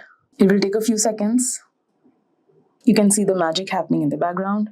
So you just had to simply input the URL of the site you want to replicate and hit the import button and boom. And you have this, the editable Apple website. So you will have a customizable design right in your Figma workspace. Now you might wonder why you would want to convert a website to a design rather than the other way around. So the thing is, if you're just starting out in UI, the plugin is a perfect tool for learning. So it basically lets you explore how different websites are structured. So what design elements they use and how they achieve the aesthetic, so that you can get inspiration from them and also get a clear idea on how they have done it and then use it for your project. So analyzing existing projects is a great way to build your design skills, and this plugin helps you so much for that purpose. As you can see, all the layers is editable. All the layers are editable. So this is pretty cool. This is pretty helpful. Now next up is a plugin that's going to be super useful for anyone who loves Google Fonts. So it's called Google Fonts Unofficial and gives you direct access to the full Google Fonts library right inside Figma. So here's how the trick works. Let's say I have a text block in my design that I want to style. So I can open the plugin, search for any Google font and apply it to my text instantly, just like this. How easy was that? Now you can also, filter the style or even find fonts that fit a certain vibe or look. Plus, if you want to download the font for use outside Figma, it gives you a link for that too. So you can save the font over here. You can preview the font. Now there are some super tools inside this itself.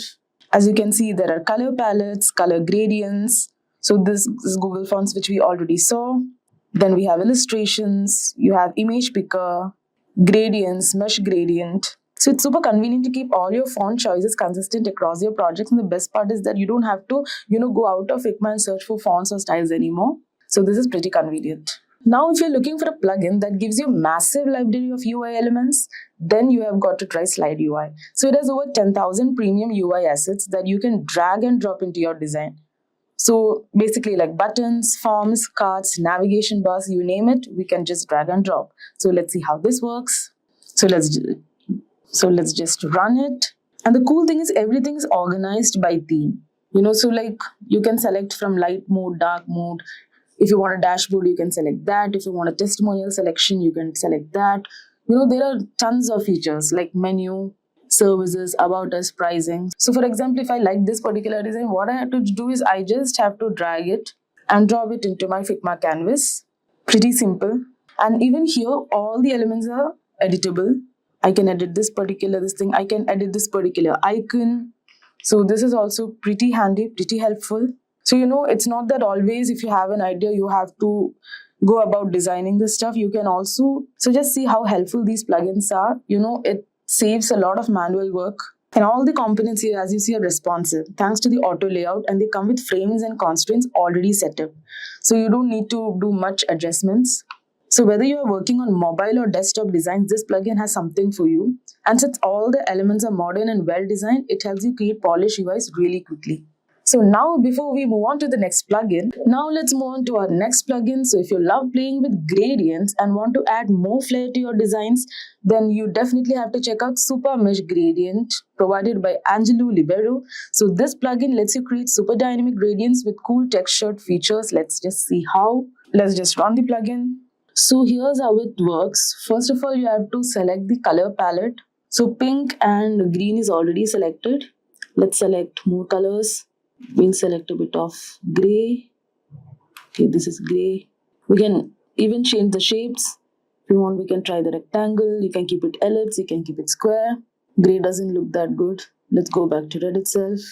Yes, red is fine. You can even change the ratio, but let's just keep it 1:1. And as you can see, you can just drag around the points of gradients and adjust the gradient's direction and position. And you can even add grain for that extra bit of texture. For example, if you want to increase the grain, you can just increase the opacity. Let's just keep it here. Yeah. You can change the scale. You can blur it. So as you can see, as I adjust the settings here, you can see the gradient change in real time on my canvas. So you can use it for background buttons or any other design elements. So for example, also you can, save it in different resolutions and add it to your canvas. Here I'm adding to my canvas. Let's see. Yes. So here we got an image, and you can actually use this, for background effects or to design your element, which is pretty cool and pretty simple. So this was it about Super Mesh Gradient. So now next we are talking about Inima. So if you're into animations and want more control over them in Figma, then Inima lets you create super smooth transitions between frames. So here you can control the frame rate, tweak the timing, and even choose how the motion flows from one element to another.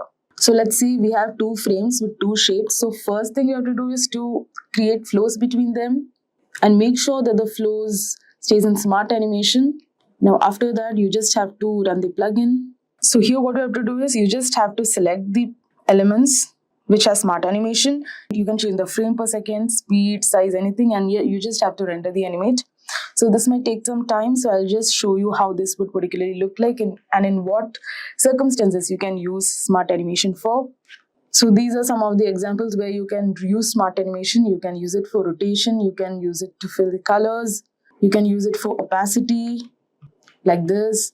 You can use it for scaling up, and also you can use for changing the position like this. So these are some of the circumstances that you would use smart animation for. Now next we are talking about iChart plugin.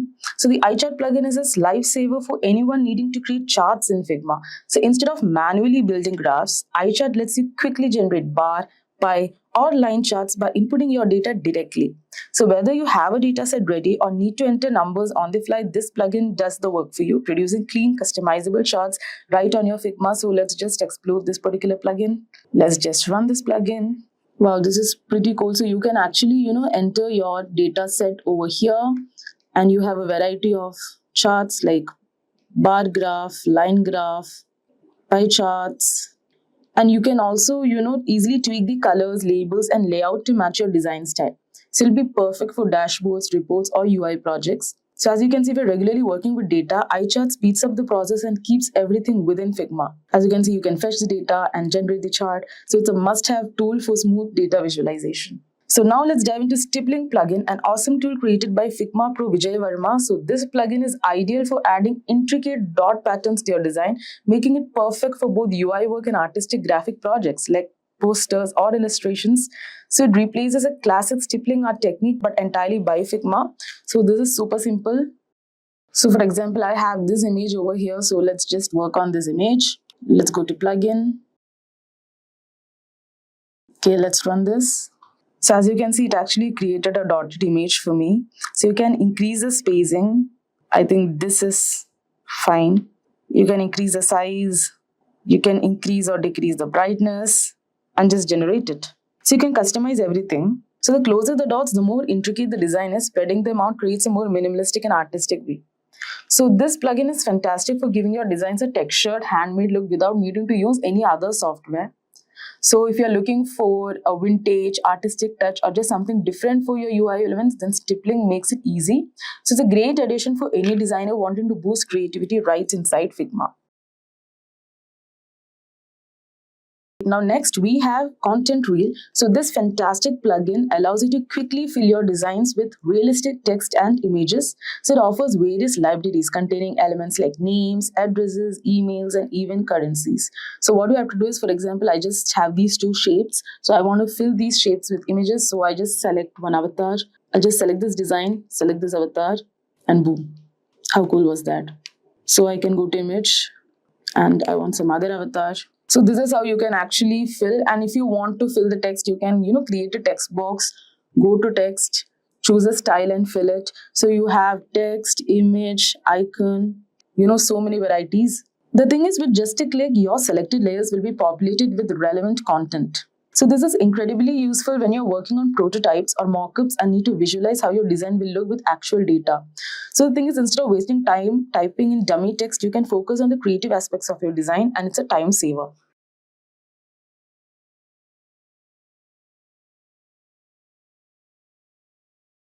Now next is fast isometric. So if you have ever wanted to add some depth to your designs, this plugin is for you. It allows you to convert your 2D designs into isometric views effortlessly, just like this. So you can just, move around and effortlessly create isometric views. So you can create isometric shapes by simply adjusting the parameters also, and this capability can be particularly useful when designing graphics or user interfaces that requires 3D appearance. So with fast isometric, you can enhance your visual storytelling and make your design stand out by adding a unique perspective. Also, you can, explore this skew section where you can just rotate it by changing the angle. So this is a go-to plugin for isometric views. So moving on to Unsplash. Unsplash is a well-known platform offering a vast collection of high-quality, royalty-free images. So the Unsplash plugin for Figma makes it super easy to access this library. So let's just open. So you can search for any image directly within your Figma project and import it with a single click. So this is fantastic for those times when you need stunning visuals like these, but don't have the time or resources to create them from scratch. So whether you're looking for background images, illustrations, or any other type of graphics, Unsplash provides a seamless way to enhance your designs. So it's also a great resource for maintaining a professional look in your projects without any licensing concerns. Pretty handy, isn't it?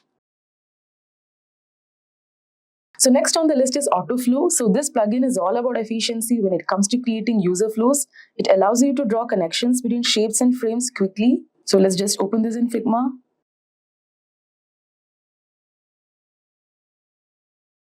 So you just have to select an element, press the shift key, select the next element, and yes, you have a flow. And the best part is you can even, name this flow. Like anything, I can just add a random text, and this is particularly useful when you want to explain what the flow is. Like, if you want to explain the flow, like why this is going from here to here, you can actually give the explanation over here, which will be pretty easy for you while you'll be giving your presentations. And also, if you need to reposition your shapes, you can run the plugin again and it updates the connections for you.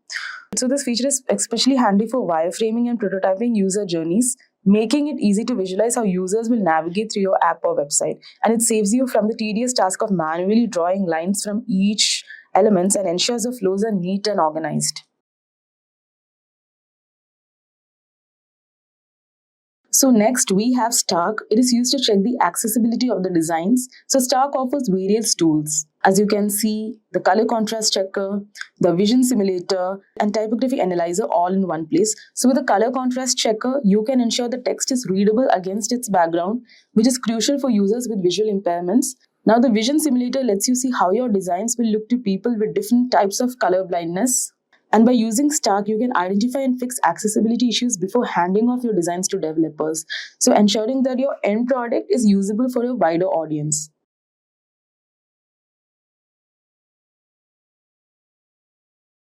Now, next on the list is Iconly Pro. So this plugin features an extensive library of thousands of beautifully crafted icons in 6 different layers. And you know what the best part is? All these icons are of SVG format, which means you can scale them without losing quality. So let's just see.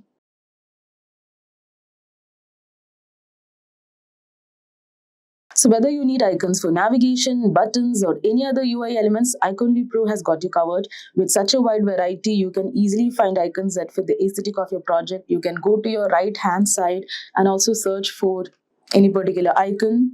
So the ability to customize in colors and sizes makes it even more versatile. So having access to such a robust icon library at your fingertips can really speed up your design process and improve the quality of your designs. Now moving on to type scales, if you're ever in doubt about the hierarchy of your typography, for example, this plugin will simplify the process. So it allows you to create a proportional and consistent type scale within just a few clicks.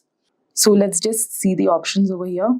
So as you can see, you can start by specifying your base font, the base size, and choosing from various other scale factors which dictate how the other sizes relates to your base size.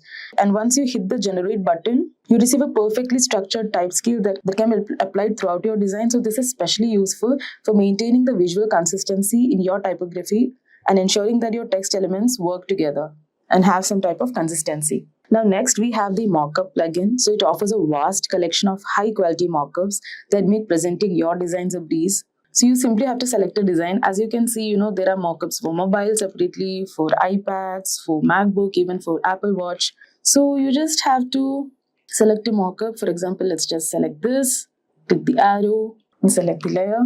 Crop it, and as you can see, your mockup is ready. So you can even customize the colors of the devices, giving you the flexibility to match your design's aesthetic. So having access to such a comprehensive library of mockups saves time and enhances the professionalism of your presentations. Now next is the contrast plugin. Now this is designed to help you evaluate the color contrast and text contrast in the background elements. So as you know, accessibility is a crucial part of design, especially for users with visual impairments. And contrast helps you ensure that your designs meet industry standards for readability. So using this plugin is very simple. You have to run the plugin, scan it, and here I don't have any issues. Like my design is okay. I don't have any issues. So you simply have to select the text and background layers you want to check and run the contrast plugin.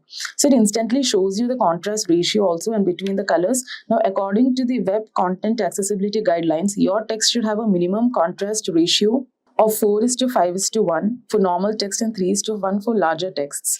And also if the contrast is too low, the plugin will notify you and you can experiment with different colors right inside the plugin. And now finally, we have breakpoints.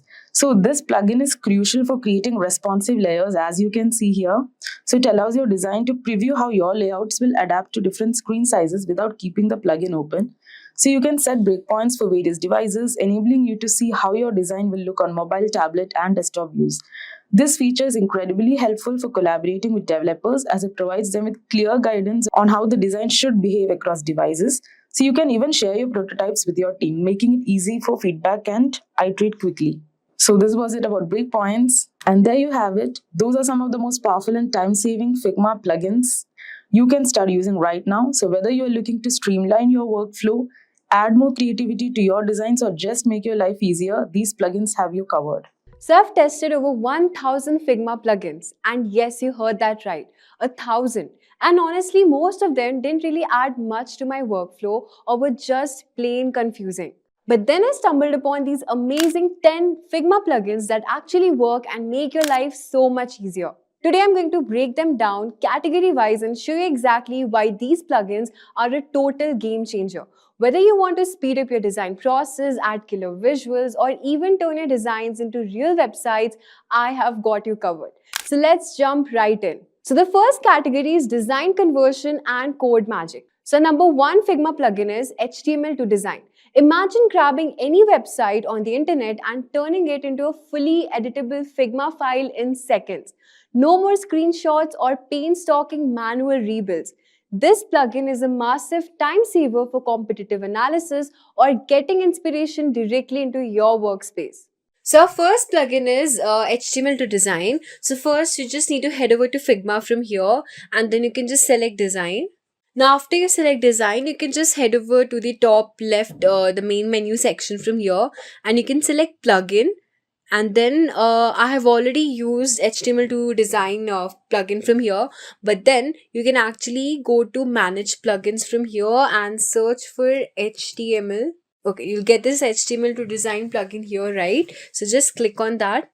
So this will actually import your website to the Figma, and let's suppose you can just import any website, whatever you want to import. So let's suppose I want to import Netflix. So I'll just write here netflix.com, and you can actually change the aspect ratio, the viewports, theme and languages from here. So let's suppose I want the viewport to be maybe on a mobile phone, which I'll just select this one. And you also have this language option, which is obviously English. Okay, so after I select it from here, I'll just click on import. So it's actually importing our website to our Figma plugin. So now as you can see, our website's interface is ready here. It's the whole Netflix user interface, which you can see from here. And now the amazing part is you can actually edit whatever elements you want to. If you want to add some containers here or add any component, change the layout or whatever you want to have any changes as per as your needs, you can do that. So you can actually have this auto layout option also. You can just select any frame, whatever frame you want to have an edit. So after selecting any frame, you can just change the flow, the layout, and you have all these options from here. So it's really amazing. You also get this layout guide option where you have the grid aspect ratio, whatever you want to keep it, and the effects option as well. If you want any drop shadow or any colors you want to fill or any strokes you want to add. So let's suppose I want to add the stroke option. So you can actually change the color and just modify your changes as per as your needs. At number second, we have bold. Here's a secret weapon. Bolt lets you do the reverse. Take your Figma designs and turn them into working websites and apps without writing a single line of code. Just add .new to your Figma URL and boom, responsive live sites based on your designs. Seriously, if you want to wow your clients, check this out. Now next I'll be showing you Bolt here. So just head over to bolt.new, and it's not actually a plugin, but it works as magic. I'll show you how you can do it. So you can actually import it from Figma. So you'll just have to select this option. What you can do is you can actually paste the Figma URL here. So let's suppose this is the interface which I want to import it to Bolt. So you'll just have to select to any frame, not the page, but the frame URL. So after I've selected the frame URL, just copy paste the link from here. And then you can head over to Bolt and just paste the Figma URL. And then you can just select on import Figma frame into Bolt. So it will actually connect the API of Figma and the Bolt.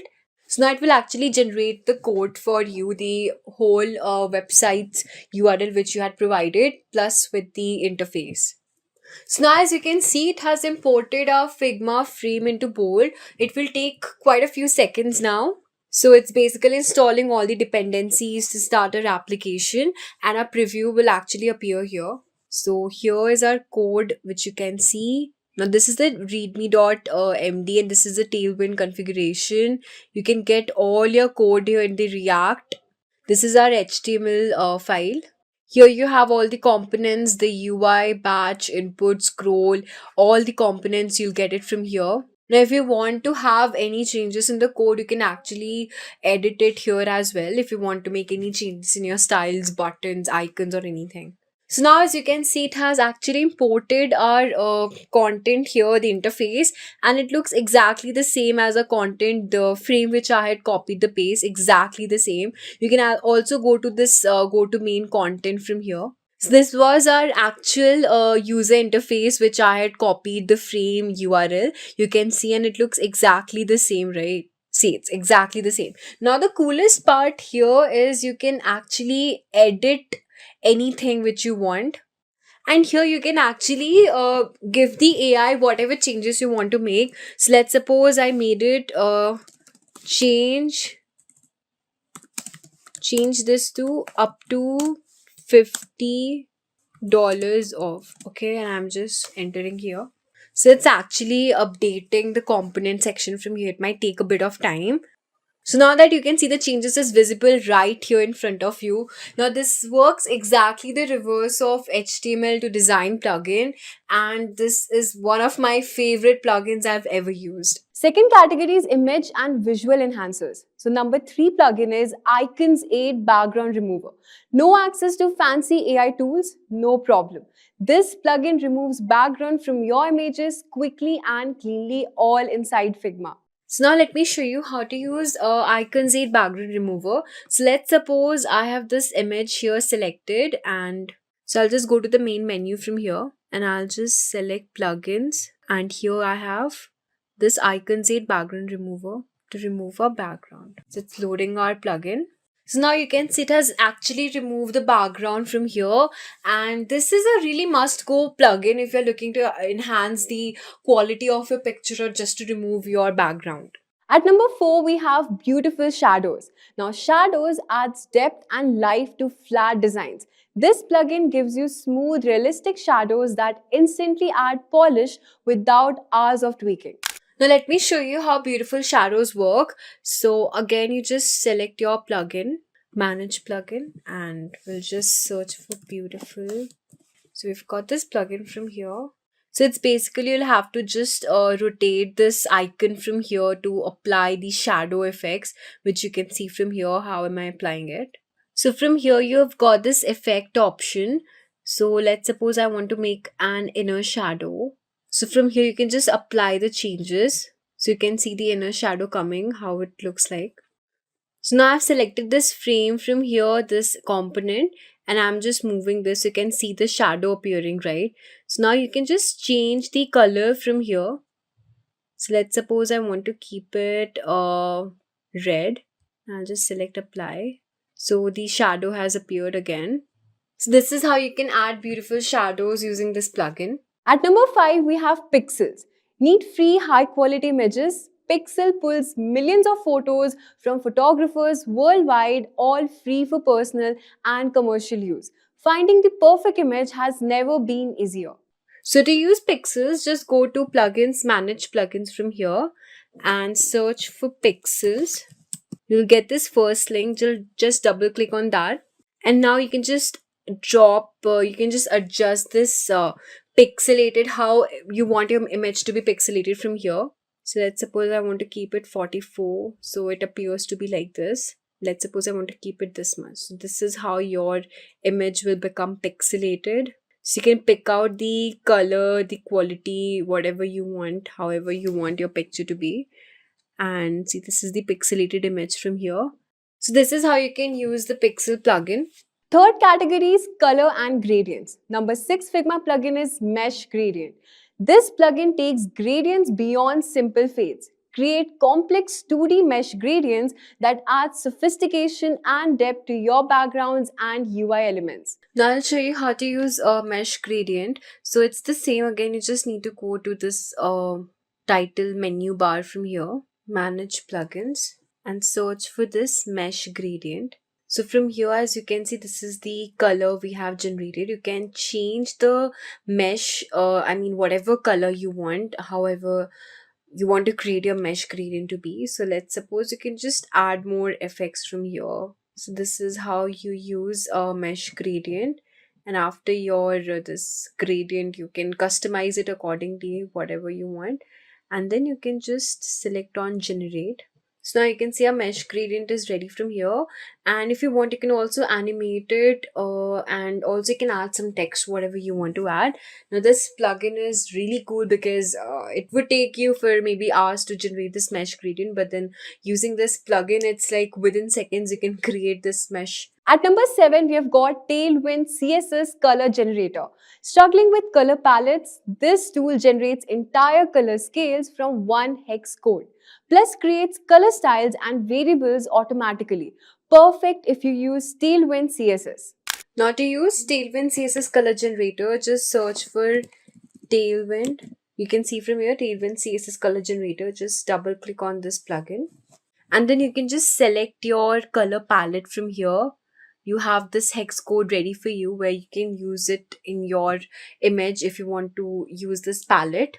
and see we have got various palettes for our images and you have a variety of styles. Now you can actually create a color guide from here and then you can just select on create styles from here. So as you can see, these are the color palettes ready with the hex code numbers as well.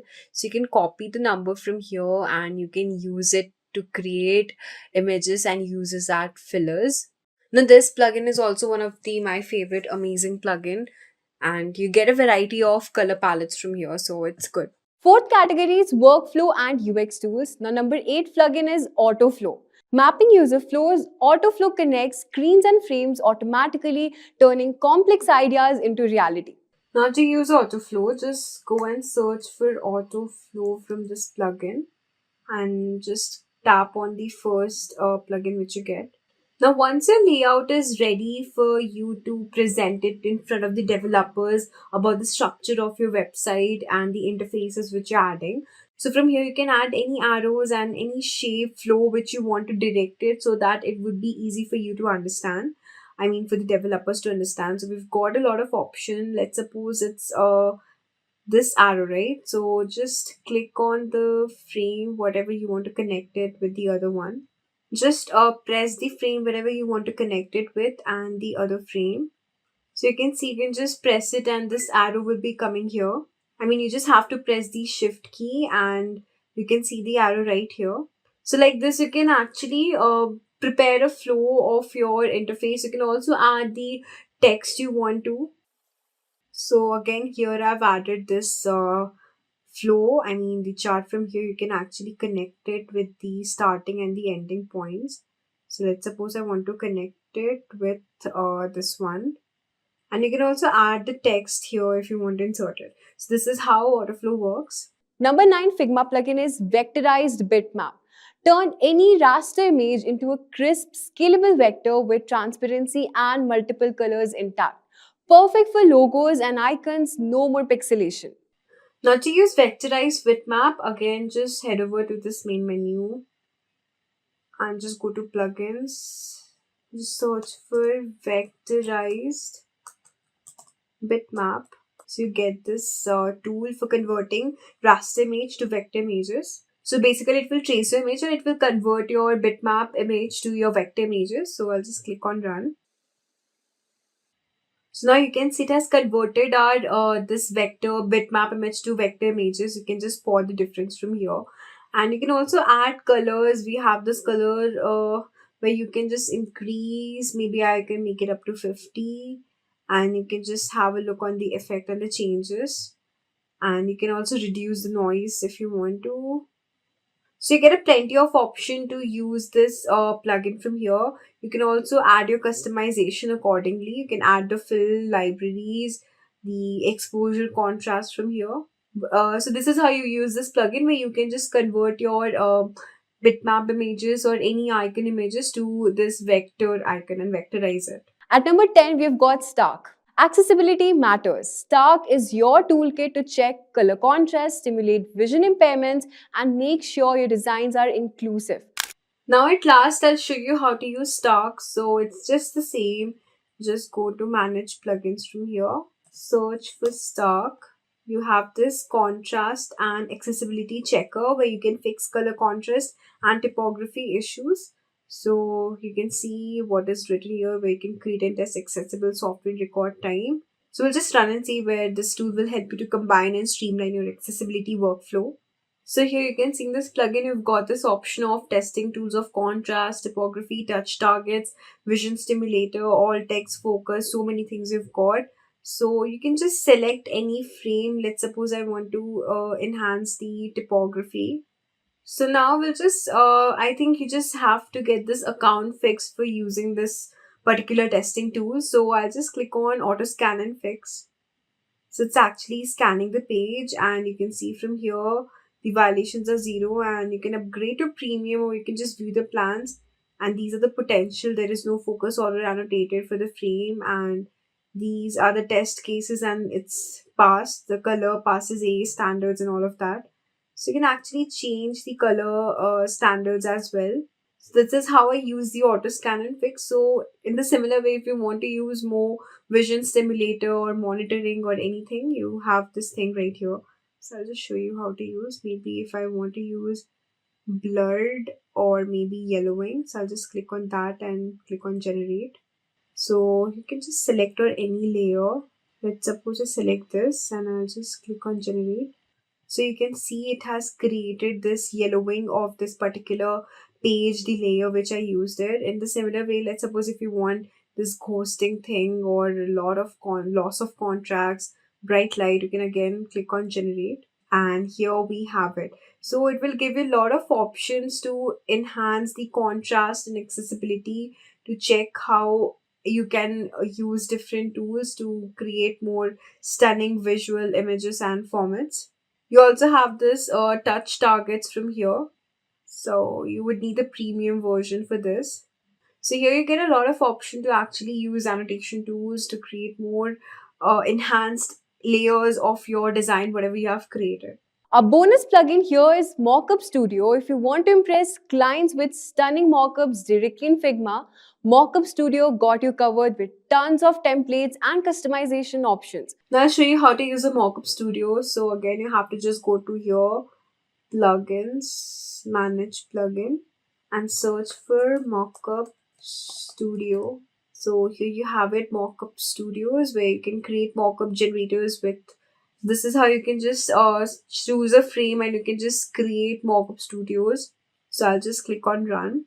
So obviously in the free version you'll get some limited access, but then if you have the premium version, you'll get a lot of layouts and the features to use. So let's suppose we have this image here and these are the different mockup styles for that images. You can see from here the different styles. So this is how you can create mockup images. You can also customize your mockup image from here. So if you click on customize, you have this background thing where whatever background you want to keep it. So let's suppose I want to keep it black or yellowish. So black looks good to me. You have this gradient option where you can insert these gradients. So you can keep it this, or you can just increase the texture. So see, you have a lot of options, right? So this is actually a bonus tool which will help you to actually impress your client. So by creating the mock-up images of the product or whatever the interface you're creating, and it has a lot of options to make your interface look more appealing and enhancing the quality by creating multiple images. Of course, these designs are inclusive, and I would genuinely suggest you to use this plugin, Mockup Studio. So there you have it, guys. 10 Figma plugins that I actually use and recommend. From design to code magic to color mastery and workflow efficiency, these tools cover all the essentials. Try them out and tell me which one is your favorite. If this video helped you, hit the like button and subscribe for more such design tips. Have you ever wondered what grids really are and why they are so important in design? Well, grids are like invisible guidelines that help you organize your designs neatly. They are made of rows and columns that ensure everything is aligned and looks balanced, whether it's a website or a mobile app. Think of them as a backbone of your layout. It's what makes your design look professional and easy to navigate. Now, why do we need to make grids responsive? Simple. People use all kinds of devices these days. Big screens, small screens, and everything in between.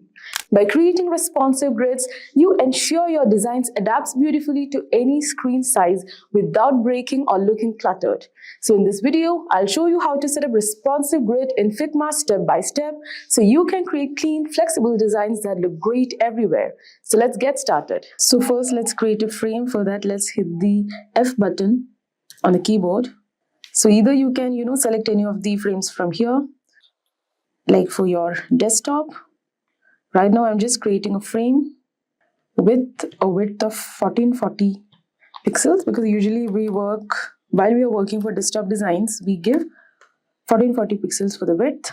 And let's just rename my frame as desktop. Yeah. So now let's add the grid. Now for adding the grid, you can just go to your right bottom. Here you have the layout grid.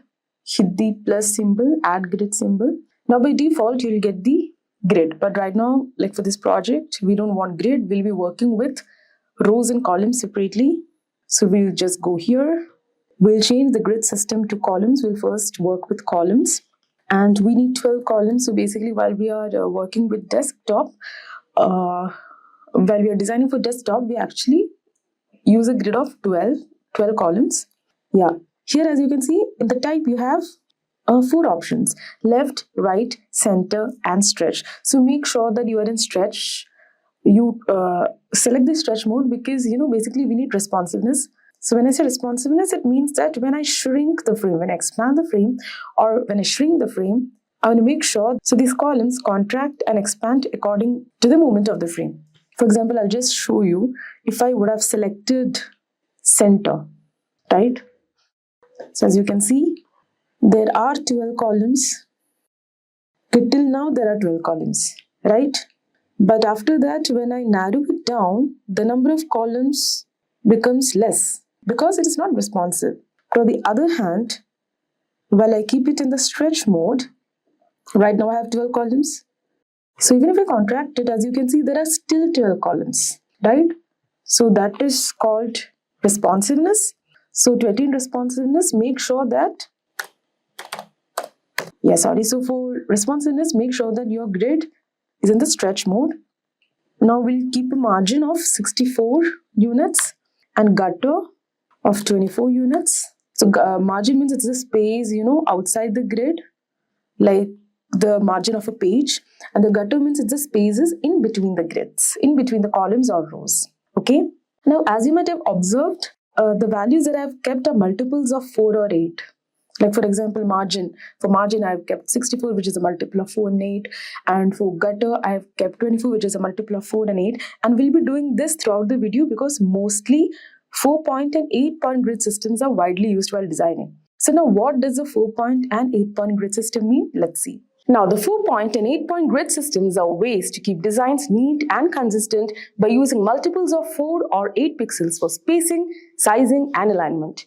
For example, if you're designing a button, its height could be 40 pixels, which is 8 into 5, and the padding around it could be 16 pixels, which is 8 into 2. Now, the 8-point grid is more common because it works well for both big and small screens, while the 4-point grid is used for more detailed designs. Now, here are some of the reasons why it is widely used. Number 1, it keeps designs neat.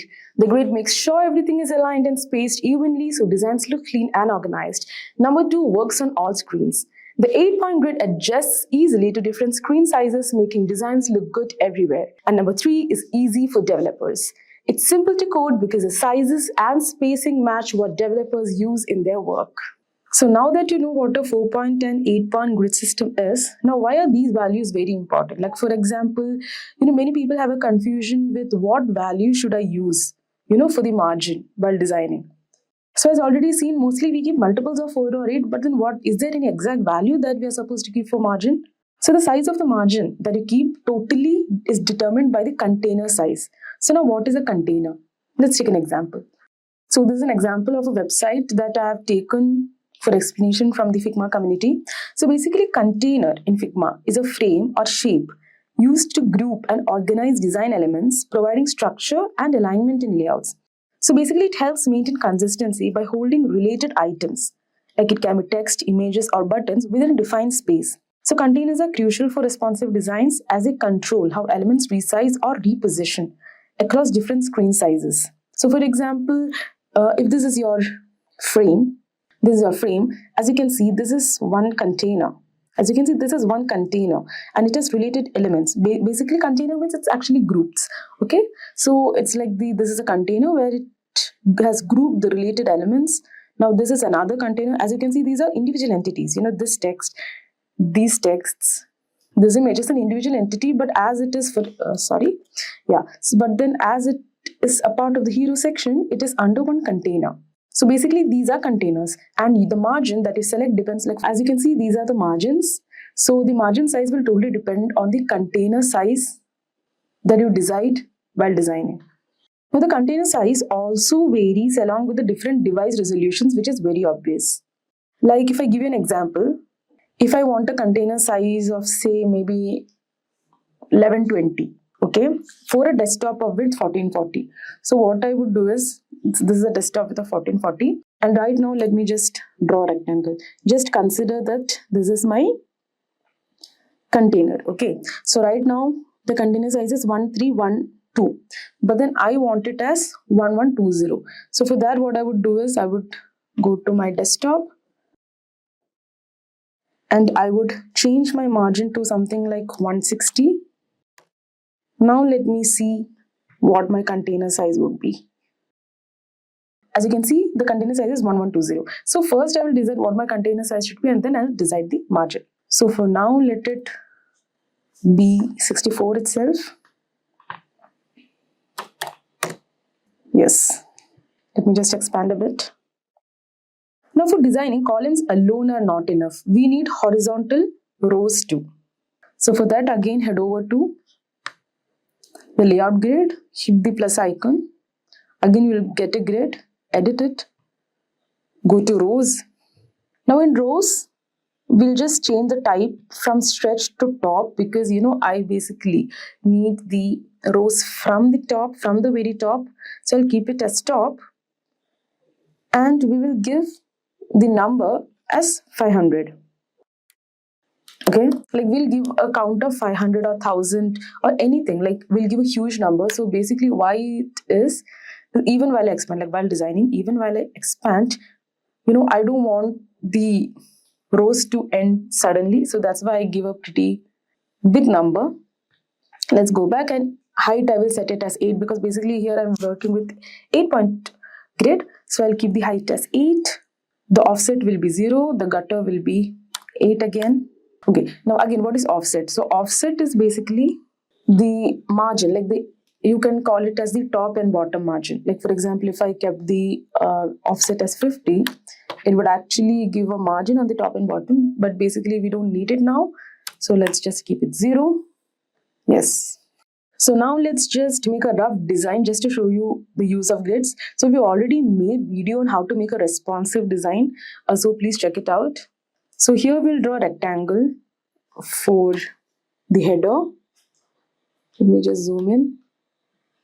Yeah, we'll make a rectangle for header. So this is how you make use of the horizontal grid. Horizontal rows and vertical columns. So if this is the header, now I want the content. So for the content or for the hero section, let me just consider rectangles. I'll just duplicate it. Yep, and I just need a footer too. So I'll just duplicate this also. Now what I'll do is, as this is the content section, so what I would do is I'll just hold the shift key and I would group them. Now as you saw, this is the group and this is the container size that I would like to work in this design. And this was the container that we were talking about earlier in this video. As you can see, let me just zoom a bit. When I move this, so when I move the cursor, it actually snaps to the next point, right? As you remember, this is the 8-point grid system. So it snaps to the next point. Now let me just, it's always not easy to drag. So now let me just use the arrow button. I'll just zoom again. Yeah. So when I'm using the arrow button in the keyboard, it's just moving by 1 pixel. As you can see, it's just moving by 1 pixel. So working with arrow alone is not convenient. Like for example, I would want to shift 8 pixels at once, right? Okay, let me just adjust this. Yeah, 8 pixels at once. So for that, we use shift plus arrow in the keyboard. So let's just try that, shift plus arrow. But here is the problem. As you can see, I was here and this is the 8 pixel, right? But then while I use shift plus arrow, it moves almost 10 pixels and I don't want that. And that is because we haven't set the nudge value. Okay, now there is a thing called nudge value where it will be set by default minimum as 0 and maximum as 10. So minimum means with 1 arrow it will go 1 pixel and maximum with shift and arrow it will go to the 10th pixel. Okay, now so we have to change, like let the minimum nudge value be 1, not 0, sorry, 1. But I want the maximum nudge value to be just 8. For that, you have an option over here. As you can see, there's a Figma icon. You can go to actions and here I've just used it, or else you can search for nudge amount. So here you can find small nudges 1, but the big nudge I want it to be just 8. Right? So now let me try. I kept the cursor here. I press Shift plus the bottom arrow. As you can see, it moves exact 8 pixels. Now while working with responsiveness, we usually work on 3 devices. So let's create frames for tablet and mobile as well. So let's just delete all this for time being. Yeah. So again, let's create a frame. So I want my tablet frame to be of 770 pixels wide. Rename this as tablet. Now again, either you can manually, go and add the columns and rows like how we did for the desktop, or else what you can do is you can just go to this frame. Let me just zoom out a bit. Go to this frame, select both. Just a second. Yeah, you'll find a hand symbol. Hold Shift key, select both of them. Hit Ctrl C or Command C. Go to your tablet and just paste it. So as you can see, we got the exact grid, but again, we don't need these many number of columns because we don't have much space in the tablet, right? So like as we move on to tablet and mobile, we have constraints with space. So for tablet, basically, see the the horizontal rows will remain the same, right? But then we need to change the values of the column grid. So let's just go to columns. So basically for tablet, we work with 8 columns. And also we don't need this much margin because there's a lot of space wastage. So let's keep the margin to something like 32, right? So this is tablet, and similarly it's done for mobile as well. You just have to duplicate, rename it as mobile. So for mobile, basically we normally keep a width of 480 pixels. So again, in the mobile frame, we don't have to change any parameters of the horizontal rows. We just have to change the parameters of the vertical columns. So let's just change that. So basically we'll be working with 4 columns over here. Again, we can, reduce the margin, and you can also reduce the gutter size. So that's it. You now know how to create responsive grids in Figma and why they are so important for clean professional designs. Remember, grids aren't just guidelines, they are the key to making your layouts consistent and adaptable across all devices. Take a moment to observe the space around you, the layout of your room, the organization of your kitchen shelves, or even the app you are using to watch this video. Each started as a problem waiting to be solved. But how do these everyday challenges turn into thoughtful, user-focused solutions? That's where Design Sprint comes in. Welcome to yet another video from Simplilearn, where we will discuss about the Design Sprint in UI UX. So in this video, we will cover what a design sprint is, the 5 phases of design sprint, how to plan a design sprint, the benefits of design sprint, and the design sprint retrospective. So let's start with what exactly is a design sprint. So a design sprint is a focused 5-day process designed to address complex challenges by quickly designing, prototyping, and testing solutions. So it's like compressing months of work into a single efficient week, providing teams with actionable insights in record time. So for example, Airbnb used a design sprint to enhance their booking experience. So the team wanted to make it easier for users to find and book unique stays while ensuring hosts felt supported. So through the sprint, they produced a revamped search interface, tested it with users, and gained critical feedback that shaped the final product. So this not only improved the user experience, but also aligned the platform with their vision of creating seamless travel journeys. So why do we use a design sprint? So here's why sprints are a game changer. So number 1, it saves time. So traditional product development cycles can take months with endless back and forth decisions, but a design sprint condenses this process into just 5 days. Next is it is user focused. So the sprint process centers around real user feedback.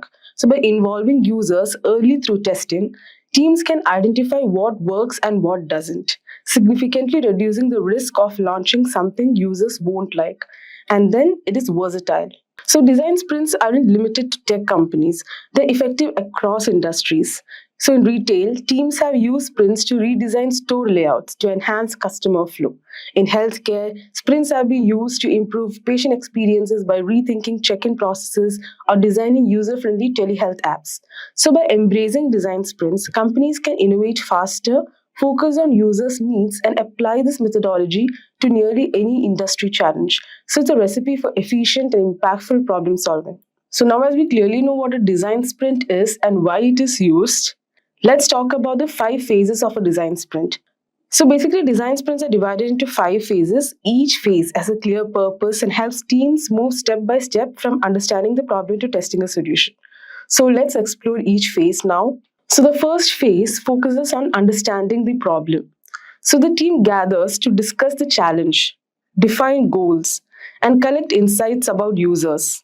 So this phase involves brainstorming, reviewing user feedback, and hearing from experts to ensure everyone is on the same page. So teams also create a map to visualize the problem and identify the areas they need to focus on. So for example, imagine a grocery delivery app that's losing customers because users find it hard to navigate. So in this phase, the team studies user reviews, talks to the customer support team, and maps out the current app flow. So they identify that users struggle to find specific products and often abandon their carts. So this phase ensures the team has a clear understanding of the problem they are trying to solve before diving into solution. Now the second phase is sketch. So in this phase, each team member works individually to come up with possible solutions. So instead of group brainstorming, everyone sketches their own ideas, which helps avoid groupthink and ensures creative variety. So these sketches don't need to be detailed, they are just quick drawings to share initial thoughts. So for example, in the grocery app, one team member might sketch an improved search bar with smart suggestions, and another might propose a category-based navigation system. So someone else could suggest a feature to save frequently bought items for easy reordering. So this phase allows the team to explore multiple creative approaches and generate a pool of ideas. Now the next phase is decide. So once all ideas are on the table, the team reviews them together to pick the most promising solution. So they discuss the pros and cons of each idea and use methods like voting or dot stickers to reach a decision. So this phase also includes creating a storyboard, which is a step-by-step plan of how the solution will work. So for example, the team evaluates the sketches and decides to focus on the smart search bar and category-based navigation. In the example of a grocery app. So they create a storyboard showing how a user will search for items, add them to cart, and complete the checkout process. So by the end of this phase, the team has a clear idea of the solution they will prototype. Now let's move on to the next phase, which is prototype. So the prototype phase is about bringing the chosen idea to life in a quick and realistic way. So teams build a working model of the solution that looks and feels real but isn't fully functional. So tools like Figma, Sketch, or InVision are often used to create interactive prototypes. So for example of the grocery app, the team creates a clickable prototype of the new search bar and navigation system. So users can interact with the prototype to search for items, browse categories, and add products to their cart. So the prototype acts as a testable version of the solution, helping teams gather user feedback without spending months on development. And the last phase is the testing phase. So the final phase is all about testing the prototype with real users. So the team observes how users interact with the solution, takes notes on their behavior, and collects feedback. So this phase helps identify what works well and what needs improvement. So for example, the team invites like 5 users to try the new grocery app prototype, and they notice that users love the smart search bar but find the category navigation a bit confusing. So based on this feedback, the team tweaks the design before implementing it in the app. So by testing, it ensures that the solution is user-friendly and solves the problem effectively before it is fully developed. So by now, I hope you understood the importance of a design sprint and how it makes the development process easier. So now let's move on to how to plan a design sprint. So planning a design sprint is essential to ensure a smooth, productive, and focused process. So proper preparation helps the team tackle the problem effectively and make the most of the sprint week. So here's how to plan it step by step. Number 1 is research the problem. So before starting the sprint, conduct thorough research to understand the problem and identify user pain points. Collect data from user feedbacks, surveys, or usage analytics to ensure the problem being tackled is clear and meaningful. So this research acts as a guide for the team throughout the sprint. Next is call in experts. So during the sprint, especially in the understand phase, involve experts who can provide valuable insights. These could include stakeholders, team leads, or individuals with specific knowledge of the problem. So the input helps the team get a well-rounded perspective on the challenge, making it easier to define a clear solution. Next is set up the space. So a dedicated space for the sprint is crucial. Ensure the room is equipped with tools like whiteboards, markers, sticky notes, and other brainstorming essentials. So the environment should encourage creativity and collaboration. So keep the team comfortable with snacks, water, and a relaxed setup to maintain energy levels and focus. And the next step is to set clear rules. So establish rules to minimize distractions and ensure everyone remains engaged. So for example, prohibit the use of phones during work sessions to maintain focus and encourage respectful collaboration where all ideas are welcomed and ensure the team sticks to the schedule for each phase of the sprint. Clarity and discipline create an efficient and productive workflow. And finally, define teams and roles. So assign clear roles to each participant to streamline the process. So common roles include a facilitator to guide the team, a decision maker to resolve conflicts, and team members who bring in diverse perspectives. So having defined roles ensures accountability and smooth progress throughout the sprint. So as you can see, effective planning sets the tone for the entire sprint. It helps the team stay focused, aligned, and equipped to generate meaningful solutions. And a well-organized sprint ensures maximum productivity and increases the chances of achieving impactful results. So now before we move further, I have a quick quiz for you guys. So head over to the description box, try to answer the questions and come back. So now as you have seen how to plan a sprint, let's move on to some of the key benefits of design sprint. So number one is team collaboration. So design sprints bring together people from different departments, blending diverse perspectives. This collaboration ensures solutions are innovative, well-rounded, and aligned with business goals while fostering open communication and teamwork. Number two is lower risk. So by testing ideas early with prototypes and user feedback, teams can identify flaws before full-scale development. So this approach reduces costly mistakes and ensures the product meets user expectations from the start. And the third key benefit is speed to market. So design sprints condense months of work into just 5 days, as discussed earlier, providing faster insights and decisions. So this accelerated process allows companies to adapt quickly, iterate efficiently, and stay ahead of competitors. So these benefits make design sprints an invaluable approach for creating impactful, user-centered solutions that can save time, minimize risk, and drive collaboration. So finally, let's get into the design sprint retrospective. So a design sprint retrospective is a session held at the end of a sprint to reflect on the process, celebrate successes, address challenges, and identify ways to improve. So it encourages team members to share feedback on what worked well, what didn't, and what could be done differently next time. So by fostering open discussions in a supportive environment, the team can optimize workflows, enhance collaboration, and ensure smoother sprints in the future. So common frameworks like start, stop, continue, or match, set, glad help structure feedback, leading to actionable takeaways such as refining roles, improving communication, or adjusting tools and resources. So retrospectives ensure continuous learning and growth, helping teams deliver better outcomes in subsequent sprints. So that was it, guys, about the design sprints. Hope you got a clear idea about what a design sprint is, the 5 phases of design sprint, how to plan a design sprint, and the key benefits of it. With a projected growth rate of 13% from 2020 to 2030, the demand for UI UX designers is booming, offering a large ocean of possibilities. The field of UI UX is not just about creating visually stunning interfaces, it's about shaping the future of how users interact with the technology. So in this video, we are diving into the world of UI UX design. We'll start by answering the question, who is a UI UX designer?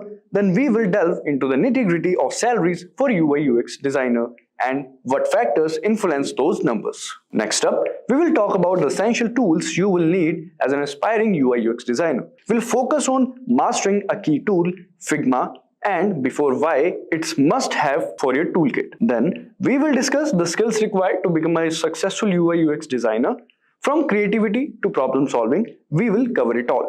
After that, we will break down the responsibilities of a UI UX designer. You'll get a clear understanding of what it takes to excel in this role. Finally, we will outline steps you need to take to become a UI UX designer. Whether you're just starting out or looking to level up your skills, we have got you covered. If these are the type of videos you would like to watch, then hit the like and subscribe buttons and press the bell icon to get notified.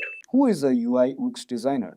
A UX designer is a professional responsible for creating the look, feel, and usability of digital products, such as websites, mobile apps, and software interfaces. The UI user interface aspect focuses on designing visually appealing layouts, buttons, icons, and other elements that users interact with.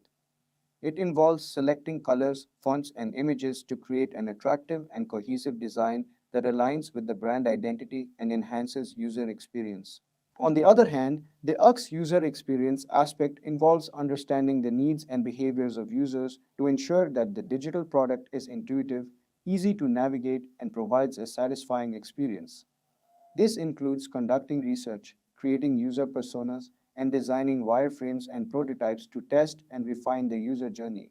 Overall, a UX designer combines creativity with analytical thinking to design interfaces that not only look good but also function effectively and meet the needs of the target audience. Now let's have a look at how much a UX designer earns.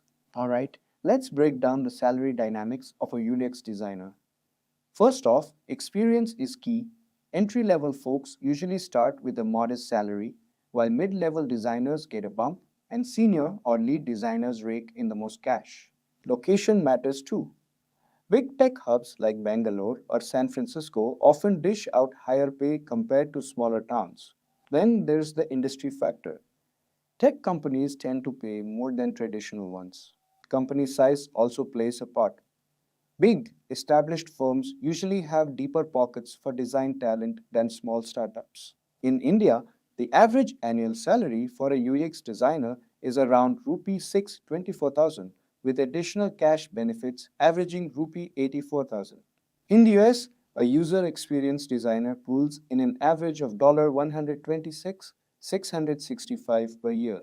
So, if you're eyeing a career in UX design, consider these factors when gauging your earning potential. Alright, so this was about the salary structure. Now coming to essential tools needed for aspiring UX designers. Beginner UX designers can use different tools to start their design journey. Figma, highly recommended for its collaborative features, enabling multiple team members to work on projects simultaneously and providing real-time feedback. Next is Just in Mind, ideal for prototyping interactive designs, allowing designers to create realistic simulations of web and mobile applications. Third is Balsamic, excellent for creating wireframes quickly and easily, enabling designers to focus on layout and functionality without getting bogged down by intricate details. The fourth is InVision, offers robust prototyping and collaboration tools, allowing designers to create interactive prototypes and gather feedback from stakeholders. Next is Adobe Photoshop, widely used for graphic design, photo editing, and creating visual assets for websites and applications. Last is Adobe Illustrator, useful for creating vector graphics and illustrations, providing designers with versatile tools for creating logos, icons, and other graphical elements. Mastering one of these tools, especially Figma, is crucial for aspiring UX designers to enhance their skills, collaborate effectively, and create compelling user experiences. Now let's understand the skills required to become a UX designer. Some of the skills that are fundamental for both UI and UX designers are as follows. Information architecture, interaction design, wireframing and prototyping, creative problem solving, typography and color theory, visual design, prototyping. By honing these skills, you'll be able to design user experiences that not only look fantastic but also drive real business results. Now let's have a look at some of the responsibilities of UX designer. Some of the key responsibilities of a UX designer are as follows. Understanding user needs, designing the user experience UX, designing the user interface UI, creating prototypes, collaboration, usability testing. Alright, so now coming to the interesting part, which is the steps to becoming a UX designer. Start to unlearn. This point emphasizes that being a good designer requires an open mind. Here's a breakdown. Design is subjective. There is no single perfect design. What works for one user or audience might not work for another. Unlearn preconceived notions. Don't cling to ideas of what good design is supposed to be. Be open to exploring different approaches. Embrace new ideas. Actively seek out fresh perspectives and be willing to adapt your designs based on them. Next is read and learn. This section highlights the importance of constant learning and development for designers. Here's what it means. Learn from others. Read books and articles and watch videos created by experienced designers. Self-taught designers. Many designers learned on their own. Look for their journeys shared on platforms like Twitter, Medium, and YouTube. Gain insights. Through these resources, you'll gain valuable knowledge and different design approaches. Next up we have is understand different platforms and design systems. This point focuses on the technical aspects a designer should be familiar with. Operating systems OS. Understand the design principles and user expectations of different platforms like iOS, Windows, and Android. Design systems. Explore existing design systems like Google's Material Design or Apple's Human Interface Guidelines. These offer pre-built components and design rules for consistency across products within a platform. Next is learn Gestalt principles. This section dives into the psychology behind user perception. Gestalt theory. Learn the principles that explain how humans perceive visual elements, proximity, similarity, etc. Understanding principles like proximity, grouping related elements, and similarity using visual cues to show connection help create designs that users can easily understand and navigate. Coming to the next one. Pay attention to details. This point emphasizes the importance of meticulousness. Develop a keen eye. Train yourself to notice small details in design. Even minor elements can significantly impact user experience. Small details, big impact. For instance, the spacing between buttons or the size of font can affect usability. Next up we have is learn technical skills. This section focuses on the practical tools and techniques designers use. Master design tools. Learn industry standard software like Sketch or Figma. Wireframing and prototyping. Develop the skill to create wireframes, low-fidelity mockups, and prototypes interactive models to visualize and test design ideas. Color theory. Understand how colors can influence user emotions and behavior. Learn to use color effectively in your designs. Last one is practice regularly. His final point highlights the importance of continuous improvement. Practice makes perfect. Regularly work on design projects, personal or freelance, to develop and sharpen your design skills. Honing your craft. The more you practice, the better you'll become at creating effective and user-friendly designs. AI art and ChatGPT can be used to create unique and creative web design by combining the power of artificial intelligence and human input. With AI art, you can generate visually stunning graphics, patterns, and images, while ChatGPT can be used to generate text content and provide suggestions for website layouts and design elements. So hey everyone, you are already watching Simplilearn, and today we bring you this informative video on ChatGPT for UI and UX.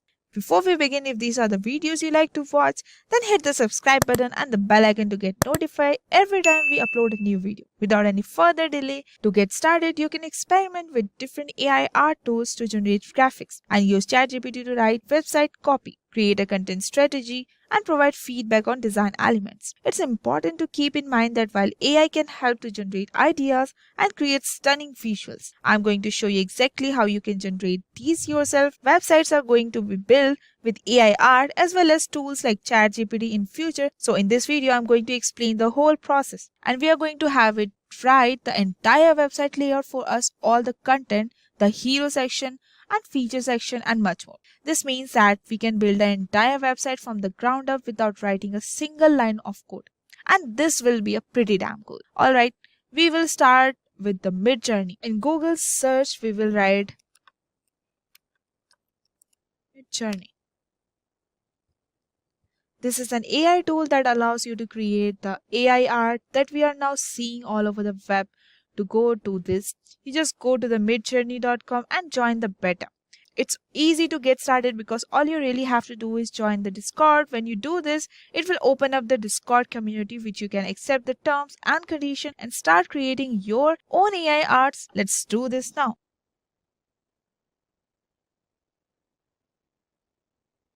Here I have got the Midjourney server and I'm going to head over to one of the newcomer room here and where everyone is creating different types of AI art. The first thing we need to do is to do a forward slash and type in an imagine, give us prompt work.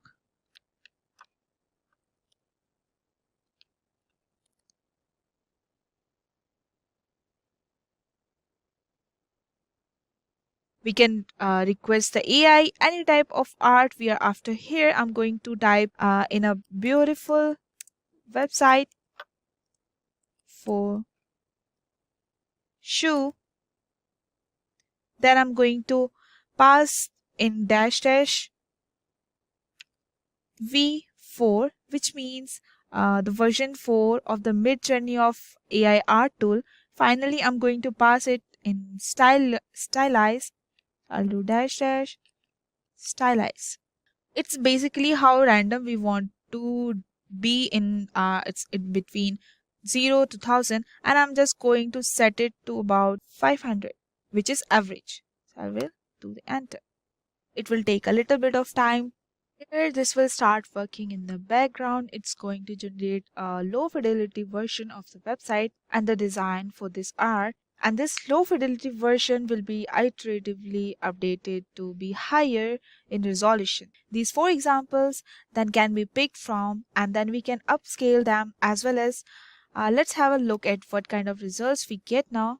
One thing to notice here is that we do get a bit of a loading percentage bar, and this is how long it takes for the actual AI to generate the image.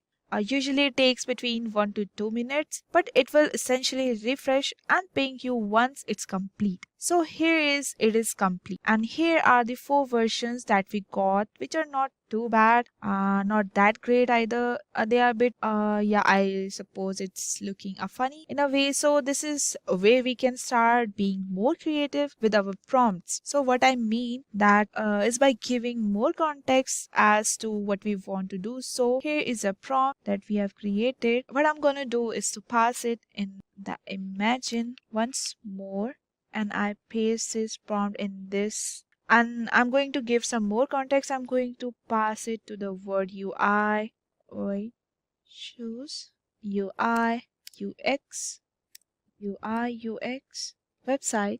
This basically means that it's more or less focused on having good UI and good at UX and being more like a website rather than just a creative shoe or a design. And it's important to give these context clues to the AI if you want better outputs. Different types of context clues you can provide is to find a kind of style that you want. For example, how you want the design to look and feel, whether you want it to represent a certain brand or much more. Like, these are just simple examples, but let's take a look at the kind of results we will get just from making these small little changes to the design. Here you can already see wait a minute, look, it's a little bit more interesting. We have a bit of our sliders and what looks more like a Nike shoes, and also have what looks like a menu at the top, and I really like this design that we have here on the bottom. And here it is, because it does look very much like a website that we have got a bit for a hero section or a hero set section. And what's not, so from here we can select the version 1.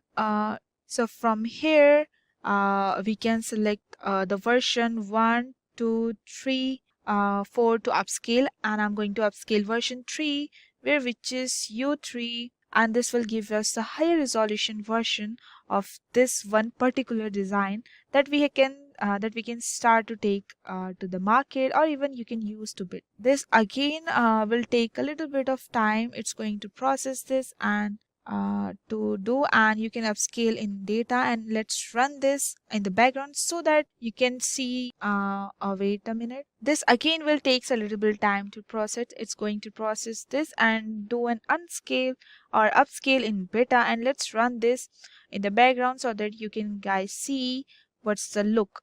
So here's the final result, and this is looking pretty, and we have got a nice design here for a shoe.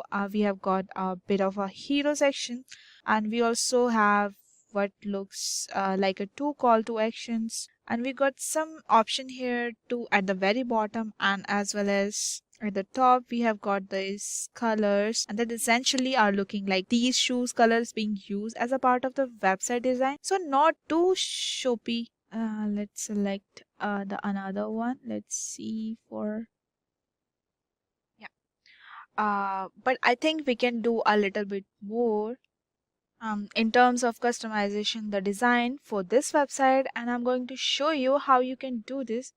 I'm going to copy over this prompt once, and for this prompt this time I'm going to pass a couple of extra things. So let me just maximize this.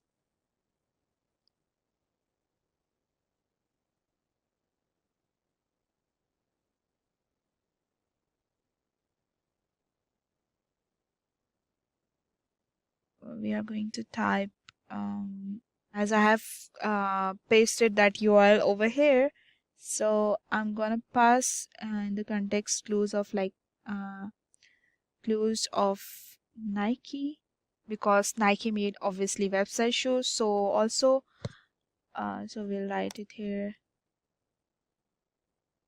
Nike, not here.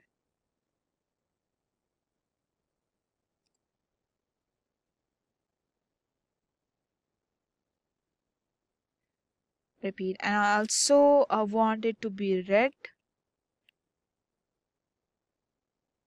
blue, green, and or maybe yellow. And I suppose we want else running person would be interesting.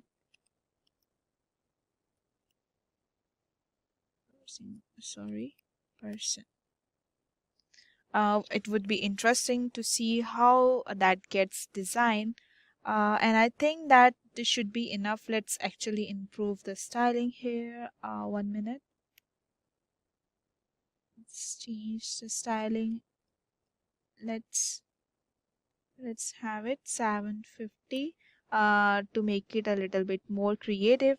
And here are the results. I don't have a running person, but I do have a website that has definitely started using the colors that I recommended with Journey's AI art systems to use. So these website designs look way more creative than we had previously. Still, we have this slider design. These website designs look way more creative than we had previously. We still have this slider design here at the bottom section where we can pick out different shoes, but even these shoes look damn cool. I can see that the Nike logo on these, and these are actually ones that I would probably buy if I saw in the Nike store. But generally these also are website because we have got the menus here at the top of the right. We got the text. So generally speaking, these are pretty interesting designs. So now I have another option here called version 1, 2, 3, 4. What this does is actually allow you to pick more generations based on actual image from these images or these designs. Now from these design, I actually like the 12, 3 and 4. I think it is most, I think 4, because it teals and red, or it's a bit yellow or blue.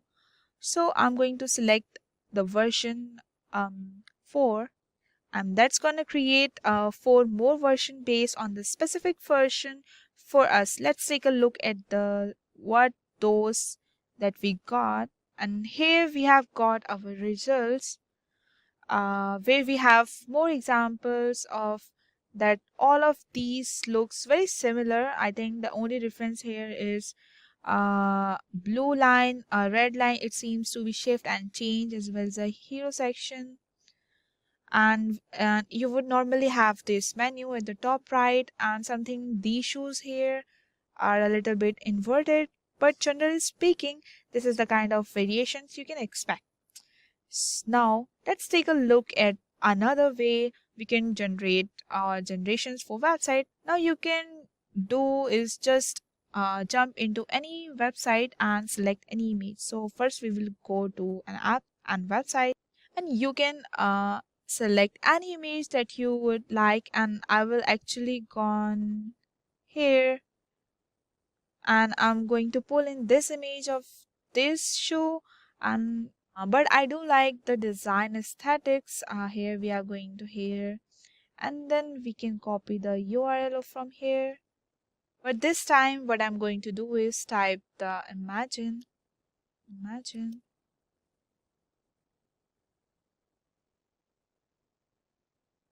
Then I'm going to pass in the URL what we have copied. We will paste it here. Again, I'm going to write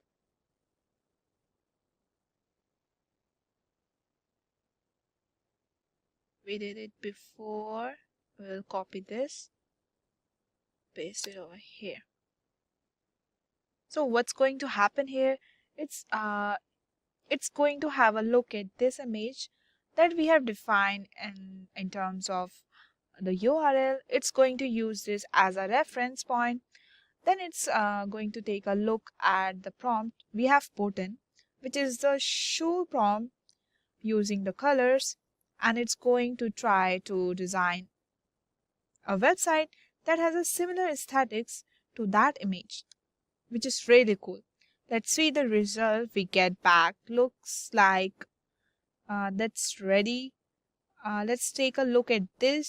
So here you can see that the design aesthetics, wait a minute, static that is similar to the page seen in this one. So this is more bubbly and colorful image, and now are represented very much so in this design aesthetics. We have these 4 elements here at the bottom, and if you have a look at the design, originally we had 4 elements here, so you can see that it's pulling in these design aesthetics to create a design based on that. And this is where you can really start using the air art. Repeat, using the air tool to your own benefits, trying to combine different styles, customizing them, and creating new and independent and unique ones from there. So in this 4, I'm really like the version of 4th one, or the second one is pretty. So what I'm thinking of doing is an upscale on this. So we are going to upscale V2, and we are going to wait for that. 1 minute. Is use ChatGPT to write out the most of the content for me, and then I could take this to a client to immediately start shading. So let's see the upscale version happen. If we take a closer look, we will see that it has all the main elements for a website, including a logo area, a menu area, a nice hero image, as well as a title tagline button, as well the feature section. So what I'm going to do is to save this image to my computer. I'm going to save it and then customize it a little bit. But before we do that, we are going to head over to GPT. Here we're going to prepare the outline for the website using some AI tools. So here I'm going to ask ChatGPT to give me the broad outline for a website for shoes, including hero title, tagline, call to action button, and section for features and details about the shoe. So let's see what ChatGPT will comes back with. It's pretty quick. It's got a title here, call to action button, features and details section, and it's not really telling me what these are. These are where we might need to be a bit more specific as to what we wanted to do. It's giving me like broad outline of the website and what it needs. So please, I will write, please provide then for each one of these that I can copy paste straight to the website. Hero title is here, tagline, call to action buttons, features, okay,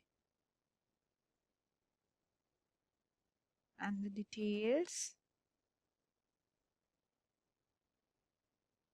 Okay, detail specification is there. Okay, reviews and rating.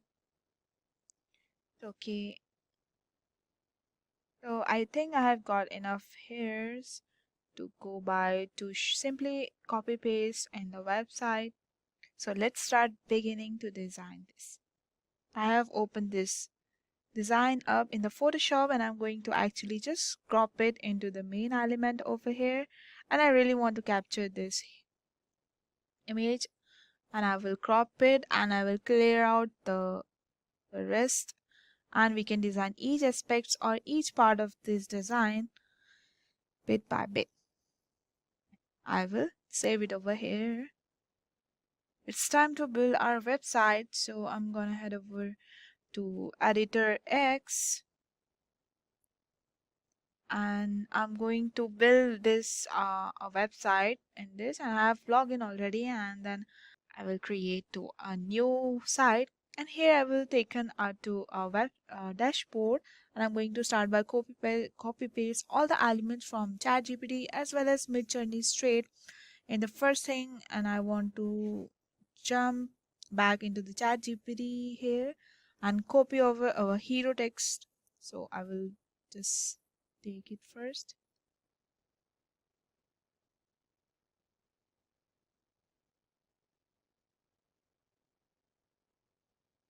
And I'm going to add title, and I'm going to paste it over here.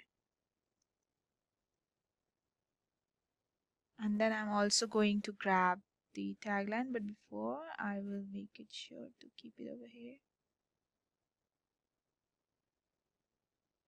But before that, I will put one image over here.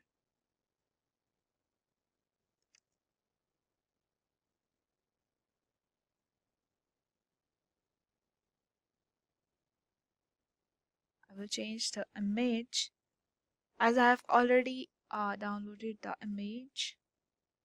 Let's upload that image. We'll open it. Let's wait to get uploaded. Yeah, it's uploaded, and now we will update it. And let's make it big in size.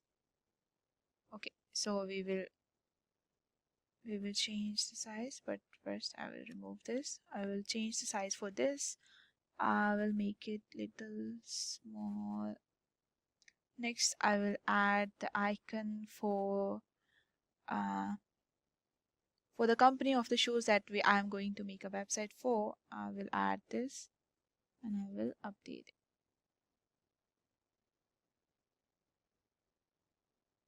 Make it small.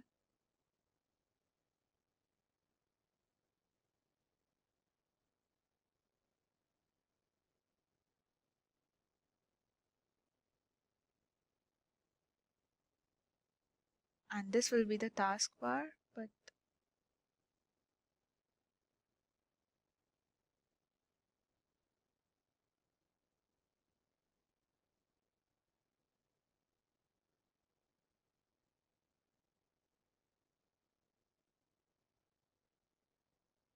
make the size small a bit, and we'll insert one more picture. and that will be the logo of the company that we are going to put over here. We will minimize it, we can resize it, we can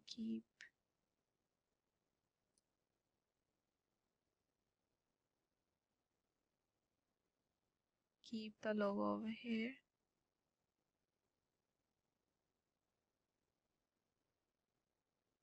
Now next, then I'm also going to grab the tagline over here. So I'll pick this tag. I will add the text. Comes up over here.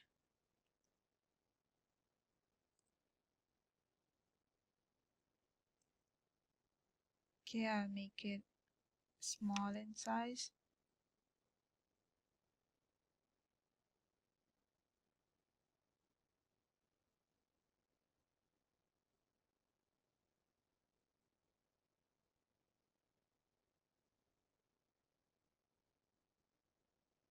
And we will paste on.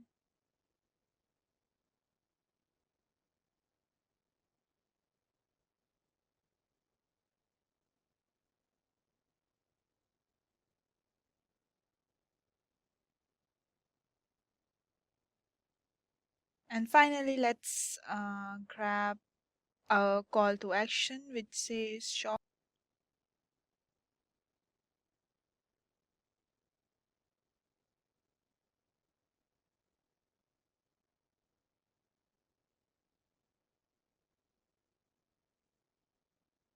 And create a button for that. So here we have all the workings of what we at least what we would need at least. So for the content, let's resize this first.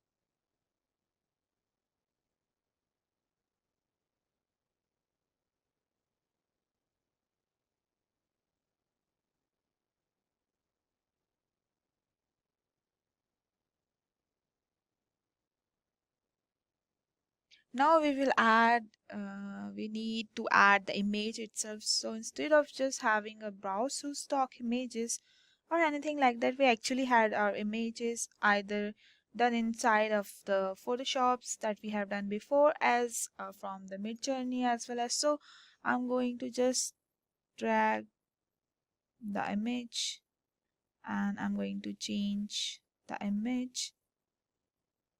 And it should be here. I've already downloaded. No, I have to upload it. I have a collections of some shoes. Let's see.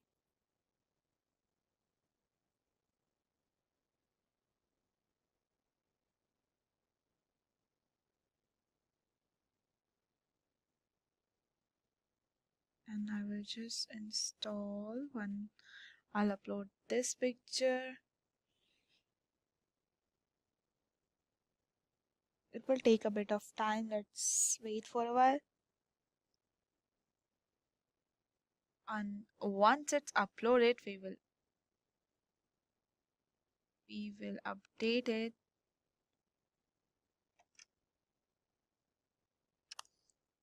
And we'll edit it.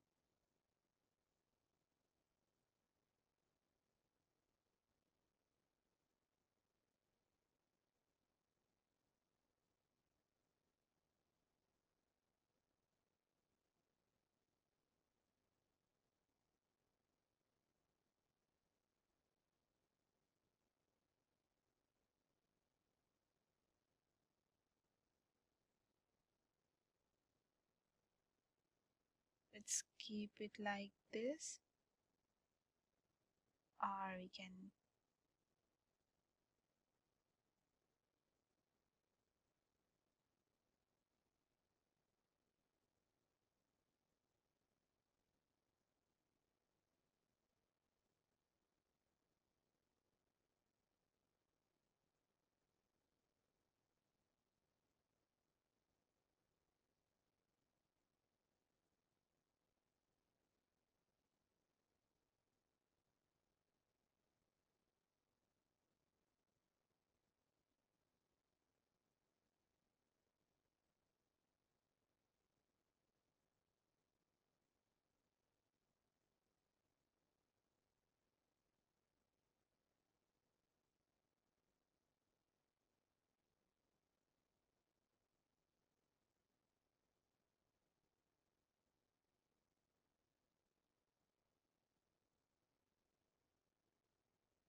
So we change our content place from that to make it a fix in a place. So here we can change this also pretty well.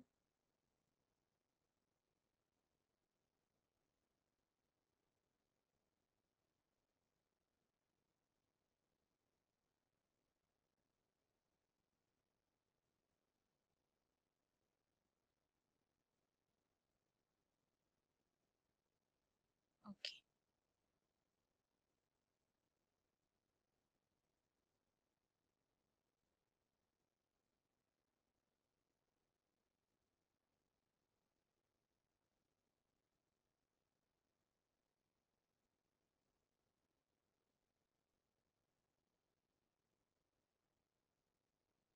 So basically have this text happening a little bit more everything here. We have seen how we can resize it from this scroll bar, and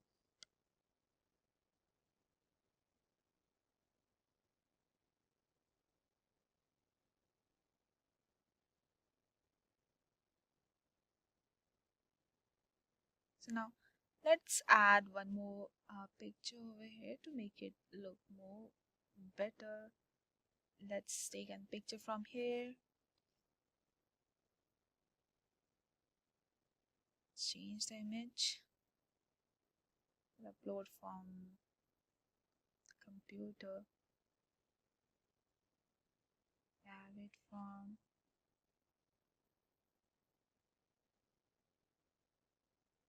no. We will upload it again. Sorry.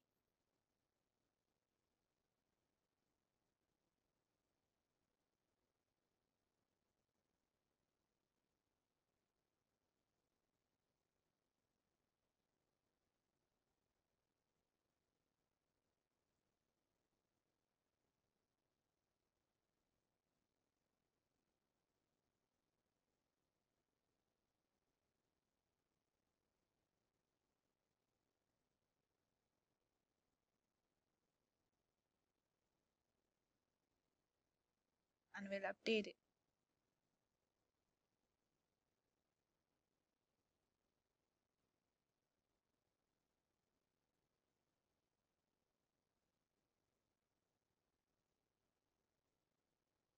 Let's resize it.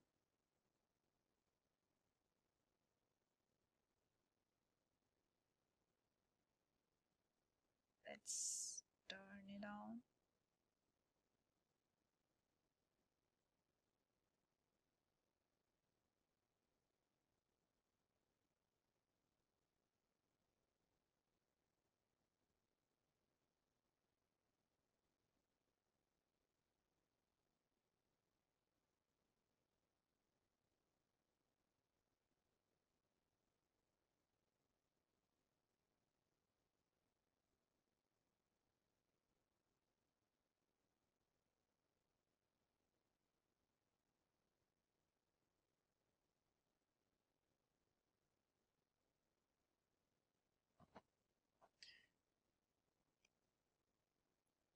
Let's make a taskbar for the top most of the screen.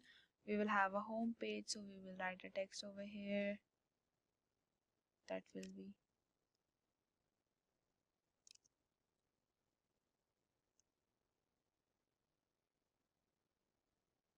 let it make it small a bit in size.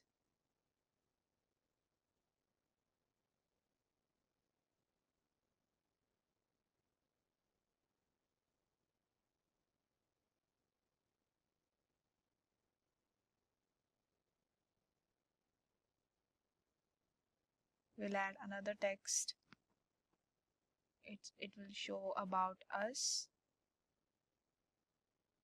It will show about us section, so we'll write it over here.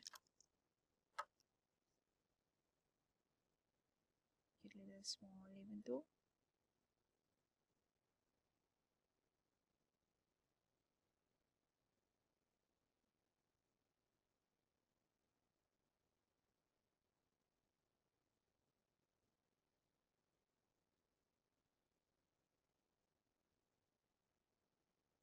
let's make same size.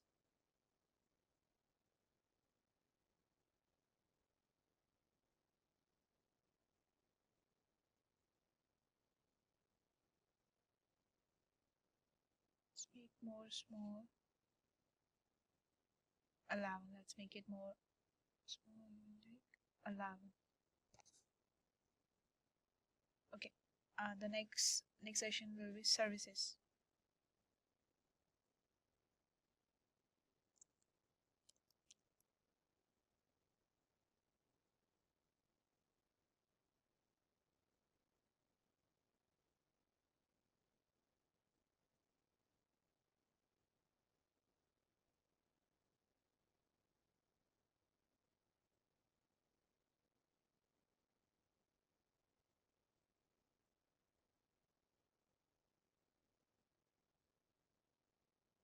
And the last one is context one section.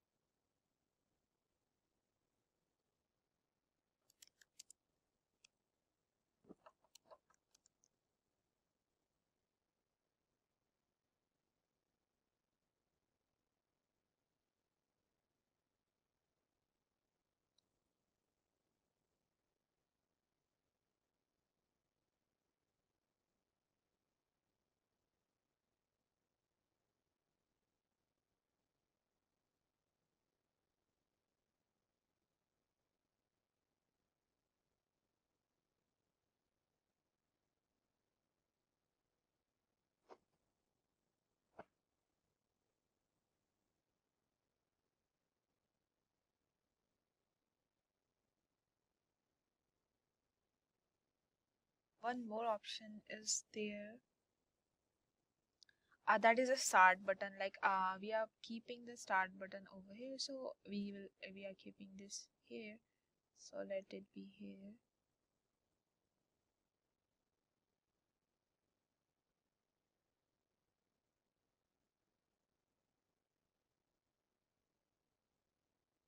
Yeah.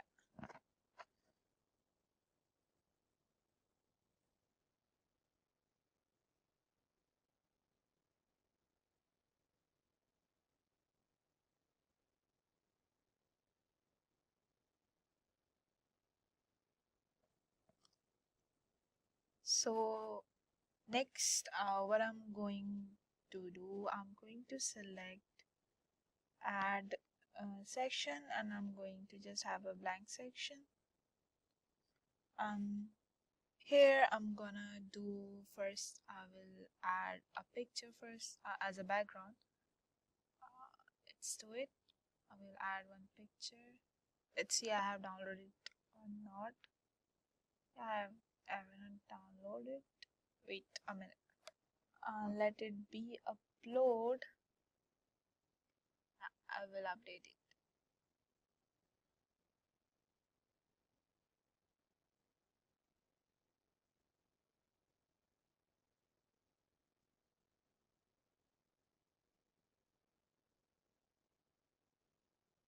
Let it be a whole page. So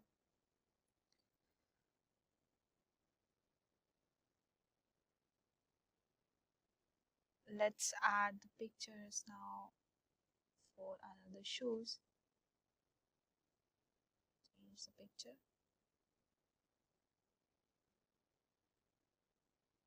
I'm going to reopen this. I'll put this.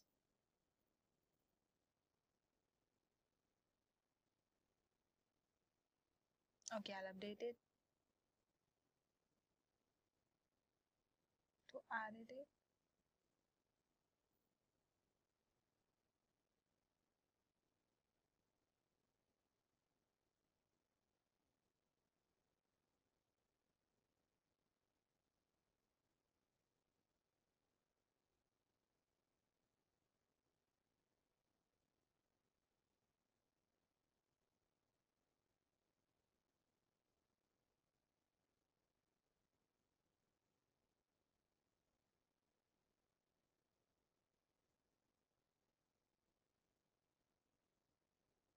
keep the pictures over here.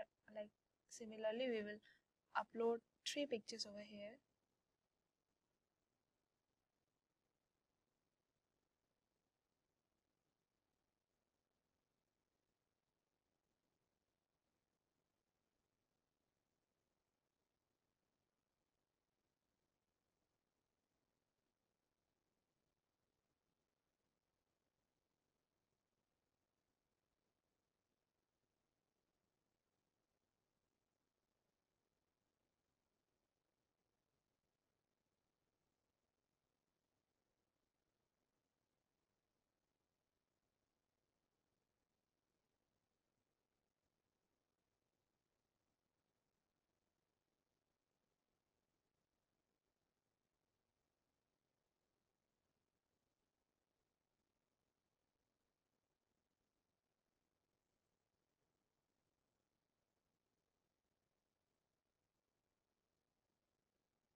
After this, let's keep it here.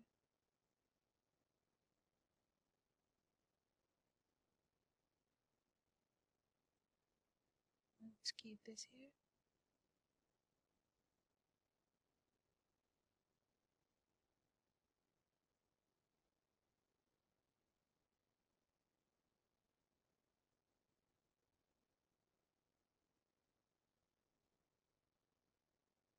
We are going to add another title over here.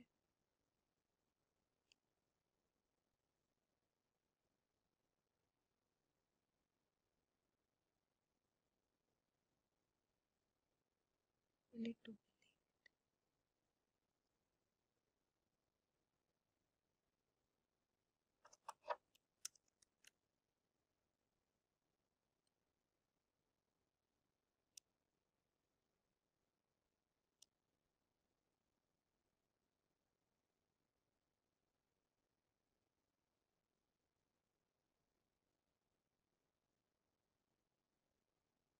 we are making it a bit resizing it.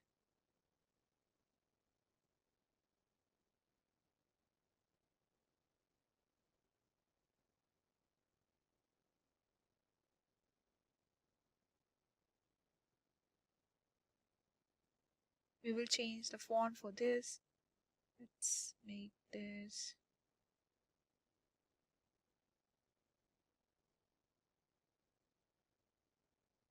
after this. We will start editing the features of the shoes. Let's go to ChatGPT.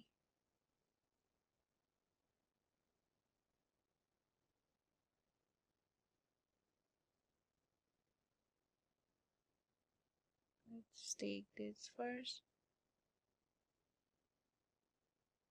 paragraph.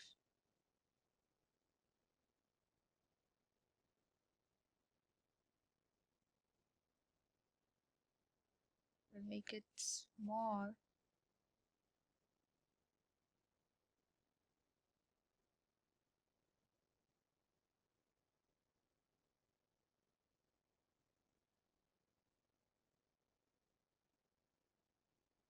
We make it bold.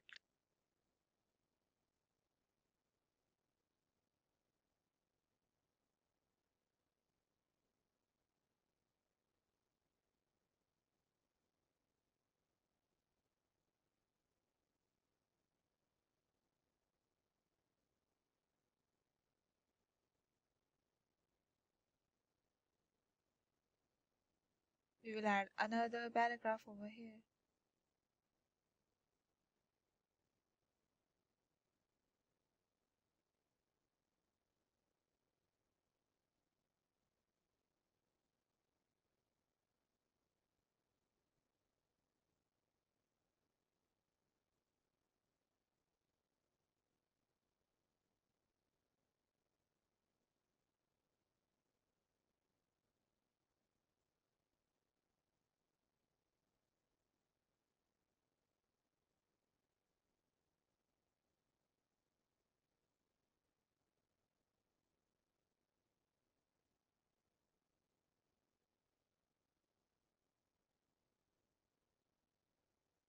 Similarly, we will make it for this also.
In last, we will add a contact us.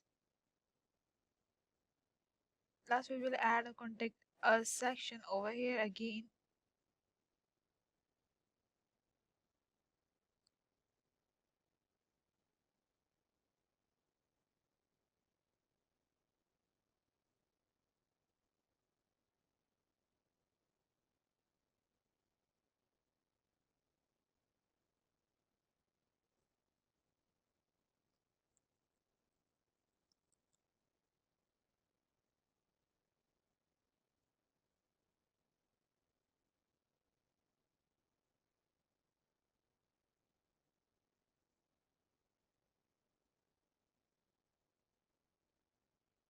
So this is the final output of ChatGPT, or how we use ChatGPT and AI art for our UI and UX design to create a website or a web page or the land page for the shows.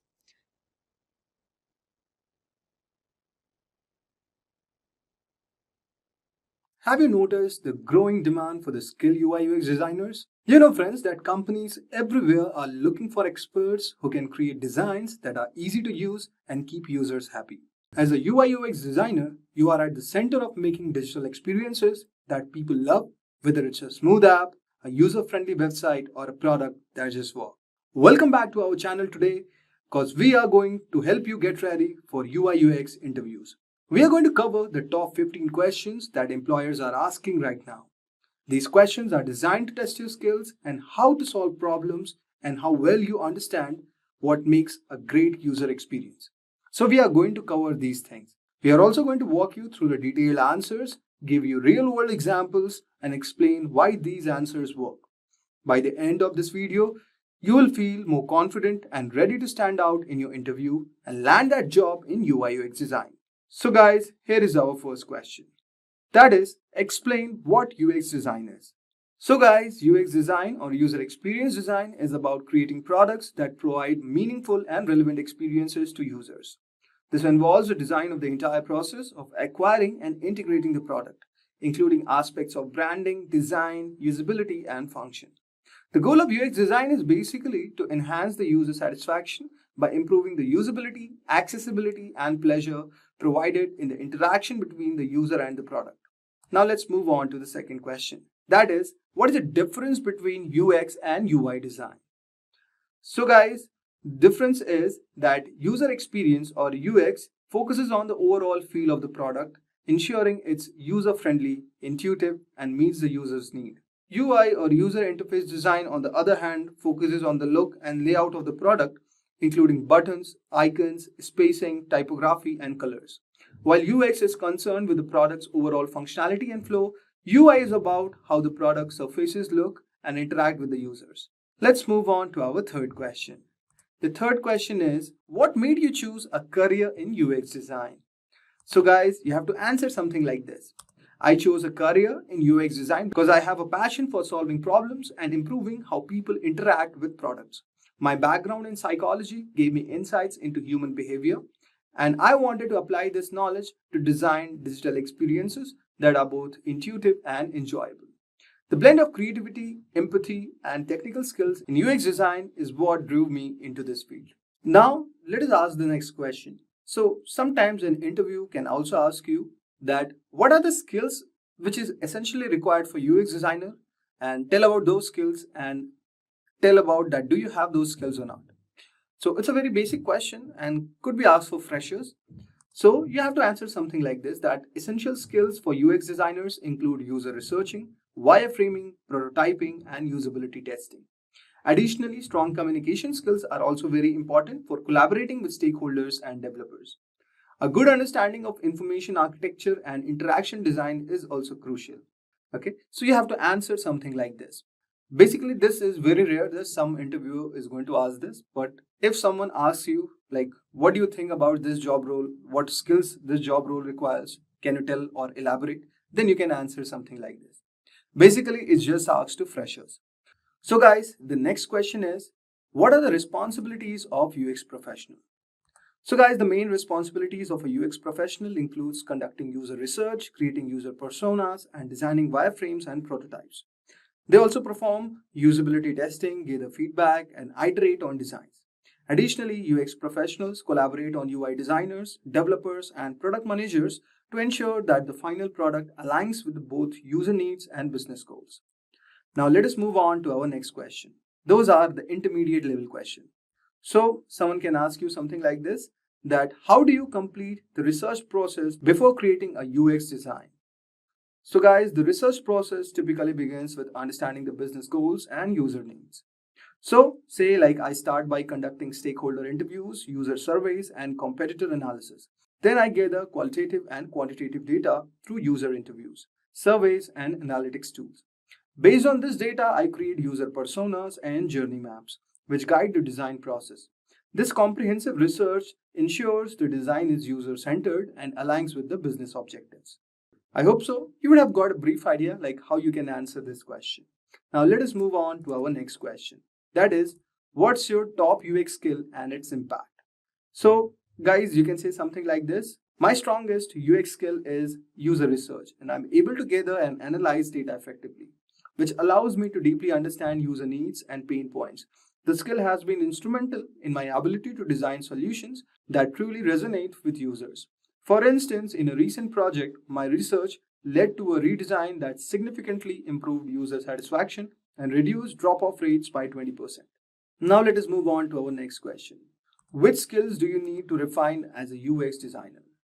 So you can say something like this: while I'm confident in my research and prototyping skills, I believe there's always room to refine my visual design skills, especially in terms of mastering the latest UI design tools like Figma and Adobe XD. Additionally, I'm working on improving my data analysis and skills to better interpret user analytics and integrate those insights into design processes. So guys, you can say something like this for this question. Now let us move on to our next question. That is, name 2 important trends in UX design. So you can answer something like this. 2 important trends in UX design are increasing emphasis on accessibility and rise of voice user interfaces. Accessibility is becoming priority as designers strive to create inclusive experiences for all users, including those with disabilities. Voice interfaces are also gaining popularity, driven by the growth of smart speakers and voice assistants, which require a different approach to designing user interaction. Now let us move on to our next question. That is, do you have to go to inspirational resources to help your design processes? So you can say something like this. Yes, I regularly turn to design communities like Dribble and Behance for inspiration. I also read UX blogs such as Nelson Norman's Group's articles and Smashing Magazine to stay updated on best practices and emerging trends. Additionally, I follow thought leaders like Don Norman and Jared Spool, whose insights help shape my approach to user-centered design. Now let us move on to our advanced level interview question. So, your interviewer can ask something like this. So, tell me about a time that a project was more complicated than its first seemed. So you can say something like this. I once worked on a project to redesign a travel booking platform, which seemed straightforward initially. However, as I dug deeper, I discovered that the platform had a wider range of user personas with very different needs. This complexity required more segmented approach to user research and design. We had to create multiple user flows and test various prototypes with different user groups to ensure final design met everyone's need. The project took longer than anticipated, but the result was more personalized and effective platform. So you can describe a project something like this that turned out to be the complex, but how you tackled it. It also shows your problem solving skills. So guys, please be ready with this question because this is the most frequently asked question in the interviews. Now let us move on to our next question. That is, what is the biggest challenge in your UX career? So you can answer something like this. The biggest challenge that I faced was leading the redesign of legacy enterprise software that had a large established user base resistant to change. The challenge was to modernize the interface while maintaining the familiarity that long-time users depended on. I approached this by conducting extensive user research to understand what elements were most crucial to users. So we implemented the redesign in phases, providing training and support to ease the transition. The project was successful, with users eventually adopting the new design and providing positive feedback. So guys, this was one of the experience which I have shared, but you have to share your own experience, okay? But a template would be something like this. So guys, I hope so. You would have got a brief idea regarding this. Now, let us move on to our next question. So our next question is, which method would you use to enhance our product's UX? You can answer something like this. To enhance your product's UX, I would begin by conducting a comprehensive usability audit to identify any pain points in the current design. This would involve usability testing with real users, analyzing user feedback, and reviewing analytics data. Based on the findings, I would prioritize areas for improvement and develop design solutions that address these issues. Additionally, I would suggest implementing an iterative testing processes to continuously refine the design based on user feedback and performance metrics. Now let us move on to our next question. That is, what's your most significant success in your career as a UX designer? So you can answer something like this. My most significant success was leading a project that resulted in a 30% increase in user engagement for financial service app. The original design was confusing to users, leading to high abandonment rates. After conducting thorough user research, we identified key pain points and redesigned the app user flow. We implemented the changes gradually, incorporating user feedback at every stage. The final design was very well received, resulting in significantly higher user engagement and satisfaction. So guys, you can use certain template like this, but it should be your own success if you have experience. So these questions basically are for those candidates who have 1 or 3 years of work experience, so they can share their work experience to the given client or to the interviewee. Now, let us move on to our final question. So our final question is, what do you hope to achieve in your UX design career in 5 years? So guys, this is a very important question because when you're going for an interview, your interviewer will definitely try to know your vision in your given career. So you can answer something like this. In 5 years, I aim to be in a leadership role where I can mentor and guide a team of UX designers. I also hope to have a strong portfolio of successful projects that have made a significant impact on user experience and business outcomes. Additionally, I want to continue refining my skills, particularly in areas like service design and UX strategy, to contribute to more holistic and user-centric product development. So guys, this is a template where you can use also to define your vision, or if you have a better template like which you have thought about your, because this is a very personal question, so you can answer something like this. But this is a very basic template which I have given you. So guys, we have come to the end of our full course. If you have any doubts or questions, ask them in the comment section below. Our team of experts will reply you as soon as possible. Thank you and keep learning with Simplilearn. Hi there, if you like this video, subscribe to Simplilearn YouTube channel and click here to watch similar videos. To nerd up and get certified, you can check the description box below.